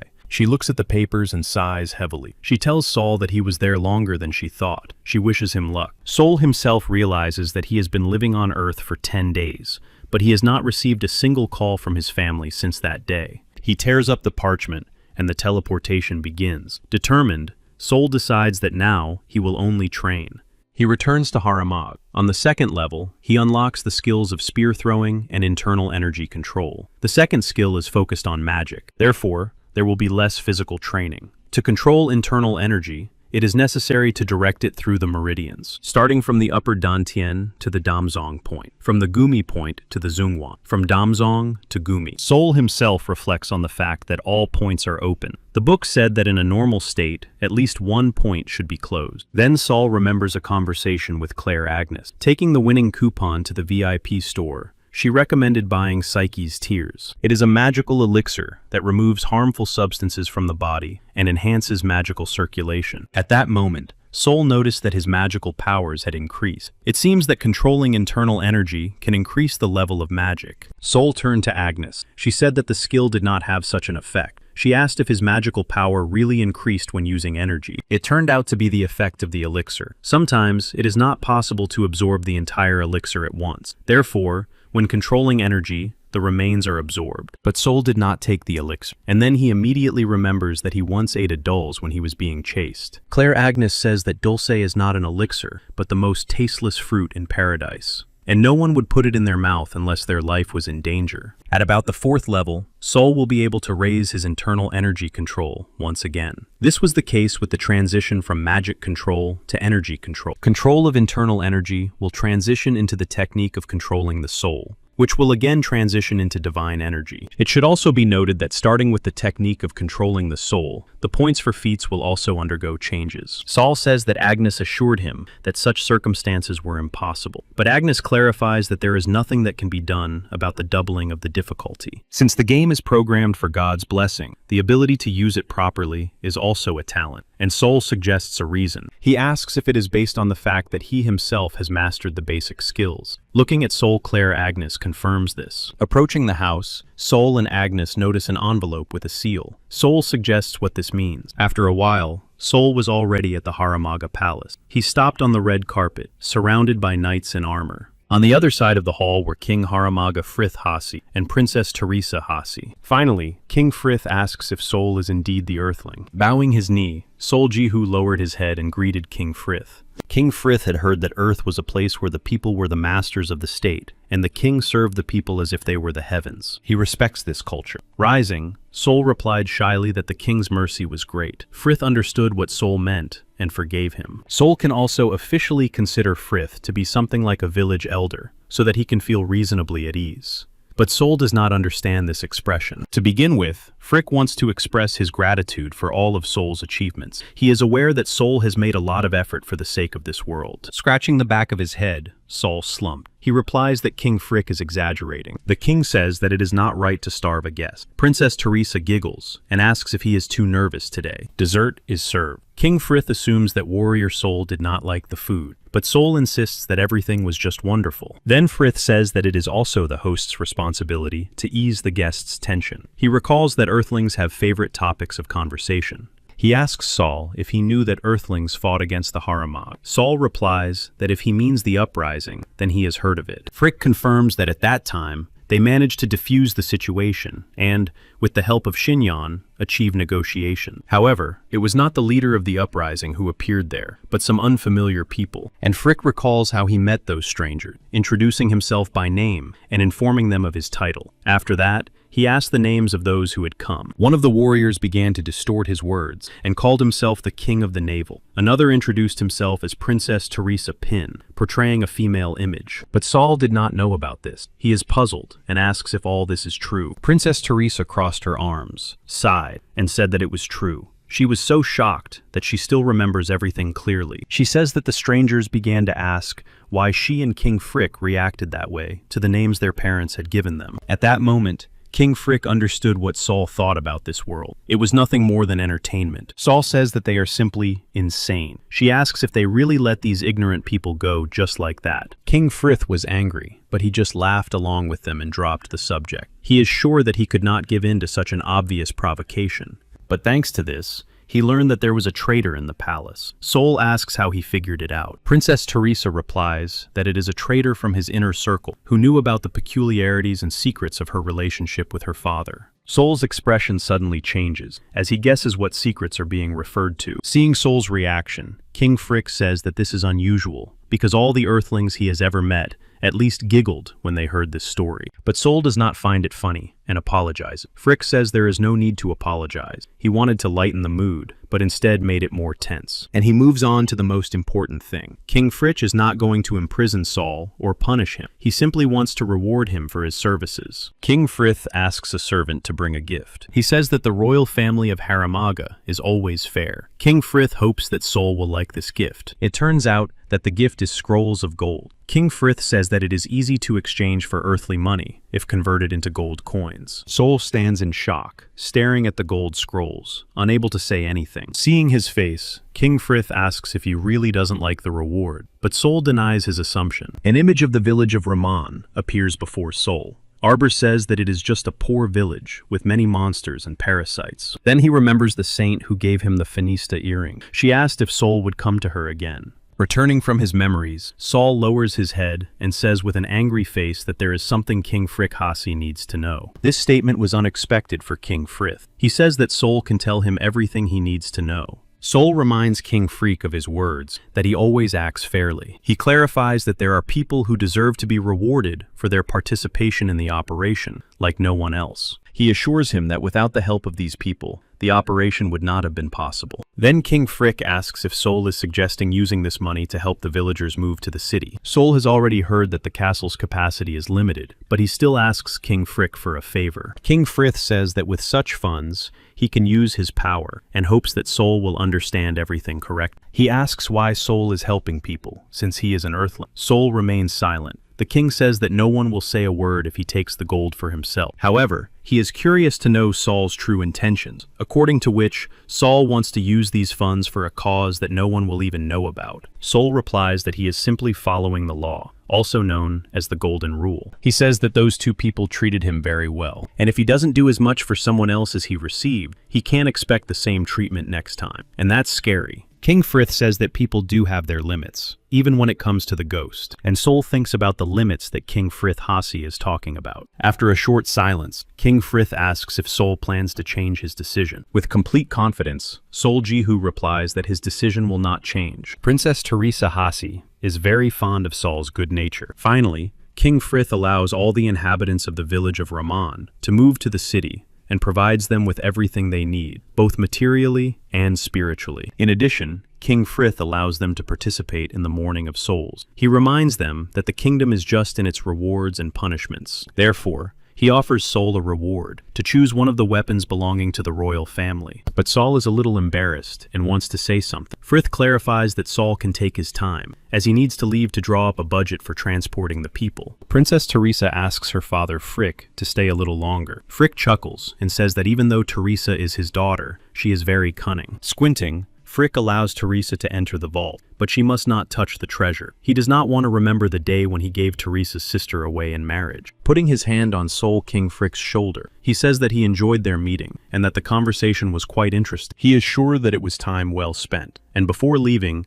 he wants to add something else. He thanks Sol for saving his daughter. Sol tries to respond respectfully, and says that the king's mercy is great. But King Frith asks him to stop, because showing respect to the king is not the right thing to do anyway. Then Sol replies that there is no need to thank him. Delighted by her father's departure, Teresa suggests that Sol continue the conversation about the reward. Sol asks if they are going straight to the vault, but Teresa does not understand why Sol is in such a hurry. She suggests enjoying dessert and talking, especially since they have plenty of time. Lowering his head, Sol remembers the dessert he didn't touch during his meal with King Fritch. Summoning his willpower, Sol insists that he wants to try it. Teresa is pleased with this decision. Putting her hand on her heart, Teresa claims that her parents made this dessert themselves, and that there is nothing else like it in the world. Sol was clearly uncomfortable with this statement, and his expression immediately changed. With a sly look in her eyes, Princess Teresa Hasi asks him to wait eagerly. After a while, Sol was already licking his lips, and his cheeks were flushed. He never even imagined that such desserts existed. It turned out that Princess Teresa shared with him a cake in the shape of herself. Looking at the reward, Sol realized that coming here was the right decision. First, Sol took a gift for Cho Hong, a steel spike made from a meteorite. The magic cast on it doubles the attack power when it hits the target. Taking the cross, Sol realizes that they will sometimes have to use it with the help of Maria's power. After that, Sol remembered Princess Teresa's instruction to hide a certain item. It turned out to be the Eternal Pocket, a magical belt that allows you to carry 2 bags on it. Sol immediately remembers the bracers that the Holy Virgin gave him in the magical forest when he was very weak. When he put on the bracers, a display appeared. From there, Sol learned that they could serve as a shield. Taking the spear in his hands, Sol decides that he can use the bracers if necessary. Using the bracers, Sol skillfully twirls the spear to test the gift's effectiveness. Sol stops and waits for the object flying behind him to approach. The bracers immediately activate and illuminate the space in front of Sol with 3 bright circles. The object crashes into the energy stream and dissolves into space. It is obvious that with such dimensions, it can protect the entire upper body. Putting away the bracers, Sol comes to the conclusion that he received this undeservedly. He needs to become stronger to repay the favor. As Frick promised, things were settled. The village is preparing to move, and Teresa has found the high priest and is already preparing a spell to build a new temple. Sol felt lighter, but some anxiety remained. Sol began training in spear throwing, and after a while, was already exhausted. He didn't understand what was wrong, because for several days he had been unable to handle either the magic spear or the ordinary one. Exhausted, Sol fell to the floor, still not understanding what was wrong. But it was clear that theory alone would not get him very far. Staring at the ceiling, Sol wondered whether to go back to that place, but then he decided that he couldn't rely on it all the time. And in Manga, the name Agnes is the embodiment of horror. At the sight of Agnes, people scattered in fear, calling her the Destroyer.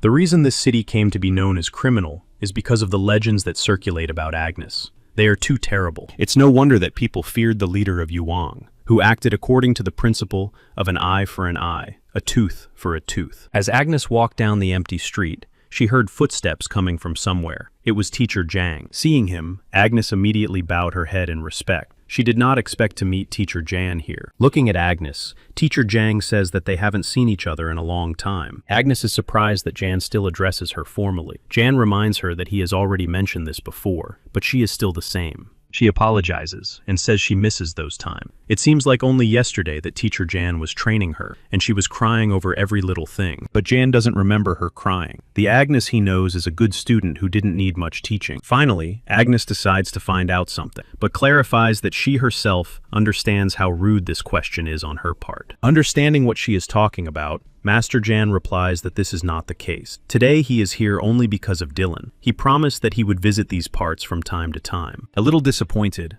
Agnes lowers her head and says that she had expected as much. Teacher Jan asks what she is doing here and assumes that it is another assignment. It turns out that Agnes needs to meet someone, and it is personal. But Jan can't even imagine who it could be. He assumes that it's not Cho Hong, Hugo, or Dylan. Agnes replies that it's not them. She clarifies that there is one more person. This information interests Jan's teacher. Meanwhile, Sol continues to practice throwing spears. He trains hard, but still without success. He is so tired that he has to stop to catch his breath. His whole body is covered in sweat. Meanwhile, Jan has already approached Carpe Diem's house. He stops and takes off his hat. Suddenly, he hears noises in the backyard and decides to check it out. In the backyard, Sol has resumed throwing spears. Looking at Sol, Jan wonders if this is the newcomer. He doesn't understand what Sol is doing and assumes it's a target game. Then he notices Sol's notebook with his notes. He carefully studies the notes and concludes that Sol is an idiot. He immediately turns to Sol. Sol stops in confusion and looks at the stranger in the hat. Teacher Jan instructs him to turn his right hand about halfway clockwise. Sol asks who he is and refuses to comply. Teacher Jan raises his voice, demanding that he turn his arm completely to the elbow. And Sol, with a puzzled smile, complies with the teacher's request, asking if he is doing it correctly.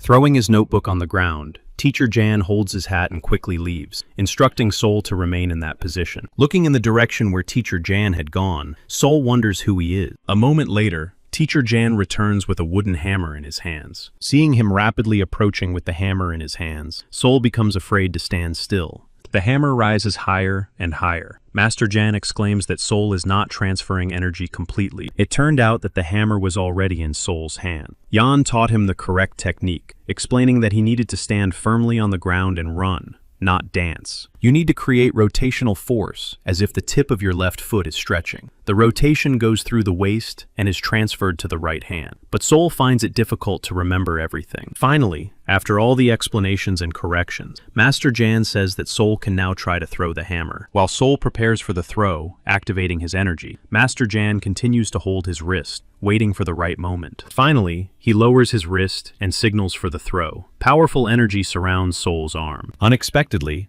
Sol is able to throw the hammer harder than he has ever been able to before. But Jan says that Sol's aim does not match his fighting style, which is why nothing works. Sol cannot understand why it was so easy. Activating his Nine Eyes ability, Sol turns to look at Master Jan. It turns out that Master Jan is illuminated with a golden color, and Sol realizes that this is his destiny. Meanwhile, the goddess Luceria proclaims Cho Hong as a 5th-level knight of the temple, and Luceria hopes for her exploits to match this level. Standing in front of the statue, Cho Hong rejoices in her new title. Returning home, Cho Hong kicks open the door, loudly calling for Sol. He looks around the room, asking if he has come home, and asks her to come out because she has bought something for him. At that moment, a loud ringing sound comes from the backyard, forcing Cho Hong to cover his ears. It is Sol striking a hammer. He excitedly asks if Teacher Jang is okay. It turns out that the ringing is coming from the blows to the shield held by Master Jang. He asks who else is worried here, and tells Sol to throw faster. Going out into the backyard, Cho Hong frowned, trying to understand what is going on. She sees energy coming from Sol's hand, and someone else holding a shield in front of Sol. Turning to Sol,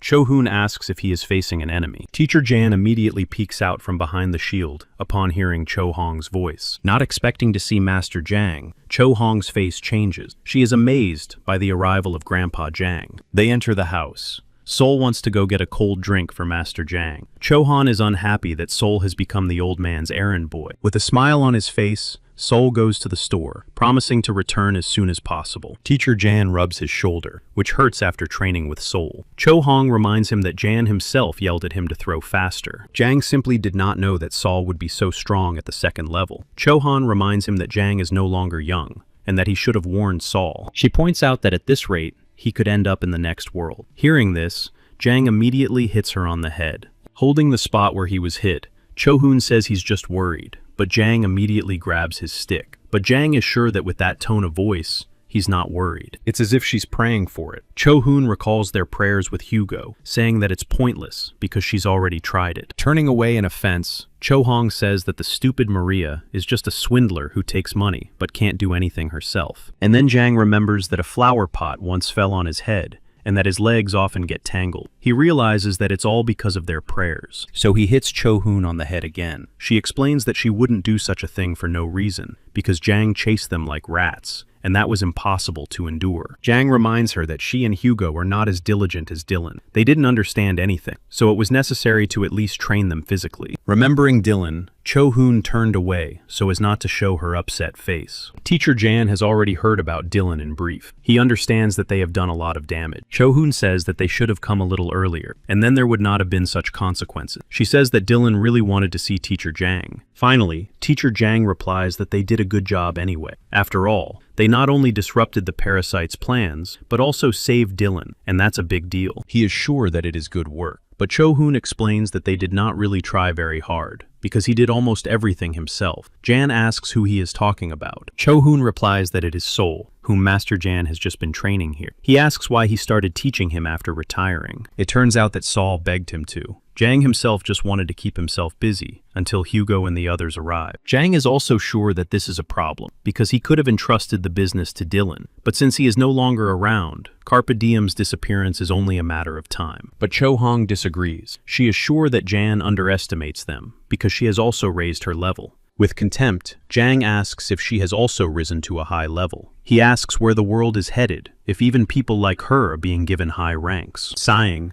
Jang decides that there is nothing to be done, and that Cho Hoon will have to take on the role of leader. It will be better that way, since she has a high rank and is better than Hugo. Cho Hoon realizes that Teacher Jang is right, but for some reason, it makes her very angry. She replies that she will think about it, and asks Jan not to get involved in this matter anymore. Moreover, she is not the only one who decides everything, and Jan, having retired, should not interfere. This response truly surprises Jan. He remembers that Cho Hong used to be like an innocent foal, but now it is clear that she has seen a lot in paradise. Cho Hong again asks not to get involved in this matter, to see who he needs to see, and to come back. Jang agrees, and asks when Hugo will arrive. Cho Hoon says that Jang needs to sort things out here properly. After all, they suffered after he left. Everyone they met asked when Jang would return. With a smile on his face, Master Jang Maldong accepts her request. Hugo returned from Earth only 5 days later. During that time, Carpe Diem's house was visited by a maximum number of people. Among the visitors was Master Ian,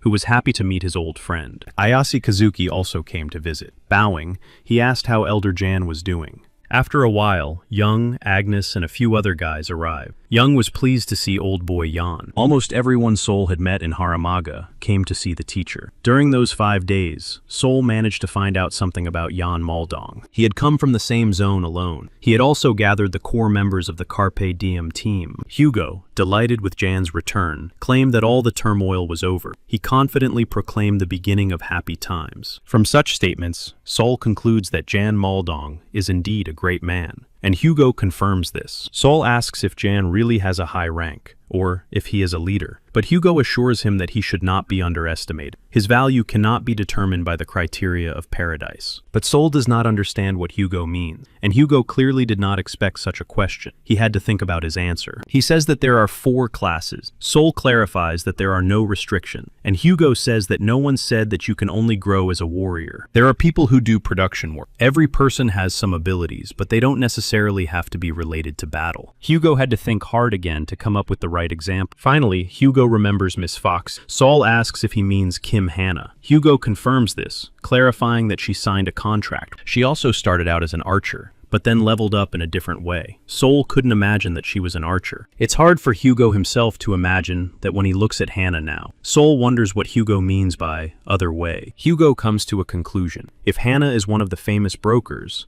then Grandpa Yan is the best coach in paradise. Even Lucira Minyun's daughter is inferior to Yan. And Sol agrees with Hugo because even he only studied with John for a few days and was already able to learn a new skill. Hugo also points out that Jan is very strict in training. Sometimes he mocks him so much that he even wants to destroy him. He wants to say that it would be great if Sol could endure such hellish torment. Sol is afraid that he might not be able to endure it. But then Cho Hong intervenes and says that this cannot be allowed to happen. After all, Jan barely made it back to Earth, and it's not worth keeping him here out of greed. Hugo thinks Cho Hong is exaggerating. Cho Hong thinks Jan should be quietly sent back. After all, he quickly becomes attached to people, but Hugo reminds him of their situation. Cho Hong asks Hugo to keep his word if he doesn't want to disappoint her again. An energetic confrontation begins between the two right in front of Sol. A moment later, Cho Hoon and Hugo go their separate ways. Sol watches Cho Hoon leave. She began her training, and Sol decided to find out why he shouldn't treat Jan as a coach. Cho Hong replied that old man John Maldong had been in paradise for too long, almost from the very beginning. She is sure that it is not easy to be here for 10 years by local standard. It is impossible to endure so long if you do not have a special attachment to this world. Cho Hoon asks if Sol really thinks it would be easy to work as a coach at that age. Of course,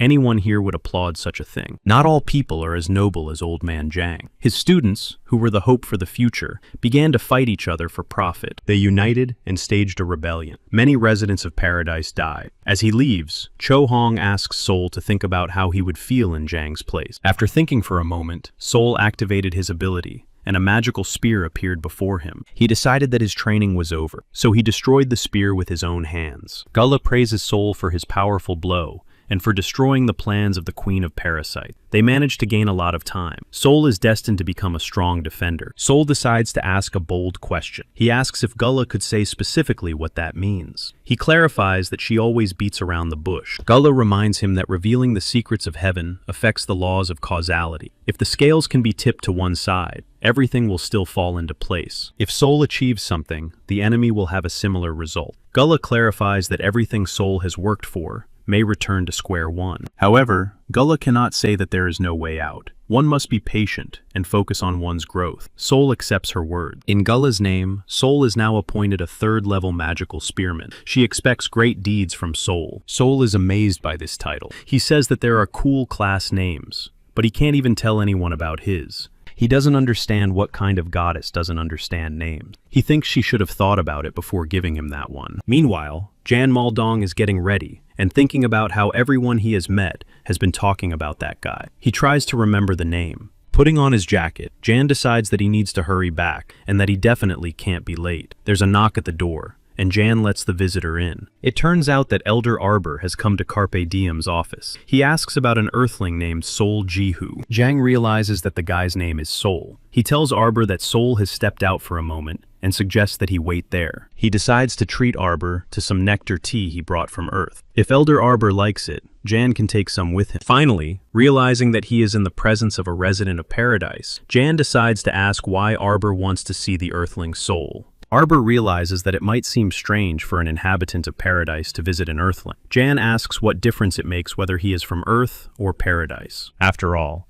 if Elder Arbor has business with Soul, there is nothing strange about that, and Arbor replies that he is absolutely right. Therefore, he decides to introduce himself formally. He says that he is the elder of the small village of Ramen. At that moment, Saul opens the door. He could not have expected to see Elder Arbor Muto here, so he immediately addresses him. It turns out that Elder Arbor has come on behalf of the entire village of Ramen to express his gratitude. He stands up to greet Soul and says that they really haven't seen each other in a long time. Shaking hands, Elder Arbor expresses his hope that Soul has not become a fool during this time, but Soul does not understand what this could mean. Elder Arbor has heard that Saul has received gold and asks him to use it for the benefit of the village of Ramon. He asks Saul if he understands how worried he was. Soul replies that it was not easy for King Free to make this decision either, but Soul had no choice but to tell Free that he was indebted to Arbor. Besides, Soul does not like to be indebted because that is his nature. Arbor points out that Soul is covering him very generously. Finally, Soul remembers that he needs to introduce Master Jan Maldong. Joining the men, Jan Maldong introduces himself. He explains that he is just a simple old man from the village. Upon hearing his name, Elder Arbor is astonished. He asks if Jan Maldong is the same martial arts teacher from Harama. He extends his hand and introduces himself as Arbor Muto. He adds that he is well aware of how much Jan Maldong has done for Paradise. He now understands why Saul seemed different to him. Arbor thanks Jan, because thanks to him, the villagers were saved. He then adds that Jan Maldong has an amazing student, and that even Arbor himself envies him. Jan is shocked by this statement. Finally, Arbor clarifies that he has a request for Soul. He mentions a high, rocky mountain. He also gives Soul a map, showing the shelters inside the mountain. There are about 22 shelters there. Hearing this, Jan Maldong becomes curious as to why Arbor is talking about that particular high rocky mountain. Soul simply needs to bring some tools and books from there. The reward will be items and potions from there, or simply money. But Soul understands that Arbor was a famous mage, so it is obvious that there are no simple items there. Therefore,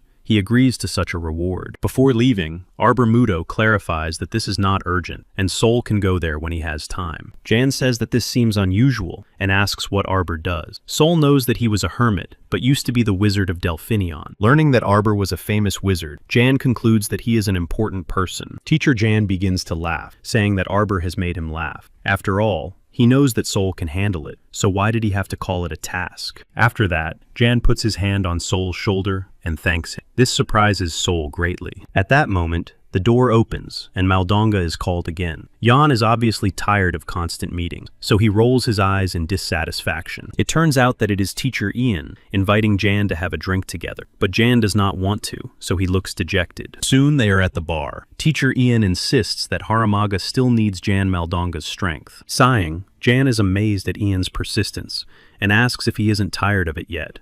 Ian asks Jan if he knows why he won't leave him alone, but Jan Maldong really doesn't know the answer. Jan's visits to Paradise suggest that he still has hope. Ian does not believe that Jan is to blame for the prisoners' unionization and uprising. Jan believes that force should not have been used. He never doubted his cause and did not regret the skills he had spent decades acquiring. Therefore, Jan Maldong comes to the conclusion that there is no longer any reason to stay in Paradise. Ian talks about Soul, who was able to accomplish things that seemed impossible. He believes that Soul has a special power, but Jan himself admits that Soul is special. However, no one knows what will happen in the future. He asks who can be responsible for Soul, who may suddenly change too. Ian replies that this is exactly why they need Jan. After a while, Jan and Ian are already on the street. The bartender is holding Ian, who is calling Jan to keep drinking. Jan tells the bartender to throw Ian out onto the street. The bartender does so. Now Ian is lying on the ground and yelling at Jan that he is not drunk yet. Jan adjusts his hat and walks away. He recalls their conversation. Ian didn't ask Jan to intervene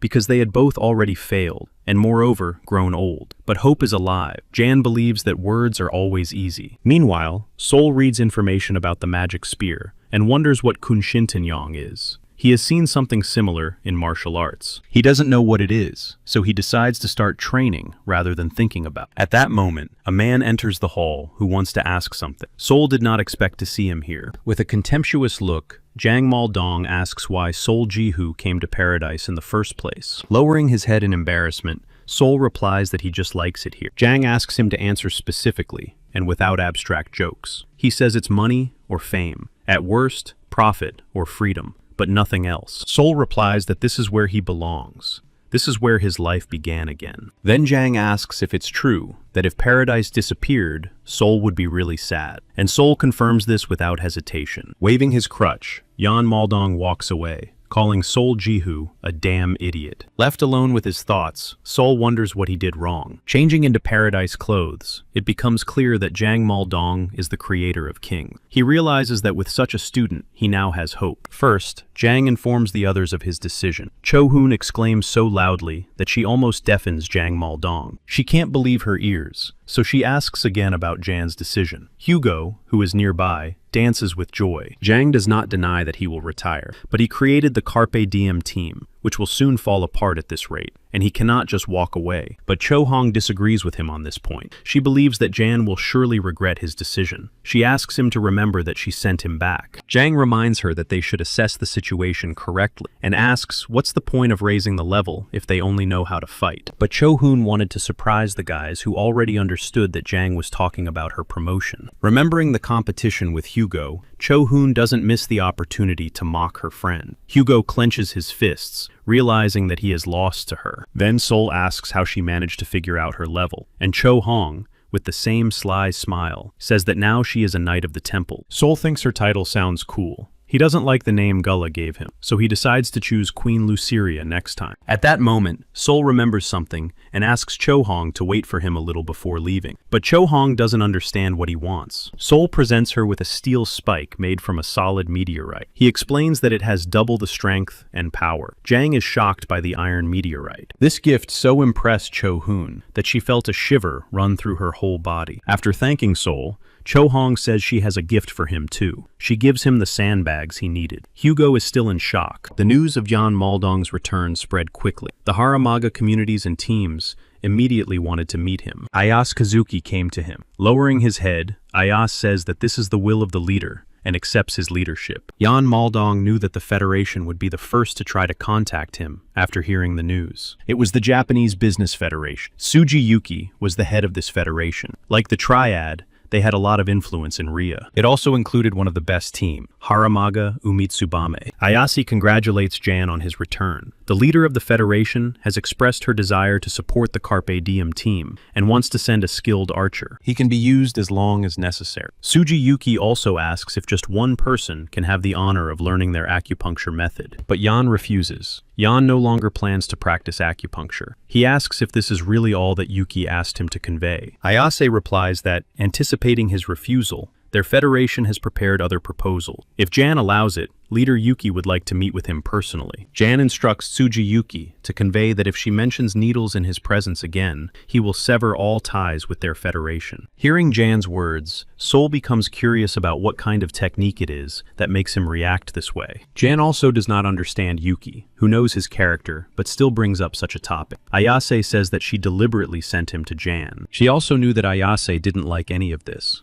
And now, as the leader of Umitsubame, he proposes to Carpe Diem that they join forces in connection with the upcoming banquet. It turns out that the guys were unaware that it was already time for the banquet. Jan asks if the banquet is really planned, even after that disaster. Ayase replies that it's unbelievable, but there are already those who have taken action. The Haramaga royal family has lifted the ban on banquets because many high-level players have been dying recently. Sol didn't even know about the banquets. Yan heard that the Federation owns 2 gates. Ayase says that Yuki took half of his team, excluding him, to create an elite group. She wants to send this group to the banquet. Upon learning that Yuki excluded Ayase Kazuki, Jan asks if they had some kind of conflict. Ayase confirms this. Yuki ordered him not to participate in the rescue operation, but he disobeyed. John understands that if hierarchy is something of a credo for Yuki, then it is logical that she did not like his disobedience. John asks about the conditions. It is important for him to understand what he is agreeing to. Ayase says that the assignment came from a person in a similar position who has a gate. This is a middle manager in the Triad named Hao One, and Sol remembers Hao One from the neutral zone. And Jang Maldong has already heard that the Triad has lost its leading role due to internal strife in Sicily. The Triad leadership wants to resolve the internal conflict and regain its former glory. That is why they put Hao One at the forefront to unite forces. And Jang assumes that Ayase plans to go to the banquet to prove his abilities. He says he needs to think about his proposal. Accepting that Jan needs some time,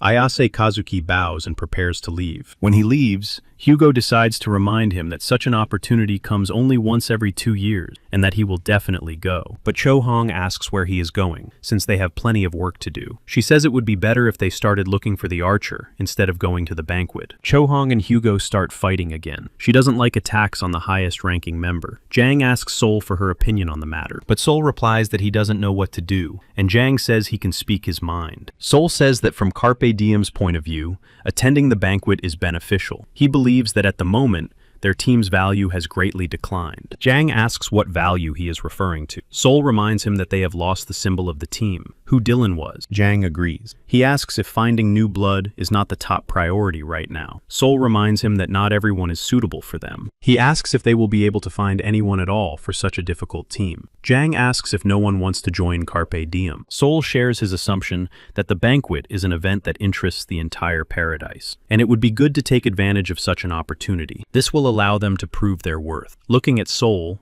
Jan realizes that Dylan really understands people, since he accepted Sol into the team. Finally, Jang turns to Cho Hong, who by this time is pretending to strangle Hugo. Jang tells her to go to Umitsubame. Putting his hand on Solji's shoulder, Jang Maldong informs the guys that Carpe Diem will be attending the banquet. There were still 6 weeks left, but Jang Maldong was such a character that they immediately began preparations. Jang explains the details of the banquet. He specifies that there will be 3 levels of floors, and at the end, the winners will receive a reward. But when talking to Sol, Jan was very angry. It seemed that the banquet was just a joke to Sol, and Jan explains that the banquet is not an expedition to catch a monster. After all, Dylan and Kazuki had been to the banquet twice, but never made it to the 3rd level. He believes that Sol should go as an archer, but Sol refuses Jang, and his answer surprises Hugo and Cho Hong. Sol asks if Jan means for him to stand in the back and throw spears with mana, and if things don't go according to plan, he'll just have to run. Jang doesn't understand what's wrong with that. Sol recalls the Arden Gorge, the escape from the laboratory, and the time when they broke through the cordon. At that time, Sol begged for help and rescue. He was so desperate and looked very pitiful. In a decisive voice,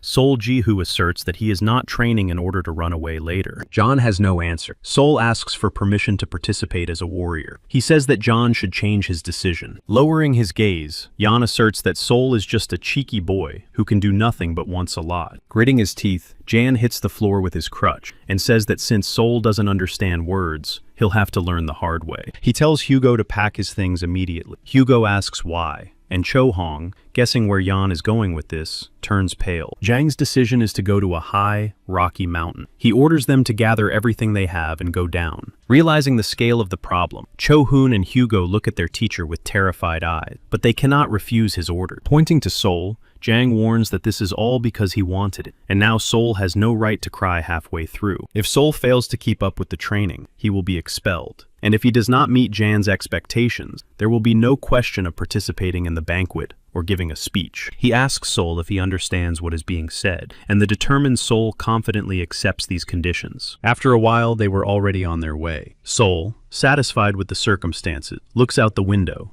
while Hugo holds his head, realizing where they are going. Finally, they arrive at their destination. The company includes Ayase Kazuki, the entire Carpe Diem team, and even Agnes. Turning around, Ayase asks Sol why Agnes came. Sol replies that Agnes felt a lack of ability after the failure of the first operation. Ayase asks how Agnes even found out that they were going to train. It turns out that Sol told her, because Agnes helps him with his training. Sol also told Agnes not to come for nothing. Surprised, Ayase asks how she helps him, since Sol himself does not even belong to Sicily. Sol replies that Agnes taught him in the neutral zone. He immediately remembers how she beat him during training. But for Ayase Kazuki, it is very strange that Sicily is now allied with the Triad. Turning around, Jan Maldong asks why the guys are lagging behind so slowly. The guys follow Jan, and Hugo, with tears in his eyes, watches the departing carriage. They stop on the path in front of the forest to check the route on the map. Ayase points out where to go. After some time, the team is already near the cave. Jan says that old Muto hid the artifacts well. At that moment, Ayase asks everyone to stay still, and placing his hand on the ground, informs them that there are cave ettins in this area. Jan asks if there is one ettin or a pack. Seeing numerous tracks, Ayase replies that there is a pack here. There are 8 ettins in the cave, but he cannot sense their movements. Without hesitation, Ayase Kazuki immediately takes out his bow and aims, but Jan stops him at the last moment. Turning to Sol, Jan Maldong orders him to name the 4 decisive factors of Qi. Sol replies that they are quantity, flow strength, flow speed, control, and imagination. After his answer, Jan immediately picks up a stone from the ground and rushes straight into the cave. Watching what is happening, Ayase wonders why he is doing this and hopes to hear the answer. Jang takes the spear from Sol and says it's time to get ready. Now Sol needs to strike as soon as the ettins jump out of the cave. Sol activates his magical ability. Hugo says that the ettins are already approaching the cave exit. Then Sol swings and throws a magical spear at the ettins. Seeing his actions, Agnes realizes that this is the perfect position. The first ettin to leave the cave immediately takes the magical spear. He falls to the ground, screaming in pain. Another ettin stops to see what is happening to his companion. Taking advantage of the opportunity, Sol throws the spear at the second ettin, and he also falls. The guys did not expect to see such skill from Sol. Hugo is the most surprised of all. Sol continues his attack, and every ettin that comes out of the cave immediately receives a magical spear in the stomach. Finally, Jan stops Sol. He tells him to deal with the rest on his own, but not to use Festina's earrings. Sol accepts Jan's task and immediately rushes to attack the monsters. Watching from the sidelines, Jan asks Ayase Kazuki for his opinion on Sol's abilities. Ayase says that they are not bad. Sol possesses both penetrating and destructive power. That is quite enough, but he also has a splash effect. Jang completely agrees with Ayase. He believes that such abilities will work great at the banquet. The battle continues, and Jan asks Ayase's opinion again, but now about close combat style. Ayase wants to compare it with the same level, but Jan assures him that there is no need to compare the same thing. He wants to hear an opinion based on personal criteria, but Ayase does not immediately understand what Jan means, so he asks the question again. Jan asks if Ayase doesn't think Sol is amazing. Ayase agrees. He says that Sol is simply terrible as a warrior, but he can use a spear, as he just demonstrated. Ayase thinks that Sol Jihu will reach the second stage if the team protects him. Jan replies that Sol doesn't want that. Sol said he wants to be a warrior, not a spearman. That's why Jan thinks he's a damn bastard. Then, Ayase realizes that Sol is quite perceptive and not stupid, but if he is so stubborn, it means he has something on his mind. After finishing with the ettins, Sol lands on his knee and concludes that this magic spear is not so bad. It gives him confidence in battle. Meanwhile, Jan explains to Ayase Kazuki that Sol must realize everything himself. Passing through the bodies of the ettins, the expedition team enters the cave and sees many potions on the shelves. Taking one of the flasks, Ayase Kazuki examines it carefully and shares his assumption that it is an explosive reagent. Hugo takes another flask of a different color and asks if it is a love potion. Seeing their actions, Jan tells them not to touch anything. All the trophies here belong to Sol, who took on this task and completed it. Hearing this, Sol feels pleased because he understands what is going on. The others are a little embarrassed. After the cave mission, the guys started training. Everyone noticed loud sighs behind them. It turned out to be Sol sighing as he practiced under the supervision of Master John. John stopped Sol. Exhausted, Sol sat down on the ground, assuming that he had completed his first training session. He asked Jan if the training was really over for the day. Jan asked him what he was talking about and told him to get up. Lifting his head, Jan looks intently upward and says that this is just what is needed. Pointing to the path that leads to the mountain, Jan orders Sol to run back and forth 50 times. He is allowed to remove the sandbags and use magic, but in return, he must complete the task in full. Earrings cannot be used. Finally, Jan Maldong says that he believes Sol Jihu will prove his stubbornness in action. After giving the command to start, Jan stands there with an angry look on his face, watching Sol Jihu's movements. Climbing the hill, Sol realizes that this is not just a run. Out of breath, Sol looks back, realizing that he doesn't know what might jump out at him. By the second lap, Sol was already drenched in sweat from exhaustion. It was already dark, but Sol continued to complete the task. When Sol had to run back and forth 45 more times, he was already exhausted. Looking at Sol with a contemptuous expression, Jang Maldong asks why he is not running. He ordered him not to stop and to keep running. At that speed, he would not be able to finish by morning. Sol asks John to listen to him, but Jan has no intention of listening to him and says that if Sol doesn't like it, he can pack his thing. And Sol had no choice but to continue on his way. Exhausted, Sol reminds himself that he beat his chest, declaring that he wanted to become a warrior. and now he has to prove his abilities. At that moment, he can no longer go on, and his whole body falls to the ground near the cave. In the morning, Sol wakes up from the stream of water pouring on his face. It was Jan, who had already assumed that Sol was no longer alive. He says that the sun has long since risen, and it's time to stop lying around. Sol obviously did not expect Jan to continue training him, so he sits up in confusion and asks what this means. After a while, Jan orders him to repeat the names Kyo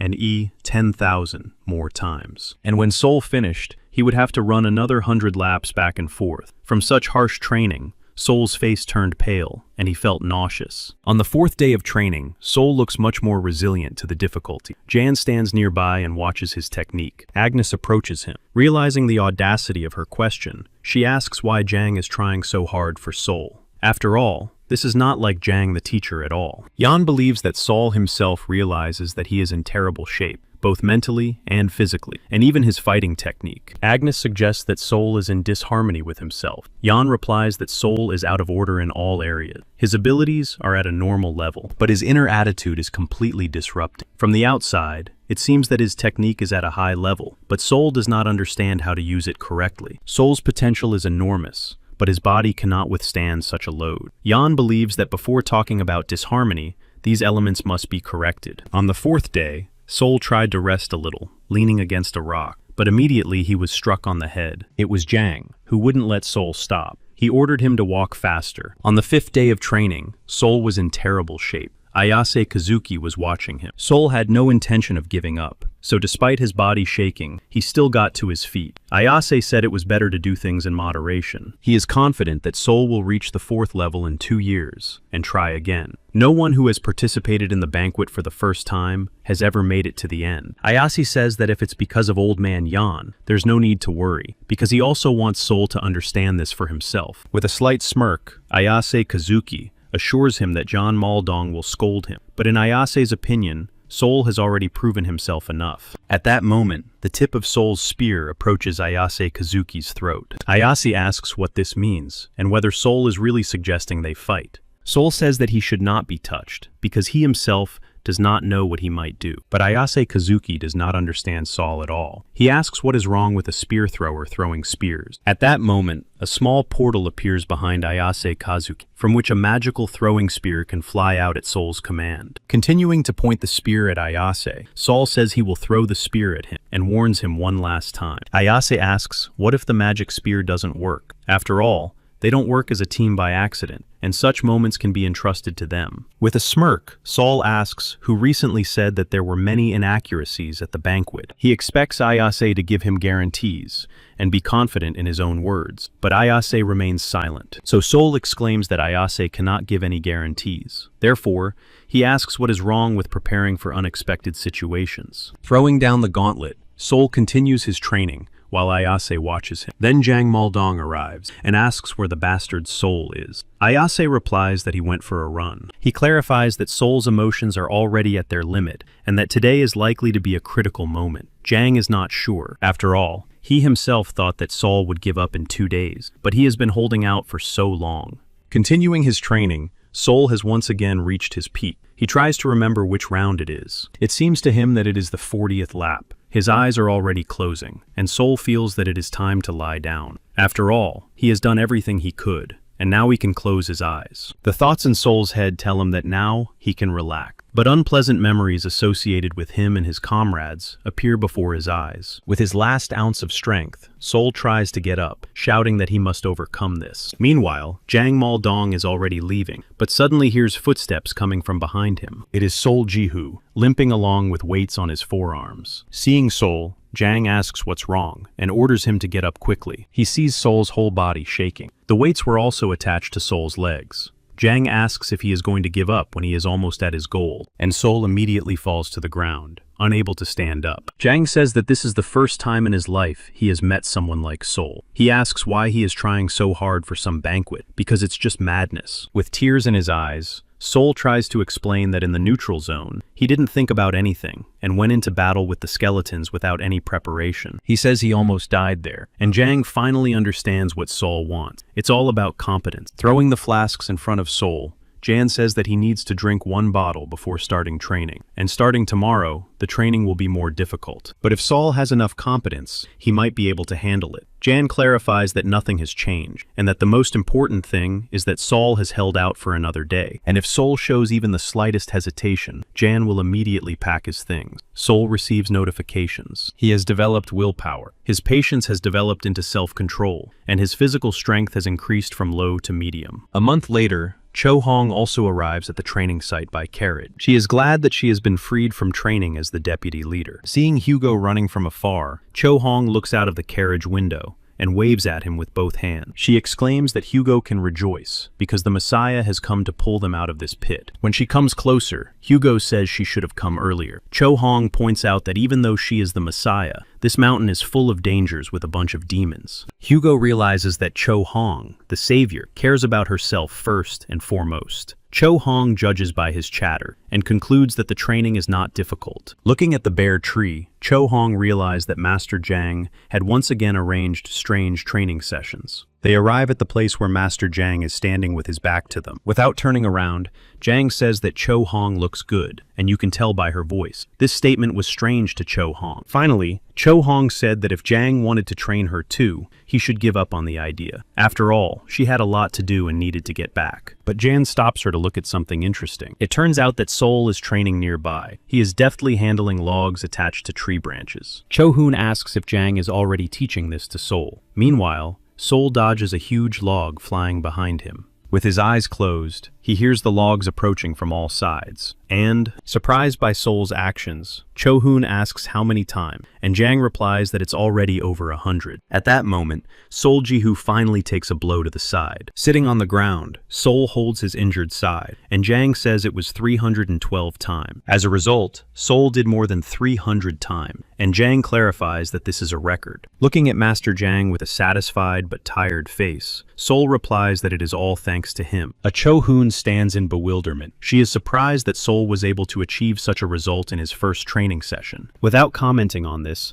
Jiang asks about her news. A Cho Han replies that she has a big deal and something else. Preparing to hear something unpleasant, Jiang tells her to lay it all out. Running away, Cho Hoon says she will tell him on the way, because it seems that the coach is too worried. Watching her leave, Jiang smirks and says that Cho Hoon is afraid she will be forced to train. After gathering everything they need, the guys head toward the carriage where Cho Hoon is already waiting. Looking back at the mountains one last time, Sol remembers Jan's words. Jan wanted to make Sol run until she dropped before they returned. However, Sol has already overcome one hurdle. He says he wants to test Sol's level. Sol guesses what that means. Jiang says that if possible, it would be good to try to reach the 3rd level at the banquet. Setting off on their journey, Cho Hong tells them that several hundred residents of Ramon have moved to the city. Jiang realizes that this should have been done earlier. Cho Hong says that it was officially announced at the Temple of Luceria that this was King Harama's decision. Jiang asks again about the temple. It turns out that they were promised relocation assistance and help with expenses. A few days later,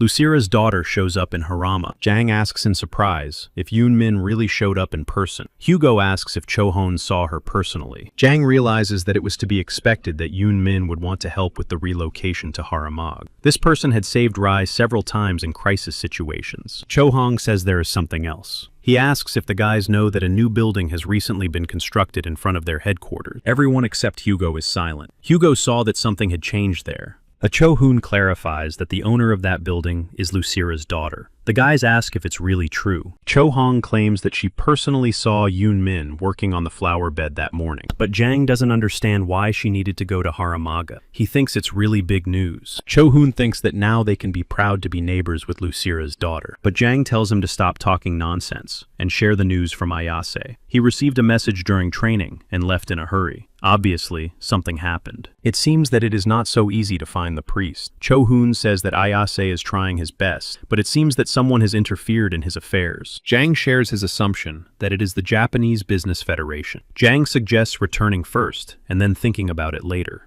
After a while, Sol has finished bathing and falls onto the bed with pleasure. He sighs, realizing that there is only a week left before the entrance exam. He needs new armor and to look for materials about the banquet in the library. At that moment, Sol remembers something and raises his head. He needed to call Kim Hannah. She says that Sol has changed now that he is calling her first. Sol giggles awkwardly, and Hannah asks him why he is laughing. She thought Sol had forgotten, or simply did not intend to participate. After learning what he needed to know, Sol went to the Royal Library of Haramaga to read a report about the banquet. The history of the banquet began with the discovery of a ship. The goal of the first 2 stages is to reach the destination intact. In the second stage, you can receive an interim reward, a contradictory desire. The ultimate goal is to board the ship. Those who survive the third stage are not allowed to disclose the information they have sworn to keep secret. It becomes clear that upon learning about the contradictory desire, the coinciding desire, the desire as a reward, people lose their minds. From the report,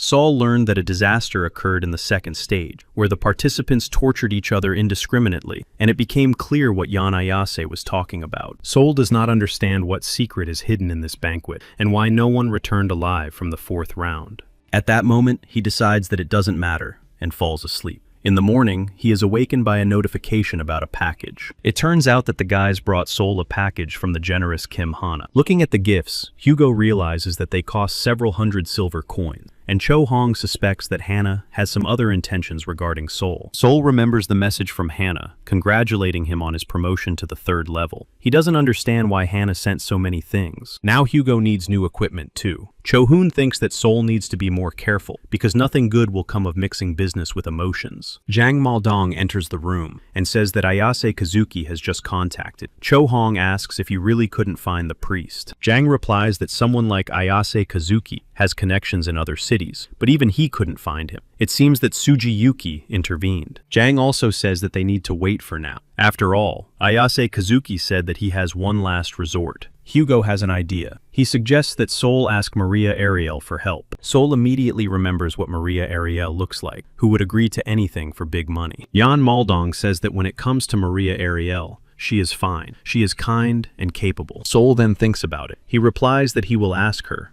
but cannot guarantee a positive response. Then Jan's words about Maria Ariel being kind sink in. He is amazed by this description, and asks if he is sure he is talking about Maria. Meanwhile, Maria Ariel is very ill. She sneezes and wonders why it is so cold. Sol slowly walks toward the Temple of Lucuria, where Maria Ariel lives. He expects a negative response from Maria Ariel. She demands that he leave her alone, and calls Sol a demon. Sol then throws coins at her, and a delighted Maria Ariel calls him Oppa, asking if it is acceptable to be so wasteful with money. And Sol thinks that 80 silver coins are enough to turn him from a demon into an Oppa. Perhaps there will be no need to take the artifact from Fricha. Coming closer, Sol notices Ayase Kazuki at Maria Ariel's door, and immediately calls him back. He immediately runs towards Ayase, and tells her what he has found. He says this at the same time as Ayase. Therefore, not understanding each other, they began to ask what exactly their comrade had found. 2 days before the banquet, 4th level striker Sakamoto Tsune arrives. He greets Sol Ji-hoo. He asks if Sol is really the hottest of the 3 new stars. The warrior rejected Shinyan's offer, and the path of the magician. Sol modestly confirms this. Soon warns that he loves bulgogi and kimchi. He knows almost all famous Korean athletes, and even cheers for them sometimes. Sol says that he also loves sashimi. Sakamoto Tsune thinks that they will become friends. Looking behind Sol, Sakamoto sees Hugo, whom they haven't seen in a long time. He also heard that Hugo has been up to something. Hugo asks when that was. Tsun also notices Cho Hong and Maria Ariel. The girls ask him to shut up. Sol concludes that everyone knows each other. Tsun offers Hugo a cigarette, and Hugo accepts, while Cho Han reminds him that he doesn't smoke. Looking back, Cho Hong notices the fallen angel, and asks Tsun who it is. But Tsun doesn't know who it is. Outraged, Cho Hong asks if he invited the stranger. Ayase Kazuki intervenes, warning that there are personal circumstances. He is personally responsible for the stranger's abilities, and the rest does not matter. But Cho Hong insists that it doesn't matter what abilities he has. After all, if he joined the team, he should at least show his face. She says that the guest will have to forget about his image as a dark cult fanatic and take off his hood, because in Haramage, such tricks don't work. But Ayase demands that she watch her language, because this is not someone you can talk to like that. But Cho Hong has no intention of trusting her life to someone she doesn't know. She grimaces, and Jang Maldong demands that she stop complaining. Turning to Ayase, Jang explains that they can turn a blind eye to this during a military campaign, but a banquet is different, and it should be explained so that they understand. After a short silence, Ayase says that his daughter, Luceria Min Yoon, introduced him to this man, and he is responsible for ensuring that this man can be trusted. Ayase also asks for understanding, as there are indeed circumstances that prevent him from revealing his identity, and Sol remembered that Min Yoon healed him when they escaped from the laboratory. Jang has to accept this, since Min Yoon knows this person. He clarifies that you don't have to look at the face, but you have to hear the voice, and asks about the level. Then Ayase, Kazuki, and the stranger exchange embarrassed glances. Ayase cannot answer, and the stranger shows her level on her hand. It turns out she is at level 5. This amazes Cho Hong. She intervenes, claiming that she also has fingers. Cho Hong shows her middle finger with envy, and Ayase shakes her head in shame. He turns away so as not to see this disgrace. A Jang pulls Cho Hong behind him with the handle of his crutch, and Sol decides to come over to introduce herself. He says his name but hears no response. It seems to Sol that the stranger does not understand his words. After that, the team meeting began. On the eve of the event, on Maldong's advice,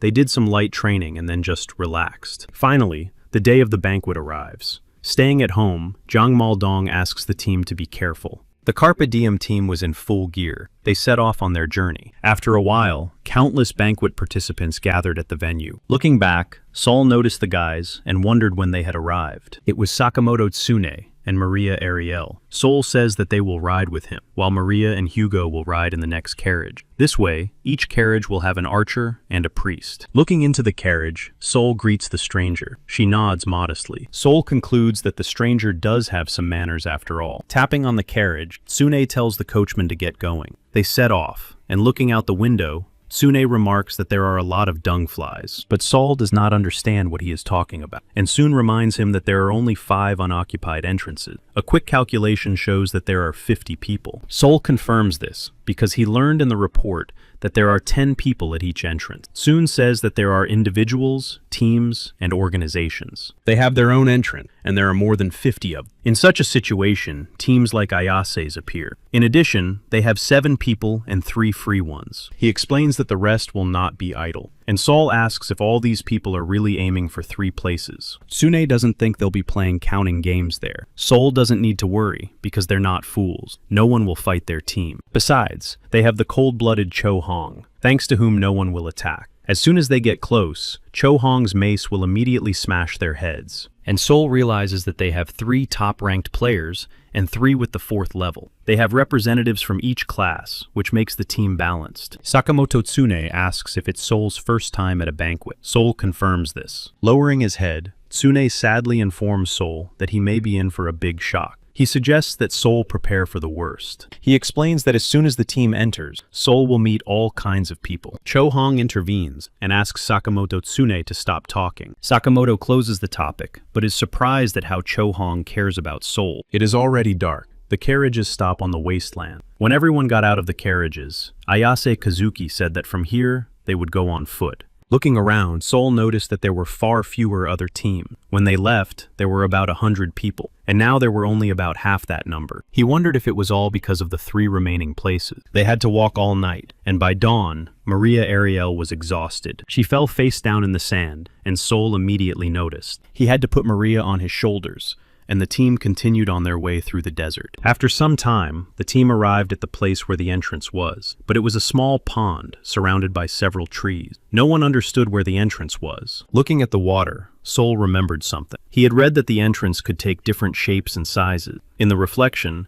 Sol noticed that Maria had fallen asleep. Pointing to the pond, Ayase said it was time to hurry. Tsune looked contemptuously at the supposed entrance and asked if they really had to dive in there. Enemies are visible in the distance. Ayase says that there is nothing good down there. Just in case, he asks the stranger to take care of him. She looks at him, and Ayase asks what's wrong, since they're on the same team. The stranger uses her cross to create a protective dome that covers the entire entrance. The powerful dome that the stranger created without any spell simply amazes Maria Ariel. Ayase gives the signal to enter. Turning around, Cho Hong asks Sol to hurry up. Meanwhile, Sakamoto Tsune and Hugo jump into the water, exclaiming that they will meet at an unknown location. Cho Hong is splashed by a wave from their jump and calls them bastards. Then she immediately dives in after her companion. Sol continues to stand still. Ayase says that they will get wet anyway and asks her to hurry up. Sol notices Maria, who has quietly climbed down from his shoulders and is already half in the water. Looking into the water, Sol realizes that it is not that deep there, and judging by the fact that the participants have disappeared, it is indeed the entrance. The stranger puts her hand on Sol's shoulder. Sol asks if she will go with him, and assumes that this is what she wants. Looking at the stranger, Sol feels that he is like a small child playing in the water to her. Meanwhile, the other participants headed for the entrance, wanting to take the vacant places. Sol noticed this before he went into the water. The contenders couldn't get any closer because they were shot at with bows and arrows. As soon as Sol entered the water, the bottom disappeared from under his feet, and Sol fell into the abyss. After landing, Sol tried to figure out where he was, because the bottom was very soft. It turned out that he had landed right on top of Maria. Sol's weight made it difficult for her to breathe. Standing up, Sol asks Maria if she is okay. Clearing her throat, the pale Maria makes it clear that she is not. Sol asks where they are. Lara Wolf answers him, which is unexpected for Sol. She shares her assumption that Sol and Maria are from the same team and came in together. Indivia is sitting next to Lara. Sol is surprised by Lara's question. He looks around and wonders where the others are. Lara has already suggested that only part of his team has entered, but Sol doesn't pay attention, realizing that his team came in before him. He asks what happened, and Maria hopes that Sol won't leave her here. At that moment, another portal opens next to Sol. A participant who has entered the same dungeon knocks Maria off her feet, and Sol realizes how bad this is. It was the swordswoman Sophia Shallot, who did not immediately recover from the fall. Maria, indignant at the repetition of the situation, turns pale. While Sophia is recovering, Lara examines her. Meanwhile, Sol realizes that the rules of the banquet have changed. As soon as Sophia gets to her feet, Maria Ariel starts screaming. Using the worst words, Maria points her finger at Sophia, and Sophia keeps apologizing for the unpleasant embarrassment. And Sol understands that those who enter the same entrance end up in the same place. This rule remained unchanged during previous banquets. He understands that during training, even the impeccable old man Jan had no doubts, and focused only on javelin throwing. All this was only because of the rule that had no exception, as it was assumed that they would compete as a team. Realizing that this absolute rule no longer exists, Sol tries to pull himself together. In this situation, the most important thing is to stay alive. First, Sol needs to survive in order to get out of here and meet up with his comrade, and then think about what to do next. Sol sees the color gold. Sol knows that there are always good reasons for cause and effect. Perhaps it is possible to achieve something more than just survival. An hour later, two people join them in this mysterious place, Rahai and Dali. Looking at the assembled group, Sol realizes that only women are appearing. He wonders why no men are coming in. While Sol was worrying about the composition of the team, the portal opened again, and Nagai fell to the floor. With his last ounce of strength, he said that he had managed to enter. His body was severely poisoned, so blood was pouring from all his wounds. Hoping to help, Sol rushed to Nagai and asked about his condition, but Maria stops him, saying that it is too late. Not only do his wounds need to be treated, but the poison has already spread to his organ. Nagai begs for help,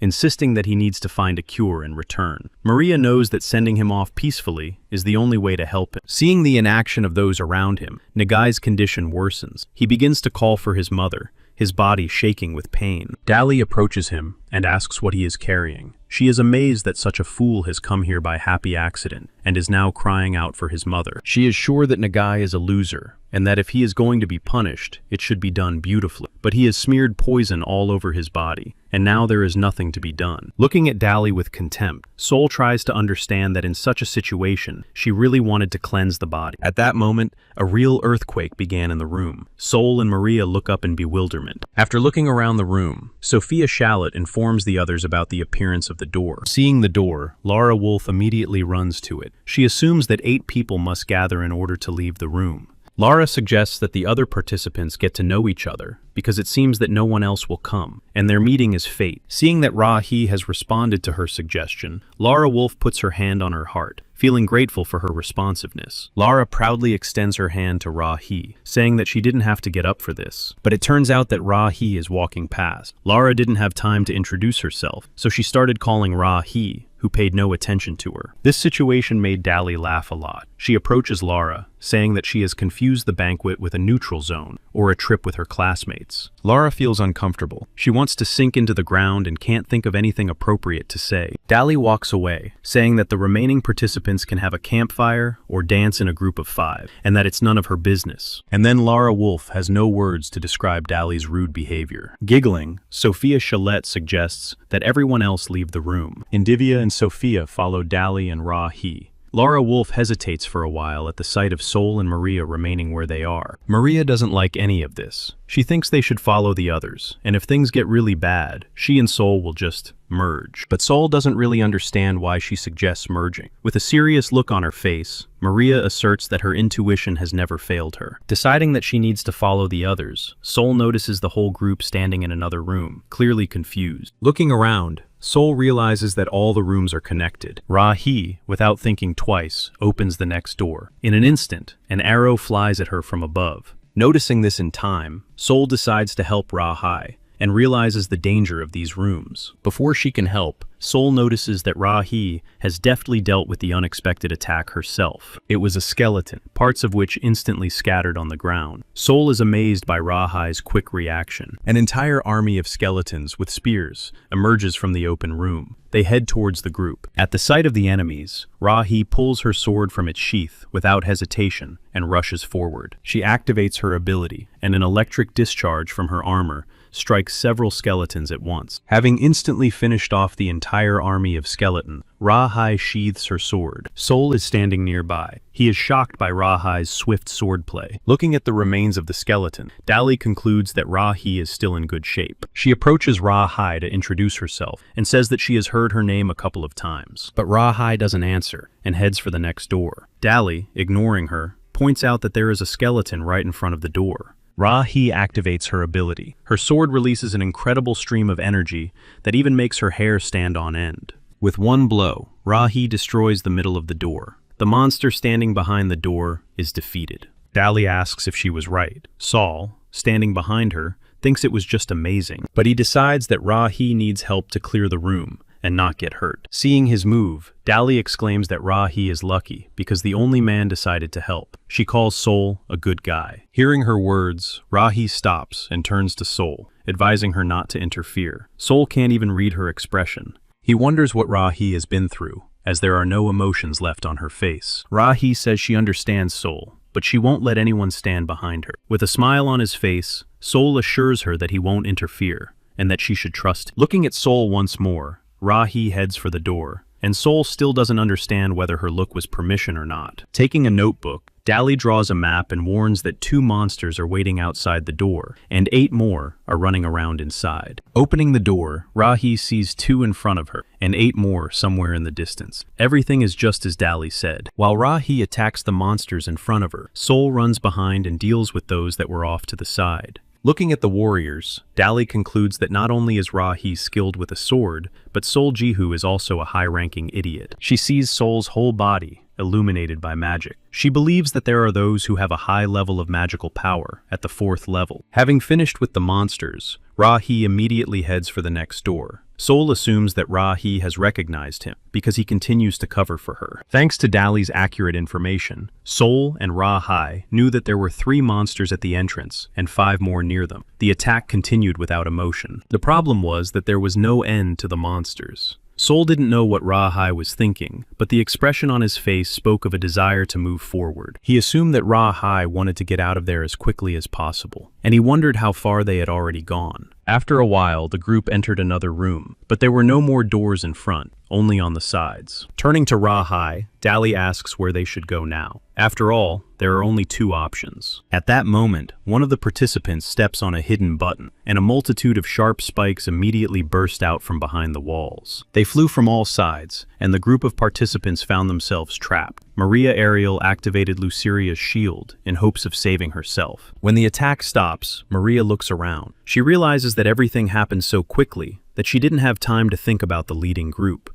She tries to see something through the smoke left over from the trap. Not seeing Sol, she starts calling out, hoping he is alive. 3 magic rings and Sol himself appear near the wall. Dali is sitting behind him. Sol asks if Maria is okay. Seeing him alive, Maria is able to relax. She exhales easily, wiping the sweat from her forehead. Ra-hee is also next to Sol. She pushes Sol away and turns to the girls, asking which idiot did this. Hearing this, Lara asks if she is being too rude. Ra-hee replied that some idiot almost knocked her off her skates. She asked how else she should put it. Lara explained that they hadn't even moved. Angry, Ra-hee thinks that Lara is acting like she's lost her mind and is getting cocky. But Lara assures her that Ra-hee is acting as she pleases. She thanks them for clearing the way, but asks them not to forget their help. With a smirk, Ra-hee asks if she asked them to follow her. She reminds them that they followed her from the very beginning. Lara understands that Ra-hee is strong, but points out that they are not weak. Ra-hee agrees that they can work together, but believes that Lara did not think about it. After all, if she really wanted to help, she should have followed without falling behind. She cites Sol Dali and Little Maria as examples. Lara insists that Ra-hee could have revealed her level in class from the very beginning, or shared the information. Ra-hee thinks this is silly, and that Lara probably can't do anything until she is told her level. Although Lara herself looks like a third-level archer, Ra-hee also points out that she is struggling to break through and is being reprimanded for the first time. Lara apologizes for not thinking about it. Ra-hee considers it a good sign that Lara admitted she was wrong, but in any case, she already feels bad about it, and something needs to be done about it. She asks Dali about the number of doors broken down, but Dali pretends not to know. Ra-hee already knows that she is drawing a map. Frowning, Dali counts 42 doors. She takes into account Ra-hee's observant nature, who pretended not to care, but was actually thinking about it. Deciding that there is a gap in levels, Ra-hee orders Lara to break down 22 doors. She clarifies that they just need to open the doors and clear everything out. Ra-hee also states that Lara should not expect help and will have to act on her own. And if Lara doesn't want to clear the doors, then she can wash her hands of it and stop following Ra-hee. Lara agrees, but she wonders what will happen if she breaks through 22 doors. Ra-hee promises to tell her about himself, and that they will work as a team. Looking at the holy maiden in Divya, Lara Wolf realizes that she is flying by, and then she decides that she will only stay with the warrior Sophia Shalette. She believes that a warrior and an archer can indeed unite, so she asks Sophia Shalette for help in clearing the area, and Sophia agrees, shaking Lara's hand. She clarifies that she is a third-level swordswoman, and Lara is a third-level ranger. Sol decides that since this is how things turned out, he has no choice but to support them both. However, reality is not always perfect. Even the decrease in attack speed did not affect them as much as the fact that the participants got lost over time. It turns out that Lara was more focused on combat skills, so she didn't really develop her ability to find her way. Turning to Maria, Lara asks her to create a protective dome before she opens the door, but Maria points out that her spells have limitations. Dali intervenes and asks why Lara is taking so long. She also asks how Lara, with her abilities, decided to participate in the banquet in the first place. Dali also assumes that Lara's entire team is like that. At that moment, Sophia puts her hand on Lara's shoulder and suggests that they continue on their way. Feeling supported, Lara opens the door. A skeleton with a weapon immediately rushes out. It immediately strikes Sophie Charlotte, who falls backward. Lara stands aside and watches the scene in horror. Trying to close the door as quickly as possible, Lara asks Sophia Charlotte how she is feeling. It turns out that the skeleton has injured Sophie's arm, and Maria Ariel immediately begins to treat her. While Lara is nervous about what is happening, JJ asks her if it is really that difficult. She asks what to do now, since they haven't opened even half of the 8 doors. She adds that if asked properly, she will help. This offer confused Lara. She wants to say that it's too much, but Ra-hee interrupts her. With a smirk, Ra-hee demands that Lara Wolf crawl to her on her knees, and she must do it diligently. While Maria heals Sophia, everyone else looks at Ra-hee, who repeats her demand. Looking at Ra-hee's satisfied face, Sol assumes that she likes it. He himself does not know what to do because he does not want to stay here. While he is thinking about what to do next, he hears someone giggling nearby. Sol immediately notices this. It turns out to be the Holy Virgin in Divya. Sol wonders why she is laughing in such a situation. Looking at her sly face, Sol realizes that she doesn't look the same as when they first met. Finally, Indivia says that Sol misunderstood her. She was laughing, but it was not to mock anyone or this spectacle. Then Sol asks permission to inquire why Indivia was laughing. It turns out that Indivia did not think that at her age, she would be able to see such role-playing games. Although she did not play such games as a child, Indivia is also sure that they are behaving as usual. But then she remembers that this is not a virtual or fictional role, and that they are behaving as they would in real life. She comes to the conclusion that this cannot be called a normal role-playing game. Sol, who hears these strange thoughts, is truly confused. Indivia thinks that this scene or situation was deliberate. She believes that the conflict was inevitable. In her opinion, these are two extremes or symmetry. She understands what this means in her head, but she cannot express it in words. Sol has already realized that this is the 4th dimension, but he still doesn't understand what Indivia is talking about. She wants to give an example of what it would be like if she herself were a selfless person. Sol is already doubtful. Indivia assures him that she is very kind. Looking at Maria, Indivia is sure that she is mercenary. Sol does not understand how Indivia knew this. After that, Indivia turns her attention to Lara. She says that Lara values relationships in which people help each other, but Rahai, in her opinion, only thinks about herself. Sophia Chalet Indivia considers her to be a gentle person. Noticing Dali, Indivia says that she looks rather smelly. Looking at her, Sol asks again about the smell. Indivia replies that Dali stinks, and if she continues to behave this way, she will leave this world early. He decides to check for himself and activates the Nine Eyes ability, and the display really does indicate her stench. It turns out that Dali has an arrogant and malicious heart. After reviewing the information about the other participants, Sol was convinced that Indivia was not mistaken. Indivia suggests thinking about the fact that people who are like water and oil have gathered here. She asks how conflict can be avoided. Sol realized that these people were gathered here not by chance, but by someone's will. He also remembered Nagaya and thought about his role in this group. Indivia reminds him of the saying that in a group of 5 people, one is bound to be trash. But Sol does not consider himself trash. But Indivia reassures him. She hopes that Sol will turn out to be a treasure. Trying to smile, Sol asks if this is really the opposite of trash. Indivia confirms this, explaining that only then does an interesting situation arise. After all, if Sol turns out to be a talented piece of trash, that would be terrible. But if the opposite is true, Sol will be the only exception here. Indivia hopes to find out the intentions of the person who created this situation. Then Sol thinks about the will of the one who created this banquet. And Indivia is very curious about something. She decides to share it with Sol. She wonders if Sol is the leader who guides everyone, restores broken relationships, and smooths over conflicts. She sees that Sol has ability, but his role is not yet defined. Sol is sure that the answer has long been decided with the help of the Nine Eyes. After all, those who lead others possess power. He is an outstanding storyteller, and fame, reputation, virtue, and charisma are united by faith. In the past, righteous evil sacred virgins like angels and witches like demons stood together with one heart, but they still lost. It was defeat and destruction. An unknown tingling sensation beyond memory gave Sol no peace. So he decided to try to achieve what no one else had yet achieved. Finally, Maria finished the healing. She says that to prevent shock, you need to drink a healing potion if you have one, and Sophia thanks her for her help. With a dissatisfied look on her face, Rahi demands that they finish and finally get up. She says that there is no point in wasting time, because waiting is very annoying. Taking out the potion, an excited Sophia apologizes, clarifying that she will recover immediately.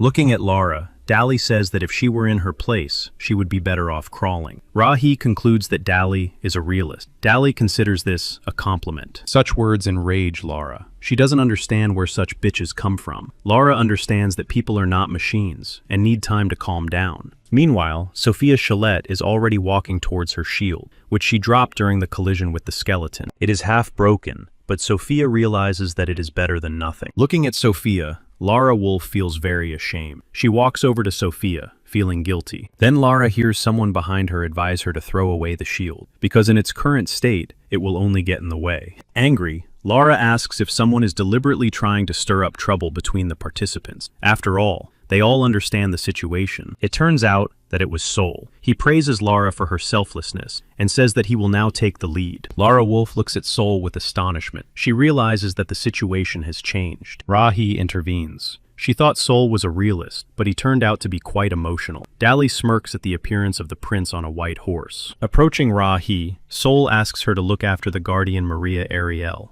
This request is strange to Rahi. She asks Sol in bewilderment if he really wants her to protect Maria. Sol turns to Dali and asks him to watch his back. Dali is shocked by his request. Sol explains that traps may reappear. She will need to watch from behind. Dali likes that Prince Sol turned out to be a big eater. After all, he is alone in such a raspberry patch, so it is not surprising. Sol understands that she is right. After all, the world does not turn the way we want it to, and we need to check if we can fit everyone into our bowl. But Dali does not say this. He talks about his concern about the rules. Probably in the first stage there may be a time limit. Rahi didn't know about this. Sol says that out of the 8 stages, only 2 had time limits.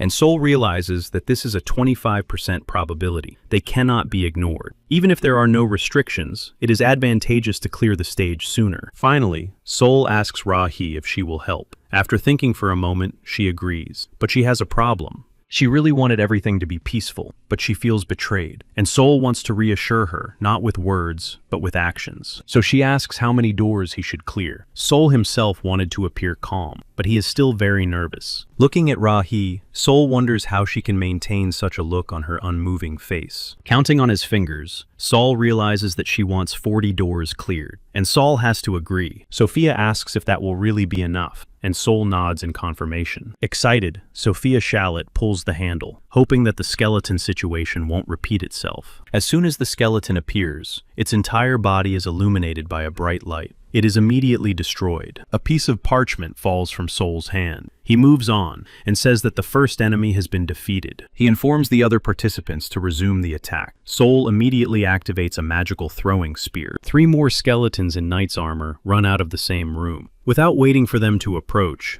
Sol throws the spear at the skeleton. Watching 2 skeletons take the spear's blow, Sophia Shallot admires Sol's magnificent technique. To deal with the 3rd skeleton, Sol activates a magical ability that causes his entire body and weapon to glow blue. After finishing off his opponents, Sol reminds everyone to open the next door. Amazed, Sophia tries to stay alert. Sol quickly attacks all the monsters. This is probably the result of his training on the huge rock, but his success was made possible by Maria's support throughout the battle. While diligently helping Sol in battle, Maria had time to think about another reward from Sol, in the form of a money bag. She was smart and cunning, so she wanted Sol to trust only her. But she also considered Sol to be a mere pawn. So they passed through 42 doors without interruption, and at some point, their number reached 3 digits. Activating the magic spear once again, Sol shares his assumption that the 120th door is approaching. Opening it, Sophia realizes that it is empty and immediately informs Sol.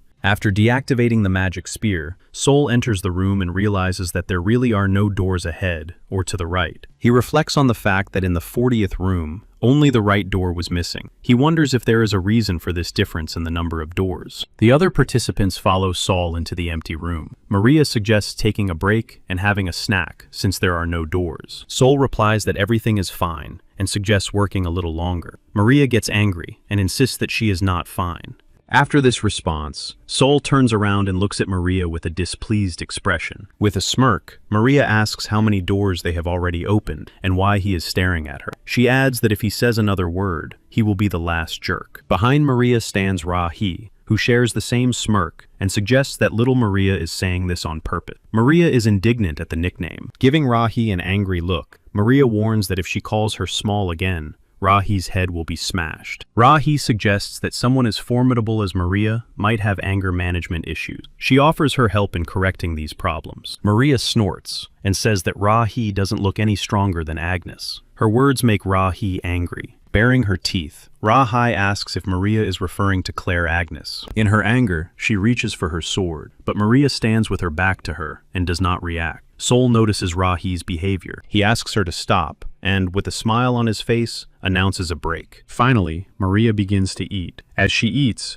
Maria stares intently at Ra-hee. Ra-hee doesn't take her eyes off Maria, so Maria turns away and spits into the air in dissatisfaction. Sol sits nearby and exhales. He activates his ability and realizes that for the first time, he has lost his sense of direction. When the front and right walls are closed, it feels like he is looking into a corner, and immediately realizes what this corner might mean. But his thoughts are interrupted by screams behind him. It turns out that Dali is asking Lara to let her go, and asking if she has hit her head. But Lara continues to beg for something. Sol runs up and asks what happened. Dali explains that silly Lara suddenly wanted to see the map. Dali thinks that Lara has gained confidence after the prince came and took pity on her. But Lara disagrees, because she just wants to help the team. Finally, Dali agrees and offers Lara to take the map herself. The map is in her cleavage, so Lara is shocked and thinks Dali is a psychopath. With a smirk, Dali asks if Lara Wolf has decided to look at someone else's map, but can't take it herself. Lara asks if Dali really enjoys tormenting people. Dali proudly confirms this, assuring her that she enjoys tormenting people more than she enjoys living. Witnessing this situation, Sol wonders whether she should separate the girls.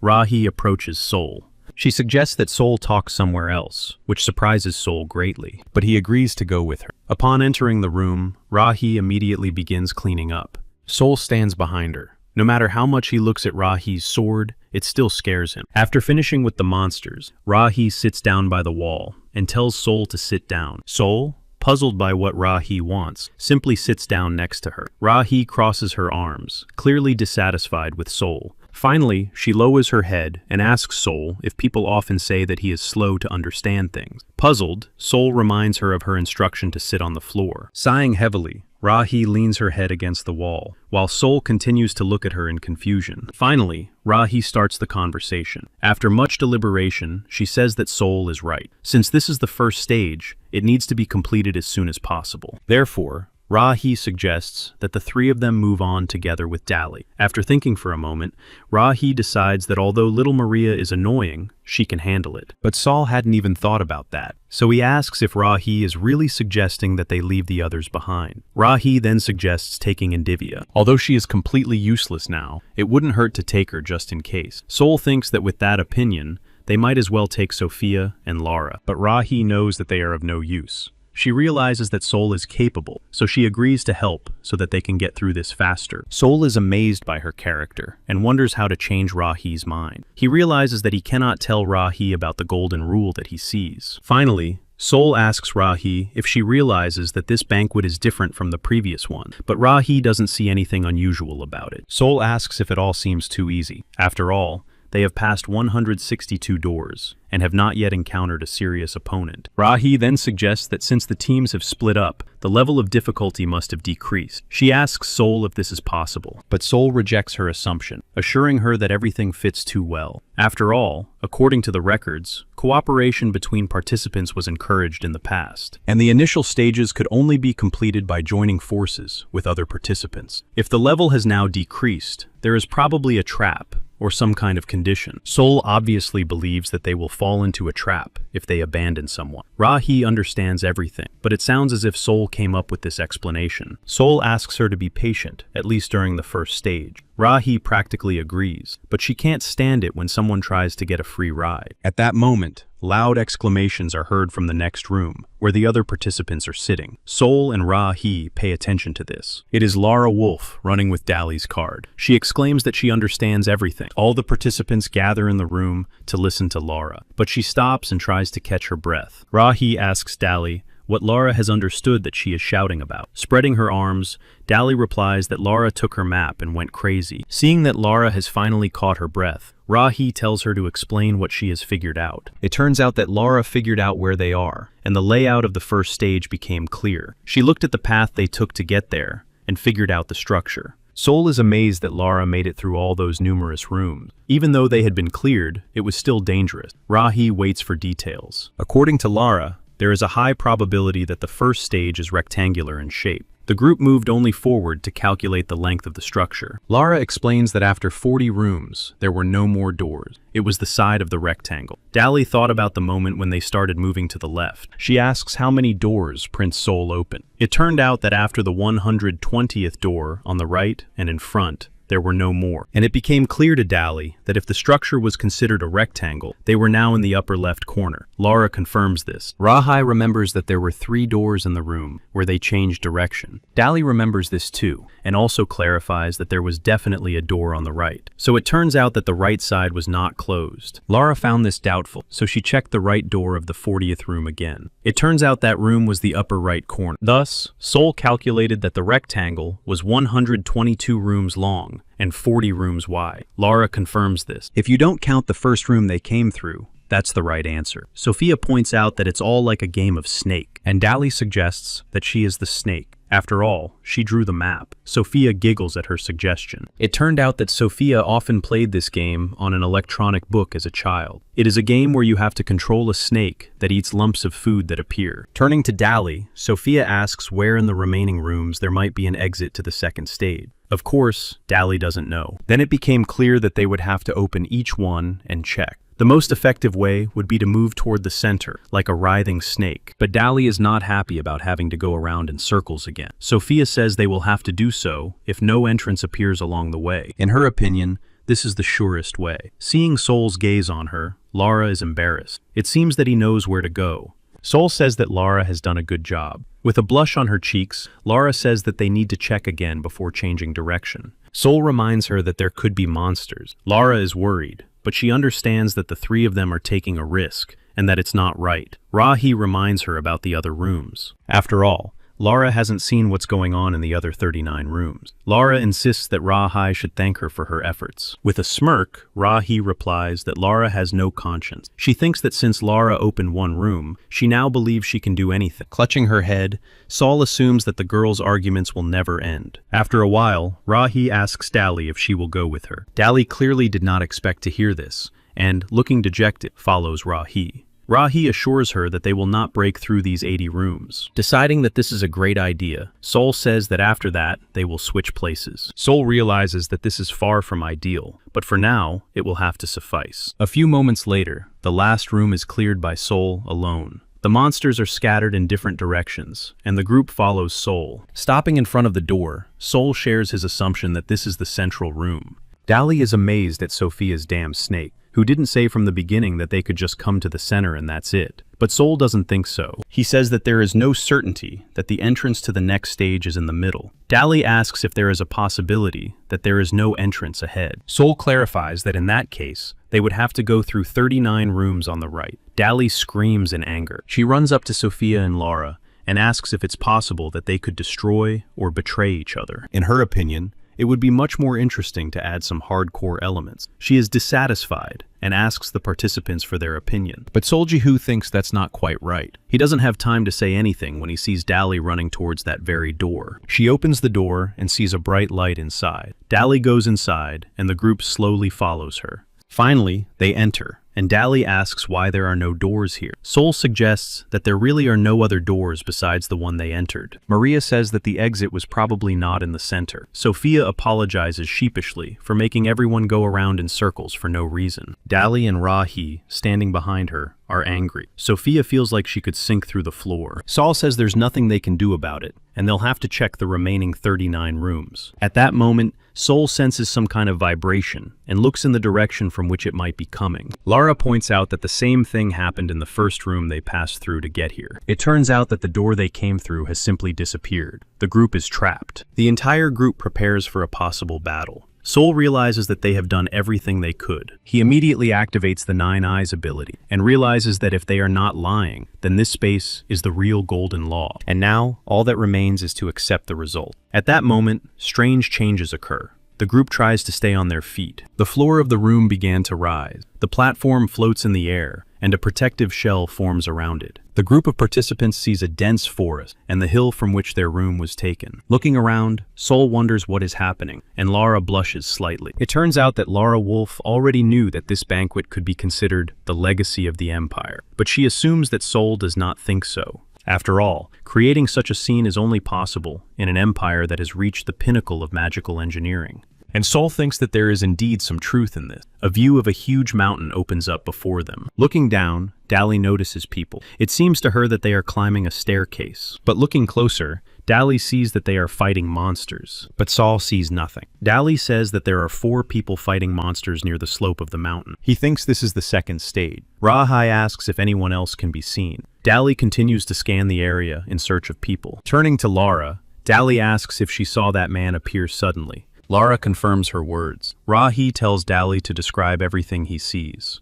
Dali says there are 2 participants on their side. At the very beginning of the mountain, they were climbing the stairs when suddenly a monster appeared. It appeared as if out of thin air. This information excited Ra-hee. She asks how the 2 participants reacted. Lara replies that they are fighting. With her usual confidence, Ra-hee says that it is quite possible that this mountain is the first stage. This statement alarms not only Sol, but also Maria Ariel. Dali immediately asks what she is talking about, because it seems that it is already over. Ra-hee suggests that there was a demo version inside, and that this is the main stage. Then Dali asks if those guys left the building before them, and are now continuing the first stage. Ra-hee replies that if her assumptions are correct, then that is the case. Dali asks if that is so, then why is their group here? Pointing to the statue, Ra-hee says that it is Stella. It seems that the start of the stage is determined by location. How many people are there at Stella, and how many appear? Lara Wolf suggests that they should stop at the 7th Stella. She immediately begins counting the Stellas to figure out where they will stop. But it turns out that they have already passed Stella, Lara points this out to the rest of the group. Alarmed, Rahai asks what they should do now. No one expected to hear such a question from her. Finally, Indivia says that the man died through no fault of their own. He entered barely alive. It was impossible to heal him. Indivia believes that his death was also counted. Her assumptions shock Lara Wolf. She can't believe that the creators of the banquet know everything about them. Dally thought Indivia was mute and asks if she can actually speak. But Indivia finds this very rude. Dally continues to tease her. Then she falls to the floor, puts her hands behind her head, and says that soon they will all find out. A moment later, the platform lands on the ground, and Sol says that they are now at their destination. Dally is surprised that it was so quick. While Dally scratches her head in confusion, the rest of the group surveys the area. Looking down, Lara Wolf says that the stairs have ended, and assumes that this is the top. Joyful Dally assumes that they are the first, but then notices another group by the tree, and realizes that they are the second to arrive. Seeing the stranger in the hood, Maria Ariel asks Sol if this is the same person who was on their team at the very beginning. Shin stands right in front of the stranger and sighs sadly, saying that the other team is lucky because there is 1 man and 6 women. He asks Sol if he is happy with such a group, but Sol realizes that there is no joy, and he thought he would die with these women. Shin is surprised that there are 7 of them, but they manage to reach the summit so quickly. Lara Wolf wants to explain the reason for this. Sol decides to say hello to the stranger. He gets no response, but he doesn't think the stranger is ignoring him. The stranger just silently brushes the dirt off his cloak. Sol is pleased by this sign of care and decides not to focus on her silence. At that moment, he realizes that Hugo and Cho Hong are not there yet. He is sure that they are fighting now. Sol wonders if there is a way to help them from here. Shin says that once you reach the top, it is impossible to interfere with what is happening on the stairs. Even communication does not work here. The stranger believes that there is a separation between the top and the stairs. Lara suggests that they are stuck here. Sol is surprised that the stranger spoke. The participants decide that all they can do is wait. Sol and Maria Ariel sit down by a tree. Sol sees that other teams have already begun to climb to the top. Seeing her team, Dally says goodbye to her friends and walks away, and Sophia thanks Sol for his help. Lara Wolf also thanks him before returning to her team. After that, Sol felt much better, but he noticed that Indivia had left without saying anything. At that moment, Rahai approaches Sol to ask his full name. Sol immediately introduces himself. Rahi asks in surprise if he is the same Sol from Harama. Sol confirmed that he was. Deciding that he was indeed that Sol, Rahai asked if Grandpa Jang was doing well. Sol did not expect such a question. While Sol looks at her with a puzzled expression, Rahi says that everything went well. Rahi says with a sly expression that although she didn't really like bringing some idiots here, looking down from above improved her mood. Hearing this statement, Sol wonders if she is a sadist, one of those who is more suited to the whip than the sword. Remembering the battle, Sol is sure that she definitely has abilities, the highest level ones that Grandpa Jang talked about, and Sol immediately activates the 9 Eyes ability. The 9 Eyes show no color, and Sol decides that there is nothing wrong with befriending Rahi, so he asks her name. Rahai emphasizes the bluntness of his question, but she tells him her name anyway. Sol thinks it's a beautiful name, and decides to ask for his last name. Rahi clarifies that this is her name, since Sol did not give his last name either. Sol thinks she is nitpicking over strange trifles. Rahi replies that since Sol is complaining, it will not be easy for him to get her phone number. As she walks away, she advises him to use all his talents. It turns out that Sol already knows everything about Rahi, but he decides not to tell her that. He watches her leave and thinks that this is not the last time he will see the colorless Miss Rahi. Finally, a group of participants, including Cho Hong, climbs to the top of the mountain. She exhales heavily. She thought she wouldn't make it out alive. Swinging her mace, Cho Hong says that the idiots in the group are useless. She had to control herself so as not to deal with them personally. But Sol doesn't believe that things are that bad. At that moment, they hear footsteps behind them, and Sol and Cho Hong turn around. It turns out to be Hugo. He has no face. Hugo says that 4 people came in with him, but 2 of them were dealt with. The injury he sustained in the laboratory is also taking its toll. After these words, Hugo collapses to the ground, exhausted. The guys are in shock. Sol quickly lifts him onto his shoulders and calls out to Maria, who is able to revive Hugo. The first stage. All the participants in Carpe Diem have passed. Ayase Kazuki notices Sol Jihu. Seeing Ayase, Sol asks when he arrived and what happened, because he has a strange expression on his face. Ayase says that he was finding out something here. He was unlucky with his team and had to work hard, and he arrived here an hour ago. Finally, Ayase Kazuki asks if Sol has seen Soon. Sol remembers Sakamoto and asks if he hasn't come out yet. Ayase says he's not here, and there are about 40 staircases. If there are 8 people per building, then a maximum of 320 people can participate. Only half have made it up. Sol assumes that in the first stage, about half did not pass or fell. Ayase Kazuki clarifies that there are still 4 teams left. He hopes that they are on the list of those who did not pass. While Sol and Ayase worry about Sakamoto, the other participants gather in front of the stairs. They are surprised that the participant climbed alone. After examining him, the participants say that June looks terrible, like some kind of demon. At that moment, the peaks standing in a circle above the area are illuminated by a bright light, and the participants immediately notice it. It turns out that it was a portal. This means that the first stage is over. The surviving participants passed through the portal and found themselves in a field with only a huge hourglass standing in it. There were holes dug near the hourglass. Meanwhile, Saul looks around anxiously, realizing that there are too many people here. He had just assumed that they had been scattered into different groups again, when he immediately saw his friends Hugo and Cho Hong. He was relieved that they had not been separated into groups, and that he and his team were together again. In his joy,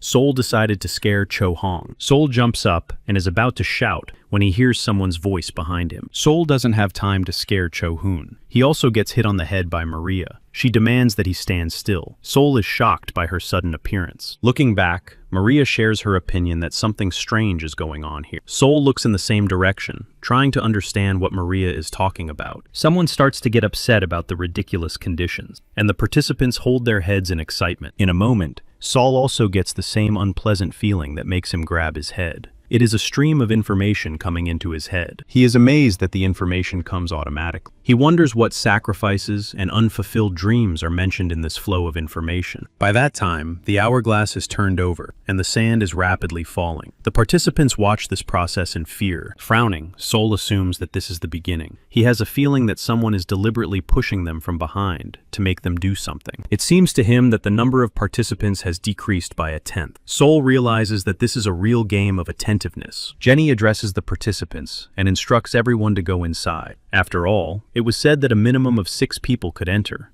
but no maximum was specified. The participants look at her in confusion. Chimin wants to share his guess about what might happen if they all go inside together, and Hyojin asks why everyone should go in when 6 people can do it. He thinks it would be better if 6 people went to the victim's square, but Jenny asks how they are going to choose those 6. She reminds them that it would be fair to go there together, and then everything would become clear. While the participants remain silent, Jenny is the first to go to the pit, deciding to call the others. But at that moment, she hears several participants refuse behind her. Jenny frowns and turns toward them. She points to the huge hourglass and warns them that they need to hurry. Call asks why they should go in if there is no reason to do so. He clarifies that the 3 of them had planned from the beginning to only go to the second stage. They will return immediately after receiving their unfulfilled hope. Therefore, Jenny says to unite those who are interested, but Ra-hee doesn't like this decision. She claims that Kal is showing off his stupidity. Kal immediately responds to her statement. Ra-hee reminds him of the conditions.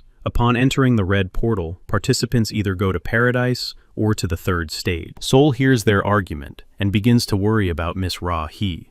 Meanwhile, Ra-hee continues to argue and wonders what kind of idiot could have passed the first stage. This attitude makes Kal aggressive. He demands that she shut up, but Ra-hee is not willing to let it go and grabs Kal by the jaw. Lifting Kal with one hand, Ra-hee demands that he repeat his words, but he only makes sounds of helplessness. Seeing this, 2 of Kal's subordinates immediately rush to his aid. They order Ra-hee to take her hands off their boss, but in an instant, their swords are destroyed. It happens so quickly and unexpectedly that the subordinates freeze in bewilderment. Pointing his sword at Kal's subordinates, Ra-hee warns that their hands will be next. Ra-hee then turned his attention back to Kal, who was trying to push Ra-hee's hand away, with hands trembling with fear. Ra-hee says that if they wanted to show off, they should have done it quietly. After all, they are behaving too brazenly in the open, and it is infuriating. With her arm outstretched, Ra-hee leads Kal to the pit. She tells him that he should go in first and wait there obediently. With frightened eyes, Kal turns his gaze to the pit and moans plaintively. Ra-hee, with a satisfied expression on her face, says that he barks well. Sol himself understands that no one intervened because they don't want to get it from Ra-hee. Sol also thinks that this situation was deliberately provoked. At that moment, a demand to stop the mockery is heard from somewhere behind them. The crowd immediately turns around to look at this brave soul. It was Evangeline Rose, whom everyone recognized. The participants know that she is a great pioneer with the highest rank. She tells Ra-hee to let Ka go, because her team will go first. She also clarifies that they are not going there for no reason. Evangelion clarifies that 12 people from their team will go in, and Ka's team should go to the Square of Unfulfilled Hopes. Ra-hee asks what will happen if they reach the third stage. Evan explains that 10 people can enter it, but the order of entry is not specified. Moreover, there aren't even 6 people, and she thinks that 2 or 4 can be overlooked. After all, they volunteered themselves. With a grunt, Ra-hee realizes that there are now 2 more warriors. Without thinking twice, Ra-hee turns to Kal and points out that this is called being arrogant. With these words, Ra-hee pushes Kal aside. He falls to the ground with a tumble. Sol realizes that now is the right time. Such deals are only possible at the beginning, when there is still little information. Evan asks who wants to join them. After that, 10 more people join them on the same terms. As a result, one squad under the command of Evangelion Rose went to the victim square. A few seconds passed, but no one else followed them. The doors slammed shut. Perhaps the system decided that the entrance was complete. Following this, the Square of Unfulfilled Hopes opened, and the promised number of participants disappeared under the watchful eyes. Sol hoped that nothing would happen to the 20 participants in the presence of high-level warriors, and also with the Golden Law. The remaining people waited. After a while, the gates opened, and Alexander noticed it. He began to point it out to the others. The gates opened, and someone's body was thrown out. It was divided into 2 parts. Coming closer, Sol saw the face of Evangelion Rose, and it was very disturbing. The other participants heard sounds behind them. It turned out that the clock had started a new countdown. The second stage began with the worst-case scenario. Following Evan's body, the pit threw out the rest of the participants. Everyone was shocked by their execution, because the players were high-ranking. Seeing Ayase Kazuki sitting above Evangelion's head, Sol decides to ask what happened. Ayase is sure that this is the work of the Devourer. The Devourer is a pretty strong undead monster. It's especially obsessed with living flesh. Looking at the mutilated bodies, Ayase can't think of any other option. He realizes that with such a monster, the 6-person limit is a real trap.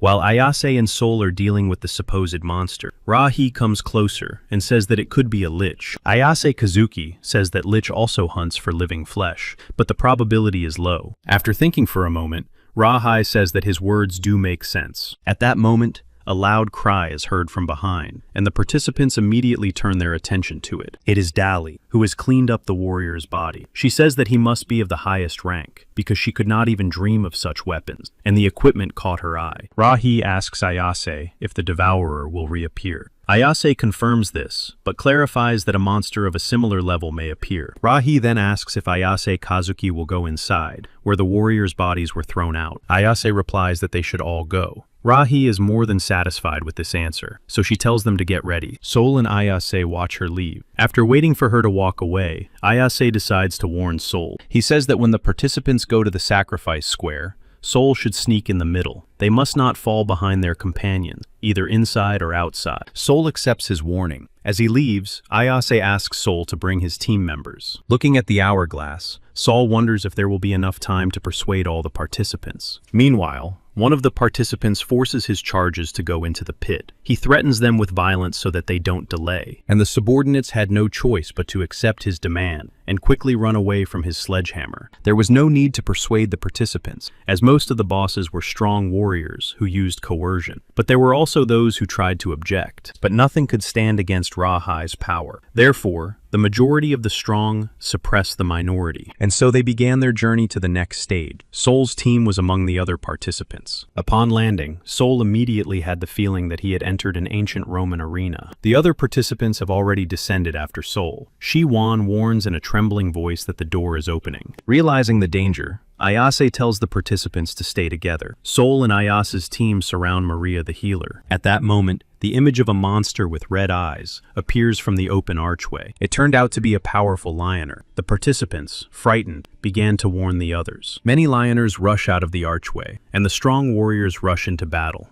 The fight is devastating. Seeing the powerful lioner striking the warrior's shield, Sechong immediately began calling for reinforcements. His call was heard by Hao Wan's team. They understood that they had to act immediately. The lioners continued to surround the participants, who were certain of their defeat. The participants hoped for help from high-ranking warriors. Sol realizes that this is complete chaos, After all, they didn't have a specific plan to begin with, so panic ensues. Asie Kazuki warns Sol not to relax because their main enemy is approaching. The incredibly large Lioner attacks Hugo and Cho Hong. His power is so great that his blow is followed by a fiery explosion. Ayase Kazuki comes to the rescue. He deftly fires several sharp arrows that rush towards the enemy. Taking the blow, several Lioners immediately recoil. Ayase is able to withstand the powerful blows of the Lioners. Taking advantage of the moment, Sol Jihu approaches and delivers a powerful blow to the enemy. Blood spills from their bodies. At that moment, one of the main Lioners decides to attack Sol from behind. When Sol sees the enemy, his body is already protected by Luceria. It turned out that Maria Ariel had arrived in time and saved her comrade from the impending danger. Realizing the scale of the incident, the stranger activates her ability, and an energy flow rapidly rises upward, following her hands. It turned out to be a mass curse that suspended all the Lioners present. They had to act immediately, and the entire Sol team immediately set to work. After a while, everything stopped. The participants realized that the condition for the first battle was to stop the hourglass. 130 people were alive. Returning, the participants began to discuss what had happened. They realized that they had been very confused at first, which is why they lost 12 people. Meanwhile, Sol Jihu decides to talk to Ayase Kazuki. Sol feels relieved because their team remained unharmed. Looking at Ayase Kazuki, Sol became alarmed. He asked what had happened. Ayase shares his concern that there are always a couple of selfish people. Meanwhile, one of the participants counts the survivors. After finishing the count,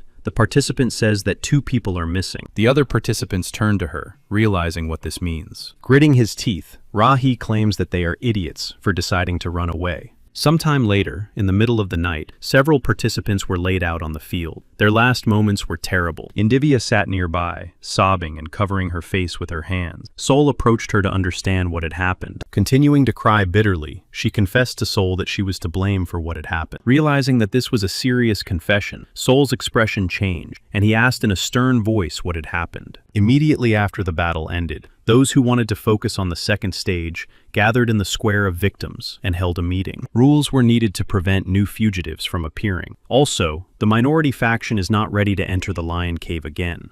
Hao Wan says that since the fugitives have appeared, the best way would be for everyone to go in together. Besides, the battle wasn't that difficult. Alexei intervenes and questions Hao Wan. He claims that during the battle, he pretended not to know him. Hao Wan explains that his friends from the group were nearby, so he couldn't pay attention to everyone. Gaon claims that they don't have such a strong rear guard. His comrades support him, clarifying that most of them fight for themselves. Rahi intervenes, saying she is disgusted by this whining. She asks the protesters who is to blame for coming here when they can't even take care of themselves. Clenching his fists, Gaon explains that this is exactly why he wants to go back. Rahi is ready to listen to his suggestions. She repeats once again that no one can go back. Sighing loudly, Gaon is ready to offer his own suggestion, since the participants are worried about the number of places in the third stage. Therefore, he suggests not going to the square of victims, but going to the square of unfulfilled hopes last. Rahi smirks, because his group is going to sit idly by while the others are slaving away here. There is also the possibility of sneaking into the square. Gaon agrees to be the supervisor. Rahi explains that it will take 20 people to keep an eye on everyone, but they already have every person they can spare. But this is not a problem for Gaon, so he asks Rahi with irritation in his voice if he has any better option. Then Rahi thinks that Gaon is worried about their lack of strength to get out of here, and Gaon decides to listen to Rahi's suggestions. Finally, Gaoji intervenes in their argument. He understands that it is good to defend one's point of view, but still asks them not to be rude to each other. He believes that they should work together, rather than exerting pressure on others. After all, there is a possibility of another misfortune like the one at the 4th banquet. Looking at Gaoji, Sol Jihu immediately remembered that he was the most vocal when minorities were being oppressed. Finally, Ayase Kazuki joins the conversation with a suggestion to take a break and cool down, as the guys are on edge. Hugo supports this. The participants in the dispute immediately listened to Ayase's words and went their separate ways with a heavy sigh. The rest of the crowd dispersed, and Sol followed his group. Going to his comrades, Gaoji decides to wave to Sol Jihu, who at that moment turns back. Left alone with his group, Gaoji announces that there is a serious conversation to be had. While Ayase's group decides to eat, Sol Jihu continues to look at Gaoji,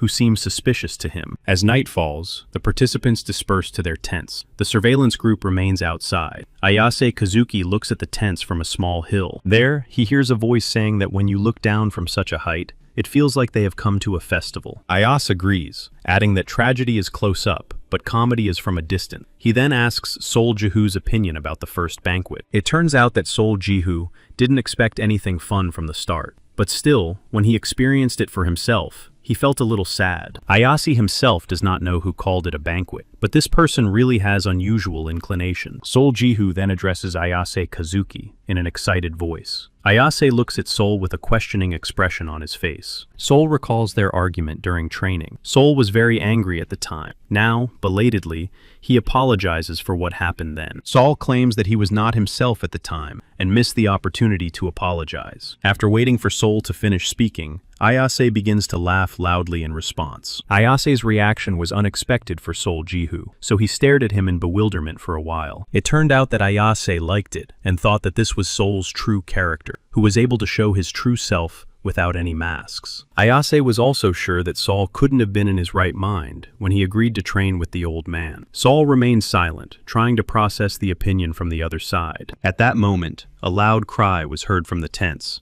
and Sol and Ayase immediately turned their attention to it. Not understanding what had happened, the boys immediately went to the other participants, who were staring in shock at something in front of them. Approaching closer, Ayase Kazuki asked seriously what had happened. Juan responded to his voice and explained that someone had done something terrible. Lifeless bodies were flying out of the pit. While Ayase began to wonder what this meant, Juan already explained that someone was trying to force them into the sacrifice area. At that moment, one of Juan's subordinates reports that 6 members, including the gray-haired man, are missing. Then Noe remembers seeing Gaoji sucking up to that group. A riot breaks out because the participants realize that the group has abandoned them and fled. The minority faction of the middle third level began to claim that everything was going according to a cunning plan, and that as soon as the chance arose, the rest would be sacrificed. Realizing that these were delusional thoughts, One began to ask what they were talking about. The participants demanded that tents be set up in one place to protect each other, because the only way to survive was to unite. Besides, there were only 116 people left out of 128. Sol understood that this was for the best, because if they united, no one would dare touch them. It became clear that by sacrificing the weak, the strong could leave the second stage. The minority united and fought back fiercely. Thus, the two camps entered into conflict with each other. By nightfall, a small group of opponents dragged the participant's body to the pit of trials. One of the accomplices found it very difficult to drag the body. He assumed that if the strong June woke up, they would not be able to handle him, but his comrade reassured him, reminding him of the wound and the dope. It turned out that the leader of the gang was Gaon. He says they need to get rid of the body quickly before anyone notices. Ron was walking behind them with the body on his shoulder. Meanwhile, the accomplices were already approaching the pit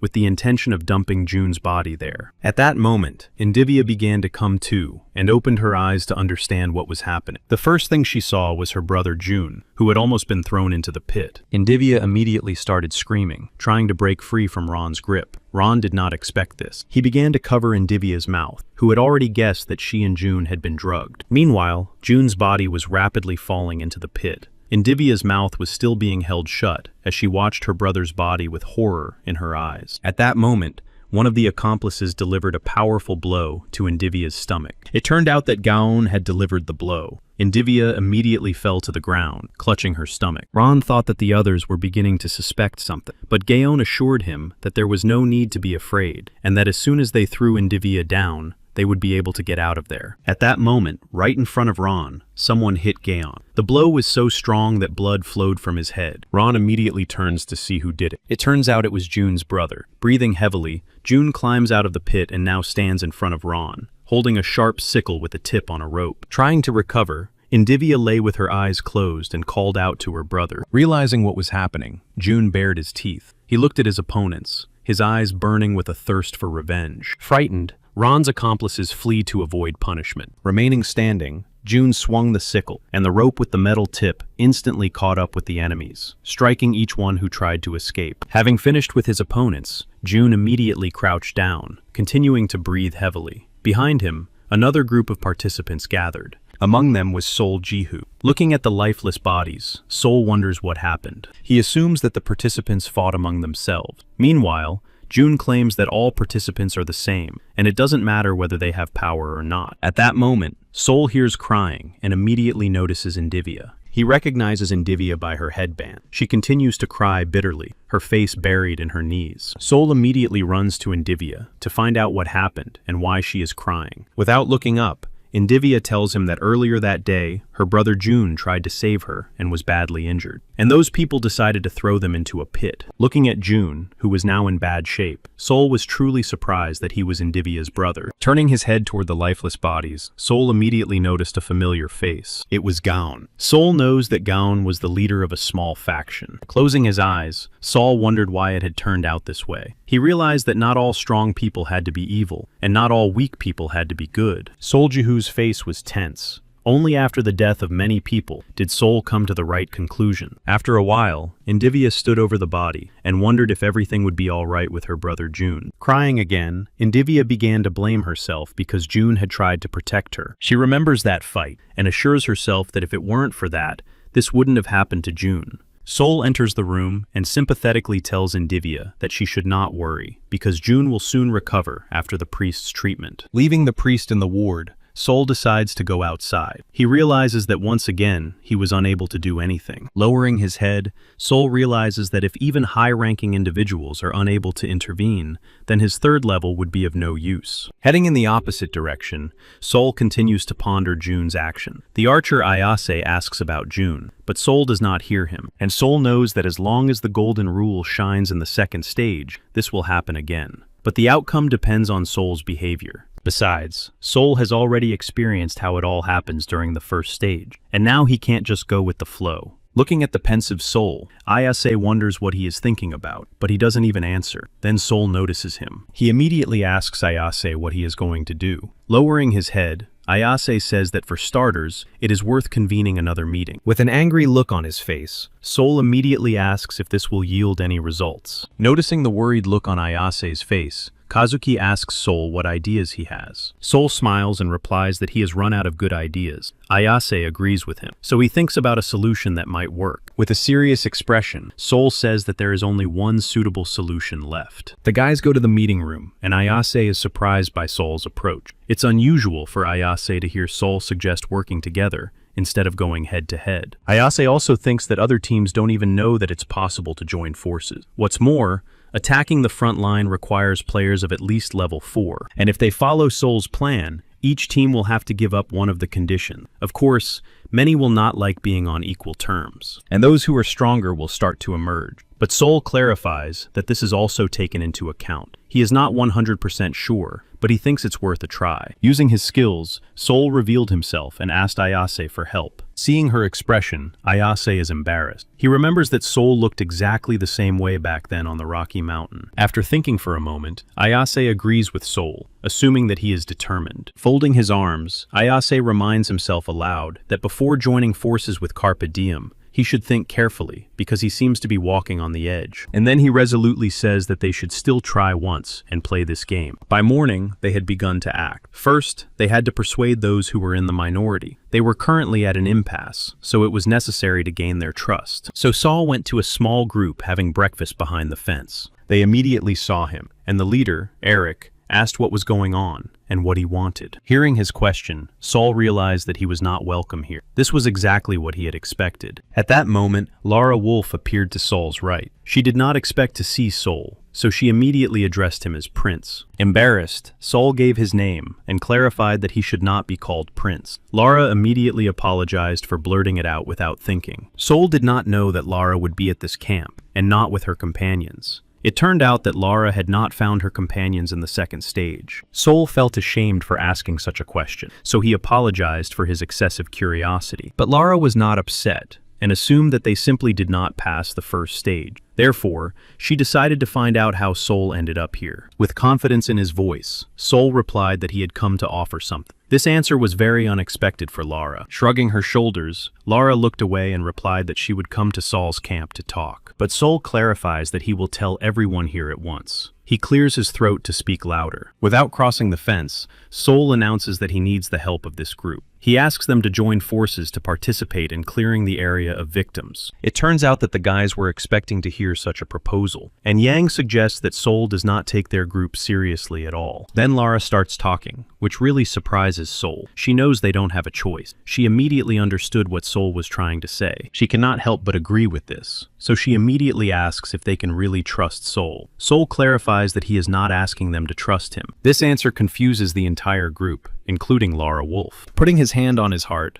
Sol says he wants them to give him a chance. He swears by his name and asks for a chance to earn their trust. Finally, at the initiative of Ayase Kazuki, a meeting is held. 110 people are present. Ayase began to explain what was happening and what would happen in the future if nothing was done. Rahi interrupts with a question about when Ayase will get to the point. Lowering his head, Ayase looks directly at Sol, because he cannot do it alone. Feeling nervous, Sol Chohan says that he shouldn't be afraid because he has friends behind him. Hugo confirms this by giving him a thumbs up. Sol smiles in response. Finally, Sol resolutely gets up and goes to Ayase, realizing that they need to try to do this together. Seeing Sol, one of the groups began to ask who he was with discontent, but Rahi immediately asks if he will shut his mouth. Heian, not immediately recognizing Rahi, wants to stand his ground, wanting to know who came out to talk to them. Looking thoughtful, Rahi clarified that the warrior called himself Sol Jihu from Harama. After her answer, whispering immediately began, because Carpe Diem is a fairly well-known group. Striking the ground with his spear, Sol says that 32 people, who did not want to participate in clearing the square of victims, agreed to go with them. Therefore, Sol would like to assemble new teams of 110 people. There are only 7 doors in the square of victims, so there will be 7 teams. 15 people will be enough for 1 door. Rahi agrees with the cleanup and asks what to do with the square of unfulfilled hopes. Sol replies that after each cleanup, they will send 6 people there. After all, the more they clean up, the fewer participants there will be. Therefore, they need to find a way to replenish their forces, and for that, they need to get to the square of unfulfilled hopes. Rahi then asks how this relates to their forces. Sol clarifies that they will need to obtain a reward there in return. After all, if at least some of them can obtain good weapons, potions, and spellbooks, then they will be able to replenish their forces. Rahi asks where the guarantee is that those participants will be able to return. Sol decides that the team leaders will choose these 6 people, but Rahi reminds him that it will be impossible to select people from 7 teams. Sol clarifies that the selection should be based on a specific principle rather than on teams. 4 from the majority camp and 2 from the minority camp, and no one is connected to each other. The 4 will be able to keep each other in check, and if anyone changes their mind, they will still return because their team is stuck in the second stage. The 2 will make sure they don't do anything wrong. Then a voice behind him says that everyone is listening to Sol and can't find the words. Sol immediately turns around. It turns out to be Dali. Crossing her arms over her chest, she sighs and asks if Sol is really doing everything his own way. Looking around, Dali can't understand why the participants suddenly changed their minds. After all, they didn't agree to anything, but now they have yielded to Prince Sol. Looking at Lara Wolf with a sly smile, Dali points out that the participants are not bedbugs. This comparison infuriates Lara. Dali clarifies that Sol wants the teams to take on 5 people each, thereby protecting them. She has no intention of volunteering like Sol. Then Sol, realizing her hint, asks what exactly Dali means by this. Licking her lips, she remarks that Sol Jihu is clever. She wants to get the 32 unfulfilled hopes that the 6 will receive. But Sol could not have expected such a demand. He asks in shock what that means. The other participants start shouting that it is fair payment for their work. Since they are taking the attack upon themselves, they are not obliged to share the reward. Looking back, Sol sees how the guys are dejected. He decides that it is not worth giving up the reward. With a confident gesture, Sol silences all the participants and asserts that this is not possible. After all, they will attack together, so they cannot give up hope. After these words, Sol hears loud laughter behind him and immediately turns around. Dali lowers her head and exhales. Then she licks her lips and says that only Sol thinks so. She called him a freak, and Sol stared intently and angrily at the self-confident Dali. With a sly smile, Dali asks what he is staring at. Sol says that there are 78 and 32 people, and they all depend on each other. He explains that if any of the parties leave the game, they will not be able to carry out the operation. Continuing to smile slyly, Dali says he doesn't even know if that's really true, and he says that tomorrow morning they will find out. Sol is in shock. He didn't want the conversation to go this far. Realizing where this could lead, Indivia looks at Sol Jihu with concern. Sol Jihu is stunned by what is happening. After all, If a person understands why everyone has been summoned, he shouldn't say such things, even as a joke, especially in front of a minority group that he had struggled to assemble. He can't believe that Dali really thinks that way. Or maybe she knows everything but is saying it on purpose. She stands there giggling, sensing the excitement and shock of those around her. And Sol immediately remembered her words in the hallway about adding hardcore, because it would be much more interesting that way. While Sol was remembering the past, Dali, not seeing his reaction, decided to ask if he had already wet his pants. And Sol remembers Kim's words that, even if he does nothing, there will be those who are dissatisfied with him. Celebrities always have detractors, and those who want to use them for their own selfish purposes. But despite this, Sol believed that it was worth trying at least once to lead the participants. After all, when you take away 2, you don't have to give back the same amount. Besides, there are people like Indivia who respond gratefully to help. But there are also those like Gaon who use their power. And there are those like Rahi who understand the words of others. And there are those who do not even try to listen. And if everything in the world could be exchanged in equal amounts, it would be painted gold. His thoughts are interrupted by Dali's voice. She looks at Sol and assumes that the prince is very angry. She wonders what he will do now. Finally, Dali reaches out her hand, saying that she got carried away and that Sol shouldn't be angry with her. She offers a conciliatory handshake. Sol has no desire to play the role of the angel of justice. He did not intend to be strong before the strong and weak before the weak. Dali says that if Sol makes a decision by tomorrow morning, he can do as he pleases. She is unhappy that Sol is ignoring her. Without waiting for an answer, Dali walks away, saying that she is bored because he has no emotions. Sol has made his choice. If the world is not the golden rule, then he himself will become the golden rule. Now his chaotic consciousness is changing to the golden rule. The golden rule says to treat others as they treat you. Sol decides to do everything according to the golden rule, so he tells Dali to sit down. Turning around, Dali asks Sol in bewilderment what he said. Sol firmly replies that he is not finished yet and that she should sit down. Enjoying herself, Dali asks if Sol is poking her. She asks what's with his gaze and if he might hit her. But Sol replies that he won't repeat himself a third time, so she should sit down. Such seriousness upsets Dali, and the smile disappears from her face. She frowns and says she wanted to close her eyes, but that jerk Sol seems to have completely lost his mind. She asks who he is to tell her what to do. Sol responds to such rudeness with a powerful punch to her face. Dali immediately falls to the ground. Her companions grab their swords, realizing that Sol must answer for his actions. But Cho Hong, Hugo Wan, and Ayase make it clear with a single glance that the same fate awaits them if they interfere. Realizing the danger of the situation, the group is forced to stop. Dali gets up, spits out her saliva, and says that their prince has found himself many friends, and finally, he has shown his true colors. She says she will bark as she pleases, because there is nothing complicated about it. Then she starts moving her buttocks from side to side, asking if she is wagging her tail correctly. Dali says that people like her, who are in the minority, must be prepared to do such things in order to survive. She asks if she needs to bark for real. Sol agrees. Dali didn't expect this answer, so her expression immediately changes. Sweat runs down her forehead, and her pupils narrow as Dali asks a question. Sol says she should bark, and since she's decided to do it, she should bark properly. Besides, in this position, she can lift her leg and pee. But Dali didn't know that Sol was capable of such a thing, so she is puzzled. And Sol reminds her that she herself began to behave like a dog. In a rage, Dali insists that Sol is greatly mistaken, because they are not afraid of Sol, but of those behind him, Carpe Diem Triad and Umitsubame.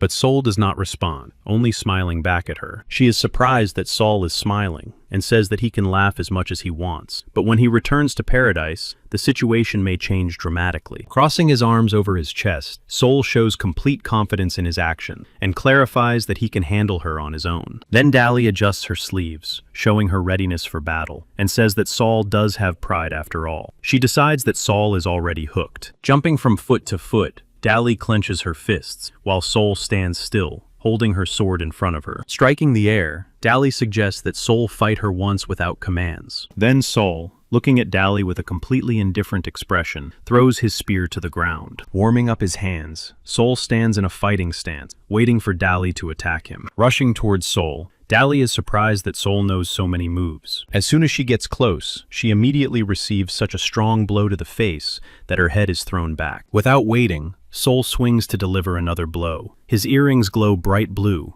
and his face looks terrifying. And Sol delivers another merciless blow. Dali cannot resist and falls backward. Her eye immediately swelled up, and her nose turned red from the blow. She frowns and asks Sol to wait, but Sol ignores her and activates the rings. Dali wonders how she can lose to a warrior of the same level. Deciding that this simply cannot be, Dali grabs her sword. Meanwhile, Sol Jihu instantly moves through space. Appearing nearby, Sol immediately kicks Dali's arm, and her sword flies away. Striking her in the face, Sol reminds her that if 32 people become victims, then 30 of the 78 will be out of the game. Sol continues to strike, informing her that the remaining 48 will then have to fight. Recalling her words about the morning, Sol asks what nonsense she is talking about, and delivers another crushing blow to Dali's face. She is unable to stay on her feet, so her body flies several meters away from Sol. There is not a single clean spot left on Dali's face. She continues to lie there, groaning in intense pain, causing her whole body to shake. Sol approaches her and tells her to get up.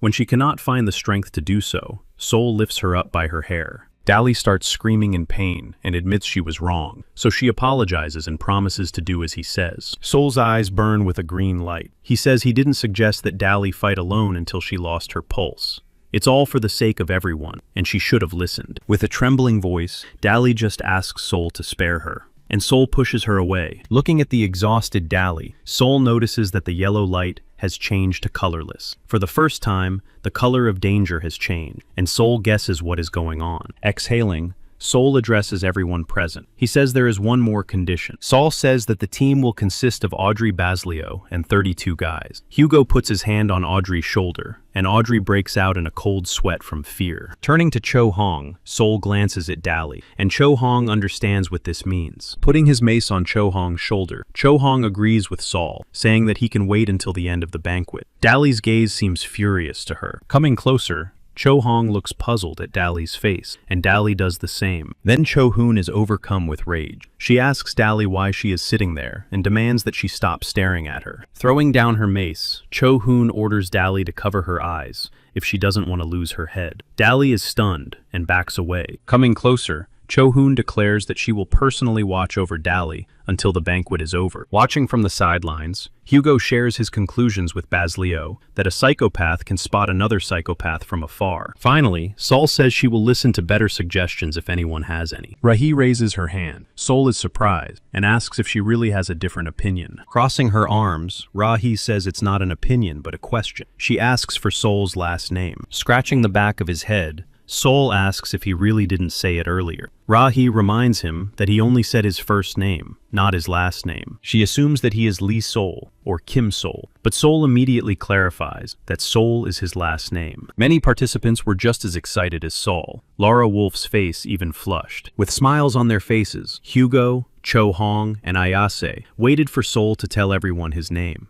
And to everyone present, Sol confessed that his name was Ji-Hoo. Finally, the 78 people from the majority faction divided into 7 teams. These were the strongest participants. 32 people from the minority were divided into teams of 5 or 6. The leaders chose 6 people to go to the Square of Unfulfilled Hopes. Hugo was chosen from the general team. He is lucky when it comes to choices. It was also decided that Ra Hai would go there as the leader. After a while, everything was ready. The clearing of the Square of Victims should result in minimal casualty, and those who go to the Square of Unfulfilled Hopes will return from there safe and sound. Sol understands that otherwise, due to a lack of people, they will not be able to clear the second stage. If this happens, it is unknown when the clock will be activated. If the players do not activate the victim's square before the last grain of sand falls in the hourglass, huge monsters will appear on the field. It will be complete annihilation. Sol exhales heavily, realizing that the die is cast. All that remains is to believe. The leaders rally their teams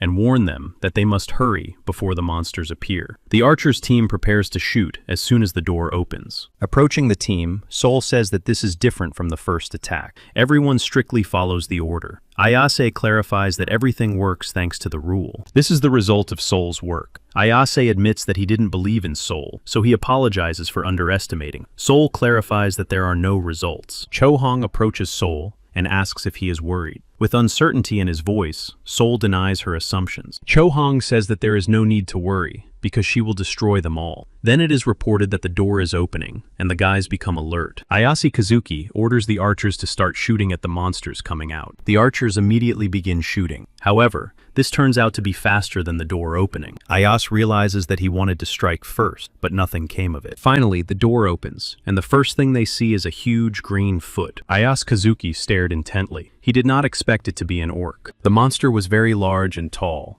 Its expression was sullen, and an earring stuck out of its nose. All the participants tensed up. Ayase insists that this cannot be true, because he heard that the orcs disappeared 10 years ago due to parasites. But that didn't change the fact that the orc army was already advancing directly on the participants. Among them was the orc champion. He differed from the others not only in his attributes, but also in his skin color. There was also an orc spellcaster. An orc skull with fangs was attached to his staff. When he saw the orc spellcaster, Ayase immediately realized that the first thing he had to do was get rid of him. Ayase Kazuki immediately began to think through a plan of action, and at this stage, an idea about the orc champion came to mind. He suggested that Sol send Chohan to the orc champion. After all, he was an elite warrior who guarded the orc lord. He was equal in strength to Lionel. He understands that to fight such a monster, you need a top-ranked fighter. So Sol asks her for a favor, which Chohong has to agree to. She asks about replacing team members, and then calls the dissatisfied Dali to her. Pulling Dali by the hair, Chohong reminds her that he will personally watch over her until the end of the banquet. Sol knows that you reap what you sow. Finally, the participants that Chohun and Dali swapped with arrive. The shy Chiku thanks Sol for the replacement, because they didn't know what to do themselves. Standing in a fighting stance, Sol replies that it is too early to thank him, as this is only the beginning. At that moment, the orc spellcaster strikes the ground with his staff and activates Rampage. Feeling a powerful surge of strength, the orcs begin to shout loudly before entering the fray. One of the orcs has spotted his target. Swinging his hammer, the orc runs towards his enemy. The target of another, less powerful orc was Sol Jihu, towards whom the orc is heading. Sol Jihu was ready for his attack. Therefore, he prepared to attack with his spear. The orc approached very quickly, so Sol thought he would feel the power of his opponent, but that did not happen. Puzzled, Sol wonders if the orc has dropped his weapon. He immediately finishes off the unarmed orc. The orc was finished immediately. Sol noticed arrows flying rapidly toward him. Before Sol could react, a shield appeared around him. Puzzled, Sol saw the arrows fall after ricocheting off the shield. On the other side, several more orcs approach Sol in hopes of striking him. Hearing their cries, Sol immediately turns around, realizing that he needs to defend himself. At that moment, an invisible force stopped the orcs' movements, surprising not only them, but also Sol Jihu himself. Assuming that movement-stopping magic is being used, Sol immediately thinks through his next course of action. He makes a powerful lunge and strikes his opponents simultaneously. The orcs were finished, so Sol turned around to check for other enemies approaching. His indifference gives way to concern. Sol looks intently into the distance, trying to understand what is happening. It turns out that on the other side stands the orc champion, who, with a sly smile on his face, points his axe at Sol, hinting at their battle. Looking at the orc champion, Sol realizes that he looks very powerful. A dark energy hovers around the orc. As he continues to look at the champion, Sol realizes that just looking at him makes his whole body shrink. In an instant, Sol is frightened because the orc champion seems to have disappeared from his place. In an instant, the orc champion is already next to Sol Jihu. Sol is amazed at such speed, and the champion, hoping to finish off Sol, delivers a blow of incredible force. Only stone debris remains where Sol was standing. It turns out that Sol managed to react and jump back, but the blow was so strong that he couldn't stay on his feet. Falling backward, Sol concludes that the champion is not only fast, but also a strong opponent. Seeing that Sol was still alive, the orc champion became even angrier. He threw his axe straight at Sol's head. Trying to defend himself, Sol put his hand with the bracelet in front of him, which immediately activated. Streams of energy shoot toward the axe, throwing it upward. Hoping to buy some time, Sol immediately got up. His spear activated, glowing with bright colors. As soon as Sol gets to his feet, the orc champion approaches, swinging his huge axes, wanting to finish him off. He delivers a powerful blow that even the floor and walls cannot withstand. But Sol tries with all his might to resist the onslaught. He trembles from the strain, and blood flows from his mouth. His spear stands firm against the champion's axe. At that moment, something approaches Sol. Sol and the orc champion stop. Right in front of Sol Jihu, a shield appears. The champion tries to break through it, but nothing works. It turns out that the stranger has come to Sol Jihu's aid. She activates a spell that helps Sol survive the blow. Realizing what has happened, the orc glances at the stranger and growls in indignation. Taking advantage of the opportunity, Sol jumps back and prepares for battle. At the same time, he doubts that he made the right choice by sending Cho Hong to the orc. In addition, he does not see Mr. Ayase, which increases his anxiety. Meanwhile, the orc deftly spins the weapon in his hands and approaches Sol. Sol wonders how he is supposed to fight such a monster alone. Spinning his axes, the orc immediately throws them at Sol Jihu, hoping to finish him off. Looking at the axes, Sol's body begins to tremble, and his eyes fill with fear. Trying to dodge, Sol does not even immediately realize that the protective shell has saved him from a crushing blow. Seeing this, the orc immediately pushes off and runs straight at Sol Jihu. His speed is incredible, so Sol doesn't have time to react and takes the blow. He flies backward, feeling unbearable pain. Drops of blood flow from his mouth. Sol Jihu turns pale, saying goodbye to his life. In an instant, Sol regained consciousness, gasping for air. His life was saved. It turned out that the stranger and Ayase Kazuki were nearby and did not leave him alone. Coming to his senses, Sol looks at his saviors in bewilderment. Thanks to Sol attracting all the attention, Ayase Kazuki was able to destroy the orc enchanter, and the situation improved greatly in their favor. Remembering what had happened, Sol asked about the orc champion and immediately looked for a spear. But Ayase Kazuki assures him that there is no need to worry, as several warriors are now fighting him at once. This is a real relief for Sol. Presenting the spear, Ayase Kazuki asks if Sol can continue. Remembering the powerful enemy, Sol breaks out in a sweat. He lowers his head and wonders if Ayase is suggesting that he fight the orc again. Putting her hand on her heart, the stranger silently sympathizes with the injured Sol Jihu. Ayase clarifies that if Sol is having a hard time, he can drop out of the game. After all, he has every right to do so. Holding out his spear, Ayase Kazuki hears his name again from Sol and raises his head, preparing to hear his decision. With trembling fingers, Sol reaches for the handle of his spear and mentally reminds himself that he himself dragged 110 people into this business. Then, with firm conviction, he takes the spear and clarifies that he will not be able to fight the orc for long, so he must finish him off with one blow. Sol realizes that he must thank these people for their trust in him. Ayase Kazuki silently nods in response, understanding the strength and wisdom of Sol Jihu. Looking at the powerful enemy, Ayase asks if Sol is really suggesting that they use their best technique and win immediately. Confirming this version, Sol Jihu asks if Ayase Kazuki can arrange a convenient moment for the decisive blow. Preparing to shoot,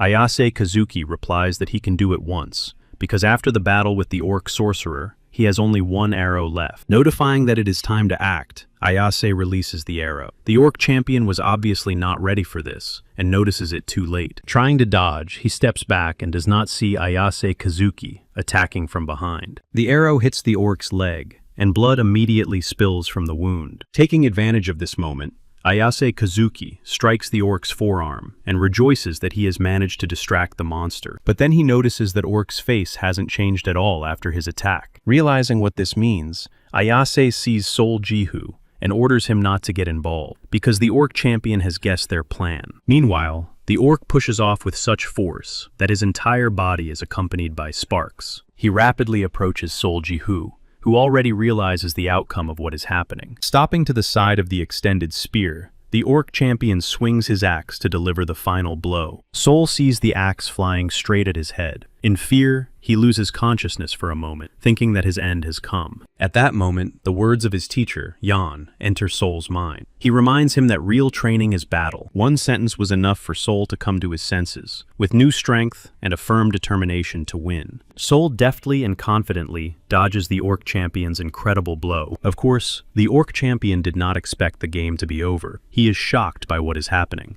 Meanwhile, Sol, feeling incredible strength and power, deftly approaches the orc while dodging his blows. Ayase Kazuki watches what is happening. He cannot believe that Sol is using his intuition. Frightened by his opponent's speed, the orc tries not to let him get closer, so he continues to strike relentlessly. The orc's blow was to Sol's advantage. He sees the exposed neck and realizes that now is the most opportune moment. It was more like a technique using the whole body than a technique using the legs. The teacher's words remind him that he must move as if his body were a tightly drawn bow. Sol's eyes burn with a bright flame. He is ready for action. Seeing Sol Jihu's improvement, the orc champion seriously doubts his superiority over his opponent. With incredible strength and speed, Sol Jihu strikes his opponent. In doing so, he creates the class ability Shadow of the Archer's Arrow. In an instant, the orc champion's head bounces off the ground like a soccer ball. It was so spectacular that everyone at the battle was stunned with shock. The orcs are stunned that their leader has been decapitated. Meanwhile, Sol was squeezed like a lemon. Sweat poured down his face, and he sighed loudly and desperately. Finally, Ayase Kazuki raised Sol's hand to present him as the hero who had defeated the orc champion. Cho Hong, who was fighting another orc at that moment, heard this. She was outraged that Sol had defeated the most powerful opponent so quickly. Finally, the participants were able to relax and rejoice, while the survivors watched what was happening, realizing that it was time to run. The battle is over, and the participants return upstairs to relax and rest until the next level. Only Sol Jihu stood near the cave entrance, thinking excitedly. Aye and Cho Hong approached him with a question about why the other participants were still not there. Sol assumed that they were simply delayed. Meanwhile, the priests are treating the wounded, and Maria is selling new medicines everywhere for 1 silver coin each. Sol also thinks about thanking the priest, because if it weren't for his protective dome,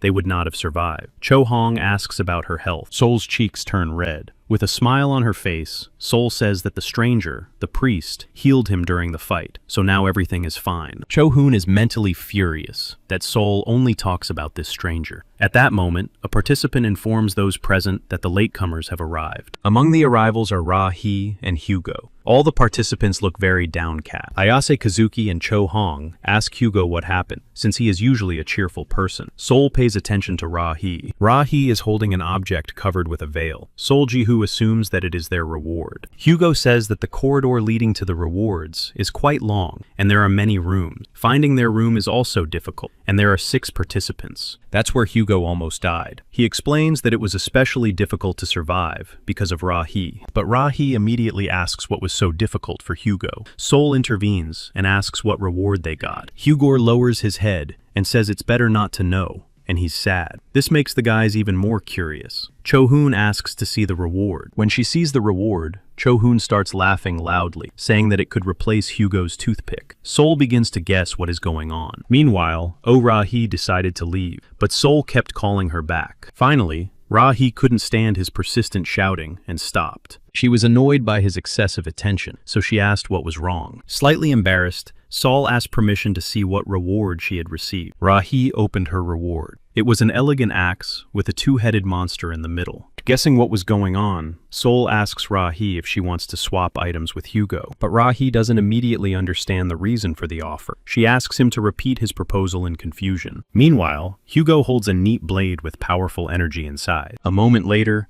both participants understand the essence of the problem and the solution proposed by Sol Jihu. A Cho Hoon asks how Sol came up with this idea and suggests that he is a genius, but Sol is surprised that Hugo and Ra Hee didn't check this earlier. Now the guys look at their true rewards with great pleasure. The other participants noticed what was happening and became very interested in the reward. Accordingly, Sol began to hear questions more often about when they would choose who would go next. Naturally, this only accelerated the process of clearing the victim's area. On the second attempt, the operation led by Ra Hee went much more smoothly, although these were not always pure and simple intention. Only during the clearing did Ra Hee learn that the more victims died, the stronger her sword became. It was also capable of restoring the user's health. That day, they managed to clear the dungeon 4 times. The next day, about 6 times. Of the 20 agreed attacks, half were completed in 2 days. The atmosphere among the participants improved. Ayase could not have imagined this on the first day. At that moment, he decided to learn about the idea of exchanging items. He asked Sol Jihu how he came up with this decision. Sol wondered why such a task was called a banquet. After all, it should be a fun event, and he decided that unfulfilled hopes were given for communication. After all, this would bring people closer together. Sol's thoughts completely satisfied Ayase Kazuki's curiosity. Sol decides to ask Ayase what reward he got. But Ayase is embarrassed and decides to ask Sol the same question, rather than talk about his own. It turned out that Sol had received competence. Ayase concludes that Sol is not an easy player, and asks what that means. It seems to him that Sol's hope has come true. It becomes clear that Sol has exchanged competence for something else. But since Ayase has not revealed his reward, Sol decides not to talk about his either. Ayase realizes that he has made the same mistake again. After a short silence,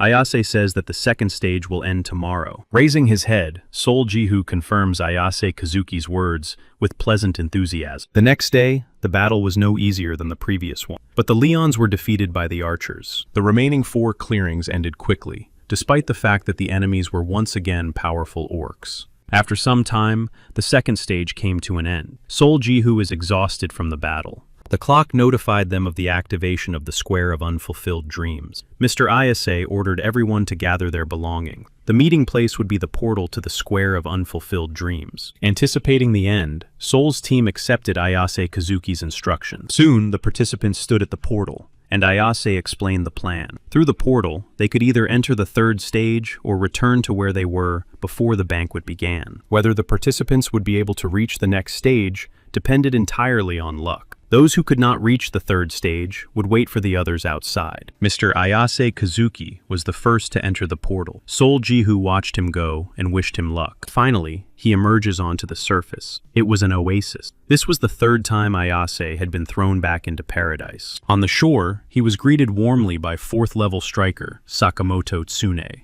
But Ayase Kazuki did not expect to see him here. Everyone thought that Tsun had died. Once on land, Ayase asked how Tsun had survived. It turned out that Tsun had safely passed the first stage and was already waiting for the others in paradise. At that moment, Ayase heard a cough behind him. This time, Tsune was surprised by the visitor. It turned out that Chohong Hugo and Priest Maria had also failed the stage. Upon meeting the group, Sakamoto Tsune states that Carpe Diem's team has done an excellent job. Hugo is pleasantly surprised that Sakamoto Tsune is still alive. Realizing that there are too few people, Chohong starts asking about Sol Jihu. Sakamoto confirms that Sol and the strangers are not there yet. Realizing what this means, Ayase Kazuki thinks about it, lowering his head. Meanwhile, Sol Jihu examines the room he found instead of Oasis. The ocean is visible outside the window. Sol assumes that this is a ship's cabin. At that moment, Sol remembered the report about the banquet. Then it became clear that he was inside a huge ship that was signaling the start of the banquet. This was the third stage. Sol realizes that he has managed to move on to the third stage on his first attempt, but he doesn't see anything special in this cabin. Heading for the door,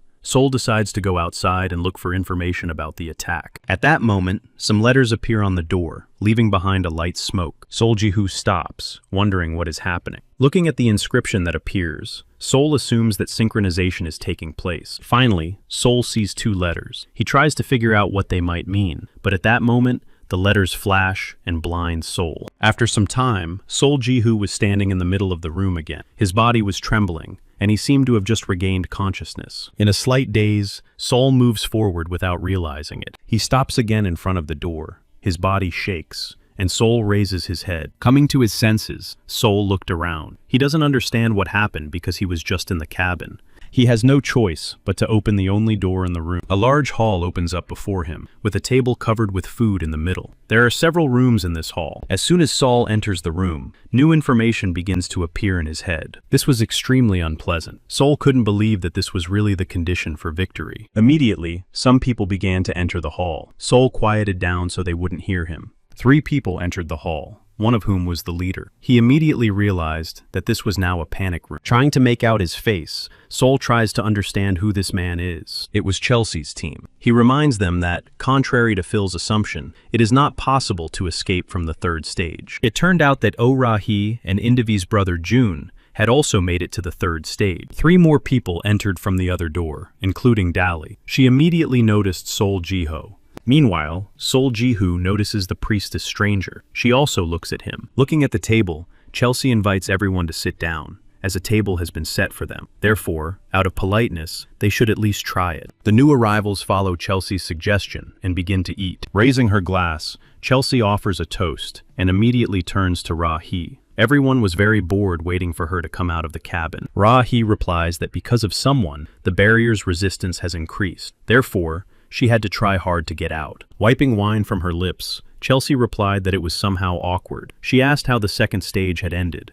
But Ra-Hee doesn't know. After all, it's no longer her business. She clarifies that she just had to go through, and that's all. Giggling, Chelsea concludes that they are all in the same position here. She asks if that's really the case, since he had to make a sacrifice to pass. But Rahi doesn't intend to answer anything, and just wipes her lips with a napkin. Asol doesn't understand why Rahi says she passed the stage with the help of innocent victims. He assumes that she is trying to mislead Chelsea with lies. Applauding Chelsea, he says that everyone did a good job. He begins to understand why the atmosphere is so cheap, but he asks her not to be offended. After all, it's always harder for those who come later. Finally, Rahi asks where the other three who were with Chelsea are. Hiding the truth, Chelsea pretends that he himself does not know what happened to them. He claims that it is not that important. He also wants to say that it is worth separating the stages, and what happened in the second stage should stay there. And here is already the third stage. He reminds them that they are all the same, just that some came earlier and some came later. And since that's how it turned out, they should work together, because they need to survive in this room. He insists that they need to unite. But Rahi doesn't think that's all. She understands that Chelsea saw the words on the wall before coming out here. Yawning, Chelsea shares his impression that he is the one who needs it most here. So he starts with himself and is ready to name the word written on the door. Without hesitation, Chelsea says that the word on the door was about a wolf. Sol tensed up, suspecting that something was wrong. Turning to Rahi, Chelsea asks what word she had, and invites everyone else to take turns telling their stories. Rahi then says that now she understands why it said something about that white bitch. This confused Chelsea. His expression immediately changed, and he began to ask what she was talking about. Sol immediately received important information. The only survivor, apart from the escaped Baek Hee-ju, stated that he had dealt with everyone who had not escaped. There was no cooperation on the third level. Looking at Chelsea, Rahi says that now the situation may be a little different. After a short pause, Rahi abruptly and quietly threw a table knife at Chelsea's neck. This was an unexpected gesture for everyone present, so each participant immediately left the table to protect themselves. Rahi herself was greatly amused. With a sly smile, she says that the third stage turned out to be quite entertaining. Meanwhile, Chelsea is gradually saying goodbye to life. He groans, trying to breathe, while blood flows from his neck and mouth. Deciding to stand up for her boss, Diane lunges at Rahi, swinging a sharp axe. But before he can strike, he stops. A sharp, energy-filled dagger is practically pressed against his neck. It was Rahi's dagger. She insists that it is better to sit quietly if you do not want to leave the game following Chelsea. She asks if the guys know the game Mafia, or should it be called Tabula Wolf. It seems to her that everything is mixed up here. While Chelsea is experiencing unreal pain, Rahi indifferently explains that the third stage is very similar to these games. Putting away the dagger, Rahi comes closer to explain why she struck. But she clarifies that if Chelsea has a head on his shoulders, he can think for himself. She asks what's the point of Chelsea calling himself a wolf if the condition is to stay alive, and the proposal to join forces is complete nonsense. Patting Chelsea on the cheek, Rahi asserts that he is not a wolf, but a sheep, and in the Mafia, he would be an ordinary citizen. There is also a possibility that Chelsea is just a rat. Then the condition for victory would be for one person to survive, not everyone, and Rahi would be considered a hyena. She understood immediately when Chelsea started talking about the conditions. She believes that if the game requires her to simply stay in the shadows, then,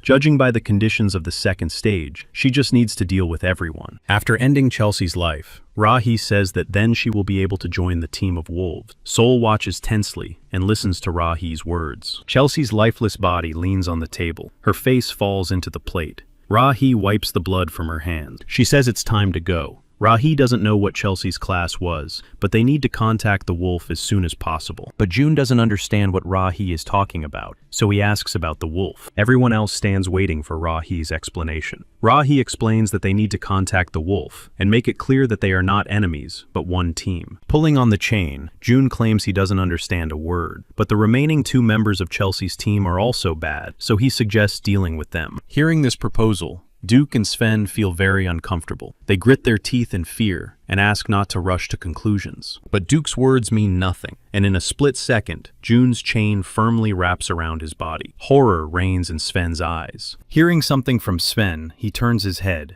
and that is the last thing he could do. Dali's arrow finished Sven off in one shot. Rahi giggles, pointing out that after just a few days of training, Dali has become an obedient little dog. Looking at Sven's body, Dali says that Rahi could turn everything upside down with her powers. She is sure that something cool would happen, but Rahi denies this assumption. After all, the The end of the third stage is already predetermined. Ra-hee asks a rhetorical question about how they can win if the bodyguard and healer classes have already joined forces in Wolf's team. Looking at Chelsea, Ra-hee clarifies that even if they deal with these three, the stage will not be over. Helga and Mel are trembling with fear. Ra-hee continues to insist that they will fight to the end. Helga and Mel are terrified. Finally, Ra-hee stops and urges them to say their words as soon as possible. Before speaking, Helga and Mel exchange glances, realizing they have no other choice. Sol activates the 9 eyes to understand what they are thinking. They were thoughts about the future, which surprised Sol greatly. He saw an image of a frightened Lara Wolf trying to run away from someone. While Sol tried to process the information, Helga and Mel turned around in fear. Dolly began to sniff around them. She could clearly smell blood, so she immediately asked who they had managed to deal with. But Helga pretended not to understand what she was talking about and asked the question again. Dolly pieces together the sequence of events. She reminds them that the guys also came here as soon as they reached the third stage. Mel confirms this, but he asks why she is asking these questions. Dolly replies that they were the last to enter. Mel becomes very tense, and Helga reminds him that Dolly was also the last to enter. With a sly smile, Dolly says she lied and has actually been waiting here for a long time. Ra-hee raises her hand, claiming that she has also been here for a long time. June also nods her head. Dolly says that when the square of unfulfilled hopes was activated, Helga and Mel didn't leave it right away, so there was a reason for that.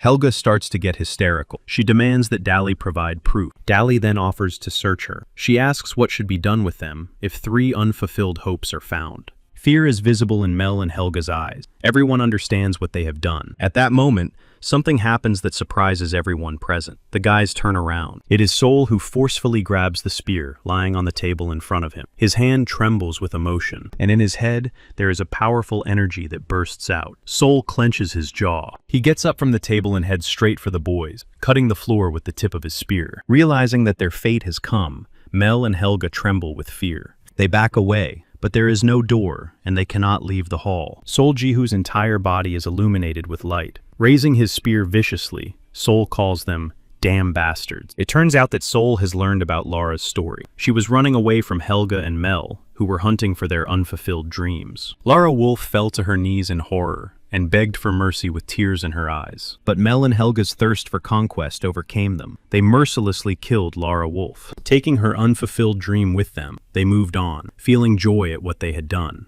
Sol was furious. Not only had they ruined everything at the last minute, but they had also attacked a person who begged to be spared. Pulling out his spear, Sol asks why they killed the short-haired archer named Lara. Mel tries to ask for more details, but Sol is not willing to wait long and asks with even greater anger why they killed Lara. But Mel and Helga unanimously claim that they did not touch her and that Sol misunderstood everything. And then Sol lowers his spear to finish off the culprits. But Mel insists that they killed the guy, not the girl Lara. Sol stops and asks Mel to repeat what he said. Helga shuts Mel up, saying he's an idiot and shouldn't have said that. Then she gathers saliva and spits it at Sol. It was sharp as a needle and could easily have killed him, but she failed because Sol Jihu was protected, and the saliva, sharp as a needle, ricocheted off him. Sol was in an invisible protective shell, so Helga made a stupid mistake. Seeing this, Ra-hee reminds her that she only said that one of them was on the wolf's side, and this turned into a real bloodbath. The stranger priest continues to form a defense for Sol Jihu. Sol decides not to give them another chance to talk, and prepares to deliver a crushing blow. With tears in their eyes, Helga and Mel beg Sol for mercy, but Sol is firm in his decision. His blow was so powerful that there was not a single spot left on the boys that was not covered in blood. Sol's face is covered in their blood. He himself realizes that there are only 5 participants left, and Sol commits such cruelty for the first time. But inside, he is so calm that it seems abnormal. He assumes that this may be due to the game system, because he perceived it as a normal game. But that's not the case. Sol Jihu clearly feels how he cuts flesh and breaks bones. The priest lowers his head. Sol realizes that there are 5 people left, and the game is not over. Feeling Oh-Ra-hee's gaze on her, Dalri asks what's wrong, since she has been quiet and keeping to herself. Oh-Ra-hee reminds her